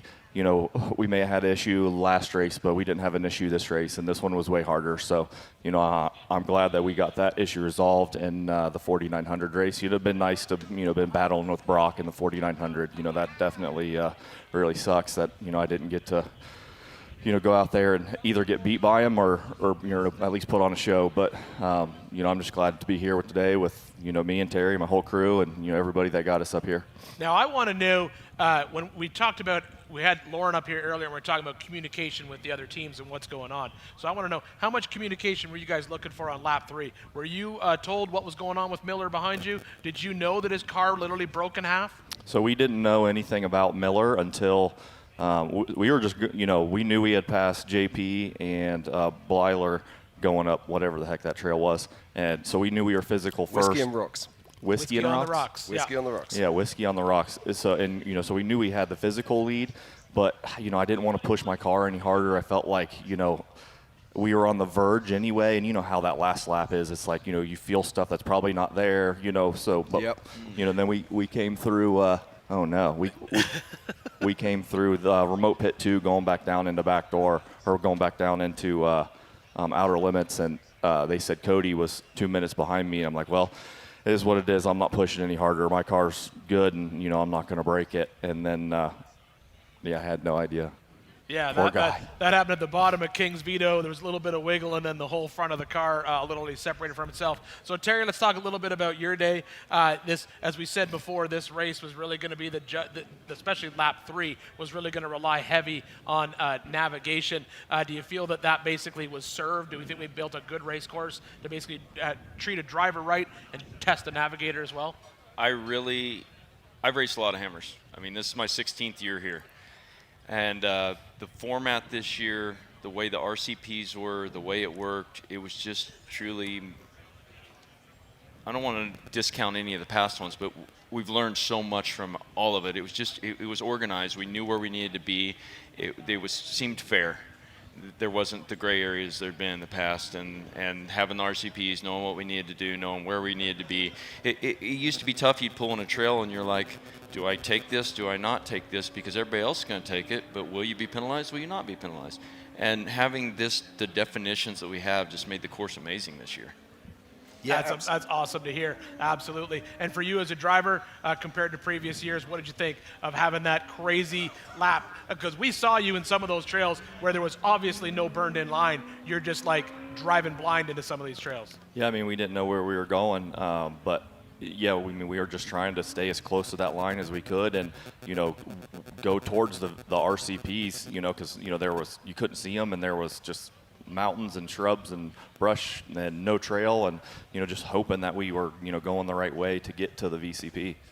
RCP. That is absolutely awesome to hear. Well, guys, thank you so much for being up here with us. We do have JP coming back into town here shortly, so we're going to... Well, no, JP, I'll just stop you there, because JP is still showing as in Spooners right now, so we need to keep an eye on that. But no, that track, don't trust that tracker. Oh, okay. It's no good. It's been messing up with him all day. But I'm going to say thank you guys for stopping up. We want to anybody you got to say thank you to, because I know you guys probably got a pile.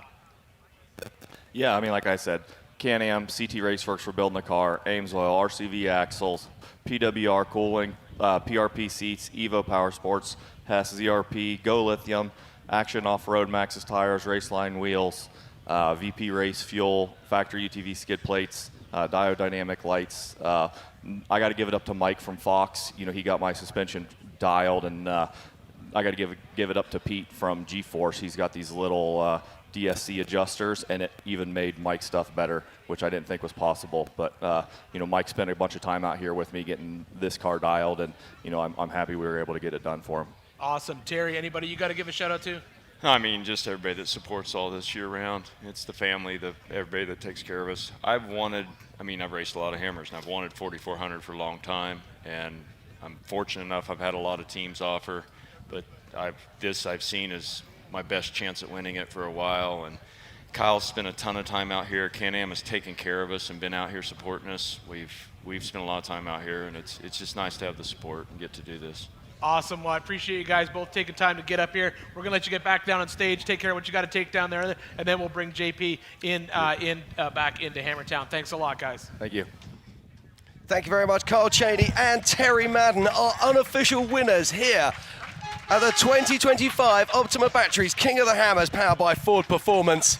They brought their Can-Am Maverick across the line. This CT chassis vehicle has been absolutely fantastic and has dominated in lap 3 at this incredible 4400 Race of Kings. Absolutely, Jim. Now, what we're watching right now on screen is JP Gomez. That is our current second place car on track right now. Now, yes, we were looking at him. He is coming out of Spooners. He has to go through this long single track section, and then he'll be blasting through the desert. We're assuming that he's still on track well. We do see him kind of checking up a little bit here and there, but he's definitely might be a little bit off pace. But the reality is he really doesn't have to push that car too hard, because Jim, let's slide back through the tracker, because while we had Terry and Kyle up here, I do see Tom Ways looks like he has made it out of Full of Hate. Yeah, it does. Tom Ways is heading down towards Chocolate Thunder right now. So that's absolutely fantastic news for him, but that just goes to show the bottleneck that was happening in Full of Hate. And if I look on Full of Hate right now, I can see that there is lots of vehicles. So there's let's a just have a whole look. lot of pink circles in Full of Hate.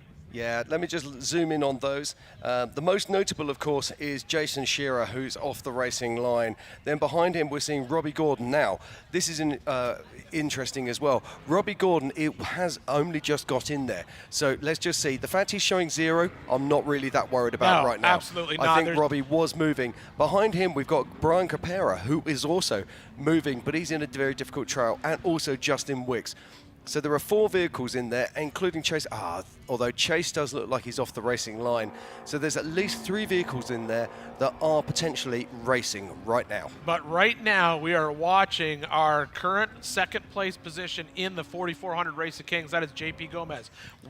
And when I say way behind him, I mean way behind him is our third place vehicle, and the reason we're saying that is because he is the only vehicle on that third place, on that third lap that is moving aside from Jeff Wagner, but we're quite certain that Jeff Wagner is not actually in contention for that third position on the podium. But Tom Ways, he still has a long way to go, but Tom Ways is technically right now sitting in third place while we're watching JP make his way across the desert. Yeah, so JP, if everything goes to plan, will be our next finisher here. And he's had a tough day. JP is going to have lots of stories for us. But still, the action continues here. Now, I believe that's the old the car that used to belong to Andrew McLaughlin.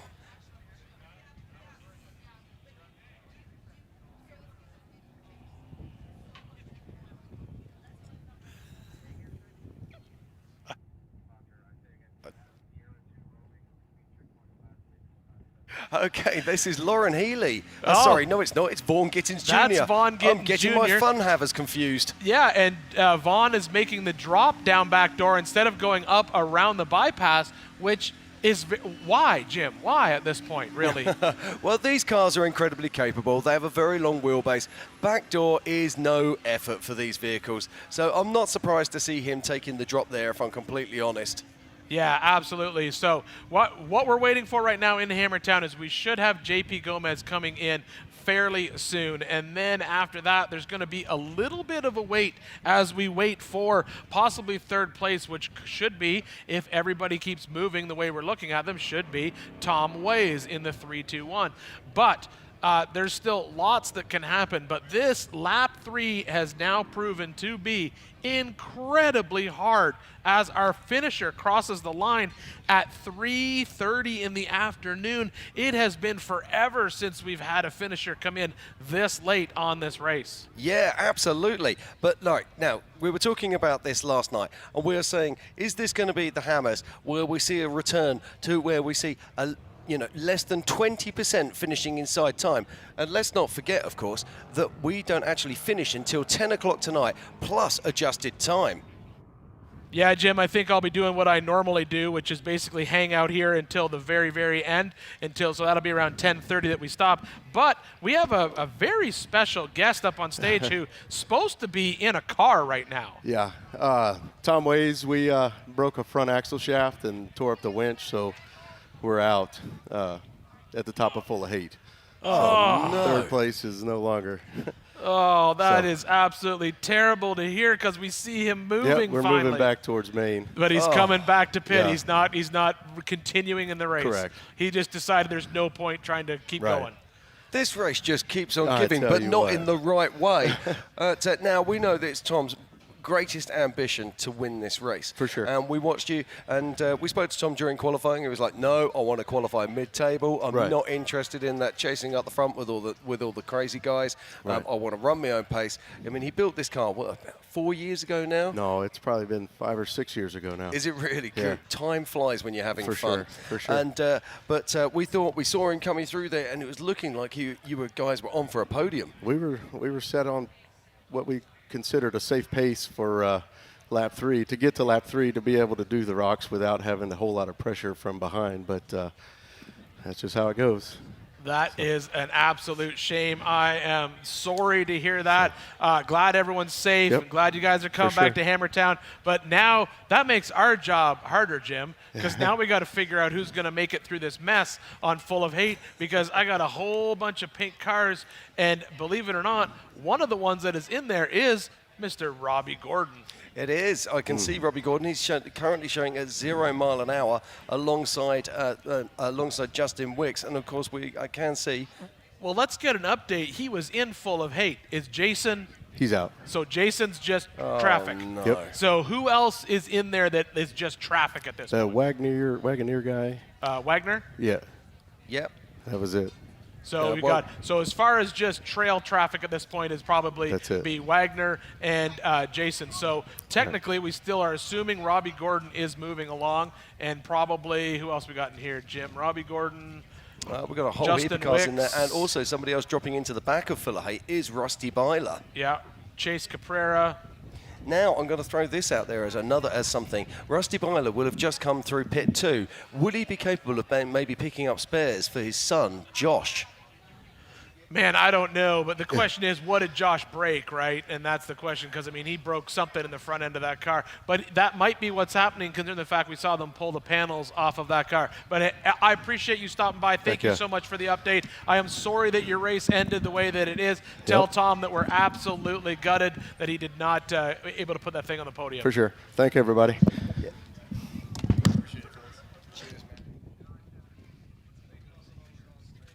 Thanks, man. Thank you. All right, so that changes everything for us, Jim, because we were so excited to see Tom Ways come back into town right here, but obviously that's not going to happen. But Jim's got his hand up. That means he's got something important to say. I have news. Yes, in the AAA, Cody Addington, of course, crowd favorite in the Red Dragon single-seater. He is also entering Full of Hate, as is Rusty Byler. So we really do have a whole stack of cars sitting in Full of Hate as we just cut across here. Now, this looks like either... Why is he digging? Is he high-centered? No, I think he's just in the sand, unless... I'm still trying to figure that one out, but I'm just going to run down through who we have sitting in Full of Hate right now as we make our way through this. So in Full of Hate right now is Jason Shera. We're getting information that he is done. We have Robbie Gordon. We have Justin Wicks. We have Brian Caprera. We have Cody Addington. We have Chase Caprera. And just dropping in right now is Rusty Byler. But right now on screen, that is our current second place. That is JP Gomez making his way across the desert floor. We should see him fairly soon up into Resolution.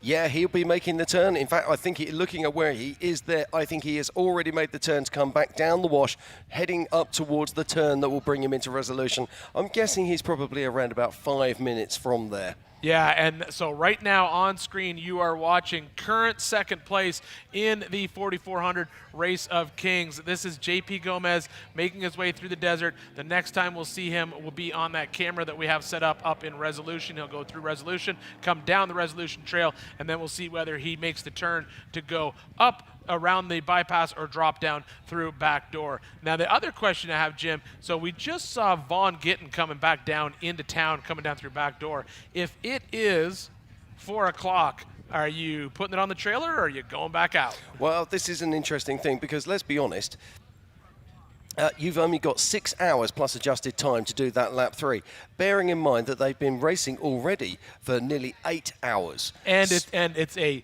semi-repaired car, so it's a hurt car too. So I think the smart move would be to just stick it in the box. I think it will be, but these guys are professionals, and King of the Hammers is what they live for. So I wouldn't be at all surprised to see them go back out on a third lap. Yeah, we don't know what's going to happen right now. We'll know more when he gets in here. So as the action continues here, the big news is that Carl Cheney is our unofficial winner here at the 2025 Optima Batteries King of the Hammers, powered by Ford Performance. It's been an incredible day of racing. Over 100 cars left the line this morning, and as we are sitting here with just around about 8 hours on the clock, only one vehicle so far has made it back into town, and that is the Can-Am of Carl Cheney and Terry Madden. Yeah, but on screen right now, this is the second car that we expect to get back into town. This is JP Gomez. This is coming up to the top of Resolution. So we saw him battle all day long for the lead. We saw him leading this race, and then we saw him get a flat tire, unfortunately, while he was tracing Rusty Byler. And then we saw him stop, fix the car that was broken on the trail, and now he's trying to climb up through this rock section and come up through this section of through the trail and then back into town. Yeah, he's not going to be very far away. Here we go. This is JP Gomez coming over the top of the ridgeline, and he will be dropping into Resolution and heading towards Hammertown. Now, we said it before, Resolution is not the hardest trail in Hammers, but when you're coming back in, having been racing for 8 hours, and you're dropping into this, and your car is wounded. Yes, absolutely. But I see our good friend Ben sitting down. So whenever Ben sits down and puts on a headset, that means that we have some sort of update coming with us. So Ben, what's going on? What do we got? Okay, guys. So we looked at Kyle's track, He's our unofficial first finisher across the line. USAC Race Control have reviewed his track and found one RCP issue at 55, which is Tortuga Blanca downhill on the first lap. That puts a 15-minute penalty on his time. His race time was 7 hours, 38 seconds and 45. He moves to 7 hours, 53 minutes and 45 seconds. Now, Jim, do you have a race clock in front of you?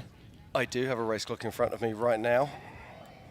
Can you tell me what JP Gomez is clocked at the moment? I can tell you now that JP Gomez is currently at 8 hours, 6 minutes and 45 seconds. So Kyle cannot be beaten. So, ladies and gentlemen, here in Hammertown, please be on your feet as I tell you that at the 2025 Optima Batteries King of the Hammers, powered by Ford Performance, we have an official winner, and that is the 191 of Carl Cheney, our new King of the Hammers. Oh, that is amazing news and so good to get that information right away like that. That's good to hear. I know they'll be absolutely over the moon to get that info. And there starts a new dynasty, maybe, here at King of the Hammers. The first time a UTV has crossed the line and won at Hammertown. I'm not calling that a UTV, Jim. I'm calling it a race car. It is a Can-Am race car. Yes. But let's look at this race car right now, because this is the UFO of none other than JP Gomez, last year's king here in Hammertown, and he's making his way down the backdoor wash and heading back towards the short course. Yes, this is JP Gomez, currently second on course, going to come through the wash, going to head back into town. Yeah, now JP Gomez, we've seen he's had issues out on track. We've seen him changing tyres. We've seen him working on the car. Let's not forget that this is a single-seat vehicle. So every trail you take on your own. He's having to do his navigation. He's having to do every single thing himself. There is nobody else in that vehicle with him to support him. And yet here he is in second place unofficially at the 2025 Optima Batteries King of the Hammers, powered by Ford Performance. Yeah, we saw him battle all day out there by himself. We saw him trade the lead a couple times. We saw him have to get out of the car and winch. We saw him have to get out of the car and change a flat. And then most recently, we saw him fixing the car on the trail. We can only imagine what is wrong with that. We'll probably bring him up on stage once he's up here to find out what that was all about. Here we go, ladies and gentlemen. JP Gomez comes around the Talladega Bend. He has the MBRP launch. And as he flies off there, 4 wheels off the ground, he just has to make his way under the arch. He'll be taking the checkered flag, and he is unofficially second here at the 2025 Optima Batteries King of the Hammers, powered by Ford Performance. Congratulations, JP Gomez. JP drives straight over to his pit crew. They all come outside, they're all waving and clapping. And we're going to pass this down to Miles in the pits. Miles, it's all yours, buddy.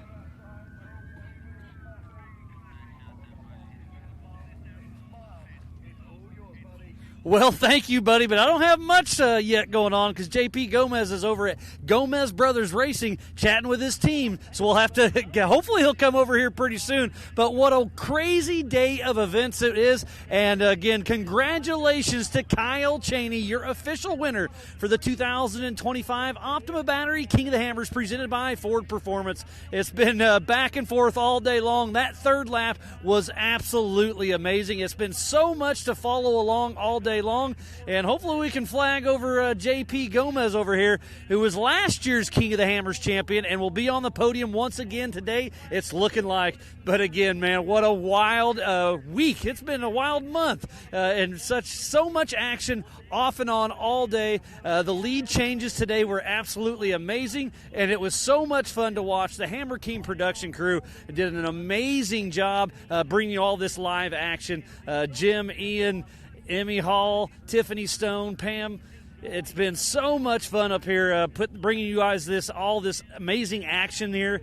It's here he comes. He's coming this way. So hopefully we'll get him over here, get his tracker, and have one quick chat on it. But I know he's going to have a smile on his face to be on the podium back-to-back for King of the Hammers. JP Gomez is, I can't wait for this quick little hit with him, because I guarantee he's going to have a huge smile on his face, and I want to hear that laugh. To go through this course solo all by himself, just absolutely amazing. So Dave Cole's over there congratulating him right now, and they're going to have a quick little chat, and all smiles. He's already saying, I didn't know where I was going, but I can hear him from here, and I'm 50 feet away. JP is a man. I love that Joe Thompson machine. That UFO is absolutely beautiful. We saw lots of tire issues today, but right now all 4 of those Nitto tires are holding there. You can see those RCV boots. They're staying strong. Those Raceline wheels are still in good shape. So we'll get JP Gomez up here in just a moment, and it looks like here he comes. One last word from Dave Cole. Well, maybe a couple more words. You never know. He is wound up. That's an absolute fact. The Gomez brothers, the whole pit is walking the outside of the field to head to the Optima Battery stage to celebrate that second position. Unofficial for now, but JP Gomez is here in Hammertown. So much fun has been had. And third place, I don't even know who's going to make it here. But the sun's starting to sink just a little bit. But what a great...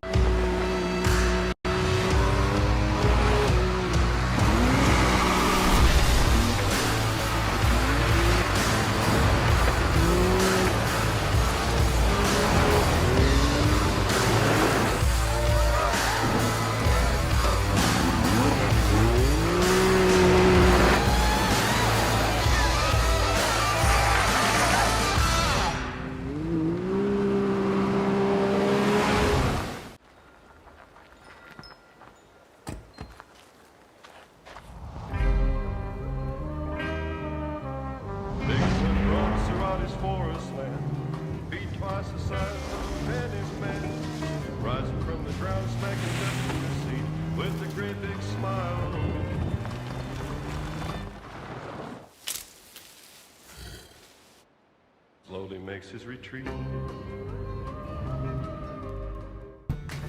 Everyone wants to know how to join the King of the Hammers YouTube channel to access all the premium content. Here's how it's done. Log into YouTube. Go to KOHUltimate.com and join. That's how you get all the good stuff.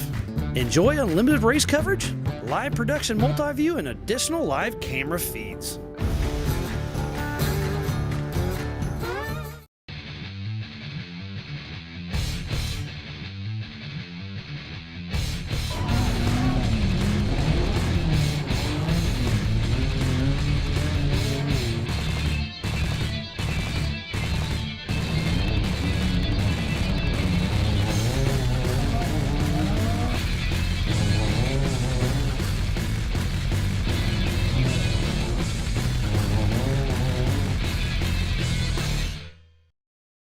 that car, and what was he able to get fixed, because we saw that car dead stick on the trail for quite some time. But this is right here, Jim, look at this. My tracker now shows him moving. This is the car that could possibly get third place. This is Robbie Gordon. Absolutely, as JP Gomez makes his way up onto the stage. Single seat, Joe Thompson, UFO, IFS car. Last year's winner, of course, and he crosses the line, unofficially in second place right now. And he's gonna have so many stories to tell. I'm gonna wait for him to get out of the vehicle, and he's gonna be speaking to Pam. And we're going to hear about what's been going on out there. Well, what's been awesome today is we've been able to watch so many of these stories unfolding using our Starstream, using our drones, our production crew. And we've seen him changing tires. We've seen him fixing things on the car. Yeah, we just made a comment, Jim, about this is Robbie Gordon right here, the next vehicle that's moving on course right here. And unfortunately, now we see him backed up and stopped. He may just be as we said before, this lap is all about navigation. Robbie's in that car by himself, and so he could just be figuring out where he's got to be on course.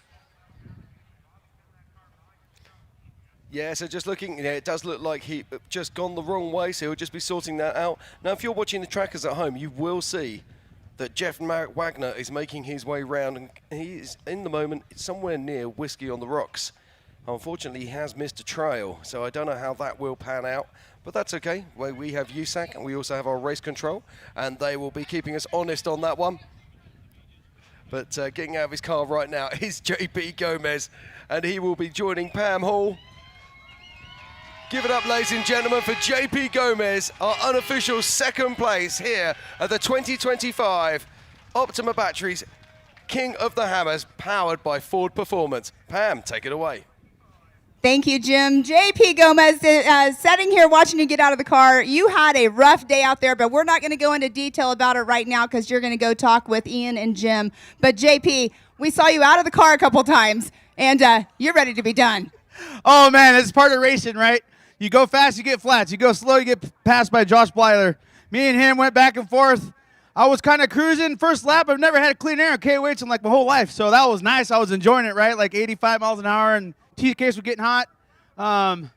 Did good. Picked up a couple cars, and then Paul Wolf winched me on, checked me out. Hats off to him. Appreciate that. And I was gaining on Lauren, and then he was stopped on the end of the second lap coming in, and I knew I was in the lead physically, and but I knew Blyler was there because he caught me on lap 2 at idle issues. So every corner, every 90, he was right there. I'm like, damn, this guy's getting it. So I had to step it up, and man, me and him raced from the start right here to pretty much Whiskey Bowl or Whiskey Rocks, whatever the hell that is, and then Full of Hate. I know why they call it Full of Hate. I hate that damn trail. Jesus Christ. I made it up 3 waterfalls. I had a winch, but super fun out there. I mean, this was great. Got some more flat tires, battling with Blyler, and the freaking Can-Ams got by, and car died on me. I thought I ran out of fuel, so I had to be a JP wrench hand and start tearing this thing apart and just throwing parts out the window, and got it going, and brought it home with a flat tire to the pit, and they put another tire on, and here I am. Exactly, here you are, unofficially in that number 2 spot. Let's go ahead and get your photos really quick, and then we're going to send you up to the booth. I want to say thanks to my wife, Jill, and the kids at home. I love them. And hopefully I put a good show on for you guys today. And all my guys right here, over here to the left, they make it happen. I get the fun part. I just get to beat on this thing for 8 hours straight. So all the sponsors, I mean, it's a whole army to get this car up on the box. Thank you. All right, thank you, JP Gomez. Back up to the booth to Jim and Ian. Thanks, Pam. We'll get JP up here in a minute while we're still hunting around on course to see what we're going to end up with for our next finisher here. And unless I need to get Jim up here to get onto this tracker, because unless I'm mistaken, there's a good chance that Robbie may have made a wrong turn.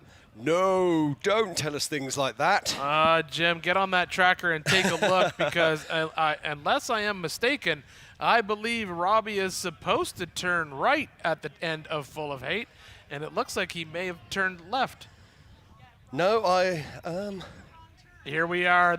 We are now in with this tracker right now, live on screen. So this is the top of Full of Hate. This is what I'm looking at. Oh, no. So this is where we caught him on course a few minutes ago, where he was turning around and recorrecting himself. So now the tracker's pinged. He obviously figured out he went the wrong way and went back. But I'm showing that Justin Wicks is now ahead of Robbie Gordon. Yes, I'm showing the exact same thing. So now we have a battle for third. But we're going to see something very interesting here as well. If Jeff Wagner continues on the way that he's continuing right now, he potentially will be the third car back in town.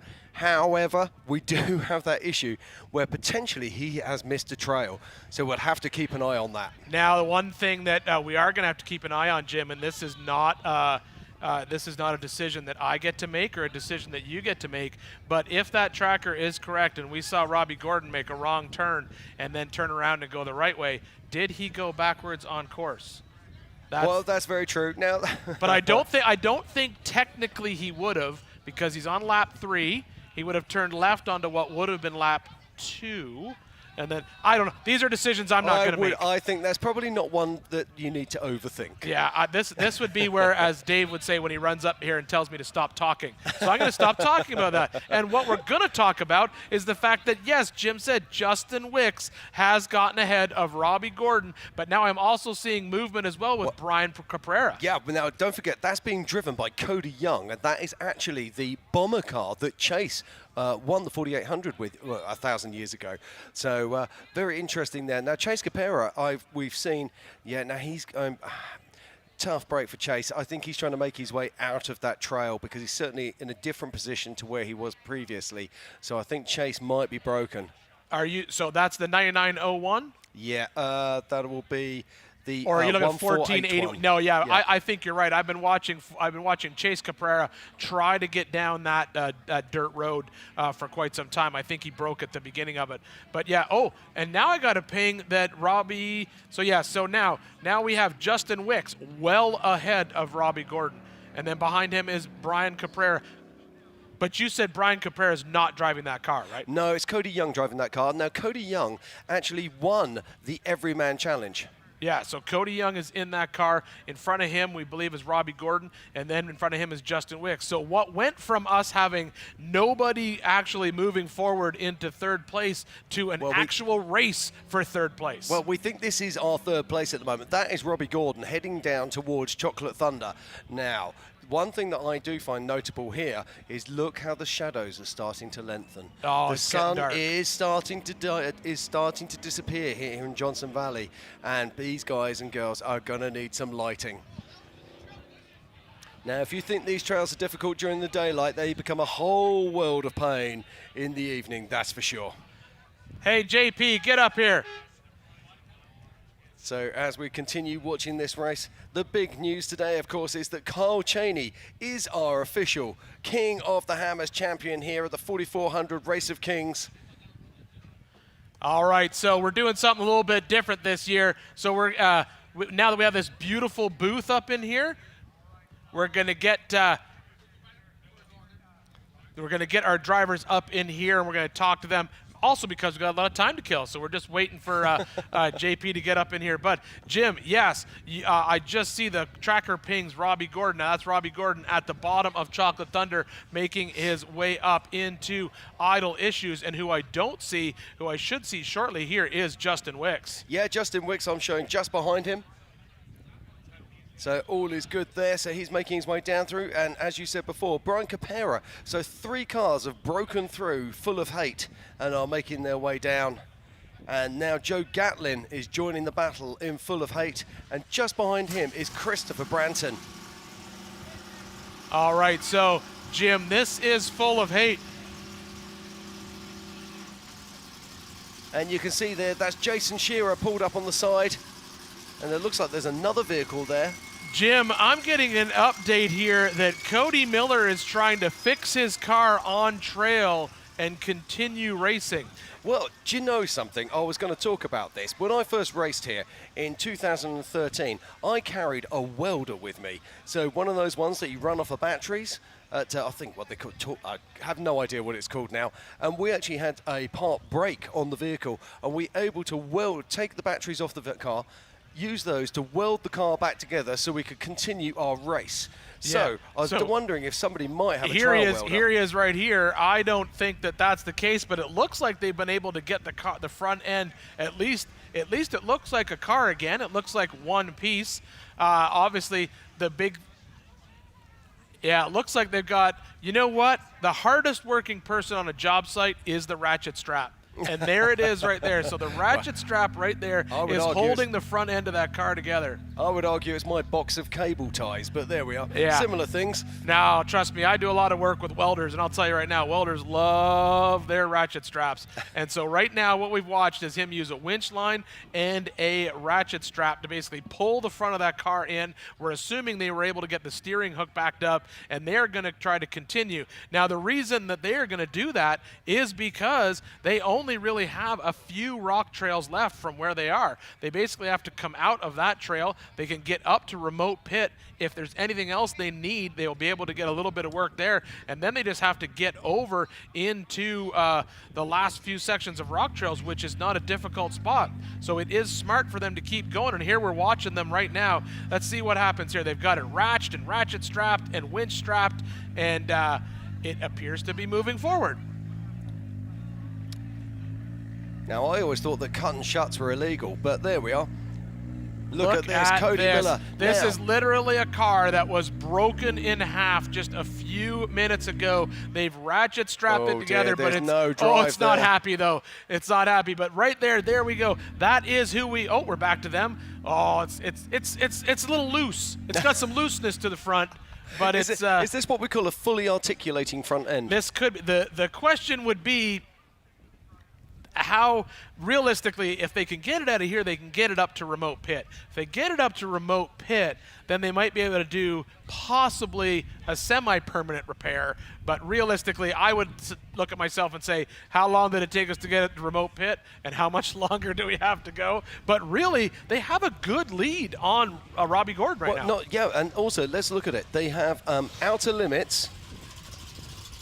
They have outer limits, and they also have spooners. So if they were to be able to get through spooners and outer limits, then they would be heading back in the desert back towards. But let's not forget, spooners and outer limits are very difficult trails. Now, we've just seen Tom Ways drive through the stage, which is a problem because we wanted him to drive through the stage, but not the way he did. Oh, look at this, Jim. This is exactly who we're looking for. So right now on screen, that is Robbie Gordon. Right behind him is who we were looking for earlier but did not find.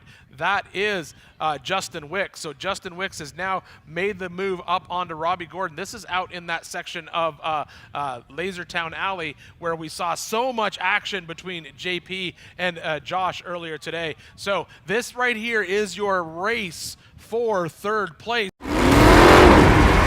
Over 25 years of off-road racing dominance.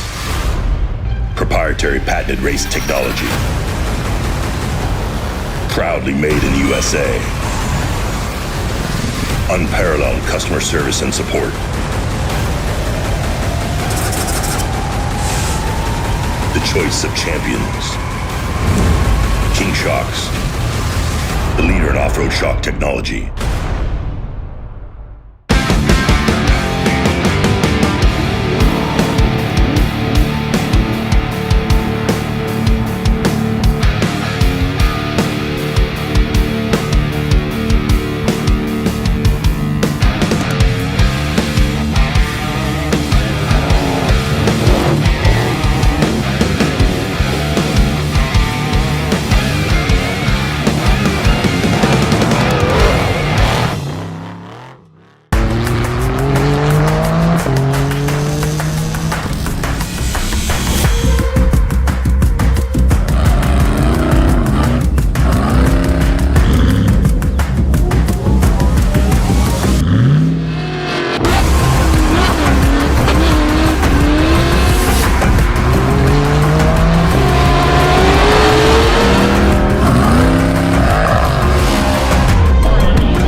taking first place in the 4,500 Yukon.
PCI Race Radios, the leader in off-road communications since 1972.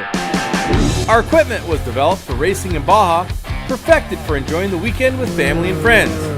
PCI has the highest quality communications, navigation, and safety equipment, backed by the best support in the industry. Find us at hundreds of events each year, supporting our equipment on site and providing the PCI Weatherman Relay. See you in the desert.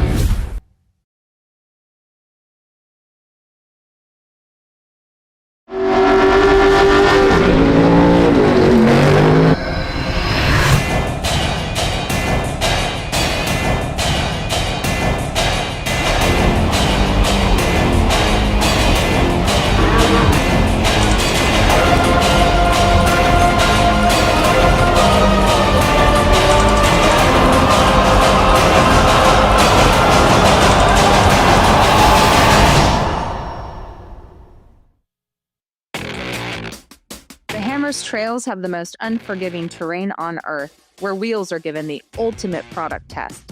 Introducing the official wheels of King of the Hammers, KOH Trail for extreme adventure, and KOH Pro for race-ready performance. Engineered for extreme durability and tested against the biggest by the best. Get yours in Hammertown or at Vision Wheels dealers nationwide. The official wheels of Kings. Make them yours today. Trying to speculate what was going on because you sat there for so long. Yeah, I want to throw up my hands too, but I'm like, this car runs too good. There's just something simple, right? And one of the bolts actually came out that holds there's four blocks that hold all the wiring, and one of the bolts came out, so it was kind of tapping. So where it happened, I kind of tapped on the belly pan, so I think it just caused like a crazy reset. Yep. Yeah, so as soon as I messed with it, you could see all the throttle sensors, everything started working. I'm in business. So was this the time to get out the box of cable ties and start ratchet strapping things back together? No, I was just throwing them out the window. But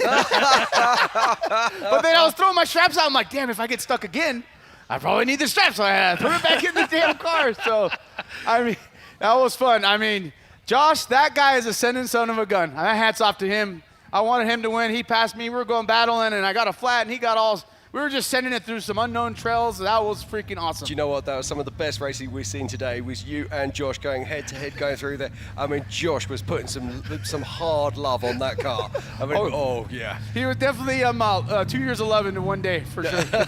Now my question is, as you were coming down through, you were coming basically down through that one section where Josh got the pass on you right before he got the flat. How happy were you when you made the turn and saw him just all messed up in those rocks? Oh, I was happy, but I got a flat right before that. So I'm like, and I saw the hill. I'm like, I'll rip this front of this car off. I'm like, it's a long race, JP. I don't see anybody. They're like, oh, there's somebody 10 minutes behind you. And so I did the right thing, stopped, changed the tire. And then that's the whole freaking process, right? Should have left the tire there, but it's just. We would have seen you. Well, yeah, I'm gonna no more helicopters on JP Gomez moving forward. Damn Jones, I thought I was gonna run into one. There's nowhere you can hide now. What with Starstream, with helicopters, with drones, static cameras. I mean, one of the most amazing things. I mean, when I first started coming out here to King of the Hammers, I think we had something like 20% course coverage with cameras, etc. Now we're over 90% course coverage. It's absolutely insane. But what it means is we get to celebrate you guys out on race course, and we get to be able to see the best rock drivers in the world doing what you do, and that's awesome. It's amazing. I see all the cameras, and they put about 14 more trackers on my car last night. They must have thought I was going to cheat, but I had every damn RCP, every VCP or WP. I don't even know what was out there. Well, let's talk about the RCPs and the VCPs. I mean, are you in the camp that goes, I applaud them, let's have more? Or do you think these improve the race? No, I think it improves the race. We probably don't have to do so many rock trails if we just put the RCPs right in the waterfalls. I like it. It's an even playing field. If you miss it, you get penalties. So there's no gray area. Oh, I did the bypass here. I didn't do the... You know what? RCPs 4.5 per rock trail. Fucking great racing. Everybody's same playing field. Absolutely. No, we love what's been going on here. Now, this third lap, Tom, I'm going to ask you this question. This third lap, is this what you want to see more of? I love not knowing where we're going to go. I think it's spectacular. I think it's a lot more interesting if everybody doesn't pre-run it 6,000 times. Now let me ask you this. Knowing that this mystery third lap, and every driver that's been up here and said, I love not knowing where we're going to go, and you know how Dave works. He's just sitting back there going, fine, fucking, you're not going to get any course. As long as we don't have to drive through hell to pay again, I'd be really happy. I hate that trail. When you leave the starting line, he's going to go, here's your SD card. Now, are you rethinking a single-seat car at this point, or are you still happy with it? Never. Single seat forever. Maybe 2 more years. I was thinking about a second person when I was winching, but then again, I have to worry about him and me, so I'll go slower. So there's situations, right? When I rolled up to that new trail and the crevice was like this wide, I'm like, well, if I go up and around, that's cheating. It looks like this fat girl's going straight down the middle. So I went up and just, you're trying to, so I was just bashing it so the rocks would come down. So it was a 5-minute ordeal, that first crevice there. And you had to just follow the race course. If you follow the race course, it's a race, right? Yeah, absolutely. I'm going up when I went around Blyler when he was stuck there, went around there, and I tried to follow where the Can-Ams went. They kind of side-hilled up out of the trail. The dirt's so loose, and the big cars, they can't climb that loose dirt. They have to have rocks to get up anything, right? So. Yeah, we were watching that, and let's talk about this. Let's talk about this new Can-Am, and on the 37-inch tires coming here into the 4400 class. And every time we sit here and we see these cars on the start line, there's none of these cars now running 35 spline shafts. Everyone's running 40 spline. Everyone's running 45s. They've all got at least sort of 9.5 or 10-inch differentials in there. These are very tough machines. Yet we still see incredible attrition, particularly through lap 1 and then into lap 2. Cars falling by the wayside with all sorts of various different problems. Some of them were crashes, some of them were dumb stuff. People have tagged rocks, which we see. But then we also start to see these Can-Ams starting to cruise up through the field. I mean, Carl was near the pointy end most of the race, but then we saw where it really came alive. So on that sand hill you were talking about, they just drove straight up and round because it's a 2,000-pound car. Exactly. Your car, what, 5,000, 6,000 pounds? Yeah, and you couldn't make that climb. So are we going to see a transition where we're going to see a 4400 coming down to the size of a UTV, but a UTV coming up to the size of a 4400 and something meeting in the middle? So the advantage of the Can-Ams is they could sneak through the rocks, straight up. Our cars are, 88 inches, right? And those are 72. That foot matters when you're in those pinches, and the IFS cars that get all offset because they're so wide, right? That's the downside, straight up. I'll be honest on live show, right? But you have to drive. You have to know your vehicle, right? I see if my car was probably 1,000 pounds lighter, I'd probably break it because I like the strength. But again, I'm seeing these guys just zigzagging out and they're gone. And it's like, shit, I'm giving it all. And they just drove like I'm standing still. So part of it, a lot of my fault, the 3 flats, that's 20 minutes. Easy. Driving slow and all that stuff, And we saw a new addition to this race. We saw you coming in and taking 4 brand new tires before going out on lap 3. Now, that's not something we've ever seen before. In this race, his brother does it all the time. Pardon? His brother does it all the time. Oh, does he? Right, okay. I thought, in that case, I do apologize. No, seriously. Hands up. These guys are famous for it. They love coming in all 4. This is the first time I've done 4 into lap 2, but I was like, it takes one little scratch that's just right there, and you could just blow it on this first corner. So it's like, why risk it? You're getting fuel. You're spending a minute there. It's going to take another minute. Yep. And do you see the tires after this lap? Jesus, destroyed. Destroyed. But that's the whole point, isn't it? I mean, Raul being the exception, but most people, they're only changing tyres through attrition. They're not changing tyres like in a Formula One style. We're changing back tires. Historically, everybody's been doing back tires for years now. So that's like last year, Jason didn't take rears, and that was really interesting. And yeah, that like is this year. Where's we Jason came at? How'd in he and do? we were going to take tires at the end of lap 2, and we didn't need to. So I was really excited about that. Yeah, no, that's very, very true. But so, what's the future, JP? Where are you going next year? Are you going to be on the top of the box next year? Oh, I'm winning this thing. Wait. Hey, hold on. We need to ask Tom the same question. You going to win this next year? I think the NorCal loggers are always going to have a good battle. Oh, yeah, there you go. I think it's tough, right? I don't like the outside chatter, and the guys saw Blyler on me, like, oh, you got to beat him at 4 minutes, and it's just like, it's a mixed emotion, right? I was doing my pace, it probably would have ended better, but again, it's a race. I don't want to get second. I want to get first, right? So, there's one question that we want to ask, because we saw something happen on the live stream, and we were wondering what was happening. Right before you guys dropped into Full of Hate, we saw you come up on the ledge. You were ahead of Josh before you went into Full of Hate, and you stopped and let him drop in front of you. Was that a plan? Were you doing something in the car? And are you talking about Jackhammer or Jack North? No, Full of Hate. Right before. It's Full of Hate. It was the climb? No, you guys were done here. You got literally right before Full of Hate. On Clawhammer? No, right before Full of Hate.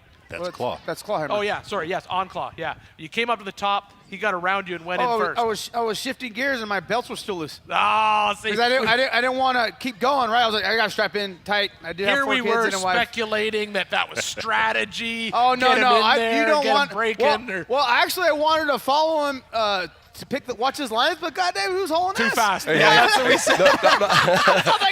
And then I tried to do it here, and then I got stuck around a freaking rock.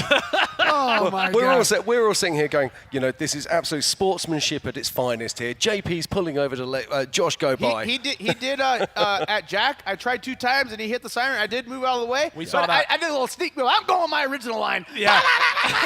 We saw that happen as well. Yes, absolutely. Well, guys, thank you so much for stopping in here. We're going to take a break right now, so we're going to spell in some new announcers to bring in the next little bit, because we don't know when another car is coming in. But hey, we're that far ahead? Yeah, absolutely. We literally don't. My T-case was getting hot in the desert. I'm like, JP, well, pump hey, the brakes. this is going to make you feel good. Right now, it might be Robbie. Yeah, this is Robbie here, who's showing stationary right now. Robbie what? And that's Gordon. Third? Yeah. Right, yes. What happened to all the other cars? Well, look, Broken. this is all here. That's, most of the other cars on lap 3 at the moment are still coming through. The lead cars are in idle issues. Got everything hot. You can send it on the desert. That's what happens. You get it in the rocks and you beat on it.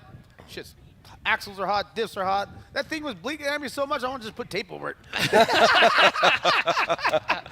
All right, well, JP, thank you very much. Tom, always good talking to you, my friend. Thank you. All right. Can we get a picture with these guys? Of course. Yeah. All right, so Jim and I are going to take a quick break from the action. We're going to spell in, I believe, Matt and Emmy, maybe? Yeah, Matt and Emmy are going to be sitting in. Now, if you are just joining us, this is Johnson Valley, California. You are here for the greatest rock race in the world. This is the Optima Batteries, King of the Hammers, powered by Ford Performance, and this is the 4400 Race of Kings. And today, we've seen Kyle Cheney overcome the odds to become the 2025 King of the Hammers. I'm Jim Marsden. That was Ian Johnson. We're going to pass it over to Emmy Hall and Matt Holt. We will see you all soon, and stay with us as we continue here with the action live in Hammertown. All right, guys, thank you so much. Excited to be here. Great show, Ian and Jim, as you took us through the winners here of the 2025 Optima Batteries King of the Hammers, powered by Ford Performance. We've still got some drivers here on stage taking a selfie. But, Matt, the story out here is who is going to come in 3rd place, and when the heck is that going to happen? Yeah, that's a great question. I mean, we have a handful of guys out there literally battling it out. And again, every once in a while, they cut back to that little Can-Am that is broken in half. They've kind of hot glued it back together with some ratchet straps. I heard a winch was ran underneath, kind of sucking it back together. They're desperately going to try to finish with that thing, and I am here for it. Well, they are on the move. They are out of remote pit, and they are on their way to Outer Limits and Spooners. And man, if Hunter Miller is able to get that, Cody Miller is able to get that vehicle around into Hammertown, what an amazing story that is going to be. JP Gomez up here, still celebrating his second place finish here. Always good to see these guys up on stage. They have such a great personality. Yeah, no, it's incredible. Again, watching their interview, it was time for us to come up, but at the same time, I kind of was just enjoying watching them because it was like a podcast. It was like a bunch of bros just talking and like talking shop. I was okay with just having them up here. Yeah, no, I don't need to interrupt that. That was some perfect TV there. Now, if we're looking at the map here, it looks like Robbie in the number 77 car, he is in our 4th place physically on track. So if the 221 Can-Am cannot make it, then it looks like Robbie might be able to take that. But there's some people that are behind him that are pretty darn close. Yeah, again, Robbie Gordon was right there. Brian Cabrera is kind of inching along. Chris Branton. Again, they have those big meaty tires, the USD sticky tires out there. I know those guys are coming from a rock bouncing background, so I don't worry too much about them in the rocks. Let's see, we got Joe Gatlin back there. We got Chad Owens back there. The 456 team of Chad Hunt is back there. Again, that Team Indiana. A handful of these guys are definitely rock guys. The problem is we're getting ready to head into nighttime, so that's going to play an entirely different role as we head into nighttime. So it's kind of anybody's game. So how that checks in. Well, right now we've got an athlete profile of Josh Sowell. So let's see what Josh had to say when we talked to him earlier in the week. I'm Josh Sowell. I am from Encinitas, California. This is my 2nd year racing the Race of Kings. Using that Bomber Fab chassis, LS3, 500 horsepower. I came out to the Overland Experience back in 2020, and I sat on the top of backdoor and I watched them race down backdoor, and at that moment in time I made the decision, I'm going to race this race. Didn't have any idea what it was going to take, but I told myself I was going to do it before I turned 50. Last year I was 47, so I joined the rookie program, and last year our goal was to finish the race. We finished 15th, so this year our goal is to be in the top 10. We typically set 2 goals. We have a regular goal and a dream goal. The regular goal is top 10, dream goal this year is on the podium. He is the first solid axle car to be running Fox Live Valve, so it'll be interesting to see what we can do. Last year we went to Fox, and they have allowed us to put live valve on this car. It's the very first live valve on a solid axle that's ever been done, that's ever been raced. So we've got high hopes for this, and so far it's been working great in the rocks and unbelievable in the desert for such a heavy solid axle car. Coming into racing hammers, you're initially intimidated by the rocks and the course. As you get into it and you learn how to run them and you get a little confident, then you start to be intimidated by the guys that are winning this thing and the speed that they carry, the dedication that they have, and the history they've laid out before all of us doing it now, and the respect to those guys is incredible. We're happy we have a solid axle. Getting to the rocks fast as we can is going to be our goal, because once we're in the rocks, we know that these cars can keep up with the IFS guys, and a lot of times they have to push so hard they break. So it is a race of attrition, so we're going to be smart, but when we get the opportunity to push, we've got the car, we can do it, and we will be pushing.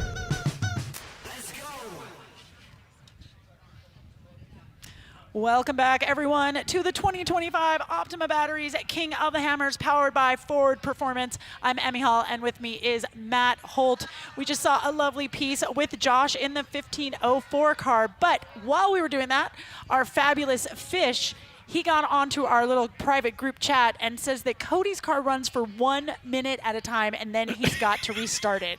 1 minute at a time. So obviously we've got more happening than just the front end breaking off if he's got probably cooling or electrical issues. Oh, I can only imagine with that poor little Can-Am that could. Now, if he can bring that in, okay, nothing to take away from all the guys who have finished or won. if you can take a car, break it in half, put it back together, and still finish King Hammers, I feel like that is definitely the story of a lifetime, and Can-Am is putting that right in the showroom. Like, hey, this is a car we broke together and like glued back together and still finished King Hammers. And they weren't even in remote pit for very long, right? So I figured that they would be in remote pit and there would be welding and blah, blah, blah. I don't think that has actually happened. I don't know. And again, like if you could kind of attach the steering wheel to one, you could have co-driver and driver. That could be like third and fourth, you know. Right. Double, like we had, half in one position, half in another position, Technically, I think it follows a tracker, but I mean, it works out well. And again, I think that's a good point. We have a handful of people on that third lap. I see like 5 to 8 trackers. The problem is that's a long, long way, and there's several things we can talk about it. We got Pip Justice up there on the screen, part of that Team Aussie shooting for. We have a handful of other guys out there just battling, trying to make it work. And the thing that I'm really seeing, Emmy, that I think I want to point out to the viewers at home, it has taken roughly 8 hours. Yep. So 4 hours for lap 1, let's say, just for easy numbers, and 4 hours for lap 2. They only have about 5 hours for lap 3. Here's the problem. The first 2 were like desert and a touch of rocks. The last one is extremely difficult rocks. Okay. Yep. There's some rock checkpoints, which are very narrow. They're going to do it in a trail they've never done before. And here's the big kicker. It's going to be in the dark. Right. So I think I see some major, major problems for some of these guys. And, I mean, I cannot stress that enough. I think we might be trying to even push for a top 5. I mean, like 5 finishers. Yeah, 5 Not finishers even total. Top 5. Not top 5. Finishers. Yeah. Top 5 meaning this is the only 5 dudes who actually got their rig across in time. And I think that's crazy awesome because it kind of shows, Dave Cole was up here earlier talking about those virtual checkpoints and how many they were, actually having the rock checkpoints. Having those and kind of keeping everyone honest, I think is awesome because, and again, there were several, Terry Madden was up here talking about, he said there was issues before, like, here's a bypass, can we go on the bypass, can we not go on the bypass? He was saying he was kind of praising Dave for having those virtual checkpoints and rock checkpoints because it keeps everyone very clear, very honest, even though sometimes it may not be in the fun part of the trail. This isn't the bypass of the hammers, this is the king of hammers. So getting down in those trails, really battering around kind of shows the more race-proven drivers. Also on those sections of trails we've never wheeled before, they both said, several people have said that it's, kind of pre-running and knowing where to go, navigating is just as important as having a good rig and having a good tow driver. Yeah, this really shows the importance of your navigator. We had maybe 92 starters. Wow. Maybe we'll have 5 finishers. Again, our finish line closes at 10 o'clock plus their corrected time. It's currently 4:54, and that sun is going to be going down soon. Riding at dusk should be okay, but as soon as they're into dark and they really do need those lights, it is going to be a game changer out there. I do not envy anyone. No, again, I think that's kind of crazy. Again, we've already seen some of the guys earlier. Chris Branton was going through that haulers there, as you will, had his lights on, and you could see the parts of the course, the parts of the trail that had light on it and not had light on it very clearly. So it's already getting where the taller peaks are. It's already getting where there's pretty good shadows. Again, speaking of Chris Branton, that's him right there. And his 4600 car, the USD sticky car, that Kryptonite Customs, those guys are coming out of Shreveport, Louisiana. So now, Matt, we did see Cody Miller heading up on his way to Outer Limits and Spooners, but now I have him on the dirt road there in between those 2 tracks going at 0 miles an hour as of 1 minute ago. So it looks like possibly Cody has kind of given up the ghost here, but what a valiant effort. Maybe he's just, who knows? Maybe he's just stopped. Maybe they're who knows? It's still anybody's game, but as of right now, it looks like they are going to be out, and that Robbie Gordon is our 3rd place vehicle that's still moving on course. Yeah, again, I saw that as well. I was kind of searching for it as you were putting it up. There is, a pretty good area there where cars, you can definitely see some of those cars trickling through. We've seen a lot of cars in Road Pit 1. Usually if you see somebody on a bypass road or cutting through the desert, That's never good news. That means they either A, have had a mechanical failure that they know they can't finish in, or B, maybe they've had a medical issue, or maybe the crew said, hey, you know what? We think the transmission's going out. We think the motor's going out. We ran out of spare tires. For whatever reason, they're going to go ahead and call today. We got Rusty Bleiler up there on the screen. Again, yep. Rusty, we've seen him battling all day. Yeah, he is coming out of Tumbleweed, and then he'll be making his way kind of northeast into winner's choice, and then he'll take that new third lap bypass and bypass kind of the traffic jam that we have in Jackhammer, where no cars are moving at all. Yeah, that's kind of frowned upon. Again, it's kind of rough watching those guys kind of barrel through there, but again, anytime you can see a car moving, it's definitely nice. Again, moving at 7.5 miles an hour, so we'll take that. And you just see just a massive amount of failures today, all around, from water pumps, fuel pumps. We saw all kinds of crazy stuff. I don't know exactly what Paul Wolf issue he had. He was out front there for a while. Him and Lauren were both, kind of battling back and forth watching that, which was awesome. And I guess he was on, I think, his live chat on his channel talking about what the issue was with the car. And again, that's something else we saw this year that I think, a lot of people have done. A lot of people have their own in-cars porting to their own YouTube channel. You can go and watch, if you have a favorite driver, you can watch just his channel and kind of feed into the live chat on our King of Hammers YouTube and go, hey, yeah, this so-and-so said this or so-and-so that. And again, that's super neat because now you can really kind of tune the drivers, plus kind of do that multi-screen, have all kinds of cool stuff going on, and learn about your favorite driver from the driver. I guess he was talking about what mechanical problems they had. We saw that after him and Lauren kind of teamed up, and Lauren pulled him out of the way. Unfortunately, Lauren had also had a failure, but Vaughn is actually out there still battling. He is. That's number 47 of Phil McClinton. Now, earlier, I believe that there was a little bit of a thermal event here in the pits with Phil, but it was put out very quickly, and they got him going again. So we're glad to see that he is okay, and we're glad to see that all of our safety equipment here at Hammers in the pits have worked and done their job. So good on Phil. Again, he is running. The tracker shows him running at 0 miles per hour, but clearly that is not the case as he makes his way through this third lap. Yeah, definitely. And he was a guy that battled last season, definitely went out for the points, did very, very well. Picked himself off a Camel chassis. Heard that puppy revving up this morning. Definitely awesome. Philip's a great guy. Amanda, I'm sure, is out there somewhere cheering him on. Probably. Now, we've talked a lot about running in the night and talking a lot about lights. It looks like Vaughn went out on lap 3, but he came into pits to get a light bar, because he's looking ahead and he knows he's going to be out there at night. Yeah, running with having to put a light bar on is it's good because that means you're still moving. Bad because that means you're about to do some night racing. Exactly. Well, currently he is sitting in that third lap, little new section there, running at 8.2 miles per hour. So he's looking good. He came around on that desert loop. Doesn't quite have to turn on the lights yet, but again, that is going to happen soon. And he's followed very closely by number 15, Mike Slauson, and then the 4401 of Kirk Jensen, who's just going to be making his way up Emerson Ridge. So we still have a lot of people moving, but man, we have way more people just stopped. There's a lot of people stopped. We have, again, a handful of guys. Again, you can always tell by the pink circle around there of people who are not moving. We have a handful of people. Again, you can usually click on it and it tells you the speed. So when you see someone moving at 2 or 3 miles an hour, chances are they're literally just limping that car along to try to get back to remote pit 2. Looks like we have a few cars there. And like that, we got that helicopter following. I think that is that number 50? Wait, that's coming out of.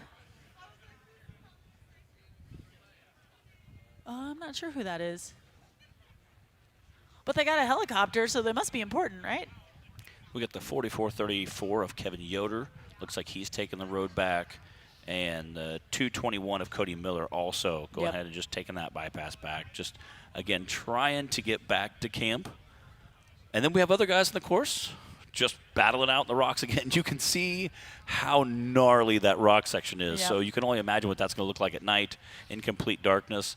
That was a 178 of Aaron Smith there in that Bomber Fab car. But here we have the 46 of Chris Blanton. Again, those guys, that's the Kryptonite Custom guys. Come out of Louisiana. Again, they also have their light bar on top, not on yet, but that's not something you want to turn on until you have to. Again, having those kind of bigger tires are a little more aggressive for the desert, but again, that kind of help you in the rocks, and as they're heading into that third lap with those rock sections, that might work.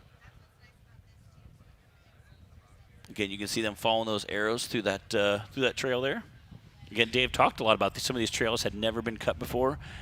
We got to watch a little bit in the media room earlier. Some of these guys, literally, we had 2 or 3 different guys going 2 or 3 different directions all within a car length of each other, but Yep. you know, trying to pick different courses, trying to get through there, battling aggressively, but at the same time trying to be wise.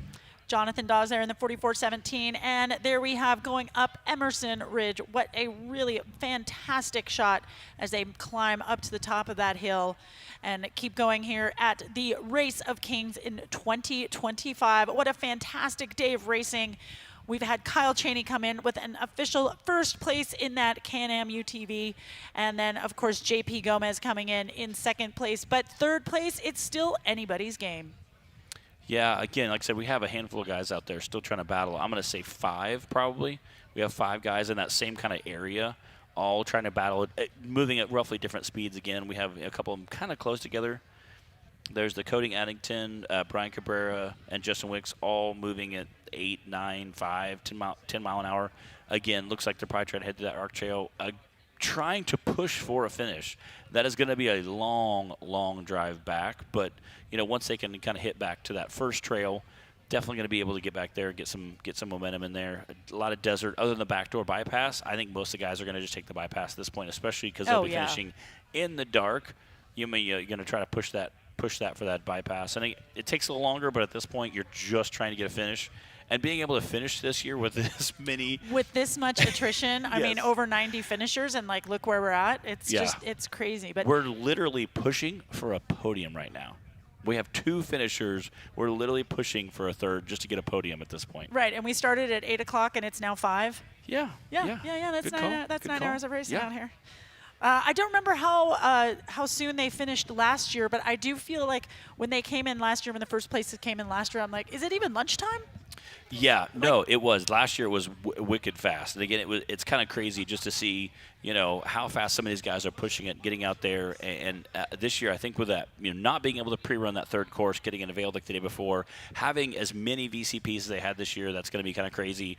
Getting out there really, really shows how hard this year was. And the fact we have 2 guys, we saw like a dozen different leader changes. It's been just absolutely insane for this year. We saw a lot of flat tires. We saw a car broke in half. We saw a car almost get fixed from being broken in half. We did, and it's been just a very, very wild day. So, you know, again, watching that, and we still have 5 hours left. I know, we still have 5 hours left. You know, and there were a lot of the favorites here that we thought were going to be doing really well that are out of the race. Shannon Campbell had some engine issues. I mean, in fact, all the Campbell cars were out. They're already back in town. Casey Curry, we saw Casey Curry looked like at least his transponder was hanging out at the 40. Poor Jason Scherer was putting on a really good fight after starting from way far back in the pack, and he fought his way through, but he is also out. So a lot of the folks that we thought were going to be doing really, really good have not quite materialized, but this is the 178 car of Aaron Smith, and he's actually been stuck just like this for a while. For a little bit. That's definitely not a place you want to be. No, and that's not a winching solution there, because it looks like his navigator is out and actually looking into that engine there. So a tough break there for Aaron Smith. Again, when you do that much winching, it ends up leaving. You know, it's a very, very rough scenario. I'm getting some text in. In 2015, there were only 17 finishers out of 127, and the first place finisher was Randy Slauson. He finished in 8 hours and 52 minutes. However, last year, JP came in 6 hours, 27 minutes. Yeah, that's why it was so fast. Smoking time. Shout out to my friend Absolutely. Carrie. She's out there helping us, keeping us honest. You know, just insane to think that they had that smoking time last year, and this year, like, we're struggling at like the 10-hour mark, to get top 3. So, all right. Looks like we got the Chaos Racing crew out there. Oh yeah, that's who this is. The teal Chaos vehicle going through that RCP. I do like some teal. I'm not gonna lie. I know you do love you. You can't shut up about your teal. I do. It's pretty great. What a beautiful sunset here in Johnson Valley. It's been an awesome day of racing. We've been a little bit colder today, but we've had just a little bit of breeze to get all of that dust out. That is the 248 vehicle of Ryan Blount. So again, yes, Ryan. Looking good here as he makes his way through Chocolate Thunder into Idle Issues and her problem, getting all down in there into Laser Nut Alley. That is a really great place to watch, right? It's easy to get to, and there's a lot of action in that section. Near him, according to our tracker, is number 47, Phil McGlinton, as well as number 83, Raul Gomez. So Raul hoping to bring a finish through for the Gomez family, and there he is, climbing up there in that awesome King Shocks vehicle, looking pretty good.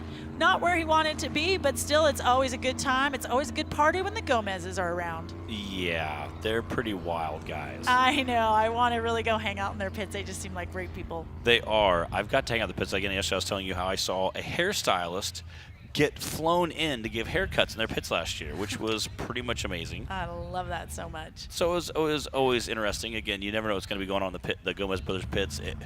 Watching them getting interviewed, again, and Miles and Jim up here earlier, and I was kind of just watching, thinking, this is awesome because it's like a podcast, just a bunch of guys talking about cool stuff up here. I was a fan. I was like, they could just run it for a while. I have no problem with that. Yeah, absolutely. Good TV is good TV, so I'm happy with it. Again, you can kind of see how dark that sun is setting in behind some of their. So I think this will be a very, very interesting process. Well, it looks like on the live chat on YouTube, Dustin Stillwell is keeping a tally on finish guesses now. Pitch your vote. So even our crowd here on the line is betting on how many folks are actually going to cross the finish line. We're hoping for 5. We don't know. It's still a long few hours of racing, but a lot of that is going to be in the dark. And getting in those unknown trails in the dark, that is going to be really difficult. Now, I did see on the live feed on some of these unknown trails that there look to be some markers, like maybe an arrow here, an arrow there, but they're definitely not as well marked. They're basically running off their GPS, trying to get as close as possible into that line. So, and when you can't see ahead, it's really tough to plan your line. And a lot of times those rocks are just taking up all of your lights and you're not gonna be able to see past that obstacle in front of you. Yeah, no, I agree. Again, we got the 48 car here, Dan Fresh, some in-car there. Looks like they were battling through some rocks. Earlier, that teal car was A.K. Whitley. I guess he took a steering ram or steering system off, gave it to Vaughn. He did. Vaughn came through, picked up some parts, took them back out, pitched him out to AK, took back off, and AK must have got his car back together because he is out running again too. So yeah, and that they're not on the same team. They do have the same vehicle, yes, but it's not like they're teammates or anything. But that's really great of AK to kind of give up his parts for Vaughn, who might actually have a chance at I mean, you know what? You never know at this point. Vaughn could get by everybody and come in third or at least finish. And it's really great that AK was able to kind of take the high road there, give him some parts, and then just wait for him to come around. Yeah. I'm pretty sure that's not Vaughn's. I'm pretty sure that's Lauren Healy's old car. Oh, okay. So, again, those guys all kind of use that Ford Performance team, kind of all use the same parts. And it works out really well because if you do have a mechanical issue and you have a handful of cars, somebody probably has a spare part somewhere. Yeah, whether it's in their vehicle or it's at the pits. Or on the vehicle. Whatever it takes. And, again, this is a no-chase race, so racers can only accept help from other racers unless they're in the pits, and then it's only their pit crew. So, you can't. It's not like racing down in Mexico when you can have someone come in spectator just come in and help you change a tire. That doesn't happen here. If you get outside help, it is a DQ. Yeah, unless it's from from anyone else, any outside help. So another racer can help you, which is great to see. Obviously, once you get back to pit, they can work on it. But on course, only another racer can give you parts, bring you parts, drop you off parts, which is always fun to see. But a car flying by and the tool bag flying out, and they grab the parts they need and they get it going again. Like AK Whitley, perfect example. Yep. So I've seen many times we have a car whizzing by in a GoPro footage, and they just have a tool bag. They just throw it as they blow by. I had that happen to me one time in a race, but someone threw us 2 water bottles and a couple of granola bars out their car. You know what? If 52 hours into a race, you'll take whatever they throw out. We were not expecting it, but we were stuck. It was in Caliente. I was with the Dean brothers, and we had crashed, and somebody was just nice enough to bring us water and granola bars, so thank you. This is Philip McGilton out there in his new car he picked up, got a Campbell chassis. Definitely out doing well. Again, he battled all last season. The side panels look a little... They are definitely showing some signs of wear, but he is still out there battling, doing well, obviously. He competed all last season. for his championship. Did very, very well in the points last season. Yep, so he is coming down in there. Still a long way to go. Looking at the tracker, Robbie seems to have been kind of at the same place here in this little part of the third lap. I really wish we had names for these for these third lap sections, but he seems to have been there for quite some time. We know Josh Blyler is there, and he's been stopped for this whole time. And then Cody Addington is right there behind him, as well as Brian Caprera. Those guys are currently showing 0, as well as Justin Wicks showing 0 miles per hour as of about 2 minutes ago. But again, you guys right here, remember those blue lines, that's where they have not been before. So I expect everyone to be much, much slower through there, and even more so as the sun dips down below the horizon. And we caught a glimpse of a car just a minute ago. I think that was Cole Johnson. Oh, that's that Vaughn. Philip McGilton passed there, because I caught just a glimpse of a car sitting there. I looked on the tracker, and it looks like Cole Johnson is 0 miles an hour right next to Phil. So I think that was who we caught there. He must be kind of broken the rocks, so looks like he's gonna be out there. But looks like we got a few other guys around there. Trying to see who else we might have in that area that's still moving. Chad Owens moving 3.7 miles an hour on that last lap. Chris Brandt moving 4.7 miles. Those guys must be in the rocks. We have Joe Gatlin at 4.2 miles an hour. Jonathan Davies at 6.1 miles an hour.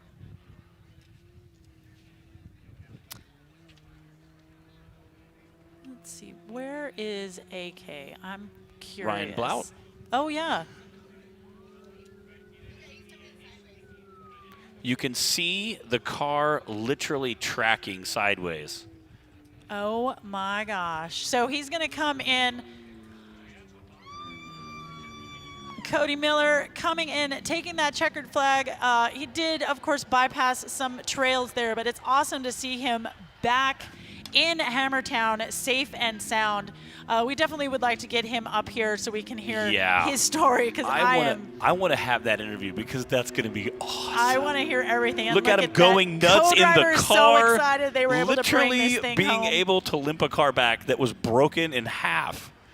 Broken absolutely in half. Not just vaguely in half, 100% in half. Not just vaguely in half. Nope, all of it. All of it was broken in half. It was all of the brokens.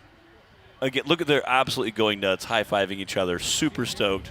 I know Dave Cole, they're shaking hands. I know Miles is definitely like, so let's get an interview real quick. Again, absolutely phenomenal race for those guys. Unfortunately, not going to be an official finisher because they did bypass a few things. But the fact they got that car back is bananas. Yeah, I'm looking at the tracker here just to see how they got back. If they did just... Maybe they hopped back onto the desert course. I'm not really sure. So let me just play back the tracker here.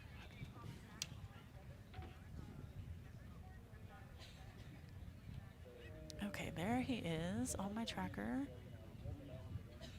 So Miles, let us know you're down there with Cody Miller. Let's hear it. What is the story with that vehicle?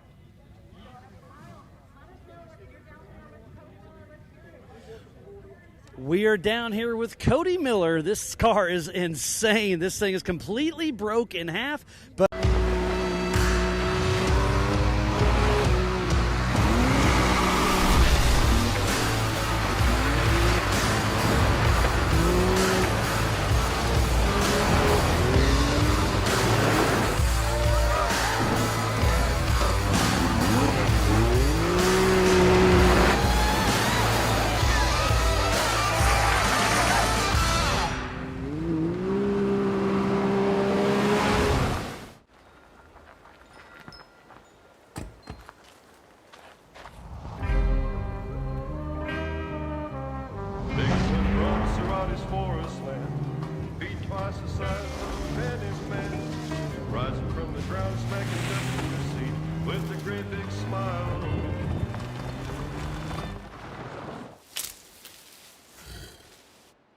slowly makes his retreat.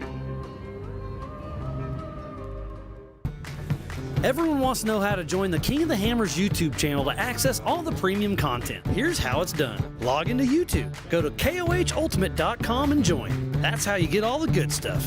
Enjoy unlimited race coverage, live production multi-view, and additional live camera feeds.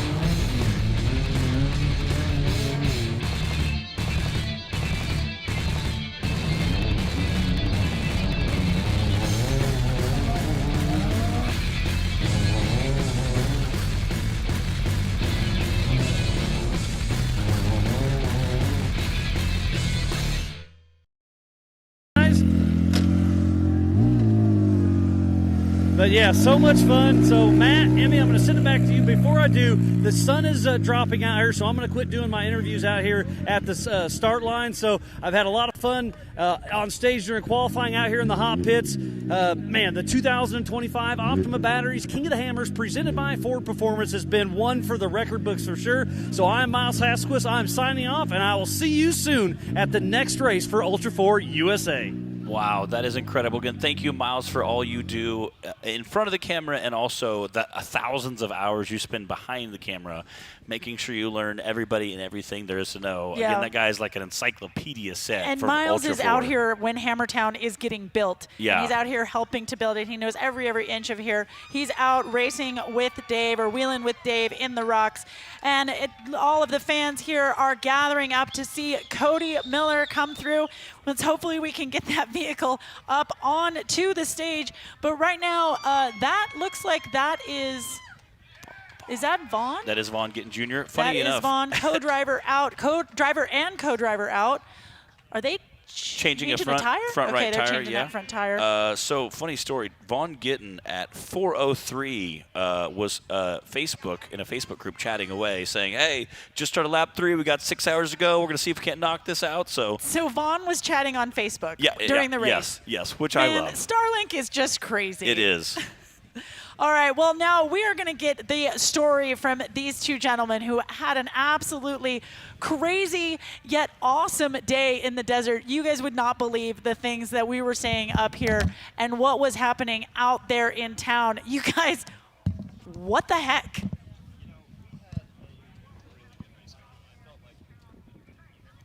No, don't hear you. Hold on just one moment. We'll get your mic turned on. But Cody Miller, Emmy, oh my gosh, this is insane that they're up here right now talking to us at the finish. But let's see if your mic is hot now. Hello. There we go. All right. So, yeah, thanks for the welcome in here. We ran a pretty solid race. I felt like we were running a really controlled pace. We didn't get a flat tire all day. Really, that was our goal. We wanted to go out there and just be easy on the car. We knew if we just had a car that was in one piece. Well, it's kind of in one piece. Yeah, we ratchet strapped it together and used the Warren winch to pull the front end back to the car. I have to say, we have a group chat, and in it I said we need some zip ties and duct tape to get you to the finish. I had the zip ties, so that's actually one of the only things that got us here because our fuel pressure return line got cut in half by the cage. And so we cut that off and bent it over and zip tied it together, and then Shane just worked the fuel pumps on and off so that the car would actually run and not overpressure. And yeah, so after King's Veto, we drove down that thing with the front end going one way and the rear end going another. And I wish that I'd have bypassed that trail. If I'd have bypassed that trail, I would have gotten a penalty, and then we might possibly have been able to. There's no way we were going to get down outer limit. No, it wasn't going to happen. But I don't know. We're pumped. You know, I've never had one of these races. This is my 12th time to compete here between the UTVs and the 4400 class, and I've never not crossed the finish line. So even though we cut off from like remote pit 2, we went down the wash and came back in here and jumped in the short course just to come across the finish line, I still feel like we finished. But you know, I'm sure obviously we have a DNF, but at this point I don't think we did that bad anyway. No, you guys, if you guys could have gotten it together, you would have been third. Yeah. Yeah, exactly. Yeah. I mean, third place right now is so far Right. out at this Yeah. point. But Shane Dowden right here sitting next to you. I mean, this is, Cody, you guys, this is your first time doing hammers together, correct? Yes. Because you guys did the UTVs the other day. But Yes, Shane, what's your thoughts? Man, King of Hammers is something else. I wasn't expecting this. I have several years of desert racing, but this is a different animal. Mhm. It was an amazing course, and I really liked how Dave set it up. No pre-running on the third lap. You kind of just got to go by your GPS and, you know, follow your notes. And we did great until we destroyed the car, and then we just went off course. Yeah, it's always good until it's not, right? But we Yeah. were watching you Yes. guys, and as you guys were passing by, I believe it was JP Gomez and Josh Blyler both stuck. I don't remember what trail that was, but Yeah. it was on that third Yeah. lap. And Yeah. man, I can tell you right now, my phone was going crazy.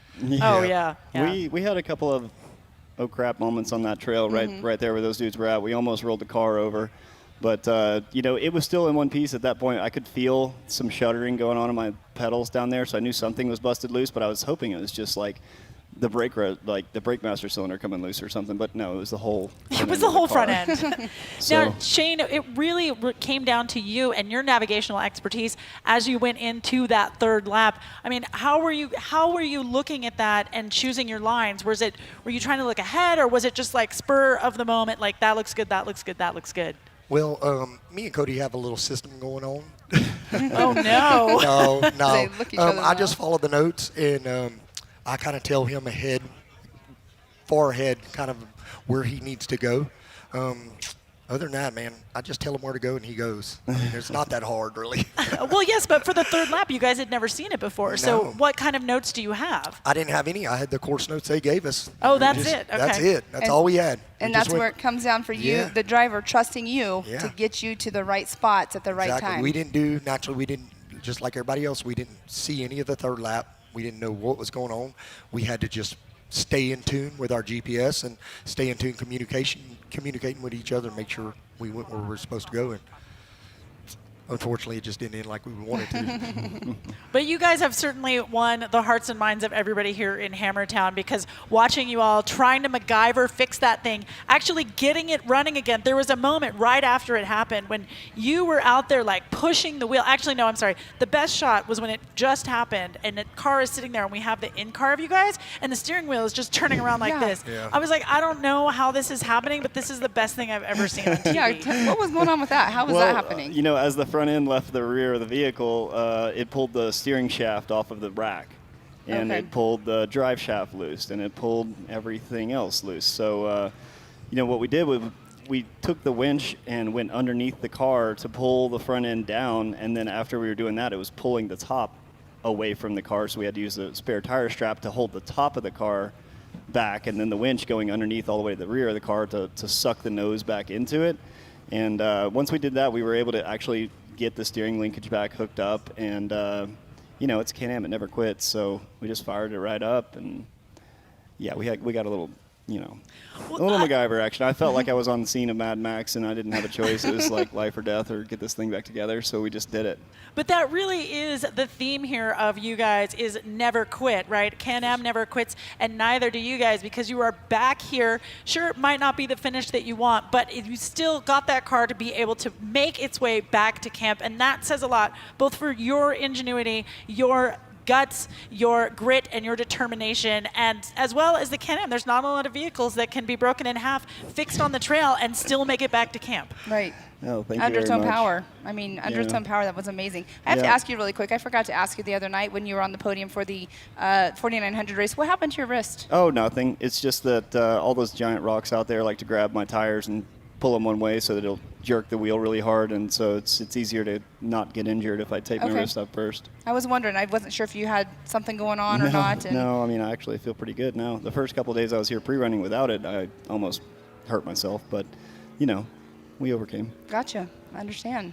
Well, Shane and Cody, we're so glad that you guys are here. I hope you have a really great time tonight celebrating your not so finished, but still a really great finish here in Hammertown. It is definitely one for the books. It is something that is going to be on the internet and on the Instagram for days to come, weeks to come, maybe even years to come. Oh, it's going to be on the highlight reel probably for sure. Thank you. You think we could pull that car up here and maybe get a picture Yes, on the we podium? definitely will. Absolutely. Definitely will get you guys up here and get that picture taken. But That would be again, awesome. congratulations on one part of the successful week of the 4900 race, and now right here, I mean, almost to the finish officially, but right now here you are with a smile Yeah. on your face, because that's all you can do right now. Yeah, we did the best we could. You know, we kind of got dealt a bad hand there at the end, but we made the best of it. We were smiling and laughing and having a great time. There was times whenever we thought about giving up and pulling a trailer out there or something, but every time that we fixed another problem, it was like the front end just got a little closer.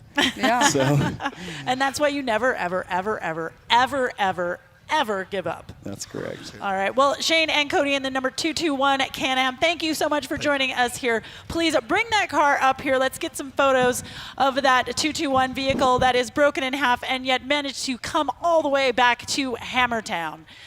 Now, of course, we are here at the 2025 Optima Batteries at King of the Hammers, powered by Ford Performance. And Cody and Shane's fans are out here in the spectators here at Laser Nut Fire Pit. I know later on tonight that fire pit is going to be lit in more ways than one, Pam. More than likely, yes. But, Emmy, I'm going to go pull them up on stage here, give Matt his seat back since I took his seat there for just a moment. But I'll be back. I'm obviously right here because I'll be doing the interviews as they all come across the stage tonight. So. Yep, Pam is our jack of all trades and master of all of them. Well, thank you, Emmy. You are pretty much the same thing, too. So I will be back over here in just a little bit. All right. Well, if we're looking, as we're waiting for that 221 vehicle to get up on the ramp, looking at the tracker here, Robbie Gordon is just about halfway through that last part of lap 3, the last of the new trails, and then he will make his way down King's Veto and into remote pit 2, back around to Spooners and Outer Limits, and then through the desert. He still has plenty far to go, and he's got a little bit of competition on his trail in the form of the number 888 Cody Addington is hot on his trail, and then the 9901 Brian Cabrera is also there. So right now it's kind of anybody's game for third place, and look at that Can-Am. My goodness. Wow, I was listening to the interview. Those guys are just, I mean, talk about a car that took a beating today. That thing absolutely just got, I mean, ratchet strapped together. We got bungee straps. We got zip ties. We have all of the parts. All of the parts, all of the plastics things that are holding it together. But also, what I love is the fact that they can think outside the box and figure out a way to make this happen. Right? It's not everybody who can break that badly on the trail and do a trail fix. Yes. To be like, hey, no problem. We got this. No problem. I got a winch. I got my Warren winch. I know exactly how to make this work. Yes. Again, a massive props to those guys. And again, that is kind of awesome because that's kind of the spirit of this sport, is being able to overcome adversity, you know, being able to, you know, life, it was kind of like off-road racing. Sometimes life kicks you down a little bit. So being able to, you know, use the tools you have to get where you want to go is kind of life, you know.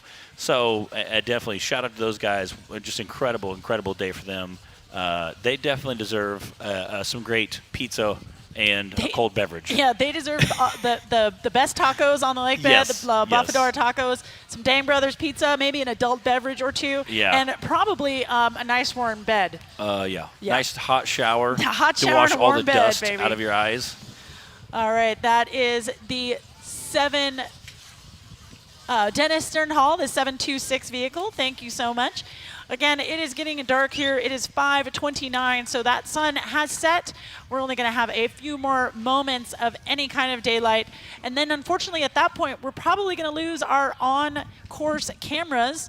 We will still have cameras on the short course here, but we're going to lose a lot of the action out in the rocks, which is a shame. But you know what? Cameras can't operate without light. We're doing the best that we can to bring you all the action here from King of the Hammers, the Race of Kings. But I do really love that shot, Emmy. Again, you can see how dark that valley is. Again, little tiny light, just kind of slow. Over 25 years of off-road racing dominance. Proprietary patented race technology. Proudly made in the USA. Unparalleled customer service and support. The choice of champions. King Shocks, the leader in off-road shock technology.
place in the 4,500, Yukon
PCI Race Radios, the leader in off-road communications since 1972.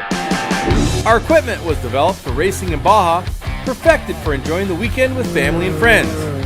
PCI has the highest quality communications, navigation, and safety equipment, backed by the best support in the industry. Find us at hundreds of events each year, supporting our equipment on site and providing the PCI Weatherman Relay. See you in the desert.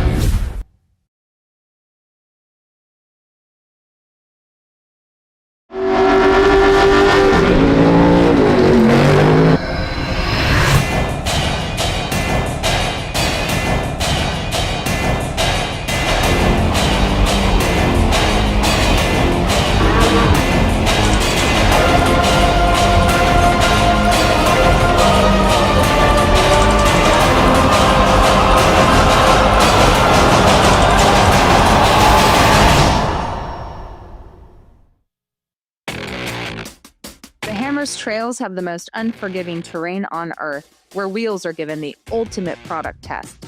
Introducing the official wheels of King of the Hammers, KOH Trail for extreme adventure, and KOH Pro for race-ready performance. Engineered for extreme durability and tested against the biggest by the best. Get yours in Hammertown or at Vision Wheels dealers nationwide. The official wheels of Kings. Make them yours today. Definitely see some lights there, and this should be the number 888 of Cody Addington coming around this corner. We shall see. Sounds like maybe Cody Addington's got a few fans out here in the audience. They're saying, yeah, buddy. And then right behind that, again, right behind Robbie Gordon, Brian Cabrera and Chad Hunt, again, definitely trying to skeet those up. And looks like they're running 3.5 mile an hour, 2.8. Robbie's at 5.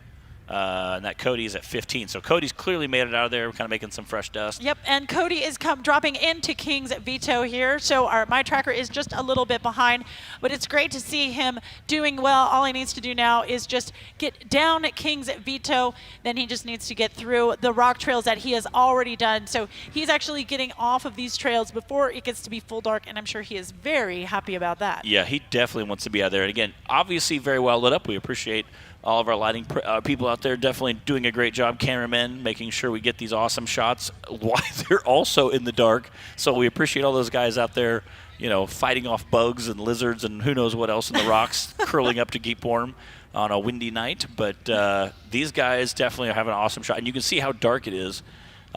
There's some dust behind them. We have a handful of guys in that same area. Oh, that it's got to be Robbie coming through King's Veto. So we have got a little bit of a race here. Let's see when Robbie gets through. Yep, that is Robbie Gordon's vehicle. So right on Cody's tail here. This could be a fun little section down here through King's Veto.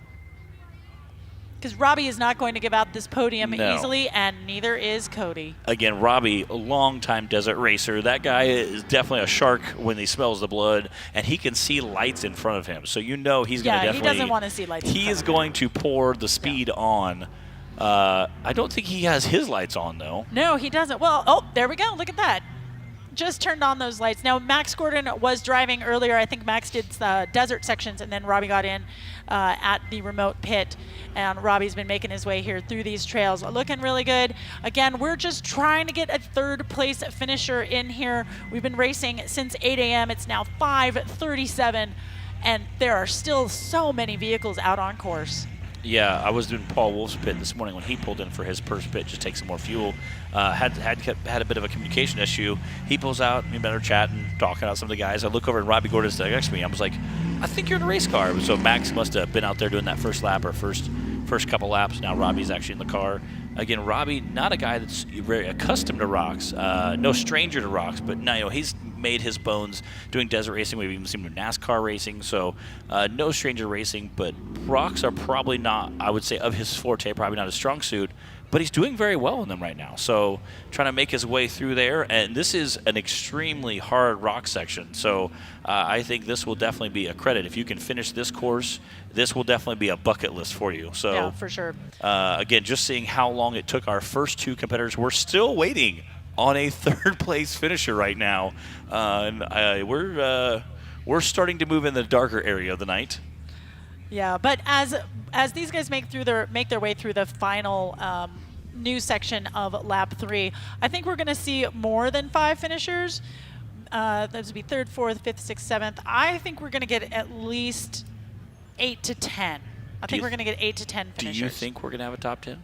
I think we're going to have a top 10. I'm going to say it. Yeah. I'm a positive gal. I appreciate that. I like to have a good mental attitude, my friend. I don't want to say I'm betting on the rocks, but those rocks at night are brutal. I mean, again, we've seen a handful of guys that are some of the best racers out there not even make it to the rocks because of weird mechanical failures. So I don't know. At this point, it is literally a race against time to see if they can get back here before 10 o'clock. So again, racer, the official start time is 10 plus whatever your start time is. I'm sure if we have a few guys about to squeak in, I'm sure Dave will come out and hang out. And yeah, give some I heard that the last finisher, the last starter, would put the closing time at 10:36. Okay. I believe. But our last person off the line was not on this list that I have in front of me, so I'm not exactly sure who was last off the line. Was Robbie last off the line? Well, the audience is telling me that Robbie was last off the line, so he's made up a lot incorrect time here, if that is true. So who knows? Who knows what is going on, but they are making their way down King's Veto, and then a third has joined them in King's Veto, and that should be Brian Caprera in the 9901 vehicle. And Robbie has gotten past Cody Addington there in those rocks. So again, third place is anyone's game at the moment. That is true. Again, it's kind of crazy that we're literally just twiddling our thumbs waiting on a handful of guys to see who can get out of the rocks the fastest at night for our third place finisher. Again, we've had roughly about 20 finishers in this class roughly each year. So again, it's insane, especially to look at finishing times for last year. We had guys that were, I believe it was like 7.5 hours coming in first place finisher. So absolutely insane. 6 hours and 27 minutes last year for the finisher, and we're still waiting on a third place. It's just incredible to see how hard these rocks are this year, and what an awesome course that everyone that's come in said has been an awesome course. And again, Terry was pointed out that kind of thanking Dave that putting the VCPs in there gives everyone the same course, a very realistic view of the course. Now it's very very hard lined. You have to take this line. It's more of the race of the rocks, not a race of the bypasses. So having everybody make sure it's very clear, especially with checkpoints, so that's very cool to see, and I like seeing that, because that means I think that everybody, and we talked a little bit about this yesterday, everybody's okay with racing a tougher race as long as we're all racing the same race. Exactly. And I love the fact that we've got this new race course that no one could pre-run. I think that's great. I think that puts more of the onus on the driver and navigator communication and trust, and it really brings, obviously the navigator has always been very, very important, but it really shows here, and it especially shows when they're trying to find the turnoff to that new one, right? We've seen a lot of guys go past the turnoff and then have to back up or have to turn around or whatever, and that loses seconds. You might even lose a minute. If your navigator is on it and knows exactly where that corner is zoomed in enough on that GPS and can make that call, then you're gonna, fast is smooth and smooth is fast, and nobody wants to turn around. Nobody wants to go backwards. No, and nobody wants to do lap 2 twice. No, nobody wants to do lap 2 that's- twice. Nobody wants to make that second round go around. Again, like I said, you can see some of these courses here. For those of you viewing our map at home with us, you can see that there are a red, a white, and a blue. That blue option lines are the third course, which is extremely difficult. Again, they announced it yesterday, so these guys didn't get a chance to pre-run it, so you couldn't really burn a course in, couldn't figure out a game plan. So I'm sure some of them went back and looked at some topical maps pretty quickly and kind of figured out, hey, what's the best way to go? Yeah. Did some pre-running via the internet, but coming in and figuring out a game plan and knowing where to go through those lines and having a good navigator really helps. And again, Dave Cole talked about that. This is not necessarily who can climb over the rocks the best, but maybe who can navigate the best. Seeing a little bit easier line, you might even have a navigator. I've seen guys have a navigator jump out and run ahead and cart. And spot it out because that's at least when you're wheeling out here recreationally. A lot of times you're getting out and you're walking it first so that you can know, like, is this correct for my rig? Can my rig make this? Am I going to need to find that little bypass? And having your eyes on it from that walking speed and that walking point of view, you just get a better idea of what's going on, as opposed to, like you're kind of maybe 80% sure behind the driver's seat. Yeah, and again, we saw Josh Blyler earlier today stuck under a rock. We had a Gomez brother right behind him, and then we have a UTV pop out, and they just quickly went around all of that traffic, still stayed in the lines, but again, having that better line sense made him obviously put him on the top spot of the podium. Which is why we have our first ever UTV King of Hammers champion. I was going to say, if you're just joining us, the first place finisher here at the 2025 Race of Kings is Kyle Cheney in the 191 vehicle, coming in 7 hours and 38 minutes. And then in second place, JP Gomez in 8 hours and 9 minutes. But third place is still anybody's game. And look at that out there in near Jackhammer. The lights have gone down and the lights have come up. Well, the sun has come down and the lights have come up. And look at, you can only see so far ahead of you. And it's when you don't know what's coming, when you don't know the course at all, it's going to be very, very challenging. Again, those ledges, talking about can't see when you come up a legend. We saw a little bit yesterday as we had the last few scragglers come in. The lights go up and you cannot see what is in front of you. So having a navigator at that point, especially the really rough rock trails, you may have to have a navigator hop out and just run in front of you. Yeah. I've seen it happen in rocks. I've seen it in the daytime many times where a navigator hops out and runs in front of you, kind of figure out. Terry Madden, I've seen him do that several times. Oh, Terry's out of the car all the time. Hop out and run in front, and you can tell he's running away from the car, but he's pointing right, left, and that way the car's following him, making quick time. And honestly, that can keep you going nice and steady instead of being hung up like we saw several cars today. And again, getting that constant momentum can maybe the difference between getting hung up and getting past on the rocks or getting broke. You pick a bad line, now you have a broken axle, now you're trying to winch, your winch line's broken. Your day can go massively horrible by having a poor line choice. So having a great co-driver can definitely, or being able to navigate, for our single seat guys out there, if you're a single seat, being able to navigate well can definitely pay off. We got AJ Whitley up here, AK Whitley up here in the Chaos car, that teal Chaos car. Again, I'm a fan, but out there driving through bushes and rocks. Now, Matt, look at your tracker and look at number 50 of Jeremy Brown. Jeremy needed to have taken that south blue line right here where the number 4 car is and the 178 is, that is stuck or at least stopped. But that number 50 car, he looks like he did the exact same thing that Robbie did, where he missed it and now he's going backwards to get to the top of that course, that blue line there. Yeah, I think Jeremy Brown missed that and came all the way around, and now he's going back to get it. Yeah, he may have to do the same thing that Robbie did. And we'll see, technically, are they going backwards on the course? Because that is the course of lap 2, and they are on lap 3. Now, is there anybody behind him that actually is on their lap 2? Doesn't look like it. Yeah, and again, I know I race a rock bouncer, the National Rock Racing Association.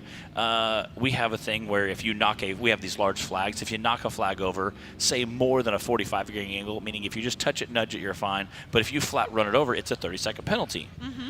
However, if you do that while you're backing up, or you're trying to, say your vehicle starts to roll and you run over a flag and you go off course and you turn around and come back on, if you're doing it in course of trying to keep your vehicle upright, or if you're backing up, it's not a 30-second penalty, and here's why. You're already way off course. Right. So, again, this is one of those things. Again, this is going to come down to your race director. Also, it's very outlined in the course. And I think that if he took a wrong turn but yet is able to correct it, or he just makes that loop again, you're taking way more time than you should be versus, correcting yourself by you make the whole entire loop. Yeah. Kind of like we're seeing Mr. Brown do here. If you make that entire loop, it's going to take you way more time than if it would just going the correct way. In my opinion, that would be okay. Again, That's enough of a penalty? Yeah. Yeah. Well, yeah, but it is technically backwards on course. So, again, that's going to be something that we'll have to ask Ben about when he comes up again for another update. It's a tricky little situation there. We're taught as racers to never, ever, ever, ever, ever go backwards on the course. But again, it's in this little weird gray area, so we're not sure what's going to happen there. And again, driving backwards on course, when you have drivers still competing on that course, could be a huge safety issue. So, right, and that's why I'm looking at here to see if there's anybody on lap 2 that would be on that, and it doesn't look like there's anybody that's going to be coming down there. So that it is, in theory, a safe thing to do. But again, he is technically backwards on the race course. But he is going back up to that south bypass there, which is bypassing Clawhammer. And that, again, is the new section, of course, there. And there we've got our Chaos Racing, the little teal car, and it is dark. It is dark. It is dark. It is very, very dark. But see, now AK, he is still on his second lap because he stopped to give those parts to Vaughn and then had to fix his vehicle. So AK is going to come around here. He's going to come around into Winner's Circle and Wrecking Ball, and then he's going to get into that giant traffic jam that's happening at Jackhammer. And we'll see if he's actually able to get through that. All of those vehicles have been there all day, stopped completely. So we'll see what happens. Maybe he decides to just take that third lap bypass? Yeah, again, I don't know. I don't know. Depending on time, I don't know if they'll let him go out for that third lap. Right. He might not be able to. Yeah, again, I know that they have cut off UTVs before. If it takes you 10 hours, let's say, to do your first lap, they're not going to let you go out and try to compete 2 more laps, mainly at that point. What Ben says is, we'll allow you to go out. It's just what we call recreational riding. You can go out, you can have fun with your friends. Just know that not only will we not be giving you a finisher's medal if you complete the course, but we're also not coming out to get you if you break down. Exactly. And most people are like, okay, I'm okay with that. Yeah. Okay, yeah. All right, well, up there in Outer Limits, again, it's still a race for third place with Cody Addington in the 888 car, Robbie Gordon in the 77, and Chad Hunt in the 456. But I don't think we should count out Brian Caprera in that 9901 vehicle. It's still anybody's game. And again, we still need to talk about corrected time. Yes. And some of that stuff we don't necessarily know for penalties as well. If you're looking at penalties, 15 minutes per VCP or per rock passage. So I think there's a handful of penalties some of these guys might pick up. Looks like most of them are going slow.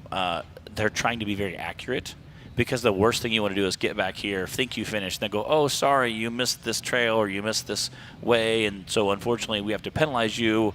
You're past time, and there's not able to get a finisher, an official finisher. Now, Ben, last night I was kind of quizzing him, and I said, so what happens if someone goes outside of a trail but still makes it back in time? And he said, well, there's pretty clear things in the rules. If you skip a trail, that is not considered an official finisher, because you were skipping trails to make kind of squeak it back in time. Right. Which is what Cody did. Yes. Right. They yes. skipped trails, so they're not an official finisher. They still were able to get here, but not an official finisher.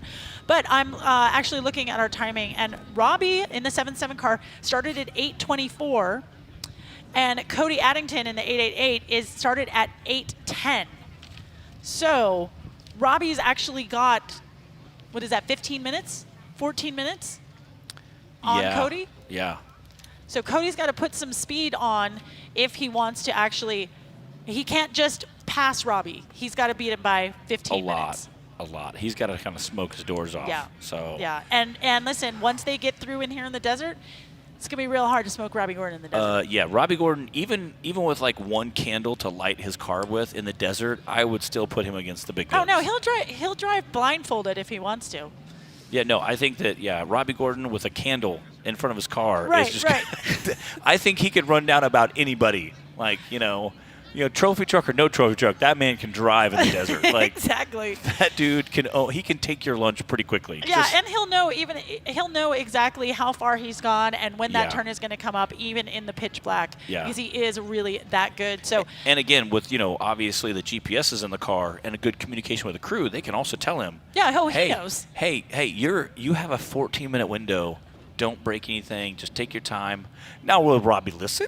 Probably not. He's going to be like, bro, I'm out here in a race car. It's game on, I mean, probably, I don't know if understand save the car. Like, he's out here in a race. If the motor's screaming, you got your helmet on, you're going to finish. I think he just hammers down and tries to pour the speed on, regardless of whether it's, a 15-minute window or a 5-minute window. So we'll see how that shakes out. Again, there's a handful of guys all on this random Course 3. I'm excited to see how it's all going to shake out because anything can happen here. We've seen, like I said, Vaughn just a few minutes ago changing a tire. So yeah, and Vaughn is still in the pits, so it might be something a little bit more than just a tire. If they were going to re-rack, he would have been out, and he has been there. Oh well, my tracker hasn't. That's as of 2 minutes ago. So. But we do have a little bit of lap traffic there in Outer Limits and Spooner's 44.53 Billy Karras. He's on his second lap, as well as the 1:36 car of Josh Heeger. He is coming out of Spooner's. So just a tiny little bit of lap 2 traffic that those third place contenders are going to have to get through. But this, of course, is the Chaos Fab truck, that teal truck that used to be Lauren Healy's. Taking a little bit of time to get around here. They're going to be coming down into Jackhammer. Again, that is A.K. Watley in the 4089. yeah, again, like you said, Vaughn in that pit, I don't know what they're doing. He did have a flat on course right before he got to remote pit 2. So I'm sure they're going to probably double check all the tires really carefully because he's getting ready to go into another very rough rock section. So double check the tires very closely, as well as, re-rack that rear tire.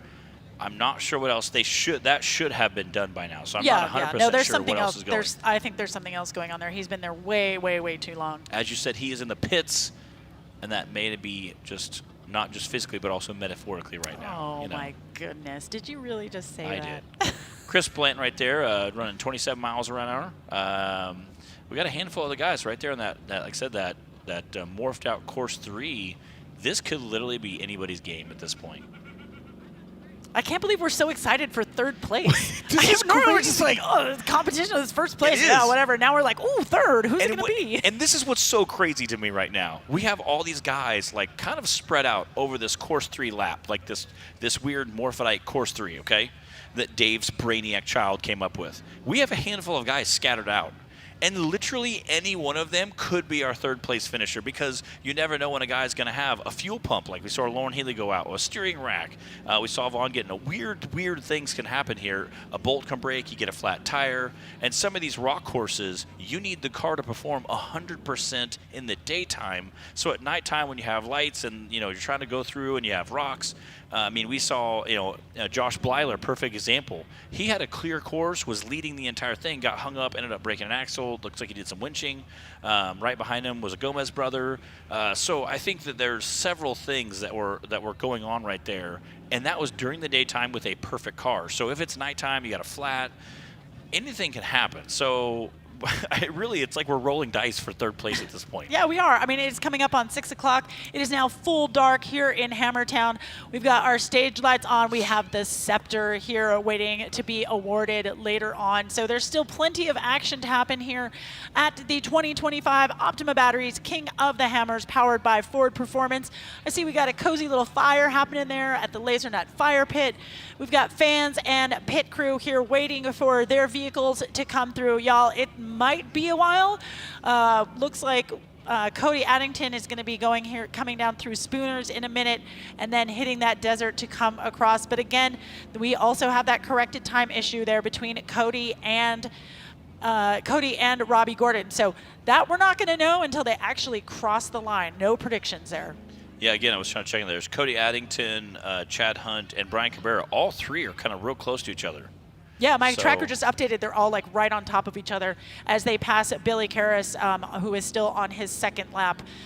So hopefully they're able to get around that. Again, you guys, this is why I think this is the only person, I think AK is the only guy that's got an in-car. That's why we keep going to him. So listen, if you want your car on the live feed, get that thing, that thing cameraed up, baby. There we go. Again, look at that shot. I love that. You can kind of see him steering. And again, it shows how dark in the car that really is trying to climb through that desert. I love this shot because it kind of gives a very realistic point of view.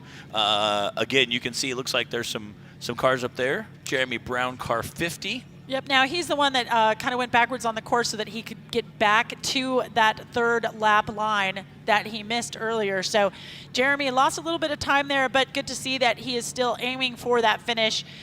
He's got a few people in front of him. Dan Fresh is in front of him, as well as Chip McLaughlin. And we've got a couple people. Aaron Smith looks to be stopped on that section of the course. Getting Jeremy Brown there, literally pulling up to a course worker. He's probably asking that because you saw the high-vis vest and the headlight of the course worker. He pulls up and literally hit a button. I think he was putting the car in park just saying, hey, am I going the right way? Well, he can't do that. That course worker can't help him. He's like, is this a trail? Am I, like, do you guys have tacos? No outside help, baby. No outside help. You know what that course worker is? That course worker is a rock. Yeah. They're not going to give you any information. They're just going to look. They're going to look at him and just going to be like, I don't know. So what happened was? I don't know. Again, he's like, it says this way. Is it going this way? That is your decision to make here. That is you and your navigator's decision to make, Mr. Jeremy Brown. Again, you can see, I also love this because it's so realistic. You can see the map on the dash in front, super low visibility. I mean, you can see the rocks, but in the car, it's not like you have daytime, lights with all the lights in the car. No, and also think of your navigator who's looking down at a brightly lit GPS. I mean, I'm sure they turn it down, but you're looking down at a GPS which has lights on it, and then you have to look up, and your eyes have to adjust really fast. So that can be really difficult as they're just like up and down, up and down, up and down. This coming down through back door, this should be Eric Miller finishing his second lap. Let's see if he's able to get out on his third lap. Eric Miller had a little bit of a navigation issue very, very early in the race, and that cost him a lot of time, obviously. He's one of the ones that we thought that we would see currently on his third lap or even already into Hammertown. And again, I don't know if he would want to go out. And again, 6 o'clock right now. No, but he started 21st. Not that that matters at this moment in time. I'm going to get another Diet Dr. Pepper. I need some caffeine. Stand by. Yeah. Again, 6 o'clock right now. We're going to go until 10, roughly 10:30-ish. So right now it's 6 o'clock. We have about a 4-hour window. We have a handful of guys that are trying for that third spot. Again, several of them kind of up in the rock section. So really it is anyone's game. I'm excited just to see how it shakes out as anyone else watching. Robbie Gordon in that 77 car. Cody Addington right now showing 0 miles an hour on the tracker. It looks like Robbie Gordon has squeezed past him. So we may end up there again right behind those guys, the Chad Hunt, the 456 car, and then right behind that was the 9901 by Brian Cabrera. Ooh, wow, it just updated, and Chad Hunt is right on Robbie Gordon's heels. Both are doing 2.7 miles an hour, or so it's such fast racing. It's not high speed, but again, these rocks, again, as you can see from the on-screen there, that's Hammertown in the background. This is Eric Miller coming over by back door. Again, very, very small visibility, very little visibility there. Even with some of the brightest lights, the nighttime out in the desert, especially when you start throwing rocks around, you can't see around the corners like you thought. Definitely leads a very interesting pace, but definitely a great Dave showed that short course area there. Yeah. Yeah, I mean, I've been thinking about how I'm going to leave Hammertown tonight, and, the easiest way is to take the dirt, but I'm like, I'm not really sure that I want to go out there by myself at night. Even though I know the way, not sure I want to do it. Yeah. Again, like I said, it's very interesting to see that great shot of Hammertown with just the visibility there, taking that big high bank oval turn. Yeah, and thank you so much for our camera crew still out there, still getting us some of these shots as we go into our how many we started at 8, it's now 6, 10 hour, our 10th hour of racing. 10 hours of racing. Yeah, it's an incredible day. And that's what people don't think is not only do you have the physical aspects, and I want everybody to think about this. Imagine going to the gym and working out hard. You're doing that for a half hour, an hour. You do? But I work out. I like to work out. Buff out a little, get a little CrossFit pump. Yeah. I mean, just because it doesn't show this manly, snacky snack physique. Well, I'm just saying, judging from what you eat for breakfast, I would not have judged you as a gym rat. But go on. Listen, so I'm just saying, if you're in the gym for half hour, 45 minutes, whatever it might be, got those CrossFit 12-minute guys, this is like an 8-hour workout.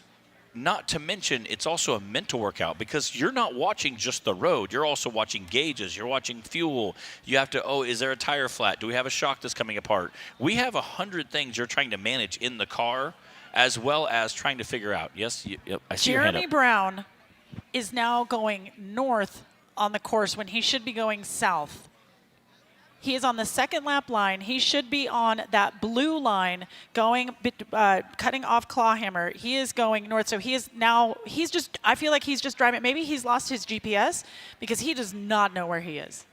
Hasn't he done that? This will be the second time he's done that, correct? No, he had passed it earlier. Yes, he was coming looped south back and he had around. passed Yes. it. So yes. then he turned around, he stopped, and whatever he was saying, talking to that course worker, the course worker said, I don't know, dude. And then they just kept going. So poor Jeremy, they have no idea what's going on, and I'm sure it has something to do with their GPS. Yeah, and again, like I said, we just talked about the physical strain on it, but this is also a mental strain. You're watching your gauges, you're checking fuel levels, you're trying to monitor so many things in the car, so as well as keep the car going fast, you're battling other guys. Some guys will pull up next to you. How do you go? What line do you pick? The mental stress and just the mental wear on your body over time, now it's dark. So you're trying to do all the things you're doing during the daytime, plus trying to manage things as dark. Some guys can mentally just get turned around. You think you were going one direction, but now you're going the opposite direction. And at nighttime, every course changed. Anybody who's ever done any night wheeling, again, Badlands Off-Road Park is a local off-road park to my house. Ultra 4 races there, so we have a chance to go there and play a lot because it is the one close to my house.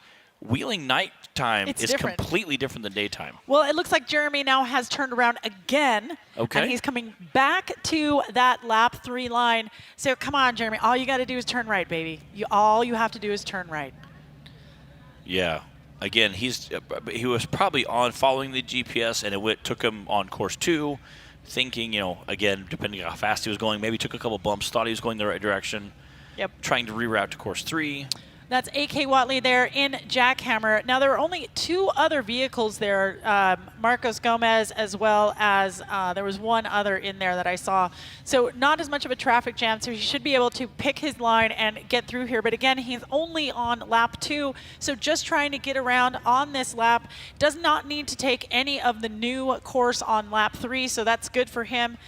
Probably not going to get that lap 3, but let's see, did they send Eric Miller out again on his 3rd lap? Because he is no longer, he's come through our short course, I believe, and I don't see him out on his second lap. On his 3rd lap, rather. What does live scoring say here?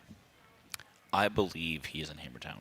You believe he's in Hammertown? I think so. It says he's going 0 miles an hour. Then he is probably in Hammertown. All right. Eric's a brave guy. I don't think he's going out again. He's in his pit. Thank you so much. We awesome. We have a course. He's in his pit, so he might still be coming around. We don't know yet. That would be awesome if he takes that 3rd lap just to be able to get the finish here. 4 hours. I mean, Eric's a great driver. Eric is and again, running that Miller chassis, a little bit smaller wheelbase, a little bit more narrow, a little bit more nimble. In the rocks, I think he could definitely do well. So, are we going to see Eric Miller risk it for a biscuit? I would risk it for a biscuit. I would love to see Eric do it because I think Eric could. Eric's a young, feisty guy. I think he could tackle this. Now, the question is the car hurt? Right. Right. Eric is a kind of go for the gusto kind of guy, but unfortunately, he might not be able to, go out there and attack it like he wants to because, who knows what issues of the car. Again, Eric, a serious competitor. So the fact that he's just now wrapping up that lap says there's probably either something wrong with the car or, catastrophically wrong motor, transmission, a wheel hanging off. We saw a guy finish with no tire last night. Now, looking up there towards Spooner's, right now it's between Robbie and Chad Hunt. So Robbie, we know, started at 8:24. Chad started at 8:07. So Robbie's actually got a little bit more time on Chad than he did on that other vehicle that's up there. So the 888 of Cody Addington. Cody was shown not moving for a while, but now it looks like he is going again. But Robbie and Chad look to be neck and neck as they finish up in Spooners and coming down into that desert. But again, Robbie is leading here on corrected time.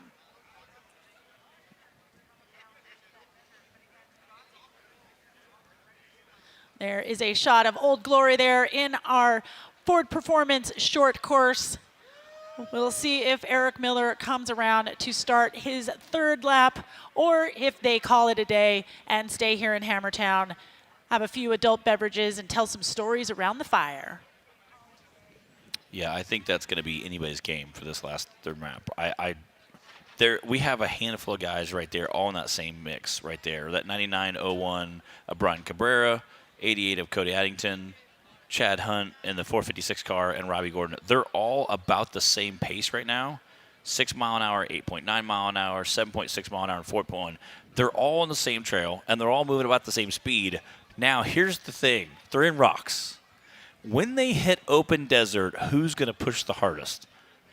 That's the question. Well, I mean, we talked about this earlier, right? Robbie has a hard time not pushing. I know. That's the thing. Like, all those guys are great dudes. They're all great racers, and Chad's a good buddy of mine. I don't know if any of those guys can out-race Robbie in the desert. I mean, they can get out there and just pour it on. So I think it'll be very, very interesting. Cody, again, rock star. Brian Cabrera, definitely a rock star. You got it. And Chad Hunt, definitely a guy. Awesome. He's running the 42s. I think that, I don't know. I don't know how that shakes out. You got 4 dudes who are in high horsepower cars in the unlimited class here at the Race of Kings, all wanting to chop it up and go as fast as they can. And guess what? This is for third place. This is for a podium finish. Well, we got a little bit of an update from Rufus Racing. As of 30 minutes ago, Chick McLaughlin had a power steering rack fail, but they changed that in the pits. And Pip had radiator fan issues, but they too got that changed in the remote pits. Pip left about 15 minutes ago, and Chip is not far behind.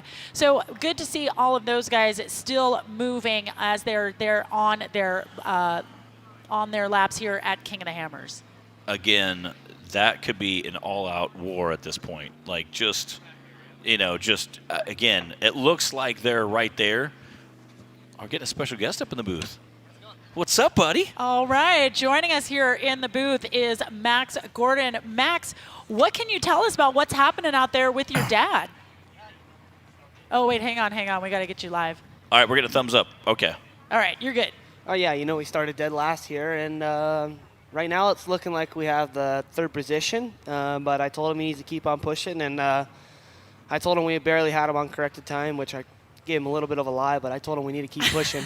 But no, car ran great all day. I want to thank the Gomez brothers and everyone that helped us get here, and car ran pretty much flawless all day. At the start, I creamed the rock, and tire change took about 10 minutes, and then after that, everything was good, and car ran great, and, it was burning a little bit of oil, but other than that, it's been good. Now, you drove in the desert. Did you get any time in the rocks as well? Yeah, I did the first 2 laps. Okay, or the first 2 first laps. lap in like 3/4. Okay, all right. And how did you feel about all those rocks?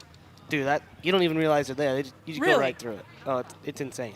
And again, you guys also ran in a UTV earlier this week. Yep. Do you think running that UTV helped prepare you for this 4,400 race? Well, I didn't ever make it to the rocks. So we didn't pre-run. We didn't make it to the rocks. And honestly, I didn't even make it through the first desert. My dad did. He did the first or the second lap, which in the UTV was rocks. But he did the third lap, which is different. No one's ever seen it before. So right now, I'm going to say help my dad in a little bit. And then my navigator got in with my dad when we broke. And then he also got to see where the rocks were on the second lap, which I was driving. So he kind of knew the lines to take and where to go. And I think definitely it helped for running the second lap in the UTV for sure. Again, it looks like right now, Mr. Robbie Gordon is sitting in that third spot if he can hold on to that lead. Now, as you can see on that live tracker, we have a long, long way of racing, but it's desert, and I don't know if you know this, but Robbie Gordon's pretty good in the desert. Did you know that about your dad? He's pretty fast. He's all right. He does okay in the desert. So he does decent. Yeah, he said I know people. So yeah. Again, that desert terrain, that open desert, I like.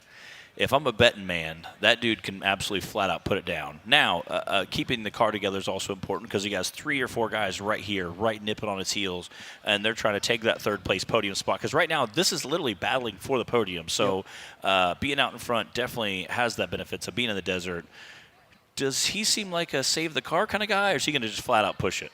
No, he's if he knows on physical he's 3rd, he knows he for sure has 30 seconds because we started dead last. So the next car would have to pass him to make up time, and I think he's going to make it to the finish. And I think they're smart enough to know to cruise it right now because they would have to know that that car behind them, whether they started right in front of us, they would have to put 30 seconds on us after they have passed us to beat us, if that was the next car. He'd actually have to put a lot more time than that. Your dad started at 8:24, and we have Chad Hunt starting at 8:07. So, I mean, it would have to be a remarkable finish. At this point, something really has to go wrong with the vehicle in order for Robbie to not get 3rd place. But again, this is the desert. She is a cruel mistress, and anything can happen. We still have to get through that desert section, down Resolution, and then down back door before we get into town. So again, it's looking really good for Robbie in that 77 car. I am so stoked to see that. We can't believe that it's 6:15 and we're finally getting all of our podium finishers in. This is nutso. Yeah, this is kind of crazy. Again, right now we're looking at like we may have a top 5 again, which is absolutely bananas. But yeah, what are some of the things your dad is looking for right now as he's kind of hitting that desert section? Right now he's looking for, that's a rock car. That's not a desert car. So right now I know he's looking left, right, straight, wherever the smooth line is to go. I know he's looking for that smoothest line and the quickest line to the next VCP. I think he's got that course. He's ran it 4 laps now, so he knows which line, where to be. Put your right tires here, put your left tires there. So I think he's looking for the right stuff, and I think if we don't have any issues right now, I think we'll be in a good spot for a 3rd place finish. Yeah, of course, if you don't have any issues, and also if there's no penalties, right? Each missed RCP is a 15-minute penalty, and we're not going to know that until we get Ben up here with USAC. But certainly looking good for Robbie Gordon in the 777 vehicle.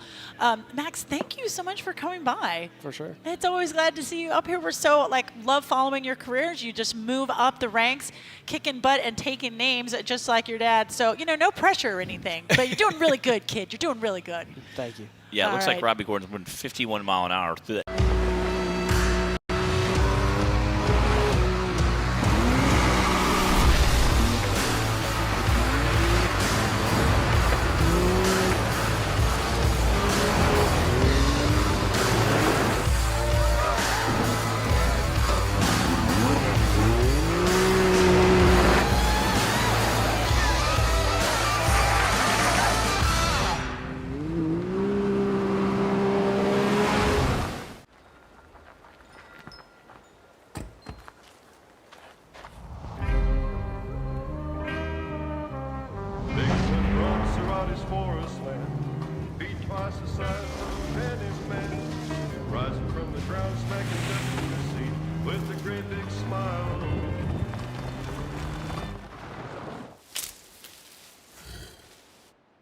Slowly makes his retreat. Everyone wants to know how to join the King of the Hammers YouTube channel to access all the premium content. Here's how it's done. Log into YouTube, go to KOHUltimate.com and join. That's how you get all the good stuff. Enjoy unlimited race coverage, live production multi-view, and additional live camera feeds.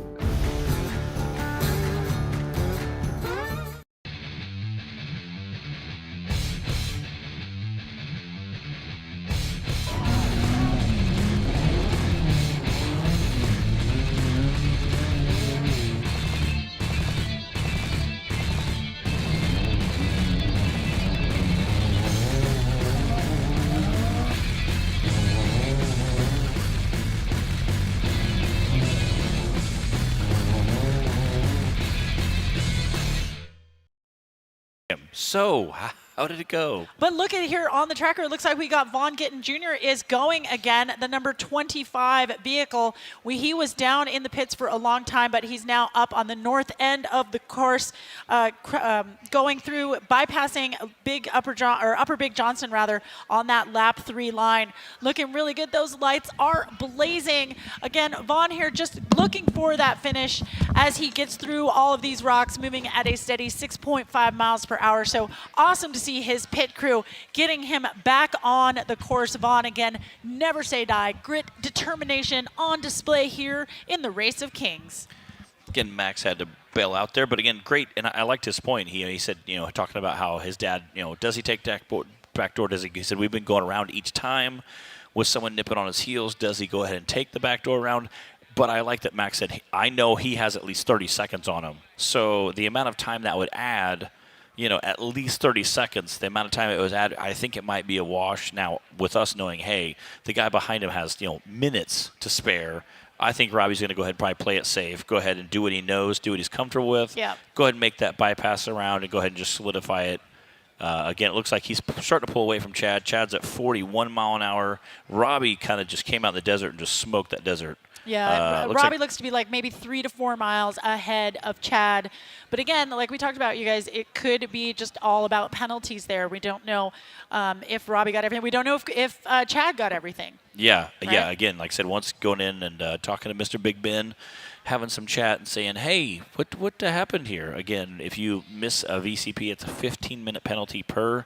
Obviously, if you miss a whole trail or a whole bunch of VCPs, then you could be looking at a disqualification, which we've seen before. Again, some guys know we had our car, we went and limped it back in.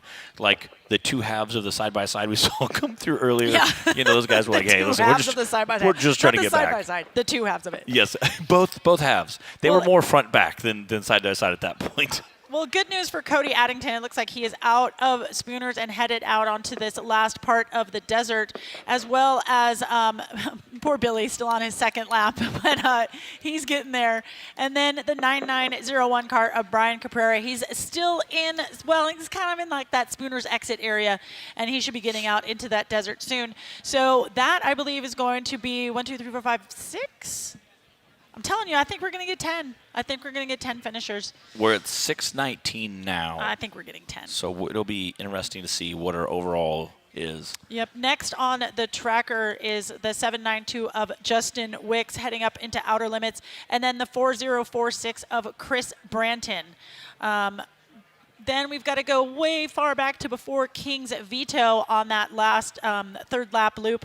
For the 4417 of Jonathan Dawes, the 248 of Ryan Blount, 47 Phil McGilton, and then the 83 of Raul Gomez. Yeah, it looks like we've got a handful of guys again. We never know what the rock trails hold, especially at nighttime. Looks like Vaughn's just barreled through there. Booking it. He's already through that. He's already back on lap 2. Lap 2 course. Yes. So, gosh, let's hope but listen, let's hope that Jeremy Brown doesn't go back and then go backwards on the course again, because now Vaughn is coming. Yes. I think if he sees lights and he sees where they're going, he'll probably just jump in and follow them. Hopefully. So. Hopefully, because Jeremy, I'm not sure if he's moving or not, but he's definitely off course. I think he's actually going back, moving west again, just trying to find that third lap line that cuts off at Clawhammer. Just having a really difficult time there. Man, I wouldn't want to be in that car right now. Yeah, no. And again, you could tell their frustration when they pulled in and started talking to people. Yeah. It looks like he might have made just a loop and has stopped at 0.0 mile an hour right now. Yeah. If he sees or hears a motor or sees lights, he might even just have his co-driver run over and go, hey, we're going to follow you. Yeah, absolutely. Yeah. Although, you know what? Following people sometimes in the desert's a bad idea. It is. I heard Ian saying that today. Get in the desert, never follow the guy, because he could be going the wrong direction. Yep, So. And you don't know. You don't know what their story is. Listen, I've done navigational rallies that, not necessarily for speed, but for navigational accuracy, and you just want to follow them. You want to follow somebody because you want that assurance, but you never know. And when I first started doing them, there was one time we were so far off of where we were supposed to be, we didn't even have the map where we actually were. Oh, wow. Oh, yeah. No, Oh, it was wow. bad. It was bad. And we ended up putting like 1,000 kilometers on our vehicle. And, you know, over like, I think actually that day we did 300 kilometers and we were only supposed to do like 150 or something. It was, Yeah. it was bad. You're looking at the map like, I didn't remember a river on here. Yeah, I was like, well, I don't think we're actually on the map here. Like, what's the St. Louis Arch doing over here? That's crazy. Well, and the worst part is we were in Morocco, so we like and it was Oh, dark wow. and we had no idea what was going on. Yeah. You're like, hey, look, more sand. Yeah, no, it was great. Like, it looks like Vaughn has stopped here for a minute. Looks like we have Josh Hager coming into the short course. Now, he is finishing his lap 2. We have not seen Eric Miller go out on his lap 3, so my guess is that they're going to stop Josh as well from going out on lap 3. And Robbie is showing coming down back door. So we've got some excitement here in Hammertown. Yeah, buddy. Yes. Can I get a yeehaw? Yeah, yes. Thank you. I appreciate you. We support you. I see you and I support you. All right, so it is 6:23 here in Hammertown. Still feeling really good. I've got a little heater here at my feet, though, so I'm super warm and snuggy. I just turned mine on because Yeah. I was noticing the chill is starting to move in behind my neck now. So it was kind of breezy this morning, but I think everybody loved the breeze because that meant it was going to keep the dust out of the way. Oh, and it looks like maybe 136 is going out on his 3rd lap. Let's see here. Not quite. Has he gone through the finish line? Is Robbie Gordon taking the backdoor line? I hope so. I think that's awesome. But I don't think we'll get cameras on him because it's definitely too dark now for our guys to be out there. And it looks like Chad Hunt is right behind him. This 3rd place is going to be crazy. It might come down to the wire. Yeah. It might come down to penalties for sure. Yeah, and that's not even taking for account penalties. All right, we'll just stay on this shot here for a minute till we get these 2 guys in. But I am looking at the tracker, and kind of my favorite vehicle, the 911 of Kevin Taylor with that vaguely looking 911 body. They were in pits for a while, and they are back on the road on that northernmost lap 3 bypass there that goes past Upper Big Johnson. So glad to see those guys moving again.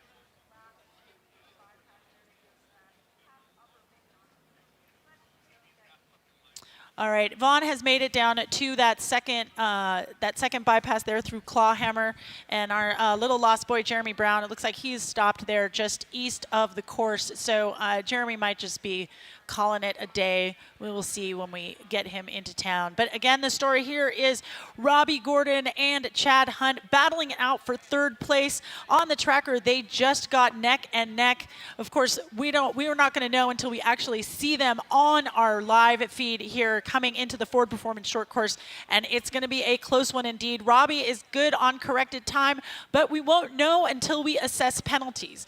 And again, speaking of Jeremy Brown over in that area, the 911 of Kevin Taylor, that Porsche I rock. literally just said that. I happened to look at him and see it, and I was like, oh, Kevin Taylor's coming there. Again, that's a rock bouncer that has been repurposed as an Ultra 4 car. Oh, is it? So, it's a rock bouncer? Yeah, it was a rock bouncer, and they repurposed it as an Ultra 4 car, so I love seeing those guys out battling. Those are the .1 racing team. And they did give a 3rd lap to 136 Josh Hager. So, oh my gosh, Josh going out for his 3rd lap at almost 6:30. Okay, Dude. Yeah. No, that's a brave guy. Listen.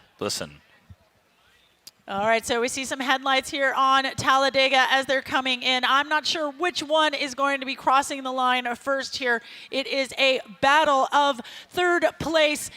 Who is coming down this MBRP jump? Who can it be? All I can see are lights. I'm not going to know until he comes around this finish line. If it's white, it's Robbie Gordon. And it is the white. number 77 vehicle, Robbie Gordon, across the line here in an unofficial 3rd place. But again, we need to wait. Isn't that, we're like so excited. They're like, but we still got to wait. But we have to check with the officials to make sure that he hit all his checkpoints. Again, Chad Hunt right behind him. Again, a handful of other guys out there still on course. We got the 80 of Cody Addington not too far behind them. Also the 9901 of Josh Cabrera. Brian Cabrera. And we still have someone on their second lap, the 44.53. They are also coming in. Maybe they will also get to start their third lap, maybe not. But I know we're going to get our unofficial third place up here on the podium here in just a second so we can hear all those great stories of what happened out there when the sun went down and those headlights came up. Vaughn Gittin Jr. is through that lap 3 bypass of Clawhammer. He is gaining on Kirk Jensen in the 4401 as well as Brian Reed in 416. And here comes Robbie up to our podium. I know he's going to have a lot of stories. I can't wait to hear what he's got to say. Yes, and as Robbie Gordon pulls in, Mr. Chad Hunt in the 456 car pulls in. I know Team Indiana is going to be down there cheering him on. Again, all of that Team Indiana crew over there. Again, there's a handful of guys definitely showing some love to our Team Indiana guys. So we're currently showing Robbie Gordon with the time of 10 hours and 1 minute and Chad with the time of 10 hours and 20 minutes. So again, we need to wait for penalties there, but that could indeed be very, very close. Robbie started not way early. Yeah, but, like 19 minutes. Yeah. So we have a 19-minute difference there between those two. However, one penalty would still not change anything. No, we need to have 2 penalties. If there's 2 penalties, then that does re-rack how our podium finishes. And again, they both could have a handful of penalties, so we got to go back and double-check that again. Big Ben with the master plan will go through and they calculate all of that, and they look at the VCPs very closely, and they do a great job at that. And thank you for all of our tech people behind the scenes that everything from race ops, timing, as well as our production crew that do a great job. As our cameramen slowly start to slink in from out in the cold, we appreciate all those guys. And Vaughn Gittin Jr. absolutely hauling the mail here as he makes his way down into Tortuga Blanca, just looking really, really good. He is there. He is not caring. He is in it to get this finish and get as good a time as possible. But Robbie coming in that 7-7 car, looking like he's really happy to be back here in Hammertown. And getting that high five from Pam. Pam, you ready? Let's hear what Robbie's day was like. All right, Robbie's going to make his way out of the car here just a moment, but unofficially in that number 3 spot, Mr. Robbie Gordon. I know Max Gordon started off the day in that driver's seat, but Robbie finishing it off. Let's give it up unofficially in 3rd position, Robbie Gordon. And Max, you're up here as well. You got it? You're a professional, right? I don't know about that, but you know, that's cool. You know, we drove this car for the first time yesterday at 2 o'clock, and went back and put brakes on it and did a little check on fluids, and it went. You know, Max drove the first lap in 3/4. Over 25 years of off-road racing dominance. Proprietary patented race technology. Proudly made in the USA.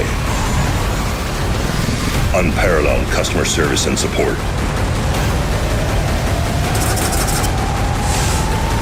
The choice of champions. King Shocks. The leader in off-road shock technology.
place in the 4,500 Yukon Garage.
PCI Race Radios, the leader in off-road communications since 1972.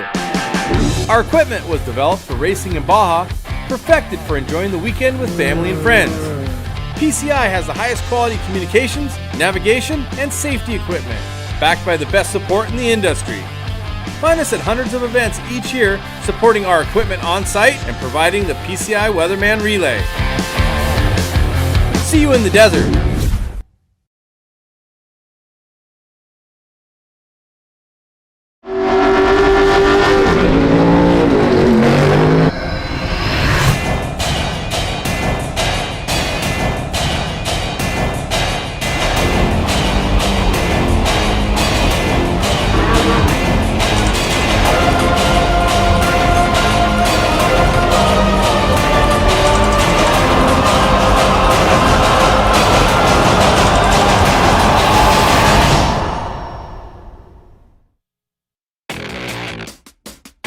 Trails have the most unforgiving terrain on Earth, where wheels are given the ultimate product test.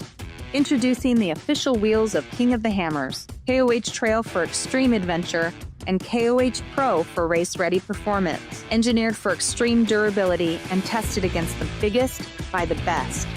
Get yours in Hammertown or at Vision Wheels dealers nationwide. The official wheels of Kings. Make them yours today.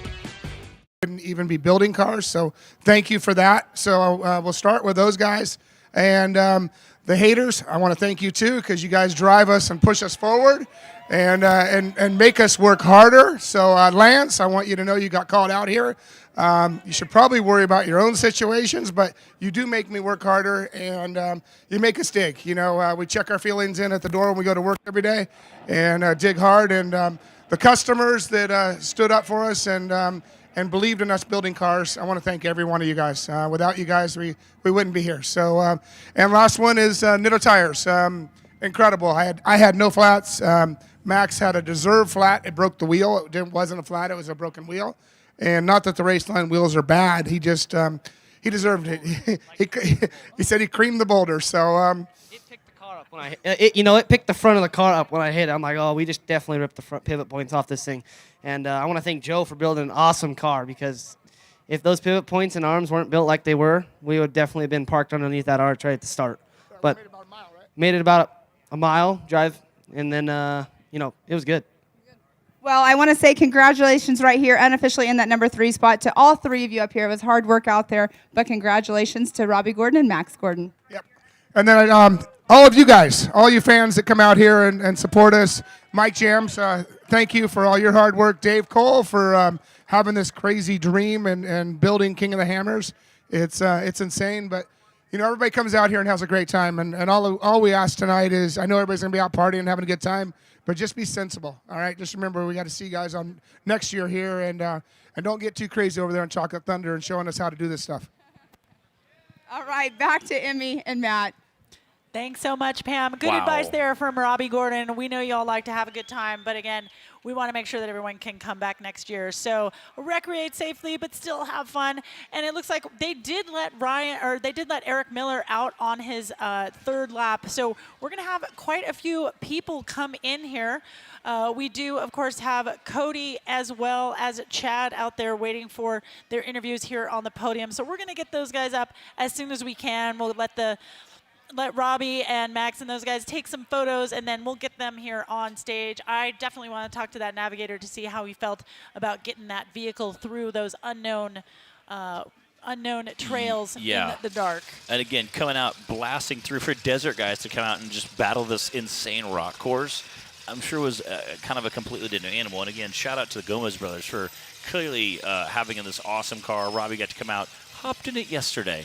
Did a little, went and got some tacos in it yesterday. Yep. And I thought, hey, let's race the hardest race in the world. Yeah, sure. You know what? I just drove it. I just got in it, and I'll just put the car on a podium. Like, hey, tomorrow, what do you got going on? You got to catch a movie? No, let's go race King Hammers. Yeah. Cool. Oh, cool, okay, cool, sounds cool, great. cool. Yeah, I can do that. I guess you can do that when you're one of the greatest off-road racers ever. Huh? How about that? Exactly. That's just kind of crazy. Well, Vaughn Gittin Jr., it looks like he's gotten through a lot of lap 3 traffic as they come down into idle issues and her problem. But coming to the stage right now is the 456 vehicle of Chad Hunt. And man, that thing makes a great racket, doesn't it? Oh, yeah, definitely. Again, Chad, part of that Team Indiana crew coming out of Indiana.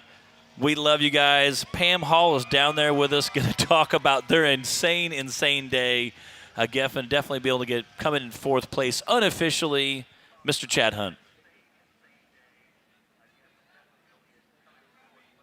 Thank you so much, Matt. Chad Hunt right now unofficially in this number 4 spot, as Matt was just saying, up here with a smile on your face as always. Chad, give us a little bit of a rundown of your day and how it went for you. Whew. Well, lap 1, desert lap. I am not a desert guy, so I was a little slower than most. Lap 2 was nothing but issues. We had cooling fan issues, popped a tire, totally my fault. What else? Almost rolled over. Got stuck, wedged twice. The rear. Front was through, the rear got wedged. It was crazy. So when we come in for our 3rd lap, I was about ready to give up. Like, get out, figure out why it's not cooling, fans aren't working, and we're working on it. And my wife's like, you've got to finish. And I'm like, all right, baby. I'm going then, and glad we did. Thanks to my wife. Here we sit. I love it because she's right here as well, but always pushing you guys to the finish here. But Chad, I mean, a great day. The course out there, though, I want you to talk about the course. I thought we were lost on the 3rd lap. There was no tire tracks anywhere. I couldn't figure out where all the marks were at. Well, it's because not very many vehicles have came in. I'm seeing that now. But here you are at the finish unofficially in that number 4 spot, and we know it takes a whole entire army to get you out here. So who all would you like to thank? First and foremost, my wife. Couldn't have done this race, obviously, without her. She pushed me to go on my last lap. Mickey Thompson tires and wheels, minus me blasting a rock. All of them are still on the car. Dirty Life wheels, never had a problem with them all day. Brannick Motorsports, they're my number 1. Started from the beginning. No broken axle shafts, sway bars, nothing. This thing rode great. Oh, Alltech for hooking me up so I could drive the desert a little bit faster. Still nervous. Well, great job getting this to the finish. We know you're a well-seasoned driver, and it took that for sure to get everybody that has finished here so far today at the 2025 King of the Hammers. But Chad Hunt, congratulations. Thank you. One more. Team Indiana rocked it out in the pits today. Thank you so much. All right, let's give it up for Mr. Chad Hunt. What is up, Mr. Chad Hunt? Heck yes. Coming in that top 5. We love it. Again, cheering on that Team Indiana crew down there. I know they're definitely pumped. That Brannick Motorsports crew. And coming in, again, Chad going with the 42-inch Mickey Thompson tires, putting it up there.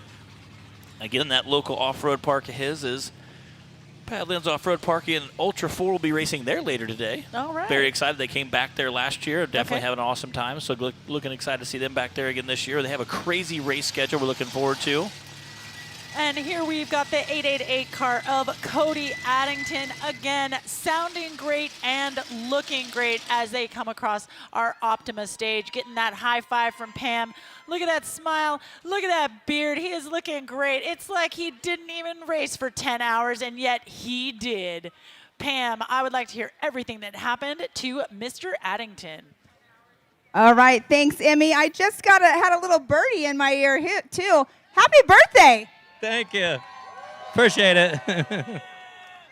All right, right here at the finish line for your birthday. That's got to feel pretty good. Yeah, this race is always tough, so get a little birthday present on top is always good.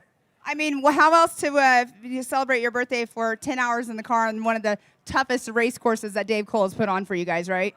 Yeah, that was definitely a brutal one, and I'm happy this car held together. Freaking stoked. Well, you looked good out there. Here you are at the finish. And go ahead and give us a little bit of rundown of how you actually feel and any of the struggles you had out there on the course today. We lost the charge wire like halfway through the first lap, and I had to pull over, and luckily I had the pin to fix it.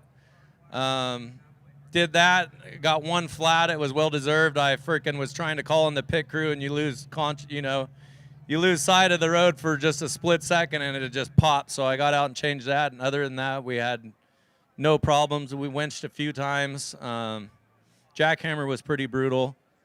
Dave's new stuff, just billy goating around, was kind of hard because I'm just zigzagging through everything, trying to read the GPS, and it's a lot on my own. And I'm never been good at navigating, so hopefully I hit most of what I had to hit. Well, I have to say, you kept saying we winched and we that, but you are in a single seat, so it was you.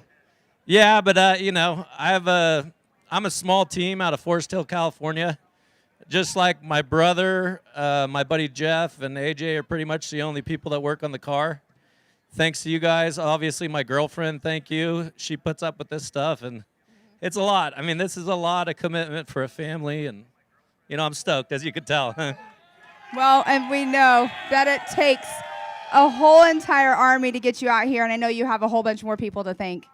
Yeah, obviously the pit crew today, like I said, all my friends. I don't want to name everyone and miss someone. EM Motorsports always helped me out. Nitto tires were flawless. Vision Wheel, King Shocks, Dynamic Motorsports, Laser Nut, Yukon. Man, there's so many. Who am I missing? Willwood Brakes. They were flawless all day. Yeah, the car ran great. I mean, I couldn't. This car's old. I mean, everyone always said when I bought this, like 7 years ago, it was worn out. But hey, it's here still, and we're putting it together and redoing stuff in the shop and making it happen. WFO Concepts builds our differentials. Not one failure there. Keith at Get Bent Fab Works, he's a master of metal, and he still works on this old dog for me. So it's pretty cool to see what he's got going and also bring this thing into a shop. What's that? All right, everybody. What do we want to tell Mr. Cody Addington? Happy birthday! What a great way to spend your birthday out here wheeling in the toughest race that we can put on here at Johnson Valley for the 2025 Optima Batteries King of the Hammers powered by Ford Performance. We've got another vehicle just waiting for an interview, but as we were waiting for that, that is the in-car camera of Dan Fresh, number 48. And let's see where he is on the tracker. He is coming through. He's just finished one of the lap 3s, bypassing through Jackhammer, so he's going to be coming down into Upper Sledge. So Dan Fresh still out there, still looking good as he tries to complete this race. And again, we have a handful of guys still on that third course, that bottom down area. A handful of those guys still battling. Some of them also, I think, are just trying to get done with that, get back to remote pit 2, or get back to remote pit. I think we have some guys that if they get to remote pit 2 and they only have that, I'm going to say easier desert section. Don't stone me. I think it's obviously comparable to that rock section. I think it'll be a little bit easier. You can get out and push a little faster. It's more open. You have better visibility. If they get back out to that easier desert section and they still have an hour or hour plus, I say they hammer down and bring it on home.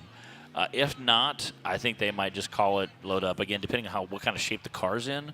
We have seen all kinds of cars get limped in today. So, and last night we had one pull up without missing an entire tire. So I think it'll be interesting to see how they leap out. Eric Miller, Mr. 21, out there running 60 mile an hour, just hammering down. Awesome.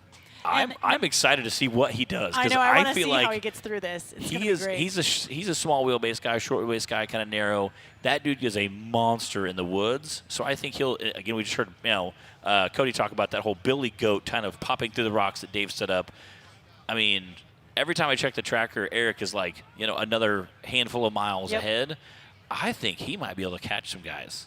Oh, yeah. No, he's definitely going to catch some guys. We also have the 44.53 of Billy Karras has gotten through, taking the third lap there. So we're still letting people through. We've got the 99.01 car waiting to get up in here to the Optima stage. But also Justin Wicks in the 792, he's coming down through the desert. So we're going to see him pretty soon, as well as the 4046 vehicle of Chris Branton. Again, a handful of people there making that desert loop.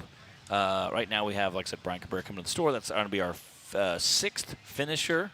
Looks like we're going to have 7 and 8 coming in very quickly.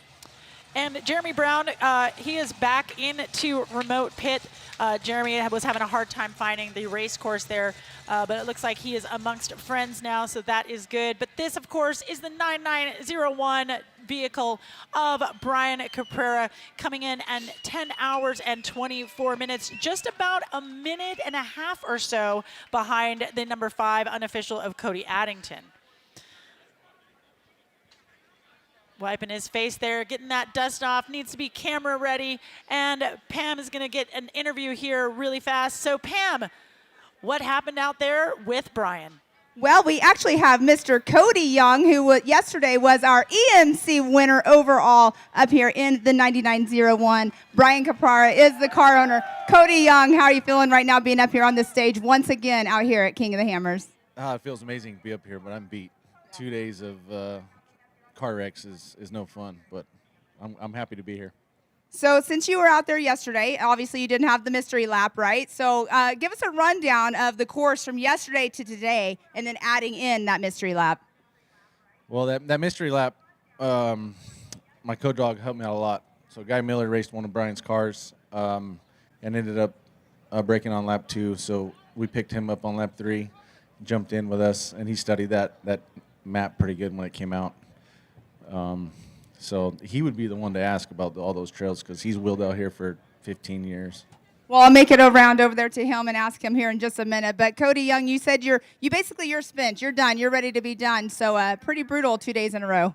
Yeah, definitely brutal, but I'm excited to be here. Yep. I'm excited to see you here once again. I mean, last night again. You guys, let's give it up. Yesterday he was our overall winner for our EMC class.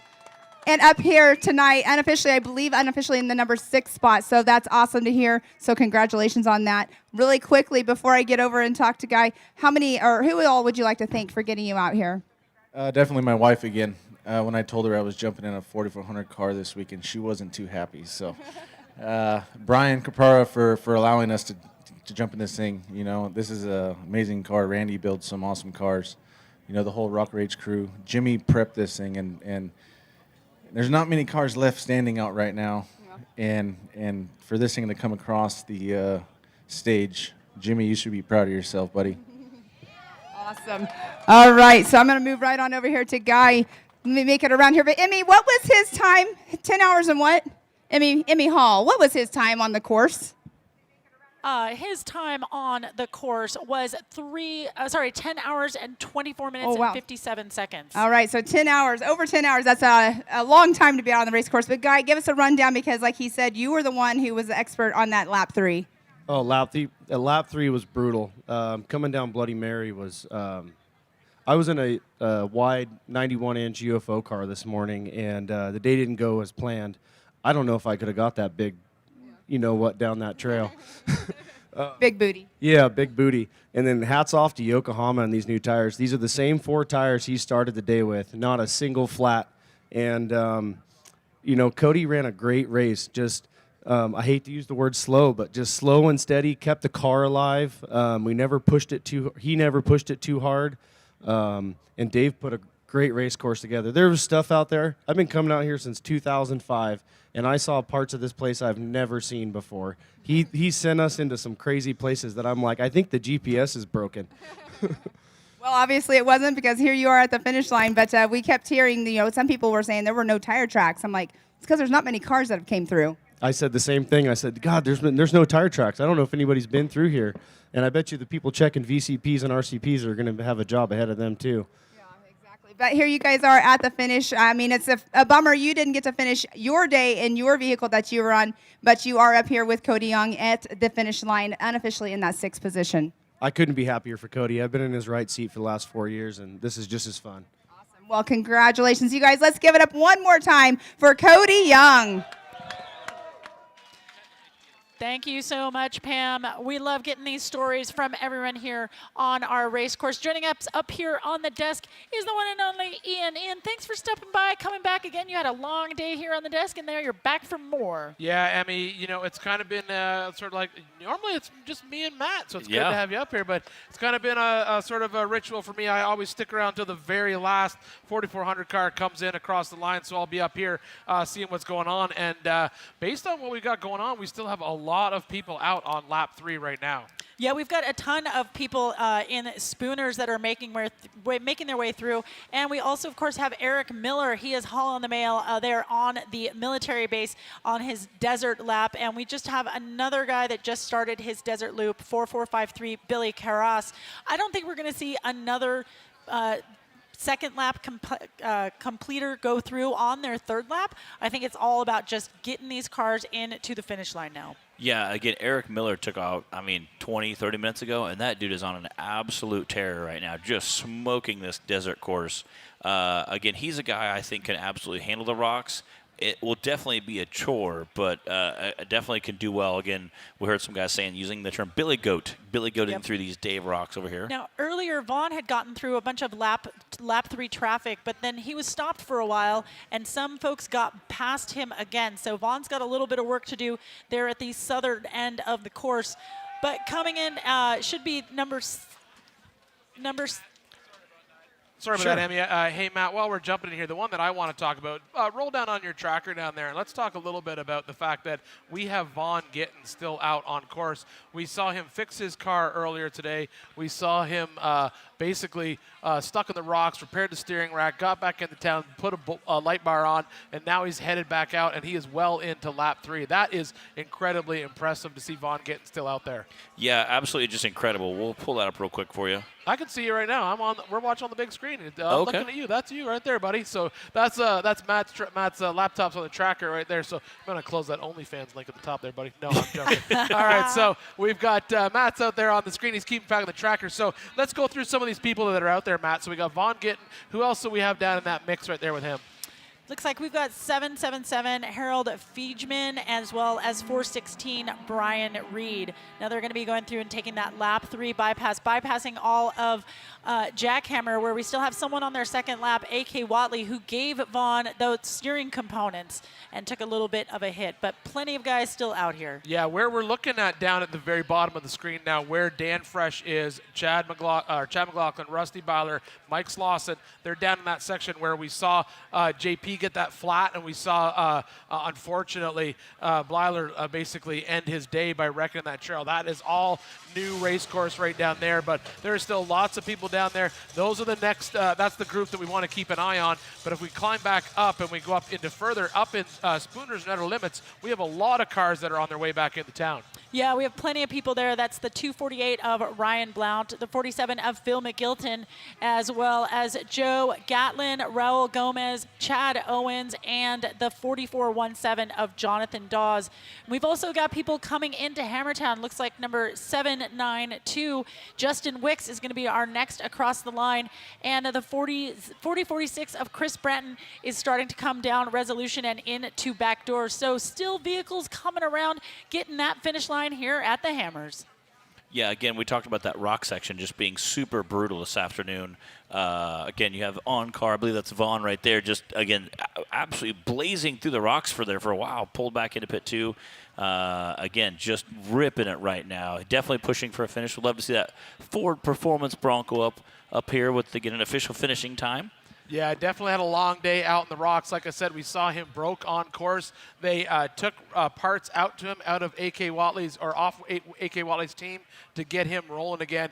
But it looks like then he was up in a remote pit 2, and I think they got him fixed. He had issues all day today, but now he's out there charging through the rocks in the dark. Absolutely amazing seeing this on-car footage from inside this Ford Performance Bronco. We also saw right as it started to get dark, they had to change a tire like right in the middle of a rock trail. It looked like a very, very not fun time. Pulled up, I'm sure they took the, double checked all the tires and wheels, make sure everything looked great. Took a while in that remote pit 2. Re-racked, I'm sure, a tire, double checked everything, probably went over with a fine tooth comb. That way they can start that last leg before that long haul back and make sure the car is complete. Again, you can see him pushing hard, pushing fast. Definitely want to get back here. And again, looks like he's going to be able to probably finish in that top 10 spot. We have 7 official finishers as of now. Again, it looks like we're going to get a handful more. Again, we were teasing earlier we might not even have a top 10, but it looks like we have a few guys that got a car going again. Yep, we had over 90 starters today. We've only had 7 come in so far. The finish line is open till 10 o'clock plus start time, so that's 3 hours from now plus their start time. But this is the best part of the race. It's when these guys are coming in and they just want to get these vehicles around. They just want to get back to Hammertown, back to their friends, back to their families, back to this laser nut fire pit, because they have accomplished something that is not a lot of people can say that they have actually done, and that is race the 2025 Optima batteries, King of the Hammers, powered, of course, by Ford Performance. Getting that great, I love this in-car footage because it shows, it's like rock sky. Yep. It kind of shows how brutal and how rough this terrain is. Again, you can see a co-driver literally just going, and you can also pointing. see another vehicle there. Vaughn looks to be coming up on to somebody. It should be the 4401 car of Kirk Jensen, if my tracker is correct, as they make their way up there through Winner's Choice. Yeah, don't forget, if you're watching on home right now and you're in the YouTube chat, go ahead and throw any questions you want up there. We're basically struggling here, making sure to keep this live show coming to you as we bring our finishers in. But obviously, as you can tell, the sun has gone down in Hammertown, so the camera options that we have for you are pretty limited. So we're going to keep you honest, updated with the tracker. We're going to stick to some of these in-car stuff right now because obviously they have lights, so we can see what's going on outside the front of the car. But this is Vaughn Gittin making his way through. Where is he on course? Is he still down in that Whiskey on the Rock section? He's in Winner's Choice, I believe. Okay. According to the tracker. So, yes, so he is just behind the 4401 of Kurt Jensen, as well as the 777 of, something has just happened. The 4401 of Kurt Jensen, he's just behind them as they come around through Winner's Circle, and then they'll be coming in they'll be bypassing Wrecking Ball and going on that next part of the third lap, which, of course, they have never seen before. Are we going to see a pass in the rocks here? We might in the dark. Yeah, I mean, it's a possibility. I think we can actually see them trying to work their way through there. As Emmy said, he's coming up on it looks like the 77. The question is, or 777. The question is, it's going to be incredibly hard to make a pass through this rock section. But once they get through this trail, I think it opens up a little bit. They should be able to get by. The question is, do they want to get by? Right, because this next section right here is going to be new section that none of these guys have actually seen before. So now here you can watch the he's co-driver gonna do pointing it. at him right now. He's pointing. He's like, hey, we can get up here on this high line. So they're going to take that high line and get around him. Yeah, but now that means that Vaughn is going to be going into this new section with nobody in front of him, although the 416 car, Brian Reed, is in that lap 3 section, that new section. So Vaughn might be able to catch up with him there, but again, we haven't seen any of this. These drivers haven't seen this. The navigators haven't seen it. So it's all about dialing it back just a tiny little bit to make sure that you stay on that track, you don't get lost, and you make the right line choice. And again, we saw how much trouble the Blyler had, as well as we had a Gomez brother right behind him. Both broke down 20 feet from each other, having issues. So even in daytime, when you can see everything crystal clear with some of the best rigs, some of the most amazing drivers, still had issues. So I think we're going to see some very interesting driving coming up in this great in-car footage we have. Again, shout out to Vaughn's team for making sure we have this awesome footage. And the 4046 of Chris Branton looks to be coming through, almost through back door and almost down into the wash, coming into Hammertown. So that will be another official finisher here. Again, we have been racing since 8 a.m. Our last finisher was Brian Caprera coming in 10 hours and 24 minutes. Then we had Cody Addington, Chad Hunt in unofficial fourth, Robbie Gordon unofficial third, and then we had JP Gomez and Kyle Cheney.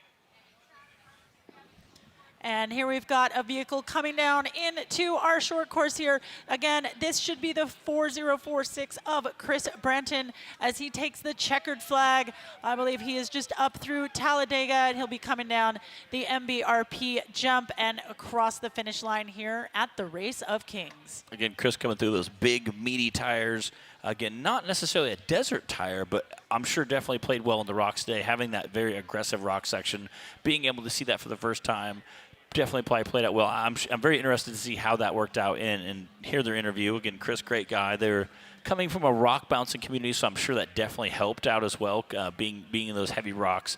No stranger to that. And here comes Chris taking the finish here at the Hammers, looking really good as he's really excited to come through here. That checkered flag, man, what a relief. We'll get him around here, get him on to our Optima stage and take a quick little chat and see what his day was like. But again, we're back to Vaughn on this in camera. He's looking good here. He's coming down on that new section. Coming up on my tracker, it has him behind the 777, but I think he's actually already passed him. He'll be getting through this and kind of bypassing Jackhammer and putting him into the top of Upper Sledge. And then they'll have two more new rock sections before he'll be back on course that he knows like the back of his hand. Yeah, we're getting a question in the chat. What happened to McLaughlin in the Let's Roll off-road car? So I just texted him because he's a friend of mine. We go wheeling together sometime.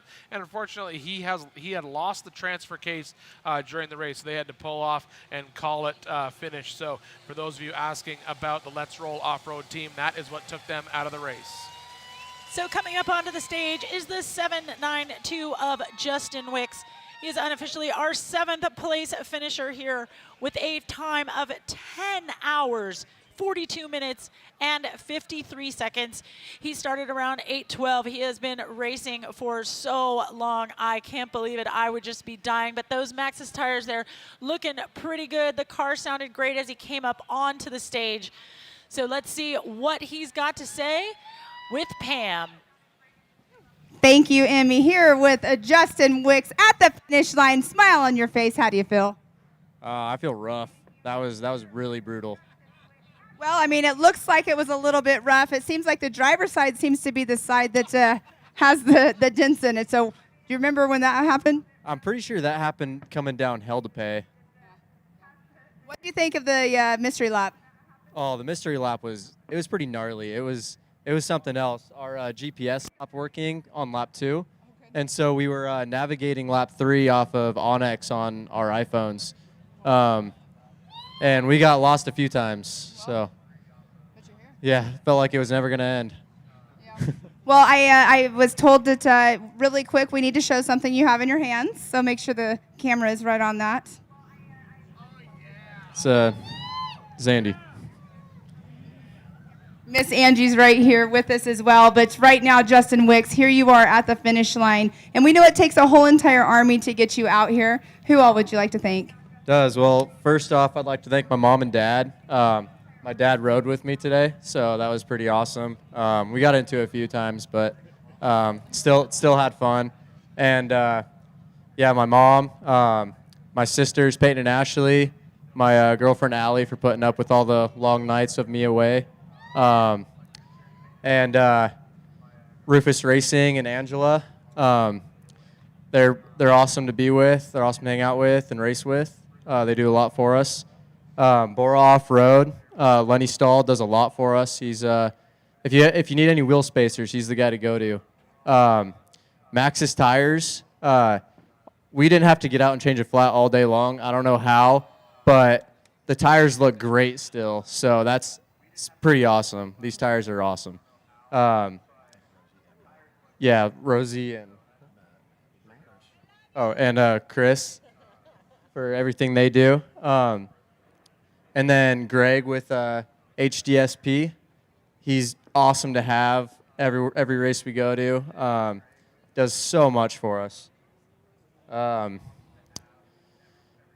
and that's it. That's it. All right, so in just a couple words, give us your thoughts. I want you to give us a couple words, the race course, what your thoughts are. Absolutely brutal. That is definitely the words of the whole entire week out here racing, but congratulations up here at the finish, and amazing race for you out here. Thank you. All right, let's give it up for Justin Wicks.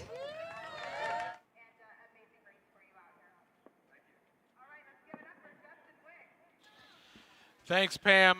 Great to see Justin back into town. I agree with him. I have some Bora wheel spacers. They're absolutely amazing.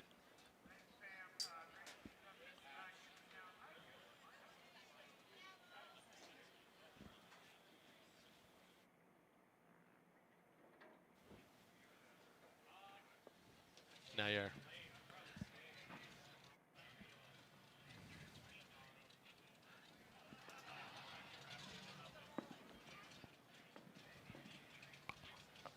All right, there we go. Again, I love that wrap, that very iconic looking 80s kind of feel.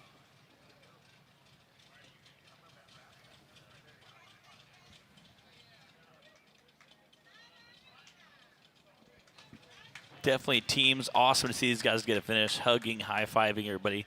Very, very cool to see.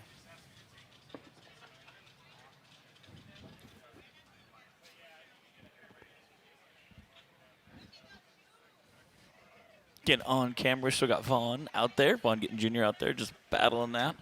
Again, definitely stuck in that rock section there, which we had talked about will play havoc for a lot of teams. So we're definitely going to see those guys battle throughout there for quite a while tonight. And we have a handful of teams coming behind him that will definitely try to make quick work of that.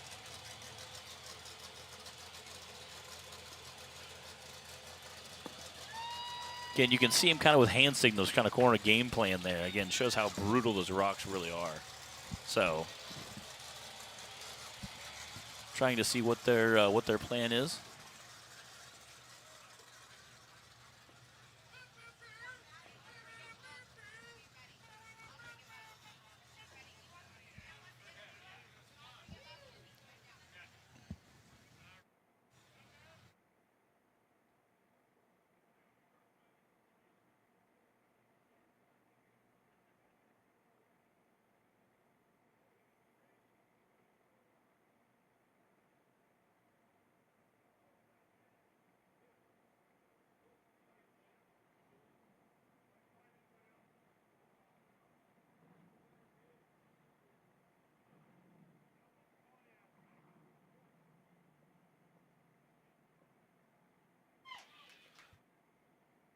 Yeah, I see Matt's down there stolen the microphone from Pam, and he ran out of this booth so fast. So I know Matt's down there because he wants to talk about these USD sticky tires and all that kind of fun stuff. So Matt, take it away.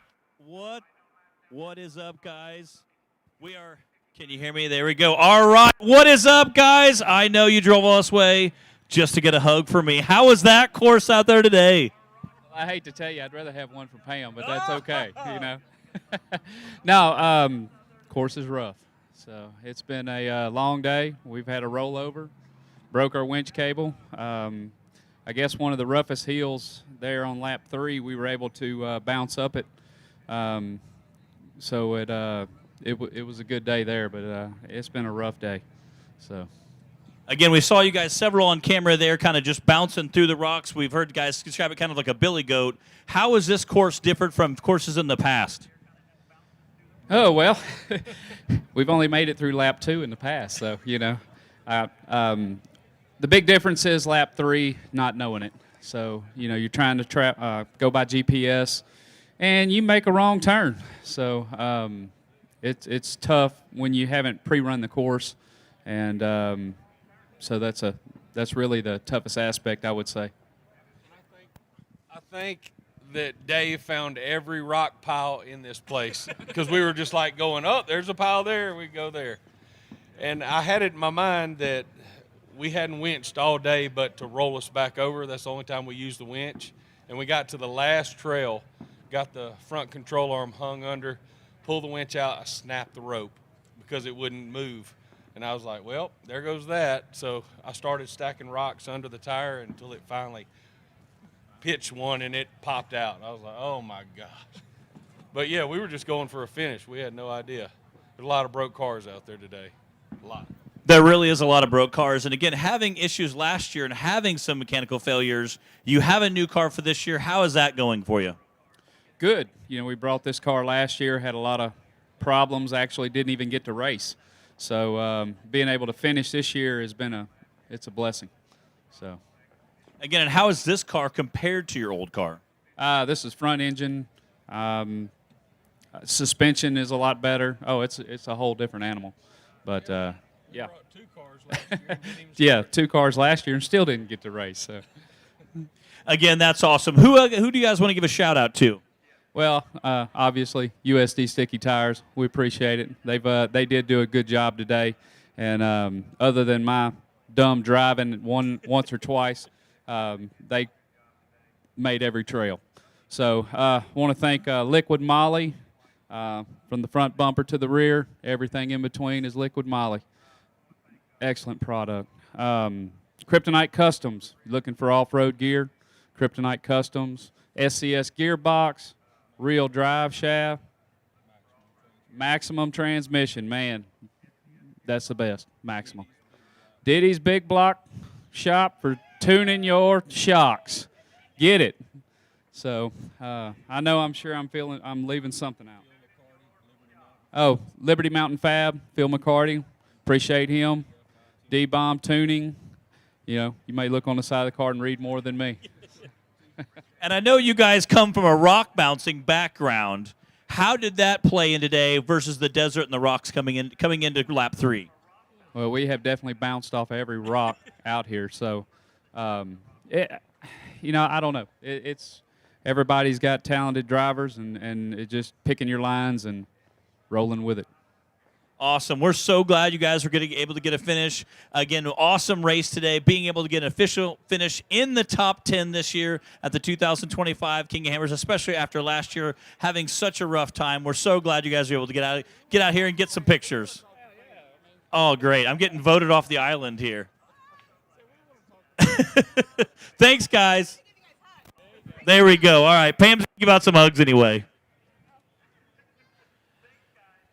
Thanks, Matt. That's great to hear. Now, while we're basically just getting some more finishers into town, I said before, you know, make sure that you drop into our YouTube chat, and we'll be able to answer any of your questions and or comments on here. So what we're going to do is we're going to pull up our YouTube chat on the screen right now, and if you got a question about a driver, you want to know what's going on, throw it in there. This could be dangerous right now. That might have been a mistake, but I'm going to do it. It's late at night. We'll be all right. So we're going to pull up our chat live here on screen.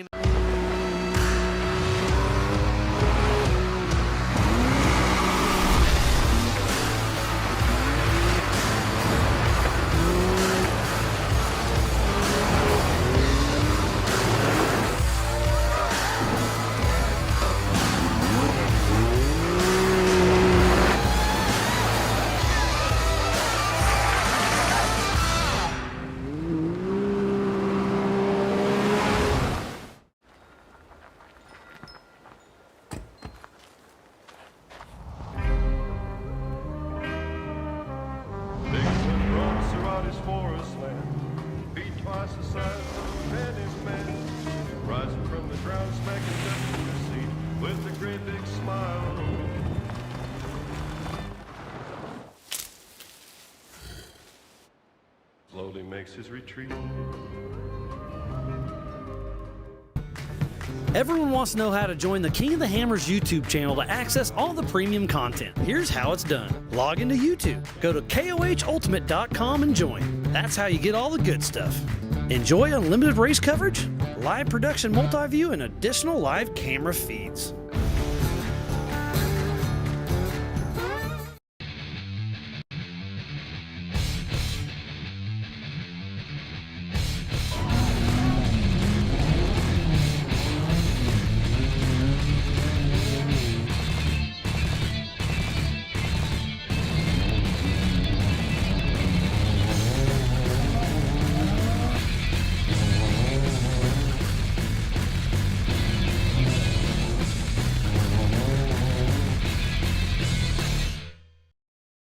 few guys still out on that lap 3. Some moving, some not. All right, we've got someone coming down short course here. It's tough to see at night, but let's see who it should be according to the tracker here. Just updating my tracker, getting stuff organized on this computer here.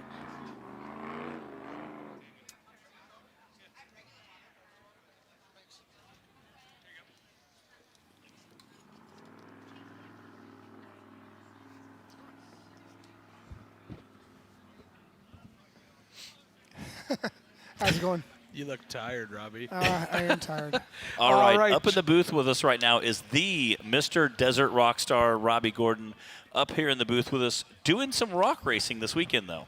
Yeah, it was good. It was good to, this is the first time I've been on the podium in Ultra 4, so that we're getting closer. 2 years ago we started from the back and finished 8th. This time we started from the back and finished 3rd. So, it was good.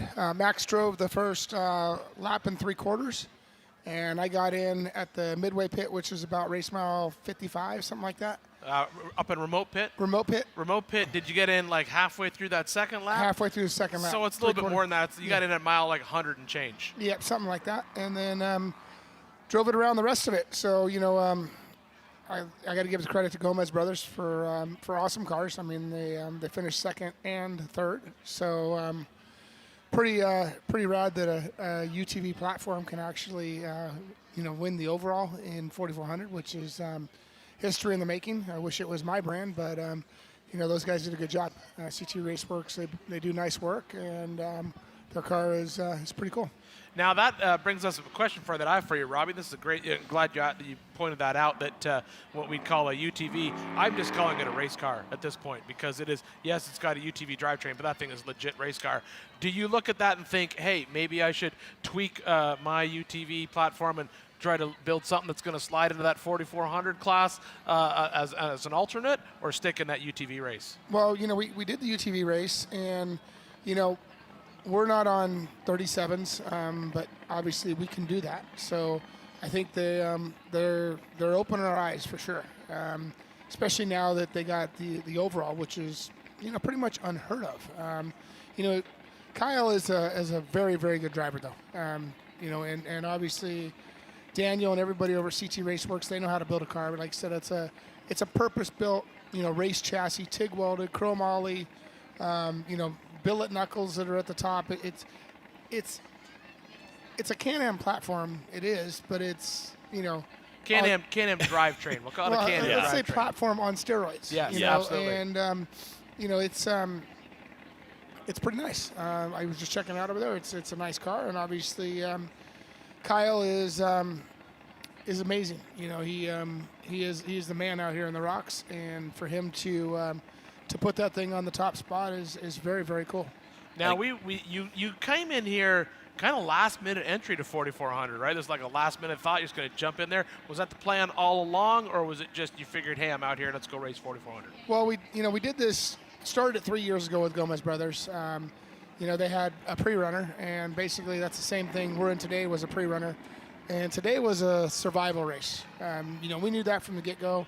Talking to Dave Cole, he told me that, hey, this is going to be a survival race, finish. And if you feel like you're going to beat the car up, pull the winch and just winch. And we did that. We followed those directions and, stuck it on the podium, which is really cool to do it with Max. Max is just 16 years old to be able to jump in a 4400 car, a top car like this with Gomez and wheel it around and get it to me safe was good for him. He showed a lot of patience today as well because the transfer case was running hot right from the get-go. It's either the sensor's bad because I saw 420 degrees, which is nuclear hot. Yeah. And but there was times, out on the fast desert section, we were doing 45 miles an hour. We should have been doing 145. And that car wouldn't go 145, but Lauren Healy's might. It's a section you could be going 145. And just said, you know what? Let's just finish. Maybe they'll all fall out, and all but 2 fell out. We go around one canyon and we see one more. Go around another canyon, see another one. It's like, oh man, we got to be somewhere inside the top. I thought I was like 8th on the road, and they said you're 3rd on the road. I'm like, what? So pretty surprised by that. Yeah, absolutely, Robbie. I hate to cut you off right now, but you, speaking of you being in the Gomez car, we have Raul about to pull up on stage right now. So we're going to bring Raul up, get his interview taken care of up here. Robbie, thank you so much for stopping by the booth and filling us in. I'm excited to see, I can see the gears in your head moving, and I'm excited to see what you show up here with next year. Thank you so much. Thanks. And right before I bring him, Phil McGilton just, I believe, came in right, squeaked in as you were wrapping up there, came in and became our number 12 finisher. Again, he also had some crazy things happen today. We're excited to get him up there after the Gomez, so appreciate him, and we'll get him up here shortly. Yep, so the number 83 of Raul Gomez finishing in 11 hours and 13 minutes. That's an unofficial 11th place, bringing that car across the line in that single-seat chassis. Again, the Gomez's are always a great interview. I expect nothing less here. It is going to be, yeah, buddy, that's what we like to hear here at Hammertown. Getting there on the Optima stage. Pam Hall is going to get some good words with him, and he's got his all the social medias going. Are you ready? Let's hear it. All right, thanks, Emmy. Raul Gomez, this is his car right here, but Darian Gomez, you are in the driver's seat. I know that you had some issues earlier on mechanical, so you are out of the race, but now you filled in for your dad. So give us a rundown of the day. Yeah, I started my day obviously in my 90 car, and unfortunately blew the motor in that car, and came back to camp, and my dad was coming through for his third lap, and I think he was dehydrated or something happened, and he wasn't feeling too good, so he asked me to jump in and finish her off. So this is my first time actually coming through the finish line in a 4400 car. I've been trying to finish this race for the last freaking 5 years. This is not a full finish, but I'm still considering this a finish in comparison to the last 5 years. So I want to thank the whole GBR team, obviously my dad, my uncles, and everybody. I got to say, Dave, that was a fucking trail out there. Excuse my language, but Jesus Christ, that was some wheeling out there. I wish I had a co-driver. I got to say that for sure out there in those trails and trying to figure out where I'm going. It was definitely a little tough, but I made it through it. So didn't winch once, so that's good. Well, that's good to hear that you didn't have to winch, but I know it takes a whole entire army to get you guys out here. You went through some of the people, but give us a rundown of everybody you would like to thank. Yeah, obviously, first and foremost, my family and my friends, and then obviously Gomez Brothers Racing, Mount F Enterprises, King Shocks, RCV Performance, Raceline Wheels. Shit, there's probably many more that I'm probably forgetting. Nito Tire. Tires were freaking amazing. Shocks. And then obviously UFO. These freaking machines are amazing. I was following a bunch of different cars out there, and man, I don't know how those guys are out there wheeling. It looked rough, and it looked not fun at all. These things are really smooth, and yeah, it was fun out there. All right, so that third mystery lap. Quick thoughts on that. That was fun. Like I said, that was fun. That was very tough. That was definitely a driver's course, and you definitely had to have some, I guess you could say, cojones, I guess, right? To go down some drops out there because, yeah, there were some gnarly ones out there. But that was fun, for sure. I definitely liked it, but I wish I had a co-driver with me. Well, I bet your team is going to come up here to get a photo with you guys all up here. But Darian Gomez, Raul Gomez, driver of record of this car, congratulations on the finish out here for the 2025 King of the Hammers. Thank you, Pam. Thank you, everybody.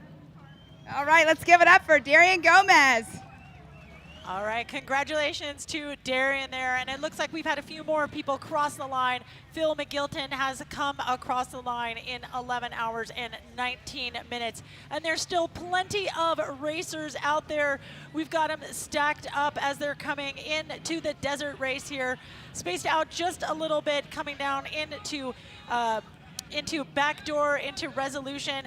But of course, you guys, we've got plenty of people on this new course that Dave Cole has set out. Looks like we have the 911 vehicle of Kevin Taylor is still out there running. We've got the Vaughn Gittin Jr. still out here making his way around one of those lap 3 trails. And look at the Gomez team, so proud of everyone who gets to finish this incredibly difficult race here in Johnson Valley.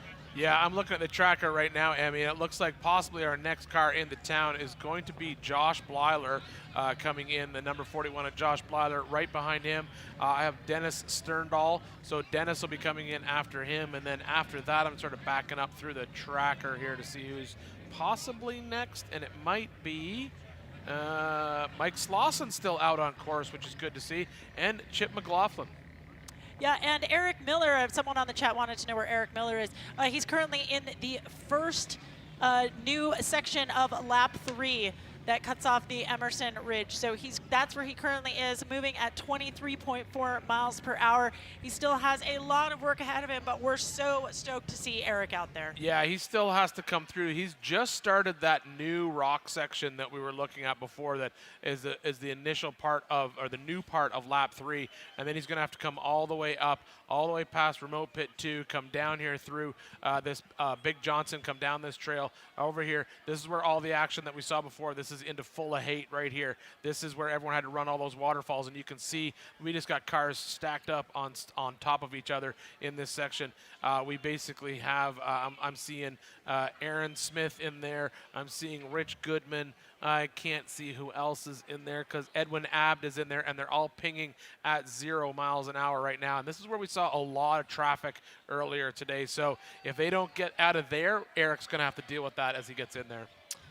That's right, but we've got Dan Fresh has come out of one of the new sections there, and Vaughn Gittin Jr. is almost out of that southernmost section, and Vaughn again has been on an absolute tear tonight. Yeah. All right, so I got to do one thing here, and then I'm going to throw it to you, Matt. I'm sorry, but Craig McDowell jumped in here, and he said an Aussie checking on the only Aussie competing this year, and I did forget to do something today in our live stream, and I feel so bad, but today when I was walking the pits, somebody told me that they wanted me to, well, this isn't good because I just said an Aussie and I'm going to talk about a New Zealander. They don't like that. But somebody out there walking around in the pits, one of our volunteers asked me to give a shout out to the Rodney Off-Road Club in Auckland, New Zealand, who's watching back at home. So if you're watching down in Auckland, New Zealand, thank you so much for watching us here live streaming from the lake bed. Now, Matt, what were you going to say?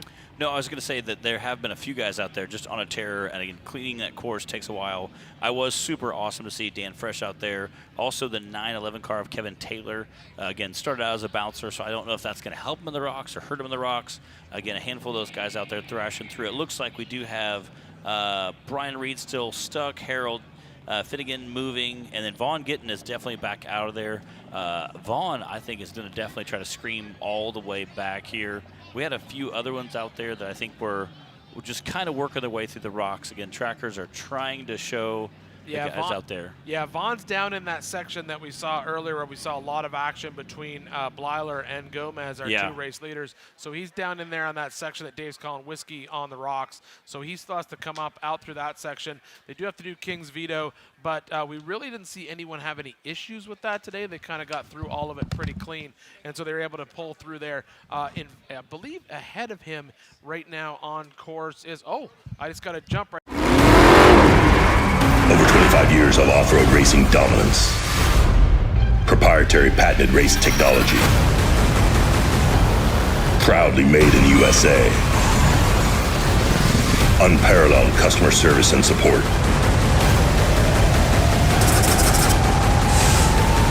The choice of champions. King Shocks. The leader in off-road shock technology.